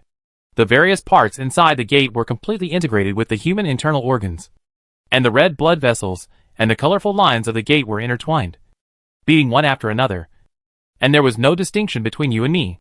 The gate felt pain and shrank into a ball, but the fan-shaped transparent baffle moved. It vibrated angrily like an insect's wings, suddenly stretched and deformed, turned sideways, and the thin and sharp edge cut across Pei Ran's waist. But it was not as fast as Pei Ran's robot. The robot was ready, pinched the baffle, exerted force to break it, and the transparent baffle broke completely. The robot tried again, and the other transparent baffle broke. Pei Ran had a blank expression on his face. He tore open the skin of the metal case in a few strokes along the big hole he had just poked, and reached into the case. Handfuls of almost unrecognizable pieces of blood vessels and biological tissue were pulled out and thrown aside. She ripped its stomach out. In the command center, everyone had the same thought. She looked like a wolf's claw. Her movements were exactly the same as a wolf ripping open the belly of its prey and pulling out a bunch of internal organs. Pei Ran seemed to be looking for something, and finally found it. She pulled her hand out of the metal box, holding a strange thing in her hand. A heart. The shape was very similar to a human heart, but the size was much larger. The heart was still connected to the blue blood vessels and wires, and it kept beating on her mechanical arm. Again and again. Pei-Ran clenched her black mechanical fingers, and dark red blood plasma splashed. And the heart broke. At the moment the heart broke, a row of metal gates seemed to be integrated, and all the metal boxes twitched a few times, and the peristalsis finally stopped. This thing stopped moving. W cut off the video screen. The conference room was silent. CEO Basherway took a long time to come back to his senses. Mechanical arm. Is it illegal? W replied indifferently, no. It's completely legal. When she was young, she participated in the experiment of the Volin Group to develop mechanical prostheses for the Ministry of National Defense and Security. This experiment violated regulations and recruited infant volunteers. The Volin Group was investigated a few years ago. Because this special prosthesis cannot be replaced with ordinary prostheses, the volunteers received a special federal pardon. Do you need to check the pardon? Is that so? No need, Baseway said. Yahai City. Pei-Ran stood in front of the gate. As she expected, the gate was a fusion of humans, and the inside was like the three crazy plumbers. And it also had a strange mutated heart. The heart stopped beating, and the crazy fusion died. As she expected, her mind was clear throughout the whole process, and nothing abnormal happened. The gate machine was attacked in this way, and the hypnotic function was not activated, which means that it was not hypnotized, but just a guillotine that could cut people, and the person who was hiding in the crowd, who could hypnotize and control others, and let others try to pass through the gate machine, saw her take the initiative to deal with the gate machine. And of course, he would not intervene, hoping that she could get rid of the gate machine and reap the benefits. I don't know who it is. There is also a small ball of green light in the gate fusion body, not far from the heart, hidden in the innermost of the metal box, the pipe mouth of a thick spiral pipe, but it is a little out of reach. A hand suddenly stretched out from the side. The cuffs are neat, the fingers are slender, the nails are trimmed cleanly, and a stack of tissues is handed to Pei-Ran. Pei-Ran turned his head. Behind him is the man in the white coat he saw just now. He looks less than 30 years old, very tall, wearing a light blue medical mask, and his hair is light gray chestnut. A pair of eyes on the mask, the pupils are blue, and mixed with a touch of ash, clear and gentle. He is spotless from head to toe, and the white coat on his body is dazzlingly white, which looks a bit special in this time when fires are everywhere. Pei-Ran thought, it has been the third day since the silence, and he is still wearing the hospital clothes. Is he still insisting on working? But think about it, even if he enters the silence, he can't just abandon the patients. There are several companions beside him, and their companions are all in plain clothes. The doctor passed the tissue forward again. His eyes fell on Pei-Ran's blood-stained mechanical hand. Although he didn't say anything, his eyes were easy to understand. His eyes were saying, the blood of this strange thing may not be clean. It is safer to wipe it off. Pei-Ran took the tissue, wiped his fingers casually a few times, and wiped the front of his coat that was splattered with blood. The doctor's bracelet vibrated, and a floating virtual window popped up in front of him, showing the picture he had just received, which was a thumbnail. Pei-Ran was sharp-eyed, and saw that the sender's avatar was a man with black curly hair. The picture he sent had a street scribbled on it. Judging from the layout of the street, it should be nearby. There was a striking red dot at a street intersection in the picture. The doctor looked back in that direction, nodded to Pei-Ran, turned around and hurried over. The gate stopped moving. Someone else tried to come over. There were too many people. There was an order fusion hidden in the crowd who would do something dirty. Now was not a good time to take the green light. Pei-Ran did not reach for the green light hidden in the gate, turned around and picked up the big bag and metal ball on the ground. The gate fusion was dead, and he could go in and find Yihai number 7. Pei-Ran passed through the gate and entered the tunnel leading to the underground station. Is there no green light following me? Pei-Ran asked. W moved his eyes. No. This tunnel was built many years ago. It was like a subway station. Although there was a power outage, the backup power supply was still on. There was a small light every few meters. It was not dark, but it was not bright either. There was a gently sloping escalator in the tunnel. Because of the power outage, it was motionless.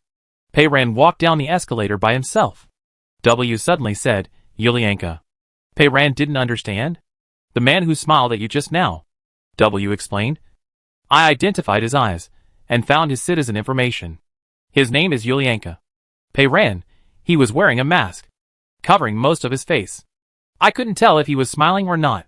W insisted, from the changes in the shape of his eyes, the fine lines at the corners of his eyes, and the subtle changes in the appearance of the mask. I can infer the movement of his facial muscles under the mask.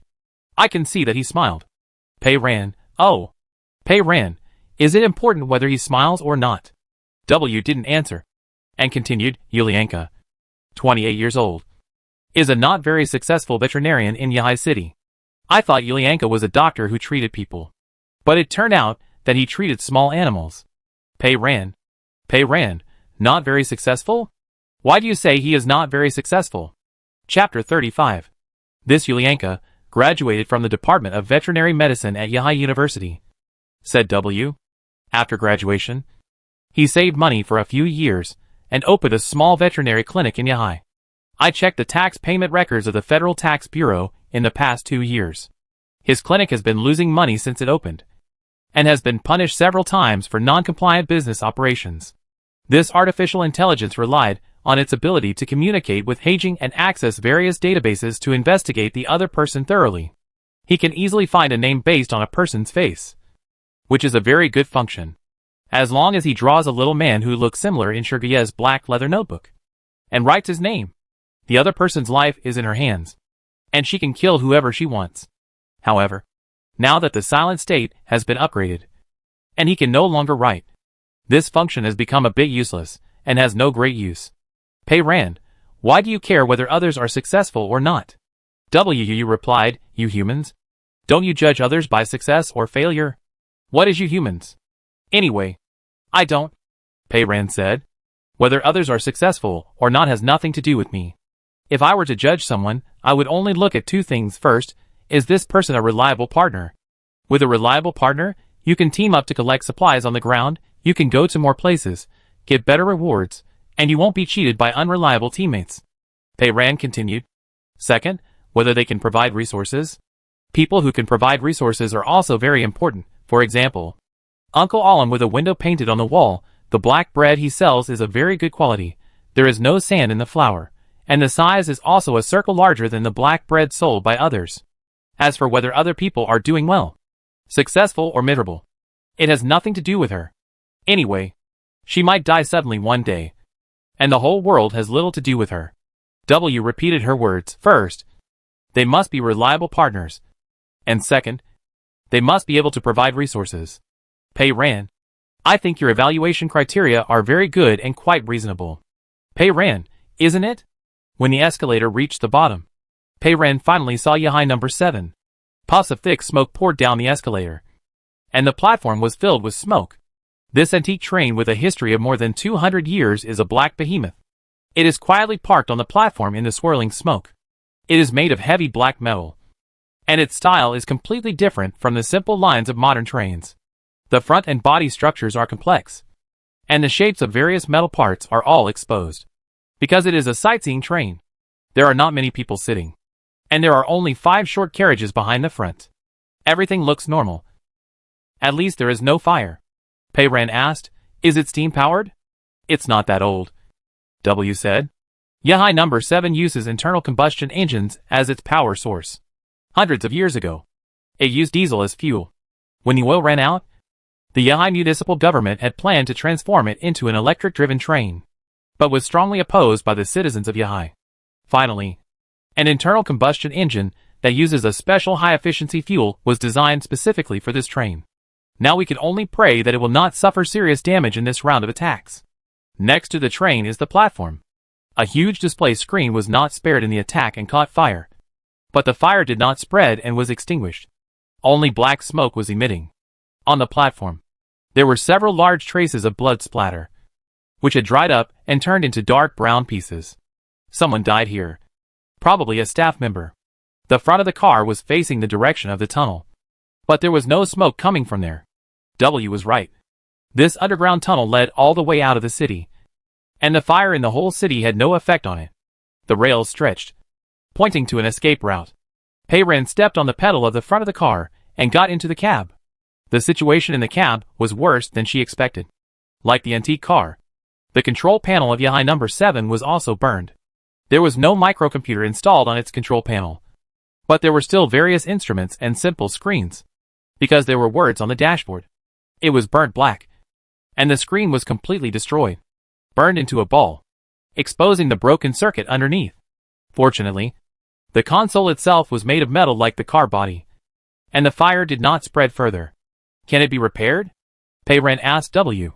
W replied, "I am looking up the structure of the control system of this car, judging the degree of damage, and hoping to provide a repair plan. I am not an expert in this area, and I need to look up other information at the same time." Wait a moment. He was busy, and Pei Ren looked at the console himself. She wondered, could this car have been broken from the beginning?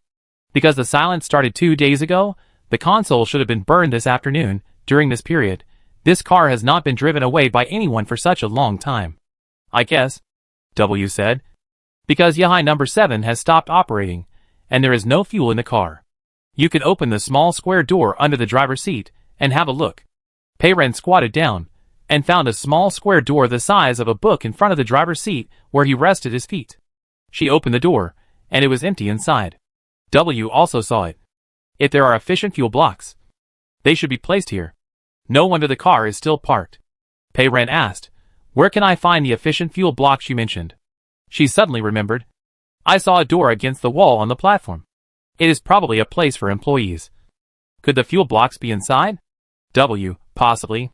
There were footsteps behind him. Someone was coming up the steps. Pei Ren stood up and turned his head. It was a man, about 30 years old, with thick black curly hair, thick eyebrows as thick as his hair, tightly frowned, nothing on his mouth, a large travel bag on his shoulder, and he looked familiar. It was the man in the small window that popped up on the veterinarian Yulianka's bracelet. He didn't come alone, and there were several people following him. All of them were Yulianka's companions, who had just gathered in front of the gate. Yulianka also followed into the cab. He first looked over someone else's shoulder, and nodded to Pei Ren. This time Pei Ren also noticed. His beautiful blue-gray eyes curved, the tail of his eyes moved slightly, and there were a few fine lines. He should have smiled, but the smile was very faint, very hidden, and almost invisible. The man with black curly hair glanced at Pei Ren, and put his travel bag on the iron operating table. The travel bag was heavy, and it made a clang. He unzipped the bag, and inside it were all kinds of tools. Screwdrivers, electric drills, hammers, pliers, etc. He came prepared. He ignored Pei Ren and went straight to the operating table, bending down to carefully check the burned screen and dashboard. Pei Ren asked W, "Who is this?" W was busy learning to be a repairman, but he still answered quickly, "His name is Kirill. He is a maintenance technician at Onto Machinery Group in Yahai City, and his position is average. Average position. He comes again. No matter how he criticizes other people's positions, their professions are suitable." Kirill fiddled with it for a long time. Before turning his head, his brows were still furrowed, and shaking his head at his companions behind him. The expression on his face was like a doctor telling the patient's family in a sad tone, "Eat something. Eat something, it looks hopeless."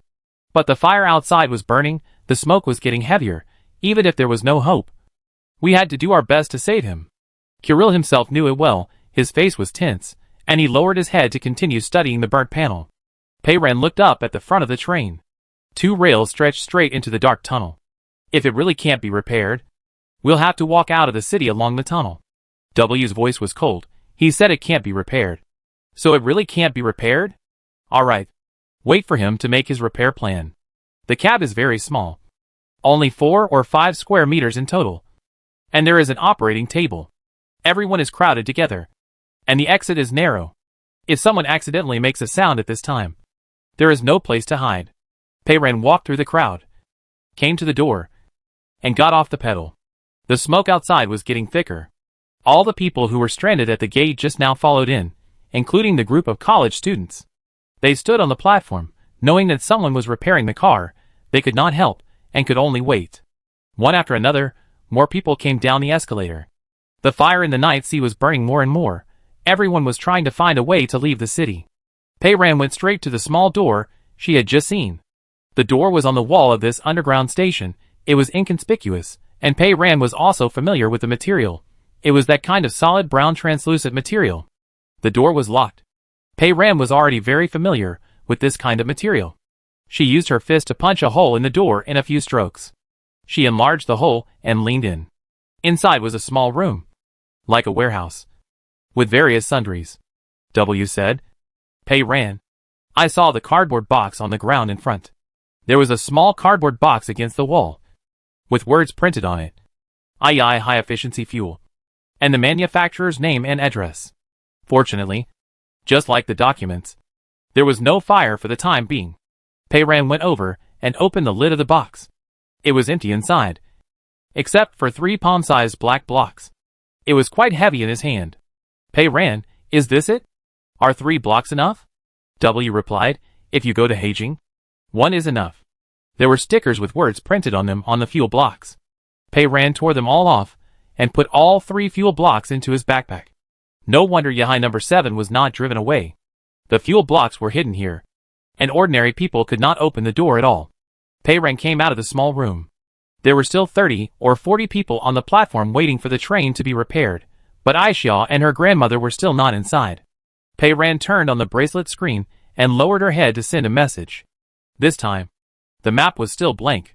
She placed her black dot on the location of the departure station of Yahai number 7. Send. Aixia always responded to messages quickly, but this time, there was no response for a long time. I don't know if she encountered any special situation. Bang. Bang. Bang. Bang. In the silent station, there was a sudden and rapid loud noise from the driver's cab, one after another. Pei Ran walked over and looked inside. He saw Kirill through the gap between people. He seemed to want to remove the panel of the operating table to repair the inside, but he couldn't open it. He was hammering with a hammer and chisel. He kept hammering, and his rhythm was anxious.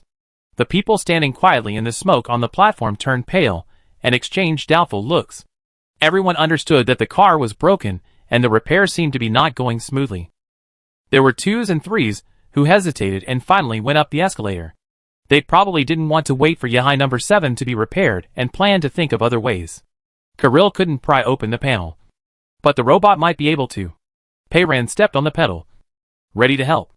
W suddenly spoke. Pei Ran, turn around. Someone is waving at you on the escalator. Pei Ran turned around and saw someone coming down the escalator in the thick smoke, raising his hands high in front of her, with his arms stretched out long, like a fan, waving vigorously. It was Aixia. She didn't reply to the message because she had already arrived and saw her from a distance. Aixia was wearing a thick brown coat, with a white scarf covering her mouth, and carrying a large bag full of things. Pei Ran finally knew what the green things on the back of the crazy little man pedaling in the emoji she sent were. On the side of Aixia's backpack, there was a woven net bag hanging, which actually contained the pot of green plants she kept in the office. Pei Ran was silent. In this end times, this girl walked such a long way, carrying a pot of soil with great effort. W also saw it. White palm flower, also called Spathiphyllum. Spathiphyllum genus. Araceae. Perennial evergreen herb. Pei Ran was a little surprised. It looked like a bunch of green leaves, but it actually bloomed. There were no flowers in the bunker. There were special planting areas underground, but the artificial lighting there consumed energy, which was precious and limited, and was used to grow various useful crops. Not flowers. Even if there were crops that bloomed in the planting area, ordinary people could not enter, and could not see them at all. Growing flowers, and flowers that are useless, is a very luxurious thing. I wonder what Aixia's flower will look like when it blooms. There is a silver-haired lady next to Aixia, who is about 60 or 70 years old. She is wearing a thick black cotton coat over a thick beige sweater, and a fun knitted hat. Although she is old, her back is still very straight. It seems that this is Aixia's grandmother. She looked over here with Aixia. Her eyes curved, and there were obvious crow's feet at the corners of her eyes. She also raised her arm and waved to Pei Ran. Pei Ran waved to them quickly and jumped off the step. Aixia had already run over, grabbed Pei Ran's arm, and pulled down the scarf covering her mouth. Pei Ran saw that she was using a special way to prevent herself from speaking. In Aixia's mouth, she was biting a small wooden stick horizontally. Both ends of the stick were tied with ribbons and hung around her neck. When biting the small wooden stick, she would not make any sound at ordinary times. When she needed to drink water or eat, she just had to let go of the small wooden stick. The wooden stick was hung on her chest, so it would not be lost or dirty, and it could be used repeatedly. which was quite convenient. Pei Ren had read in a book before that in ancient times, when marching and fighting, sometimes horses would hold their mouths shut, and soldiers would hold a gag in their mouths. The so-called holding a gag in their mouths meant that the soldiers would hold something like chopsticks horizontally in their mouths to ensure that no one spoke during the march and that there was silence. Aisha came up with this idea of holding a gag in their mouths, which was quite brilliant.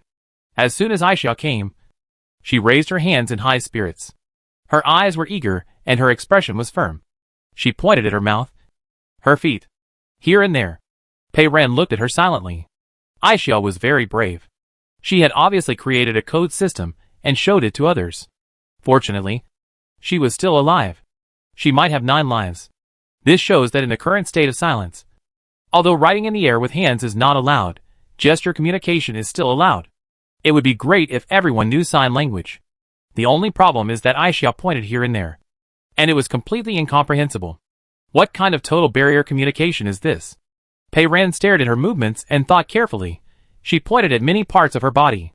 It felt like she might have used all parts of her body to form the entire alphabet. When communication cannot be done with words, the alphabet must be intuitive. So what does the mouth represent? M or Z? What about the nose? Pei Ren was concentrating on studying. Aisha gestured for a while, and suddenly paused. She probably felt that this system was difficult to understand. So she changed the password system. This time she still raised her hands in front of her, but the movement was much smaller. She used her left hand to tap different knuckles of her right hand fingers, and then used her right hand to tap the knuckles of her left hand fingers. W suddenly said, "Is this your friend who can send kiss and hug emoticons to each other, whose name is Aisha?" Pei Ren studied Aisha's new password system, while complaining, "Yes. You don't have to tell me how much tax she paid last year, whether her career was successful or not." "Okay," W agreed. "But," Pei Ren, W continued, "but you must want to hear about her grandmother's career. Her grandmother's name is Jiang Xiaoxue. She was an engineer before retirement.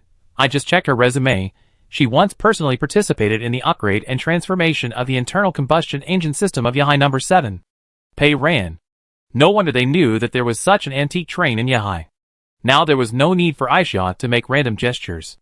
Pei Ren quickly jumped onto the pedal and reached out to help Jiang Gong up. "Aisha? Aisha," Pei Ren actually. Just like that. Completely understood it? Pei Ren actually understood the self-created sign language that I had figured out in the past 2 days so quickly and thoroughly. It was great. Aisha gave Pei Ren a thumbs up with her thumbs up sincerely, and she also stepped onto the pedal. However, in the narrow cab, there was a large group of people. The 3 people were tightly blocked behind them, and there was no room for them to get in. Jiang Gong wanted to see the control panel, and tried to break through the person blocking the door. The person glanced back at her, and saw that it was a thin old lady, and turned back expressionlessly. Pei Ren was silent, stretched out his mechanical hand, and poked the man's shoulder. The man turned around again carelessly, and his eyes fell on the black mechanical hand on his shoulder, and he was stunned. He raised his head, and saw that it was Pei Ren who poked his shoulder. The scene of her using this hand to disembowel the monster gate machine just now was still vivid in his mind. The mixture of machinery and human body that was taken out made people nauseous just thinking about it. This time the man moved very fast, making room for the 3 of them to enter. Yulianka turned around and saw Pei Ren, and immediately reached out and patted his companions, asking them to make way for her. Pei Ren finally brought Aisha and her grandmother to the operating table in the driver's seat. Kirill was still smashing the panel, and when he was upset, he saw Pei Ren coming again, and immediately frowned, meaning quite clearly, why is he here to join in the fun in such a crowded place? Jiang Gong reached out and gently pushed Kirill away, leaned over to take a look, and saw a hole in the panel, and first raised his eyes and glanced at Kirill. Kirill didn't know why, but he felt a little guilty when he saw the old lady's look. Aisha put down the big bag on his body, unzipped it, and took out a small tool bag from it. Various components and tools were neatly arranged inside. Jiang Gong flipped through it and picked out a small flat screwdriver that was only 2 or 3 inches long. Kirill immediately raised his eyebrows. He had just looked carefully and couldn't find any place to screw on the console.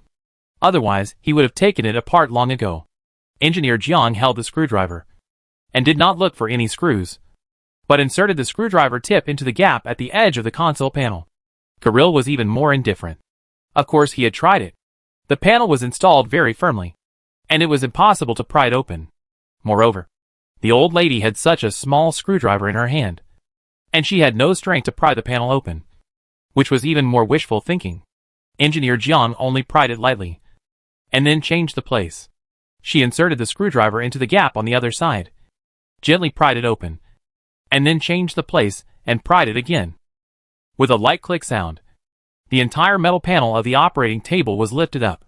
Kirill's eyes widened a lot, and he quickly leaned over to take a look. Only then did he find that there were 3 clips on the edge of the panel, which just fixed the entire panel on the operating table. It was not visible from the outside.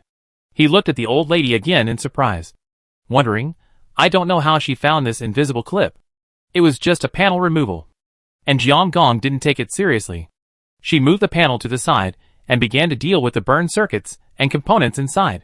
She studied it for a moment, turned her head, and nodded to Pei Ran and Ai Xia. Pei Ran understood. What she meant was, it was not a big problem. It could be repaired. Since it could be repaired, Pei Ran was relieved. She turned around, and the first thing she did was to point to Kirill and the others outside the car.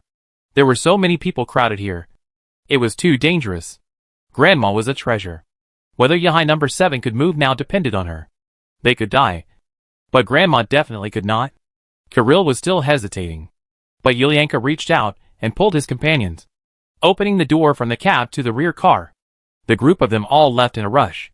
There were no strangers in the cab, and it was much more ventilated. Jiang Gong began to concentrate on his work.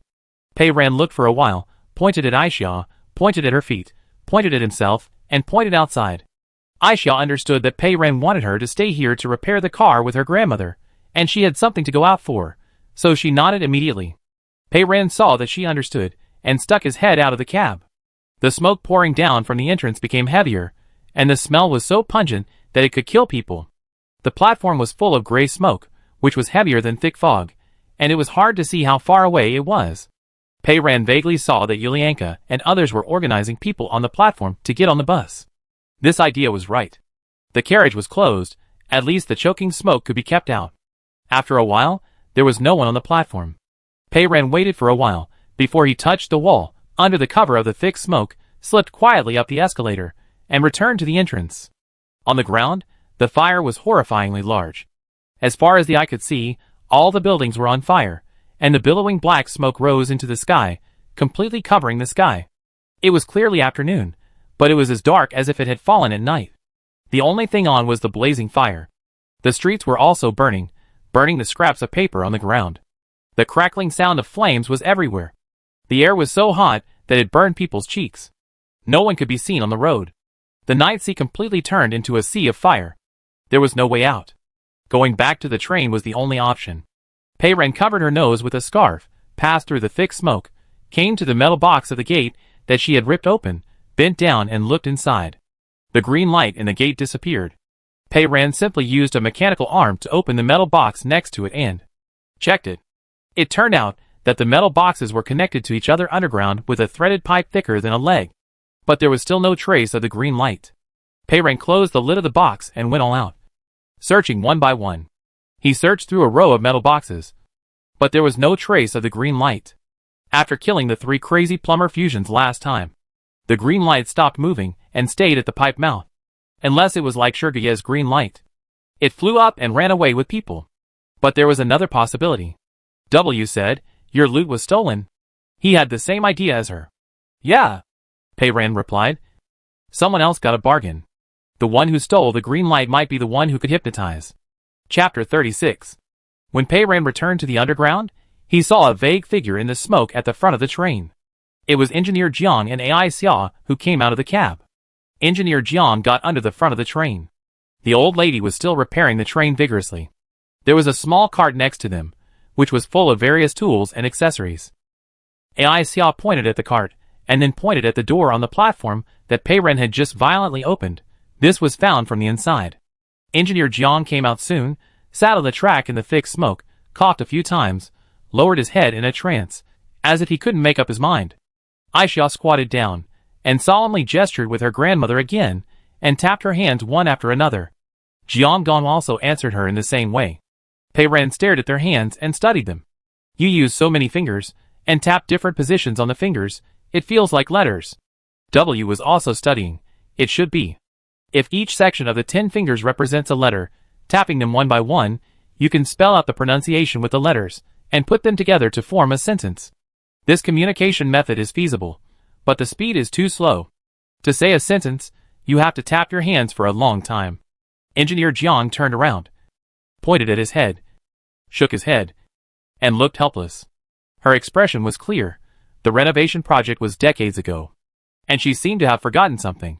Pei Ran immediately asked in his mind, W, do you have the blueprint of the head of the Night Sea number 7? W replied, of course. Wait a minute. Pei Ran knew that he needed to remove all the text on the blueprint. W said wait a minute.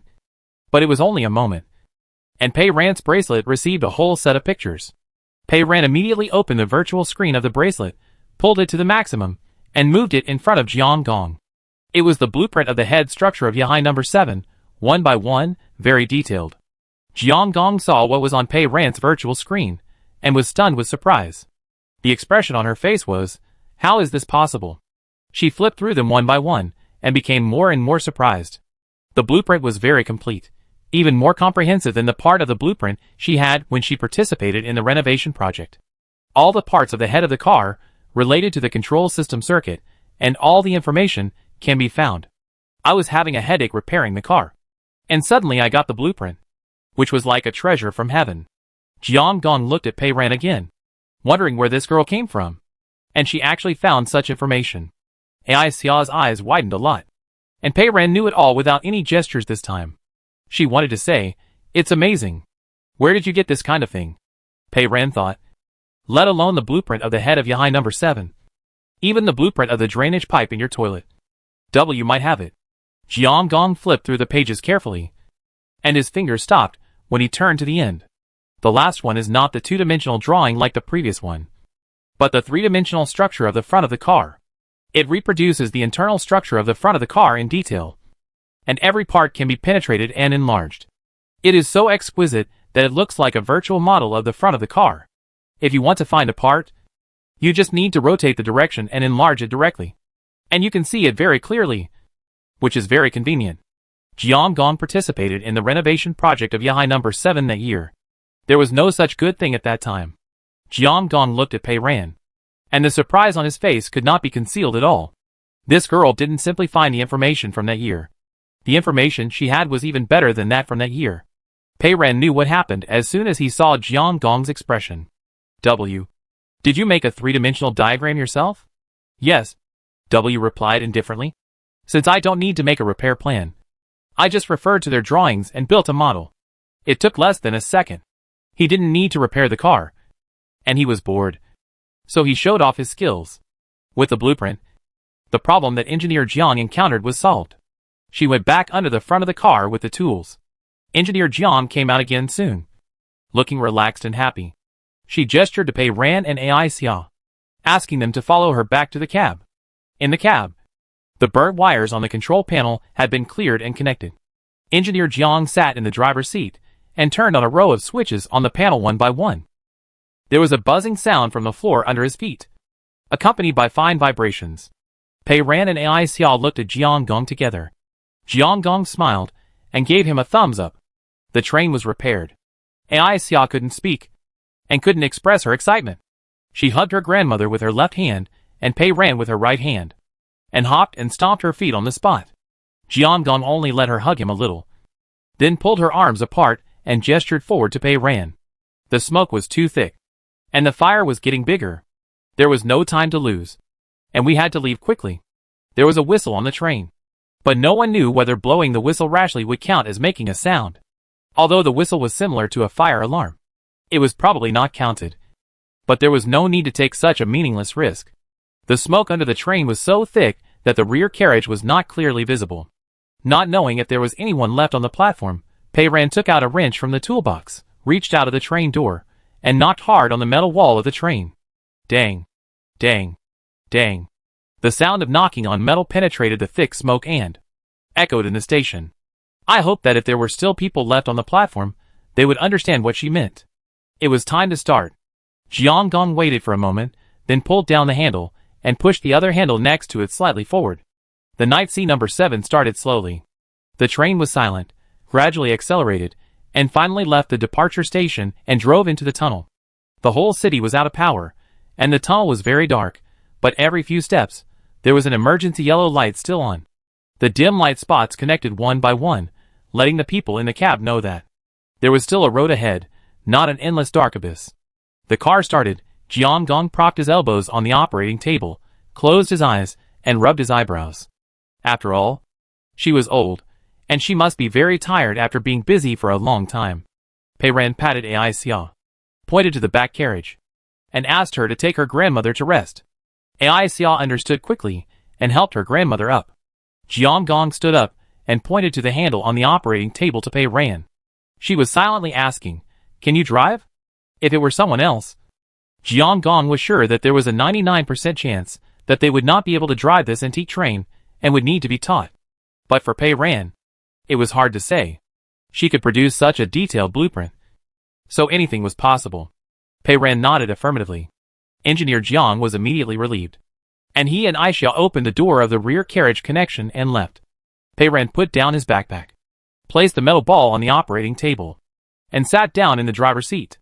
Even without W's guidance, she had just watched Engineer Jiang's actions and understood how to drive the night sea number 7. She touched the handle and said to W, "It seems easy to drive a train. There is not even a steering wheel. I guess this handle is for driving, and this handle is for stopping. If the speed is always kept constant, there is nothing to do." W disagreed and spoke for the train driver. "It is not too difficult when driving. But the driver has other work to do. He is responsible for repairing train failures on the road at any time, knows how to deal with various emergencies, knows how to read the signal, and remembers various driving regulations. It is not as easy as you say." Pei Ran looked at the dark tunnel ahead, which had no end in sight, and said, "In this situation, there are no signal lights, and there are no driving regulations." Both the person and the ball were silent at the same time. This is the end of the world when everything collapses. There are no more signals, no more driving regulations, only this lonely antique train, passing through the underground tunnel of this burning city, and moving forward. After driving for a while, there was suddenly a little bright white light in front of us, and it was getting bigger and bigger. The exit of the tunnel is approaching. Once we are out of the tunnel, it means we have left the Yehai City area. However, smoke followed closely. The carriage door was closed, but the smoke from outside kept seeping in through the gap. The light ahead was getting brighter and brighter, and gradually the arched outline of the tunnel exit appeared. Yehai number 7 sped forward and drilled out of the tunnel. The surroundings suddenly became brighter, but it was gray, and the buildings in the distance were only vague shadows. The fire in the downtown area of Yehai was too big. When we reached the suburbs, the smoke was still thick, and the 2 tracks in front of us sank straight into the haze. A gust of cold wind blew, and the smoke dissipated slightly. W suddenly said, "Pei Ran, brake." Pei Ran also saw that on the track not far ahead, there was a huge machine that looked like an excavator, blocking the road. Pei Ran quickly pulled the brake handle. The train braked suddenly. The wheels scraped against the rails, making a sharp and piercing noise. The distance was too close. It seemed too late. Whoever put the excavator on the track had a very sinister intention, and chose the place where the train just came out of the tunnel. The light suddenly became brighter, and the smoke was heavy. Seeing it so suddenly, there was no time to brake. If it hit, the train would definitely derail, and the front of the train would be the first to be affected. The green light that could write in the body had been dozing off, but it seemed to have sensed the danger, and suddenly woke up, and appeared in Pei Ran's mind, trembling slightly, ready to write immediately. The green light did not move, and there was another person beside Pei Ran. It was Ai Xia. She came to the cab, and saw the danger on the track ahead. She immediately stood beside Pei Ran, looking forward, with a serious expression, and quickly raised her hands to her chest. The ring fingers and pinky fingers of both hands were crossed like braids, and the 2 middle fingers were straightened and put together. The index finger was wrapped around the middle finger, and the thumb was also pressed on it, with the middle finger pointing forward. She made a hand seal. A little green light condensed on the tips of Ai Xia's 2 middle fingers, and her hand seal moved slightly. With a loud bang, Pei Ran saw that, in front of the train, the excavator lying on the track was overturned by a huge force and flew out directly. Pei Ran couldn't help but turn his head to look at Aisha again. W said, "Fusion?" Aisha is also a fusion. The track in front was cleared. At this moment, in the smoke not far away, a strange thing rushed towards this side along the rails with its fangs and claws bared. It also looked like an excavator, but not entirely. This strange thing seemed to be randomly assembled with various excavator parts. The middle body was the center console of the excavator, and several buckets were placed below his feet, and several buckets were raised above his hands. It ran around in a mess, and raised its arms like a crab from time to time, waving and charging towards Yahai number 7. W said, "It's CT-122. Pei Ran also saw clearly that this mechanical monster was not a crazy fusion. It had no characteristics of any biological tissue. Its core was the dark blue ball, the patrol robot of the Public Security Bureau. The number on the ball was scraped off. There were holes punched on it. The lower part was wide open and connected to various parts of the excavator. It was the indestructible ball. The strong one. W's relative. The lingering artificial intelligence. CT-122. It was shot by W in the woods yesterday. But it survived and survived. It followed Yahai quietly, and even upgraded itself to this ghostly appearance. It also came up with a good way to stop Yahai number 7. It is indeed getting smarter. Its goal is always the same. It is determined to kill her. A L-16 level extremely dangerous person. It is very persistent. It is so persistent that it does not consider the safety of the ordinary passengers behind it when the train is derailed. W continued to zoom in and scan, and quickly said, "Look at the transparent material in front of it. There is a police logo on one corner. My weapon can't penetrate it." The ball was shot by W twice before, and this time he added a shield.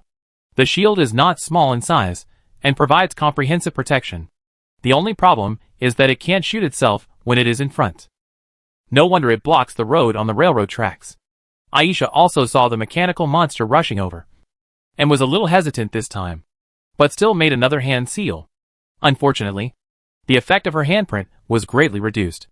It only triggered flying pieces of gravel on the railroad under CT-122's feet, causing the mechanical monster to stumble 2 steps. Aisha's green light had been used once, and it could not be used continuously. Pei Ran's green light in his brain was already in place. Writing is dangerous.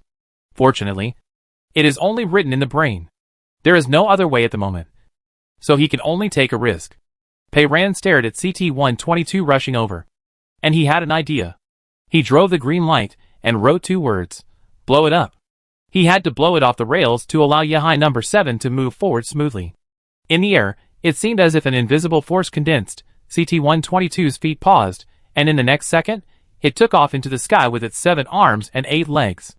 It rolled in the air, and not only that, the excavator parts all over its body seemed to be torn apart by a huge force and broken to pieces in the air, each running in different directions.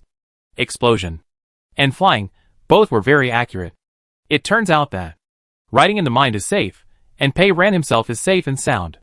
This time when Pei Ran used his ability, he also discovered something. Just like Aisha's ability, whether it is overturning an excavator or blowing up a mechanical monster, this ability can lock onto a distant target, and has no effect on the surroundings. It can also ignore the train windshield blocking the middle. The dark blue ball of CT-122 was also sprayed into the sky, flying high, and no one knew where it went. Pei Ran ignored it, and pushed the handle hard. Yahai number 7 instantly accelerated, leaving the shattered mechanical monster far behind. Aisha was shocked, turned her head to look at Pei Ran, forgot to use her self-created sign language, and her eyes were full of surprise. It seems like they have found a kindred spirit. Although Pei Ran did not emit green light, there was no one else here.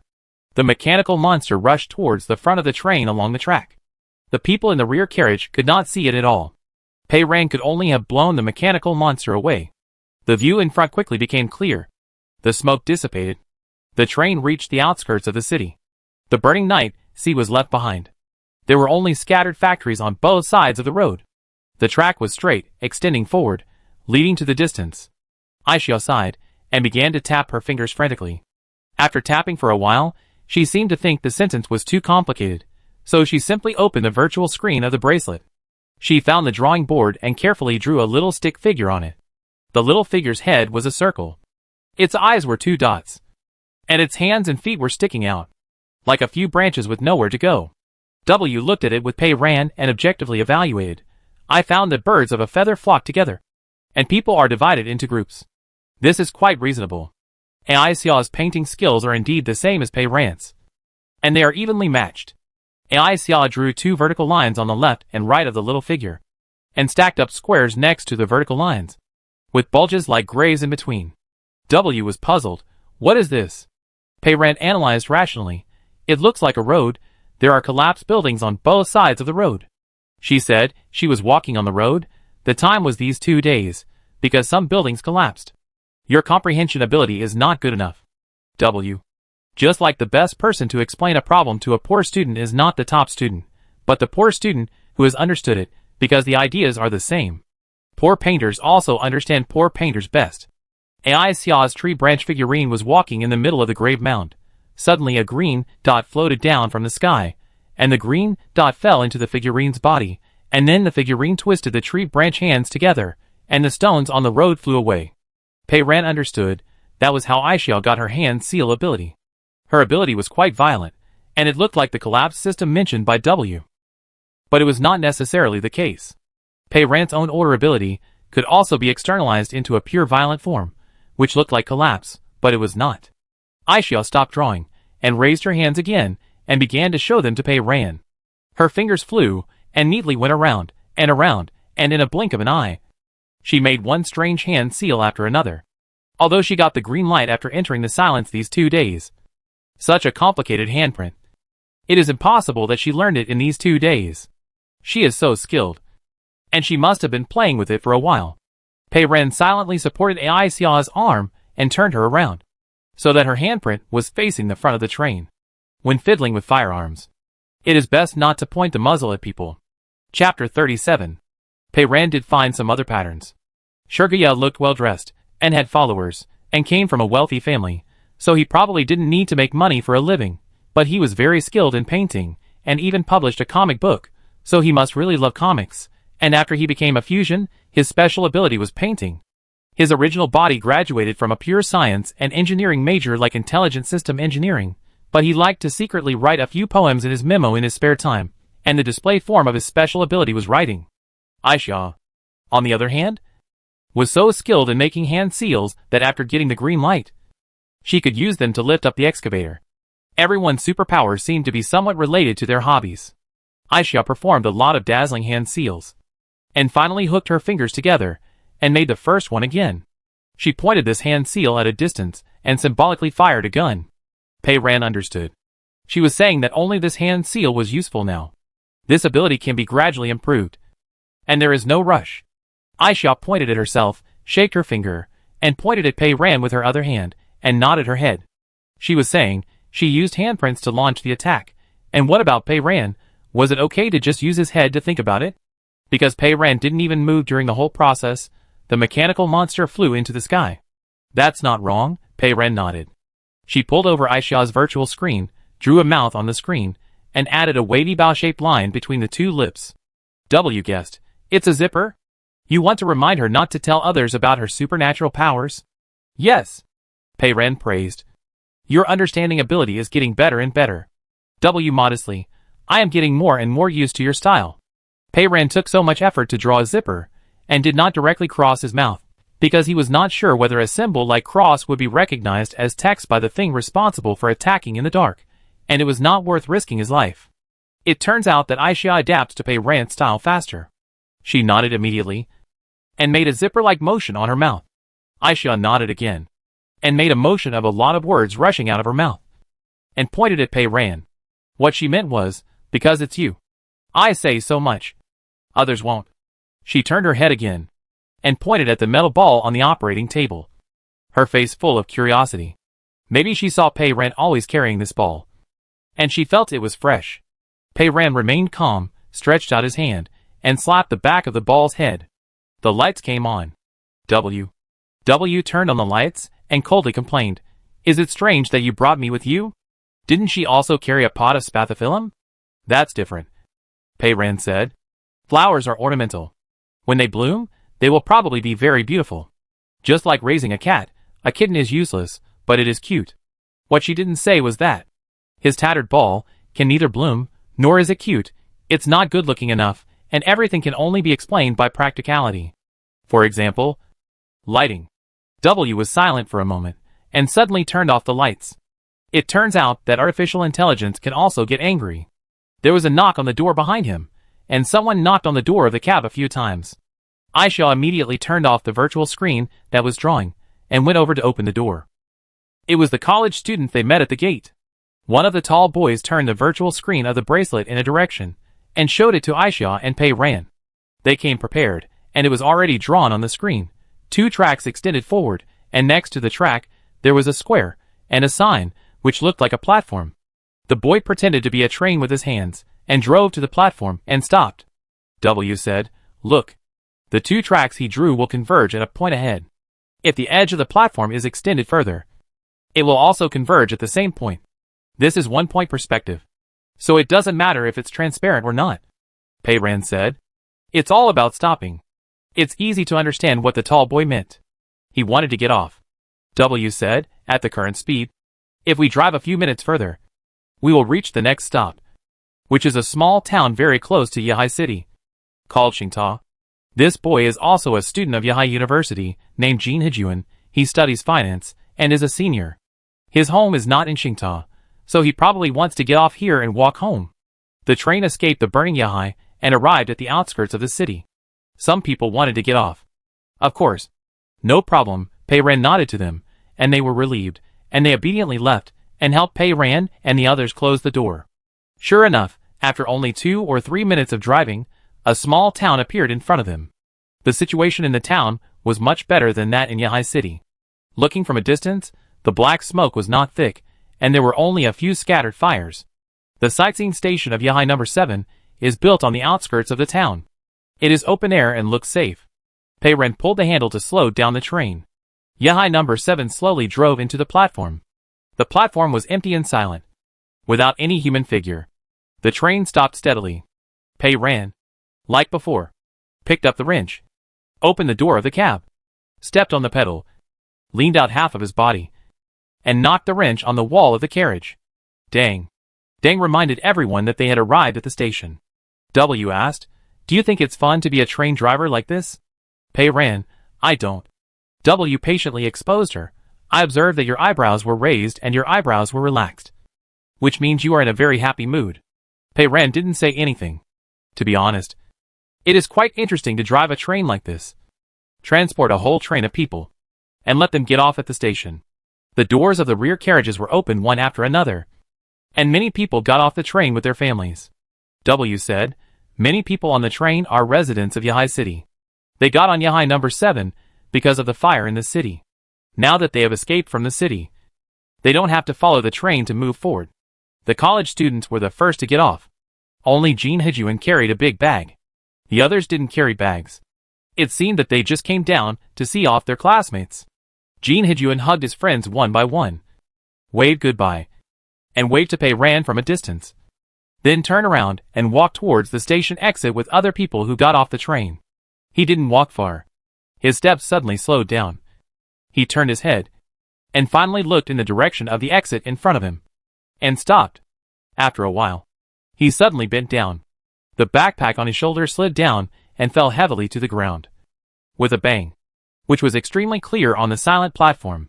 Everyone turned their heads to look at him, very surprised. Jin Hejuan ignored his backpack, like a shrimp, bending his back, raising his 2 hands, scratching his face, scratching so hard that his knuckles turned white. He was panting violently. His body suddenly arched back, and dug his 2 fingers into his eyes. Blood flowed. I don't know if it was because of the tape on his mouth, or because of his willpower, he didn't even scream. At this time, someone in the crowd leaving the station suddenly looked panicked, raised his arm, and pointed silently in the direction of the exit. Whether in the car or out of the car, everyone looked over there in horror. Pei Ran also looked towards the exit. There was also a row of gates at the exit, but they were square and quiet, without any signs of fusion. The streets outside were also very quiet. The roads were gray. The buildings were gray. The sky was gray. and it was as quiet as a gray dead city. Pei Ran asked W, "What's over there?" The metal ball was still on the operating console of the driver's seat. W replied, "The angle is limited. I can't see your side." He paused, and suddenly said, "But Pei Ran, look carefully at the buildings outside." Looking out from the direction of the station. There are not many buildings in Qingta town. And there are no skyscrapers like Yahai City. Most of them are only 10 to 20 floors. And they are not densely packed. Pei Ran suddenly understood. Everywhere he looked, all the buildings were moving slightly. A few years ago, when he went to the ground to collect supplies, it happened to be a rare sunny day.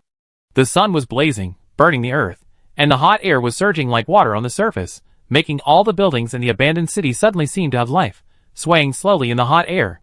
Now, in front of him, although the sky was gloomy, there was no shadow of the sun, and the cold wind was blowing. The buildings not far away were moving slightly, just like that hot day, as if they were alive. The crowd leaving the station noticed this strange scene. And after a moment of stunned silence, they turned around and ran back. In the crowd, only Jin Hijuan was still squatting on the ground, covering his eyes in pain. His two friends, the girl in the red woolen hat and the boy in the navy blue scarf, rushed over together, grabbed his arms, and dragged him back. Jin Hijuan's eyes were injured, and his mind seemed to be much clearer. He staggered back to the door of the car with them. His companions were terrified and hurriedly stuffed him back into the car. At this moment, Pei Ran saw Yulianka, who had not been seen for a long time. He got off the back carriage and ran to the door of the front carriage. There was an old lady there. Because she was in a hurry, she couldn't step on the high steps. Yulianka rushed over, supported the old lady's waist, and helped her get on the train. He turned around and helped to pass a child on the train. He saw that everyone was on the train, helped to close the door, and ran to the front carriage. As he ran, the collar of his white coat rose with his movements, and it was so white that it was dazzling. People hid back in the train as quickly as possible. The platform was cleared. Pei Ran returned to the driver's seat and pushed the handle. Yahai number 7 drove at full speed and quickly left the station. There is a giant fusion body as big as a building. This world is getting more and more crazy. The train sped forward, gradually moving away from the giant fusion bodies of the Star Tower. Pei Ran stared at the track extending in front of him, the point of 1-point perspective mentioned by W, and remained silent. W said in his ear, "Pei Ran, I think what happened just now is not right." Pei Ran answered in his heart, "Yes. I think so too." W said, "I guess, just now, at the entrance of Yahai number 7, someone must have been tampering, using some kind of supernatural power to deliberately send people to the gate, to test what would happen when passing through the gate fusion. That person is still on Yahai number 7. His inference was exactly the same as hers. Pei Ran replied, "Yes. Just now it was the same. Just now." Jin Hijuan slowed down his pace in the few seconds before his eyes, turned his head blankly, and his movements were exactly the same as those of the boy who was cut in two at the gate, and the other two people who were attracted by the gate. Pei Ran, it feels like hypnosis. W. The question is, what is the purpose of this person's hypnosis? At the entrance of Yahai number 7, the purpose of hypnotizing others is easy to explain. That person also intends to enter the station, but does not want to take risks, so he pushes others to the guillotine. But here, why did he dig out Jin Hijuan's eyes? If you want to tell everyone that the buildings outside the station have become fused, which is very dangerous, and remind people not to leave the station, there is no need to use such a tragic method. Pei Ran pondered, I can't find any other reason. It seems that someone doesn't want everyone to leave the train. Such a severe threat. The effect is remarkable. W said, it's possible. But what good can it do to keep everyone on the train and not let them get off? Pei Ran didn't know. She said, W. I found that the ability of the fusion body is usually related to their personal hobbies. You can check whether any of the passengers on the train have hobbies that are related to hypnosis and controlling others. She thought about it again. I know you can see everyone's profile. But can you find their hobbies? W replied, although there is no such information in the citizen database. But through their personal experiences, we may be able to find clues. I need to scan their faces one by one. Pei Ran stood up, picked up the rope on the metal ball, and slung the ball across his back. I'll take you through the carriage. I also want to ask Jin Hijuan what he saw and why he dug his eyes out. W was not optimistic. You can't talk or write now. Jin Hijun's eyes are broken again. He can't see you making gestures or drawing. How do you plan to communicate with him? Pei Ran answered honestly, I don't know. W. Anyway, there will be a way out when the car reaches the mountain.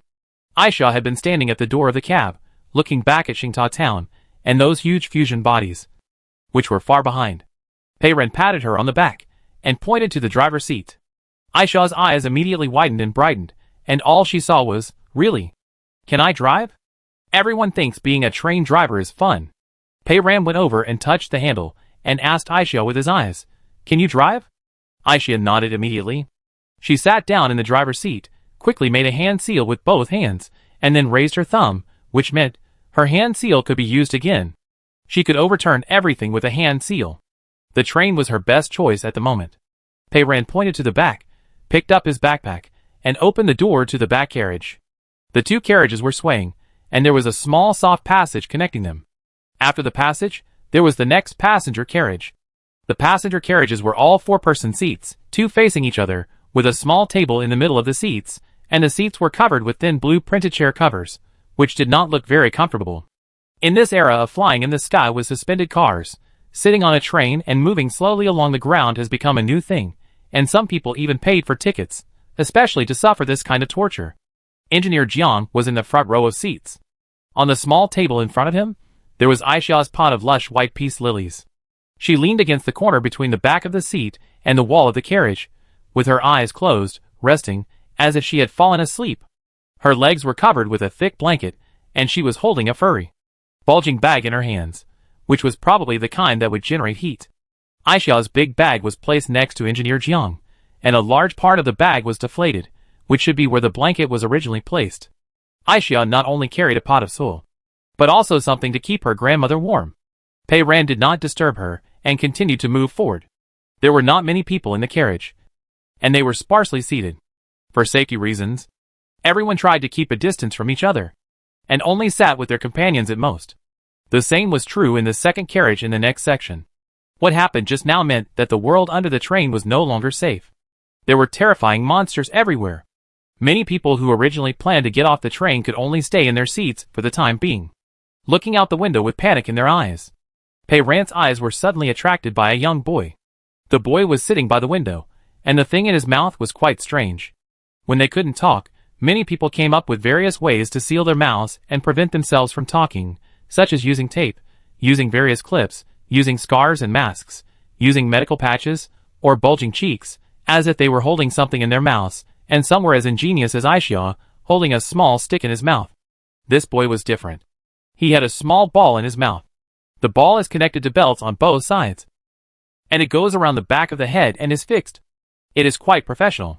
Not only are there holes on the belt to adjust the tightness, but there are also small holes on the ball for breathing. Pei Ran stared at the boy in surprise, and asked W, What kind of equipment is this? It's so professional. The boy blushed when she looked at him, and turned his eyes away. W seemed a little helpless. Pei Ran. Don't stare at me. Pei Ran didn't understand. Why? W. This is a ball mouth. It is indeed a professional equipment for certain scenes. For me, it is actually no different from a mask. But I am afraid that saying it directly will reduce our relationship. Pei Ran asked, What are certain scenes? W was speechless. He didn't say anything. And Pei Ran suddenly realized it. She couldn't help but take another look at the boy and the ball in his mouth, and sighed. W. You are really knowledgeable. W choked and spit out a few words. Nonsense. I am AI. Chapter 38. The boy was holding a ball gag, and his face was already burnt like a cooked shrimp. Pei Ran was curious. Will you not drool while wearing this? W hesitated. Probably. Maybe. Yes. Pei Ran silently raised his eyebrows. Didn't he say that, for him, this thing is like a mask? No matter what this thing was originally used for, in this case, it seems to be quite useful. In the quiet car, a voice suddenly sounded. Hello, what's your name? What's your name?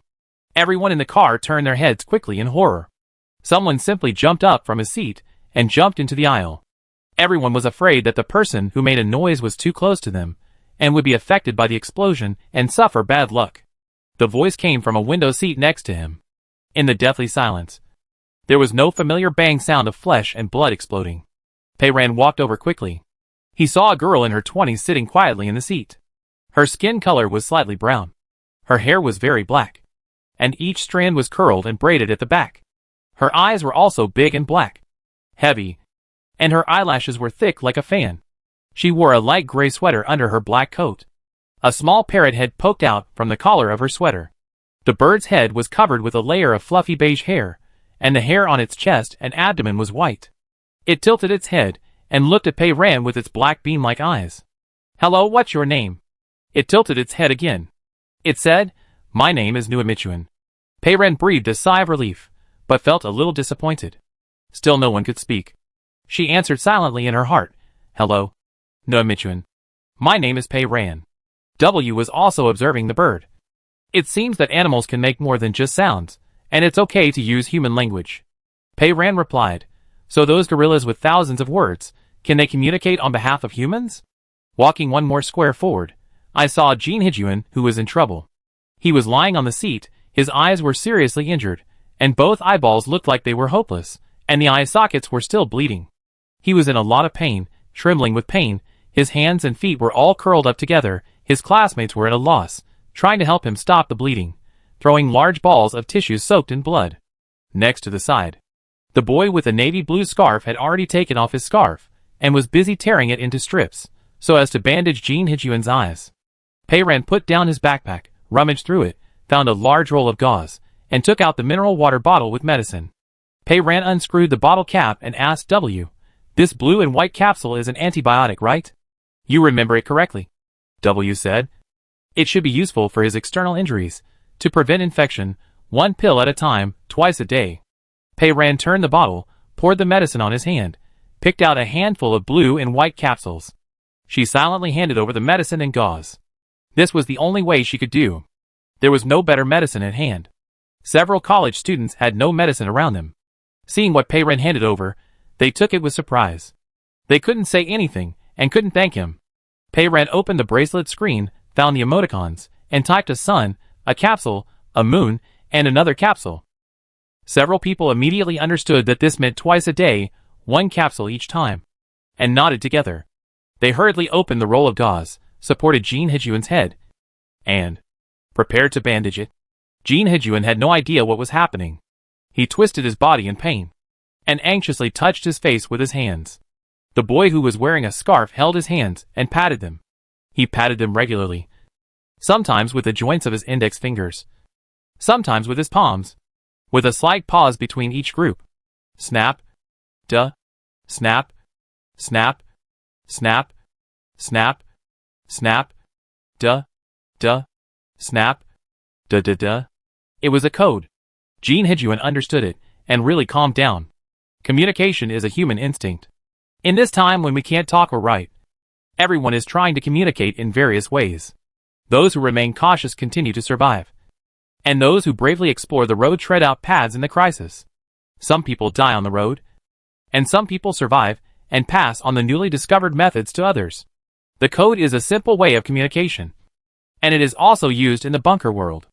Pei Ran listened carefully. If the snap of the palm is understood as a long sound, and the duh of the knuckles is understood as a short sound, it will be the same as in the bunker. But she doesn't need to work hard. W has already translated in her ear. "It's the code," he said. "There are gauze and medicine, and he is bandaging you." The black eyes of the metal ball fell on the face of the boy who typed the code. The person who knows the code is called Tang Dao, who is also studying finance at Yahai University. He is a senior this year, just like Jean Hijuan. They worked hard for a long time, and finally bandaged it. The blood was still oozing out, but it was much slower than before. Pei Ran stretched out his hand, and knocked on the small table. "Duh, pa, pa, pa, pa, pa, pa, duh."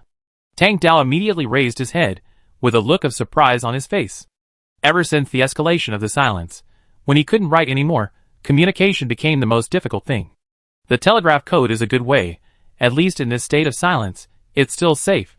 The only pity is that not many people understand it, and it's hard to teach when you can't speak or write.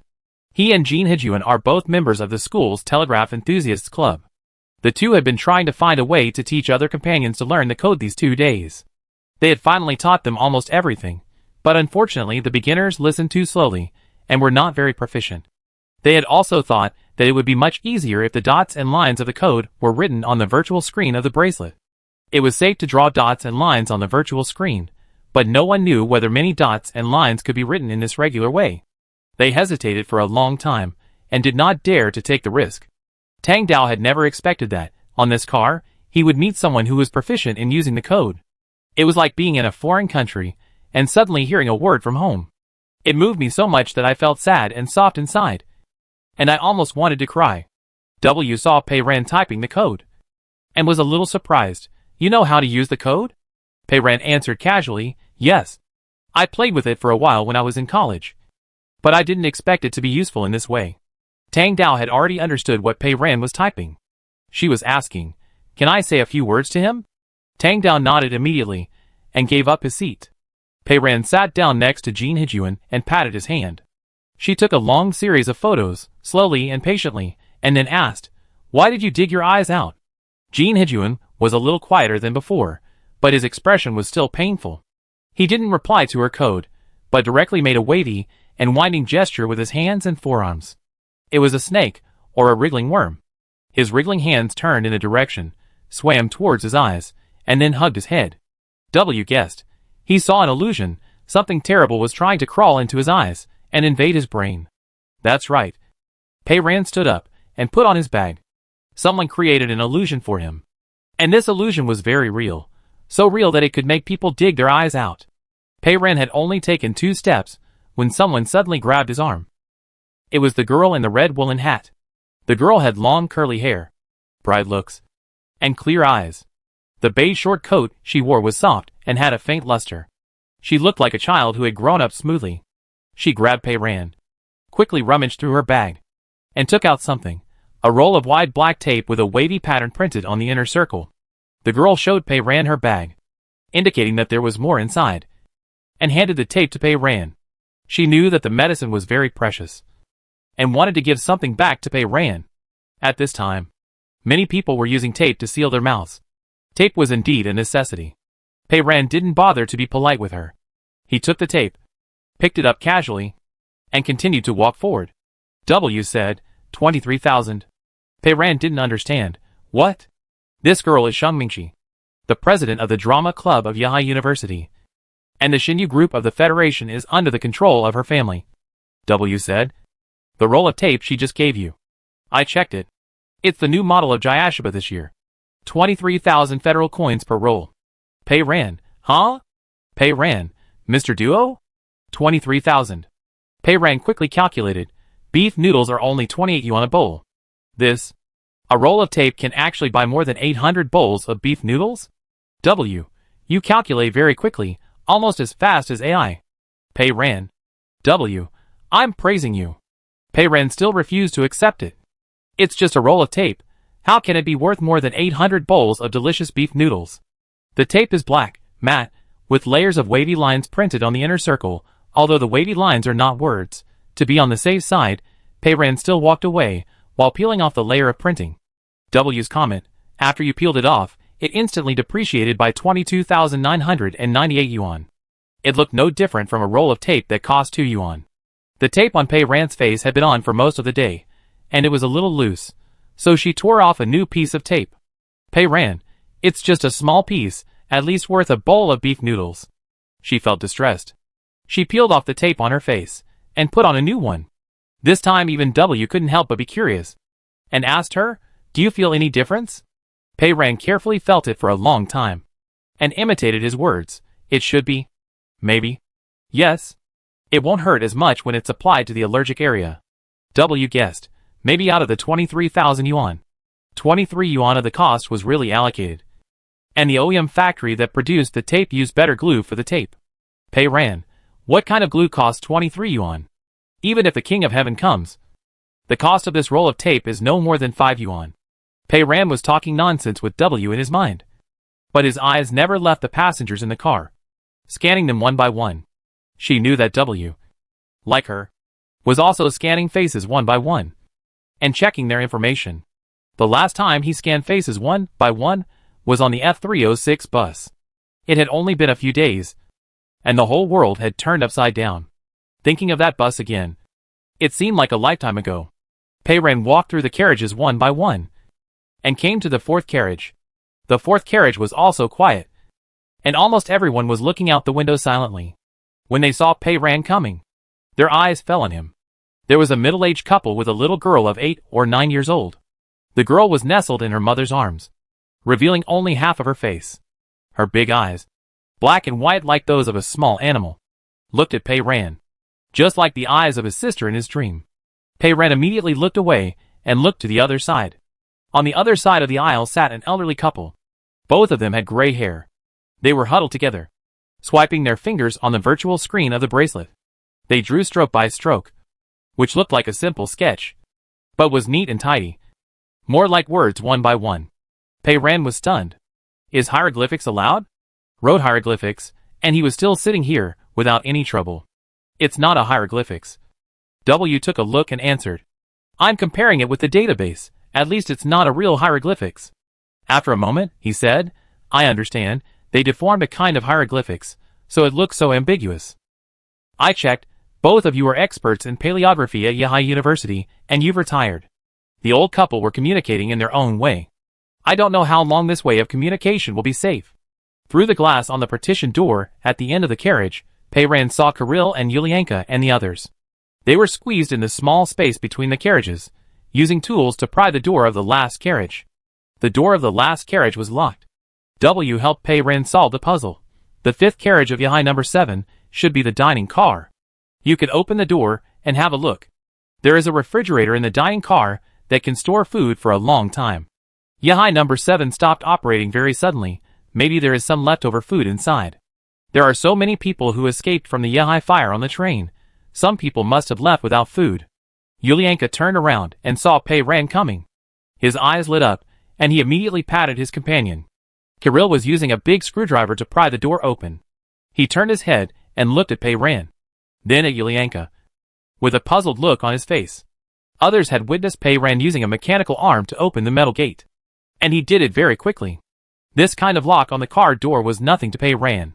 Pei-ren walked over, grabbed the handle with a mechanical arm, and gave it a slight bend. The door lock was as fragile as a biscuit and fell off the door directly. The door opened instantly. The dining car was empty, with seats facing each other, but the table was much larger than the passenger car, and was neatly covered with a snow-white tablecloth. Kirill seemed to be very familiar with this place.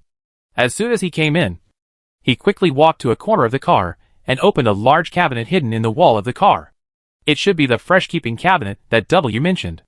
The cabinet was divided into several compartments from top to bottom, and each compartment was neatly filled with silver boxes, which were boxes of fast food wrapped in aluminum foil. Pei-ren immediately became alert. Kirill, is he trying to keep it all for himself? Before he finished speaking, Yulianka took a step forward and pulled out a lunch box. He turned around, pointed to the front carriage, and gestured with his hands to distribute the food one by one. He meant that the food could just be distributed to all passengers. That was more like it. Pei-ren saw that the sticker label on the lunch box in Yulianka's hand was still there, with chicken rice printed on it, as well as the manufacturer and date. The other lunch boxes in the cabinet were all labeled with paper labels. Just like the certificates and documents on the floor of Yehai City, these things with words on them have not caught fire yet, but it is hard to say when they will catch fire. Now that it is okay does not mean that it will be okay forever. The silence will escalate. For safety reasons, they must be cleared immediately. Pei-ren made a label-tearing gesture to Yulianka. However, there was a sudden light in front of him. Yulianka's hand trembled, and the lunch box in his hand flew to the ground. Everyone was startled, and stepped back together. They took a few steps back to see clearly that the paper label on the fast food packaging was burnt, as if it had been burned by something very hot. It wasn't just the label on the lunch box in Yulianka's hand that was burnt. Black smoke was also coming out of the cabinet. The labels on every box were black. The smell of burning filled the air. Pei-ren squatted over, tentatively touched it with his fingertips, and picked up the box of chicken rice. The lunch box was still hot. The label was so black that nothing could be seen, but the aluminum foil itself seemed unchanged. Pei-ren carefully opened the lid of the box, and a stream of hot steam came out, smelling delicious, and the rice inside was safe and sound. The energy used to burn the label seemed to be weaker than the energy used to burn the bracelet. It seemed that this was targeted at the texture of the object to be burnt, a precise strike, and no energy was wasted. This fire directly heated up a meal for everyone. W said, silence has been upgraded. And a new round of text removal is about to begin. The targets of the last round were the signs of buildings, neon lights, vehicle control screens, various display screens, and bracelets. Now even the text on such small pieces of paper cannot be retained. Silence has finally been upgraded to the state that Pei Ren had expected. If anyone still has clothing labels or something like that on their body, they will probably be in trouble. Suddenly, there was another light next to them. And then, there was a shrill howl. Pei Ren, holding the chicken rice, retreated quickly. One of Yulianka's companions was seen covering his eyes with his hands, and his eyeballs were already burnt black.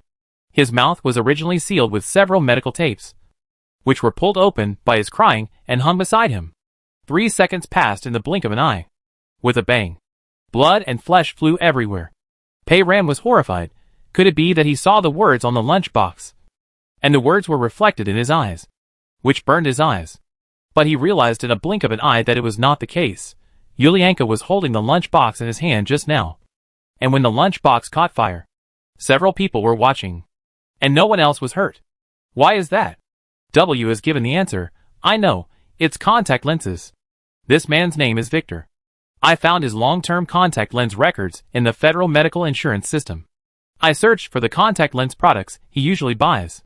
This product has letters on the lens. There are words on the contact lenses, but he ignored them and forgot to take them off. Chapter 39.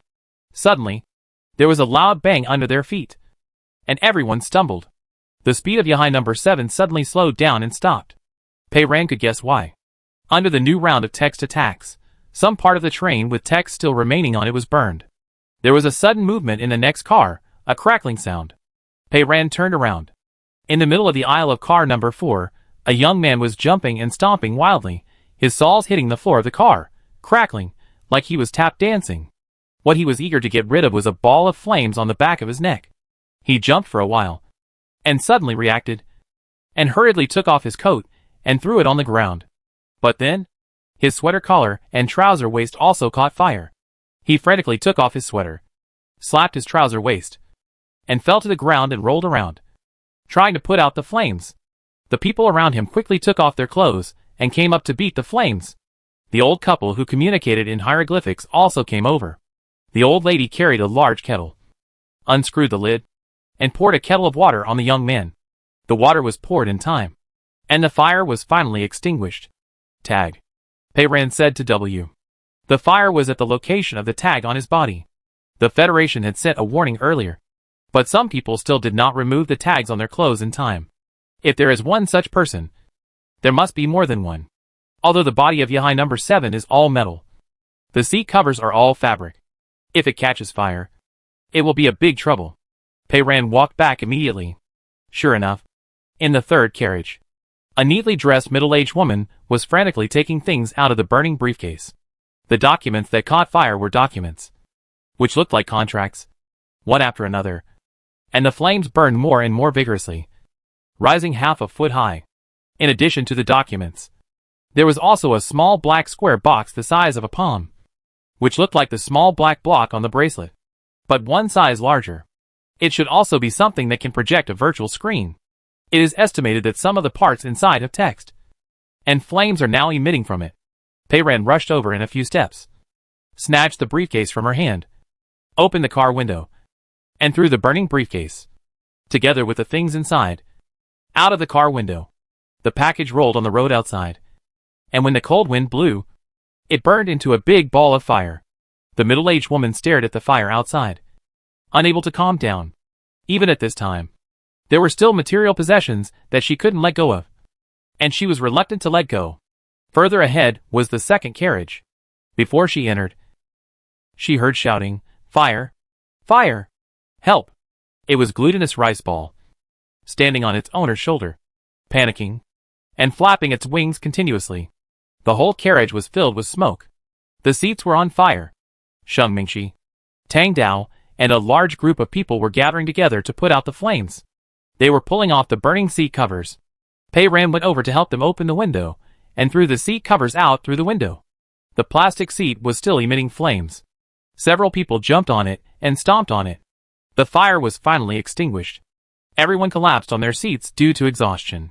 Jean Hijuan was still lying on a seat not far away. He had taken medicine, but it was still painful. He curled up in pain, holding his head with both hands. His face was pale, biting his lips desperately, for fear that he would scream out accidentally. Pei-Ren had no other way to relieve his pain. So he continued to move forward. Carriage number 1 was not on fire, and Engineer Jiang was not in his original position. He must have gone to the front. Pei-Ren pushed open the door of the cab. There was no one in the cab either, and the door was wide open. Ai Xia stood in front of the car. She and Engineer Jiang were both under the car. And Engineer Jiang got under the car again. Pei-Ren put down his backpack and got off the car with only the metal ball in his hand.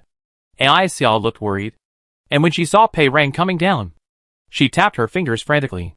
Pei-Ren has watched it so many times, and has basically figured out her gesture system. Each joint of both hands should correspond to a letter. Tap different joints. Spell out the pronunciation of the word with letters, and then form a sentence. This simple system is simpler and easier to learn than the electric code. But you just have to remember the position of the joints corresponding to the letters. Fortunately, Pei-Ren has a super assistant with him. Pei-Ren, W.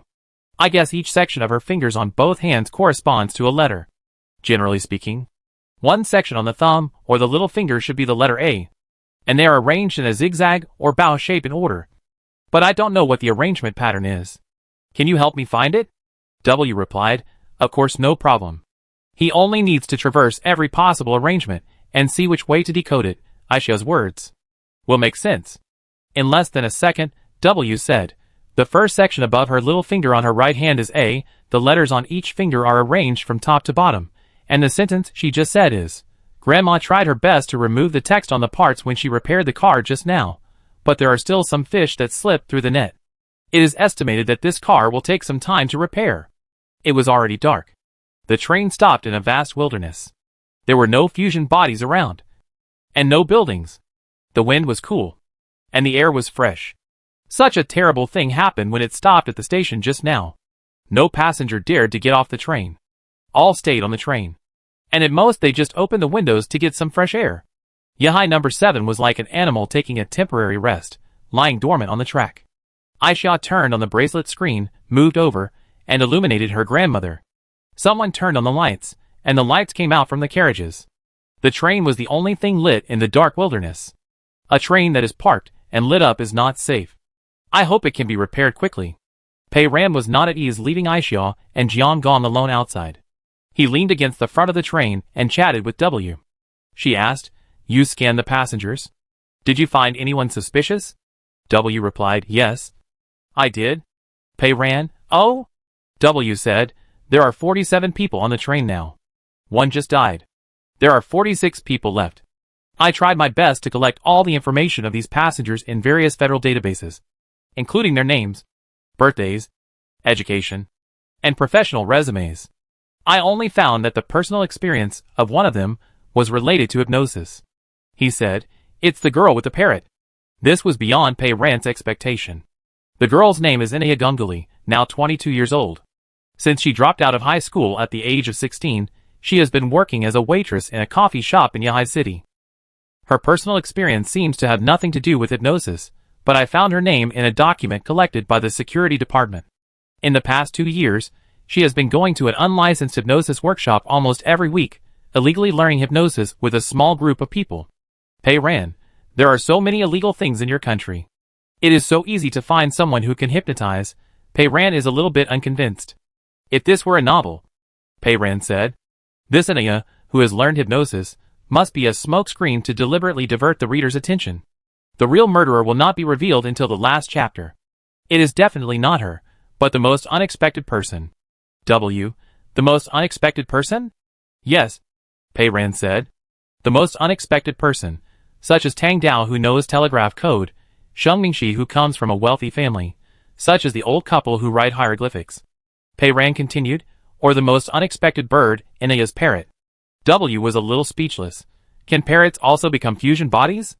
Pei-Ren said rigorously, who knows? She continued to ponder. That little parrot, Nuomi Tuan, followed its owner to the workshop every day. One day it absorbed green light and became a fusion body. Its intelligence skyrocketed. And it also learned hypnosis. There was a big fire in the sea tonight. It wanted to help its owner escape, so it used hypnosis to control others, letting them try to pass the gate. W was silent. Isn't this a bit too whimsical? Pei-Ran asked back. Isn't it unreasonable? W. That's not the case. Pei-Ran continued. When Anya stopped at the station just now, it didn't plan to get off, right? No, Michuan came up with a solution, wanting to get more passengers to stay on the train with its owner, because there might be some danger ahead, and these passengers could protect its owner from the knife when necessary, and be a scapegoat. Look, how smooth the logic is. W didn't need to protest her logic silently. Pei-Ran, but I am more inclined to believe that. The murderer is not Noa Michuan, but Yulianka, who has been trying to win everyone's favor, helping the old lady get on the bus, and giving lunch boxes to everyone when he saw them. The character setting is a bit too much. In novels, people like this are the most suspicious. W was silent. I don't read many novels. Pei-Ran, then you should read more. It's quite interesting, especially detective novels, the kind that find the murderer. W said, although I agree with your attitude of doubting Yulianka, who has been trying to win your favor, I think reality is not a novel after all, and Anya, who has systematically studied hypnosis, should be placed in the position of the first suspect. He said this sentence in a roundabout and fast way, as if something was wrong, and it passed by in a flash. Tang Dao suddenly poked his head out of the car door, holding a few aluminum foil lunch boxes. He handed Pei-Ran and the others a lunch box and a disposable spoon. It seemed that Yulianka had really distributed the food to everyone. Pei-Ran slung the metal ball across his body, leaned against the front of the car, and opened the lunch box. It was chicken rice, with chicken pieces on the rice and sauce. It had been cooked just now, and it was still warm to the touch. Pei-Ran scooped a spoonful and put it into his mouth. W chatted with her. This kind of fast food on the car is usually not very delicious. Nonsense. As if he had eaten it before. But in fact, he didn't even have a mouth, let alone a tongue and taste buds. The fast food was obviously delicious. Aisha also opened the lid of the lunchbox nearby. When she looked up, she saw Pei-Ran eating very fast. Half of the chicken rice was gone in a blink of an eye. She simply moved her lunchbox closer and used a spoon to push the chicken inside into Pei-Ran's lunchbox. Pei-Ran immediately blocked it with his hand. If she pushed it again, she would have nothing to eat. Aisha insisted on pushing it aggressively. Pei-Ran stubbornly dodged left and right. The two of them were in a stalemate for a while, and suddenly laughed silently together. W looked at the two of them in silence, and suddenly said in Pei-Ran's ear, Pei-Ran, we are friends, right? Pei-Ran looked down at the metal ball. He stayed quietly at her waist, unmoving. In the dim light, the faint blue light of the core processor was faintly visible in the cracks. He was an artificial intelligence, almost exactly the same as those murderous and arsonistic things in the bunker world. Pei-Ran paused, before answering, yes.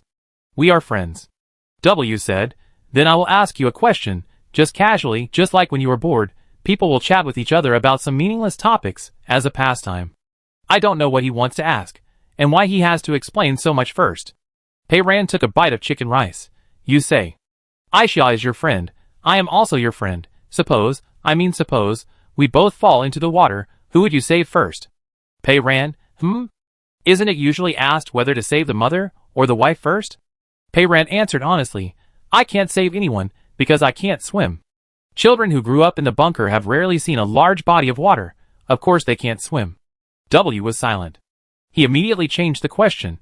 If Aisha and I were both locked in a burning room, who would you save first? Nonsense. Of course Aisha. Pei-Ran answered without hesitation this time.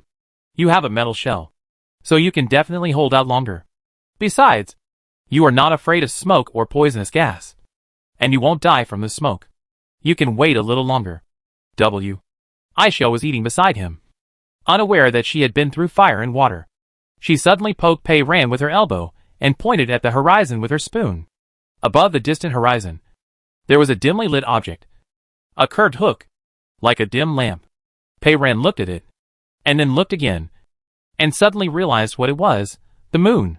The crescent moon hiding behind the thin haze in the night sky. This was a place where you could see the stars, and the moon if you looked up. This was the first time Pei-Ran had seen the moon since she traveled through time. She looked up, but the haze was too heavy, and she couldn't see a single star. But the moon was good enough. Unfortunately, this kind of excitement cannot be told to anyone. Pei Ran silently scooped another spoonful of chicken rice and swallowed it with the crescent moon. In the wilderness, leaning against the locomotive with friends, basking in the moonlight, eating delicious chicken rice, this experience is unprecedented. Jiang Gong finally came out. A strand of silver-white hair fell down, blocking his eyes. Ai Xia handed her the lunch box. She shook her head, used the back of her hand to push her hair away, smiled at the two girls, made a circle with her hand, then positioned her elbow at the center of the circle, and turned her forearm half a circle like a pointer, looking from Pei Ran's direction. It was exactly clockwise. Her gestures were easy to understand.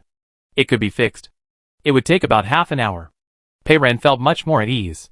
The crescent moon rose higher and higher, until it hung on the black silhouette of a tree branch not far away.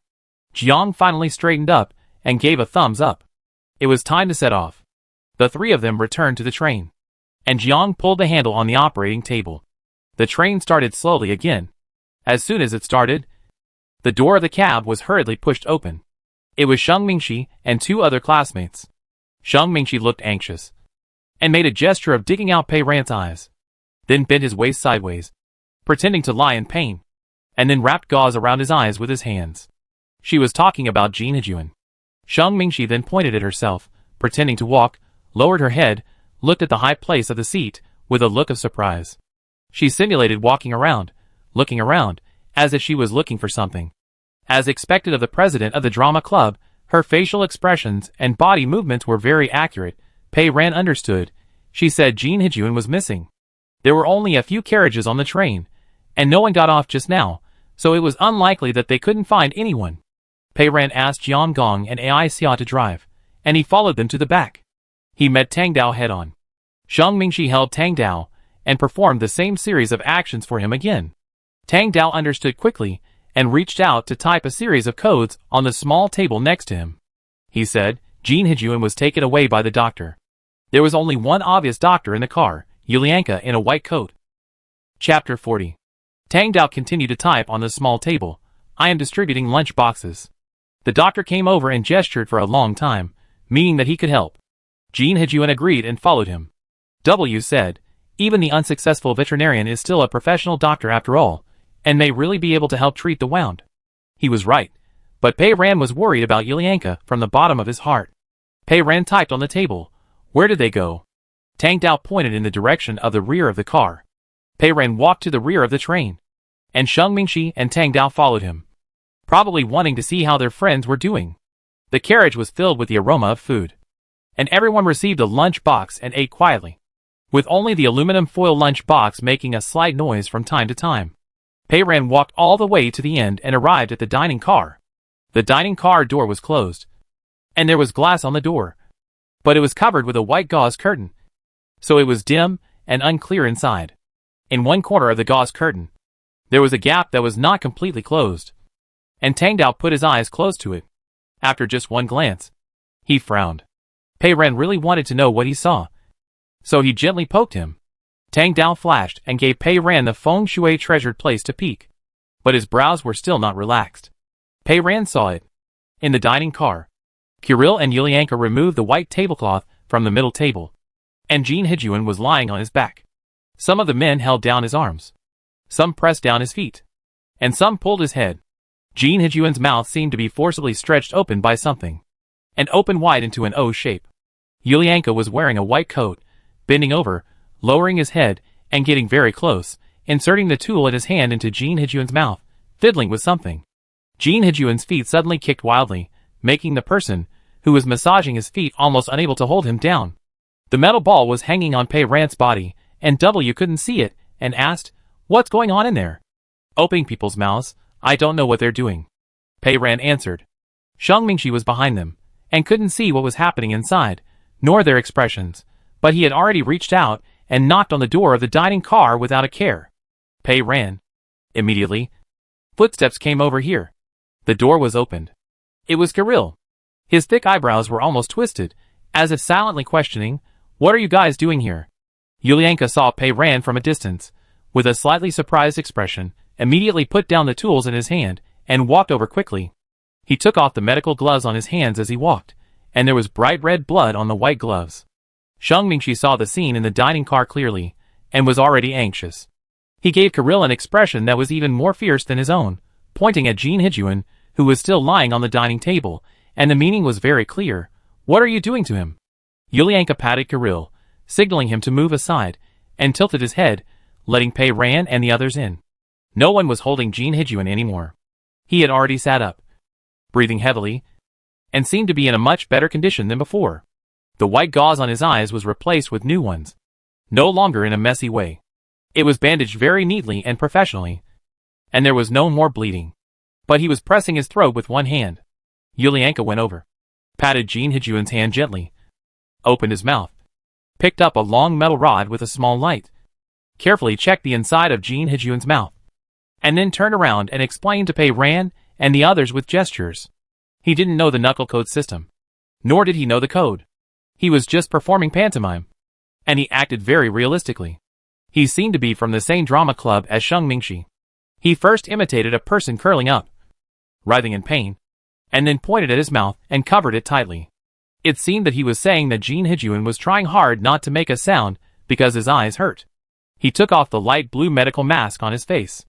He opened his mouth, pointed to the back of his throat, and then used his other hand to firmly make a motion of slicing his neck with a knife.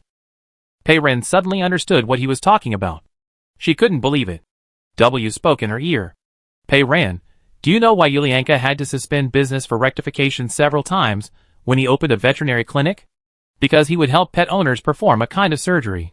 Some people want to keep dogs, but they don't like the fact that dogs are born to bark, so they want to remove the vocal cords of their pet dogs. W continued, removing the vocal cords of dogs is illegal in the federal government. Yulianka's clinic was not doing well, and he took on this illegal job, and was reported. He probably never thought that this kind of surgery could be used like this one day. The hair on Pei Ran's arm stood up. In order to prevent Jin Hijun from screaming in pain, Yulianka cut off his vocal cords, just like cutting off the vocal cords of a dog. Was he saving people? Yulianka observed Pei Ran's expression, and knew that she had understood.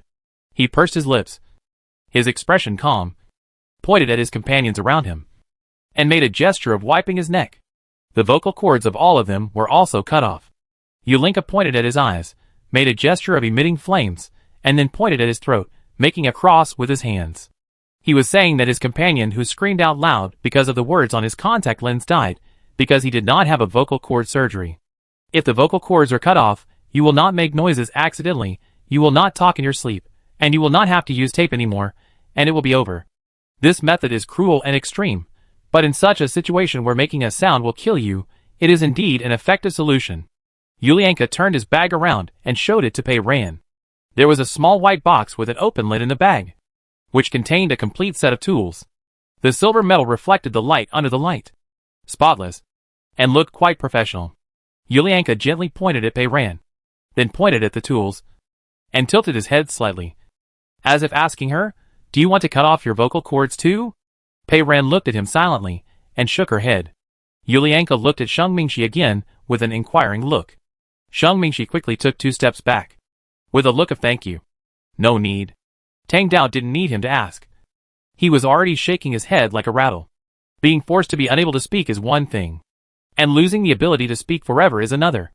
The 3 of them had the same idea, even if they risked dying at any time. They would not take the initiative to cut off the organs that could speak. Yulianka looked at Pei Ran and the other 3 gently with his light gray blue eyes, gestured the action of wiping his neck, and then put his hands together, placed them on his cheeks, and tilted his head and closed his eyes. He meant, cut off the vocal cords, and you can sleep well and peacefully. Pei Ran and the other 3 shook their heads more firmly. Yulianka seemed to sigh silently. His eyes were sad, but he did not force them, and turned around to help Jin Hijun, who had just finished the operation, get down from the table. Shang Mingxi and Tang Dao hurried over, saying that they did not need him, and they helped their classmates and took him back. Yulianka followed them, and came out of the temporary operating room of the dining car. He did not want to follow Pei Ran and the others, but went to see the old couple who studied ancient characters. The old man gestured, pointing at his heart, as if he was discussing his physical discomfort with him. He put his hand on the old man's pulse, and tilted his head to count his heartbeats. In the seat on the other side, the mother of the family of 3 was also waving at him, she was holding the little girl in her arms. The little girl had been frightened these 2 days, probably scared. She was clinging to the front of her mother's clothes, and she didn't look very well. Yulianka waved to them, saying, "I know. I'll be here right away." At this time, the white coat has a special meaning to everyone. He is probably the only doctor on the train, and he is very dedicated to his duties. Tang Dao was not very confident about Yulianka, so he walked one more car forward, out of his sight, and then patted Jin Hejuan's hand. Snap. Duh. Dada. Snap. Duh. Duh. Duh. W is an automatic translator. Pei Ran doesn't have to worry at all. Because he has already translated it, Tang Dao is asking, "Do you agree to the surgery?" Jin Hejuan lost a lot of blood because of his eye injury, and now he has had surgery on his throat. He is pale and staggering, but he can still feel Tang Dao's hand. He felt for Tang Dao's hand, and slowly answered, "Da-data. Da-da-da-da. Da-data." Pei Ran knew without W's translation, and he said yes. He continued to knock. Before the operation, he asked me to touch my throat, and made cutting movements with my hands, and asked me to touch his tools, and then I understood what he meant, and I was willing. It was Jin Hejuan who was willing to cut off his vocal cords. It was understandable. He was in so much pain that he could not bear it any longer, and he might accidentally hum at any time, and explode to pieces. Just like a gecko would throw away its tail when it encounters life-threatening situations, he decided to give up his vocal cords to save his life. However, the gecko's tail will grow back after it is lost, but his vocal cords will never come back. Pei Ran asked W, "If you were in Jin Hejuan's situation, would you choose to cut off your vocal cords?" W replied calmly, "I don't know. What about you?" Pei Ran thought for a moment. "I don't know either." The bracelet on his wrist vibrated, and the Ministry of National Defense and Security sent a new set of pictures. The picture is still in W's stick figure style. This time there are many characters on it, all thinking of various ways to communicate with each other. Safe communication methods. In addition to the several methods Pei Ran already knows, there are also sign language gestures, including sign language digital gestures, all of which are fine. This is all the information collected and summarized by He Jing. As W said, experience is accumulating little by little. Finally, there is another picture, reminding everyone that the currently safe communication methods may not always be safe. You don't know when something will go wrong and kill people, so you can only use them with caution. 2,000 kilometers away. Blackwell Base. 57 hours into silence. The small conference room next to the command center on the top floor has been set up. The best conference table in the Blackwell Base is placed here, surrounded by a circle of chairs. The high-ranking military and administrative officials who arrived at Blackwell formed the Blackwell Temporary Decision-Making Committee, which is holding its daily routine meeting. The main content of the meeting is to discuss the second phase of the shielding layer project in the north of the base. Before the silence began, the second phase of the project was not even halfway through, but the shielding layer generator itself had basically taken shape. CEO Batherway had just arrived at Blackwell and had not yet caught up with the situation. So why must the second phase of the project be completed? Isn't the core shielding layer able to cover the entire underground city? W's calm voice came. One of the biggest problems with silence is that it will affect the use of various equipment and weapons. All screens, instruments, and even the internal components of weapons, as long as there is text, may be hit. So our various automated weapons can only be used normally outside. Very few. On the one hand, Blackwell is quickly establishing a production and maintenance line to transform existing weapons.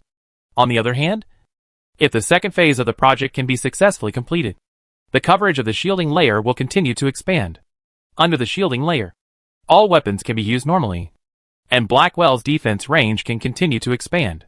This is crucial to Blackwell's safety. Batherway nodded, indicating that he understood. The schedule of the second phase of the project was gradually implemented.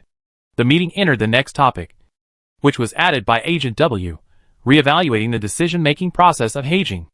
W's calm and restrained voice echoed in the small meeting room. It has been proven that the current approval process is completely unable to cope with the rapidly changing situation outside. Every second of delay means tens of millions of lives outside the shielding layer. I strongly suggest changing the process and giving me more emergency handling authority. Marshal Wiener leaned back in his chair silently. The federal finance minister next to him spoke up, Excuse me. Agent W. You are asking to skip the temporary decision-making committee and decide everything by yourself. W interrupted him and said coldly, First of all, I am not an individual. I am an artificial intelligence. A program composed of codes. And secondly, I did not ask to decide everything. I just hope to have more authority in decisions related to the safety of federal civilians' lives. Lieutenant General Delsa couldn't help but said, I know these AIs are ambitious. And I shouldn't have used any agents in the first place. Marshal Wiener spoke for a long time. Agent W. I trust your judgment very much. Facts have proved that since the beginning of the silence, your judgments have been correct. However, transferring more power to you is not in line with the normal decision-making process and system of the Federation, and is even unconstitutional. W replied, If the system will cause countless federal citizens to lose their lives, then shouldn't it be the system itself that should be changed? Marshal Wiener glanced at Song One next to him. Artificial intelligence seems to be completely fair and objective. But it is just a tool after all. And the tool is always in the hands of the person who uses it. Behind Agent W, there is an old military family in the East Manya continent represented by Song One's family. The various forces in the Federation have always maintained a delicate balance. This time, Wiener went against all odds and used Agent W, which made other forces seriously dissatisfied.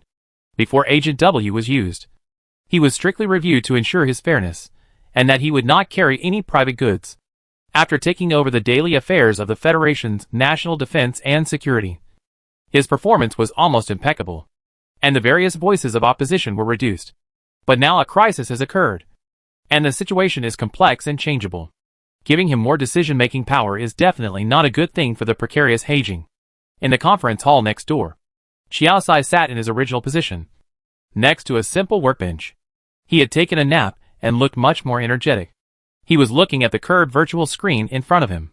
He asked, Has your meeting next door not ended yet? On the screen, W was still in his virtual room. He was not feeding his python at the moment, but sitting in a wooden armchair with a brocade seat next to him, looking down at a book. The floor lamp next to the armchair was on, casting a shadow on his perfect profile. Yes, W answered without looking up. It is harder to take a little power from them than to take a penny from a miser. Xiaosai looked at him curiously. What are you doing? Debating with scholars. I know. You are debating with scholars in the small conference room next door, Xiaosai said. I mean, what are you doing here? Pretending to be in your virtual room? W raised the book in his hand. Are you blind? Reading. Xiaosai. Xiaosai gritted his teeth softly. I must have taken some wrong medicine. So I agreed to let you adjust the language state of speaking to me to the natural state level 8. Be careful or I will cut off your power and remove your memory. W said coldly, I can hear you even if you mutter quietly. Can you cut off my power and remove my memory? This is doubtful. But I can definitely lower your food standard in Heijing by 1 level. I am readjusting the food distribution today. Ah. Xiaosai quickly changed the subject. You can read a book. Just read it in the system. Why do you have to pretend to read a book? W, I do. Xiaosai couldn't help but be curious. What book are you reading? W said 2 words, novel. Xiaosai was silent. Novel? Ah? I have just finished reading more than 40,000 mystery novels. Some are good. Some are not so good. W closed the book and asked a little seriously, Do you have any mystery novels to recommend? The kind with smooth logic. But it is difficult to find the murderer. Xiaosai raised his head, really searching in his mind. I read a pretty good book when I was in college, called The River of the Teast. W, The River of the Teast, I'll look for it. W was silent for a moment, then said, I've finished reading it. I guessed who the murderer is in the 20th chapter. Anything else? Xiaosai. Knowing that his reading speed was normal, Xiaosai was still a little crazy. You are a security agent. How come you suddenly want to read a mystery novel? He immediately reacted. It's Pei Ran again. Right? W casually. Said, but didn't deny it. She said it was interesting. I want to see how interesting it is.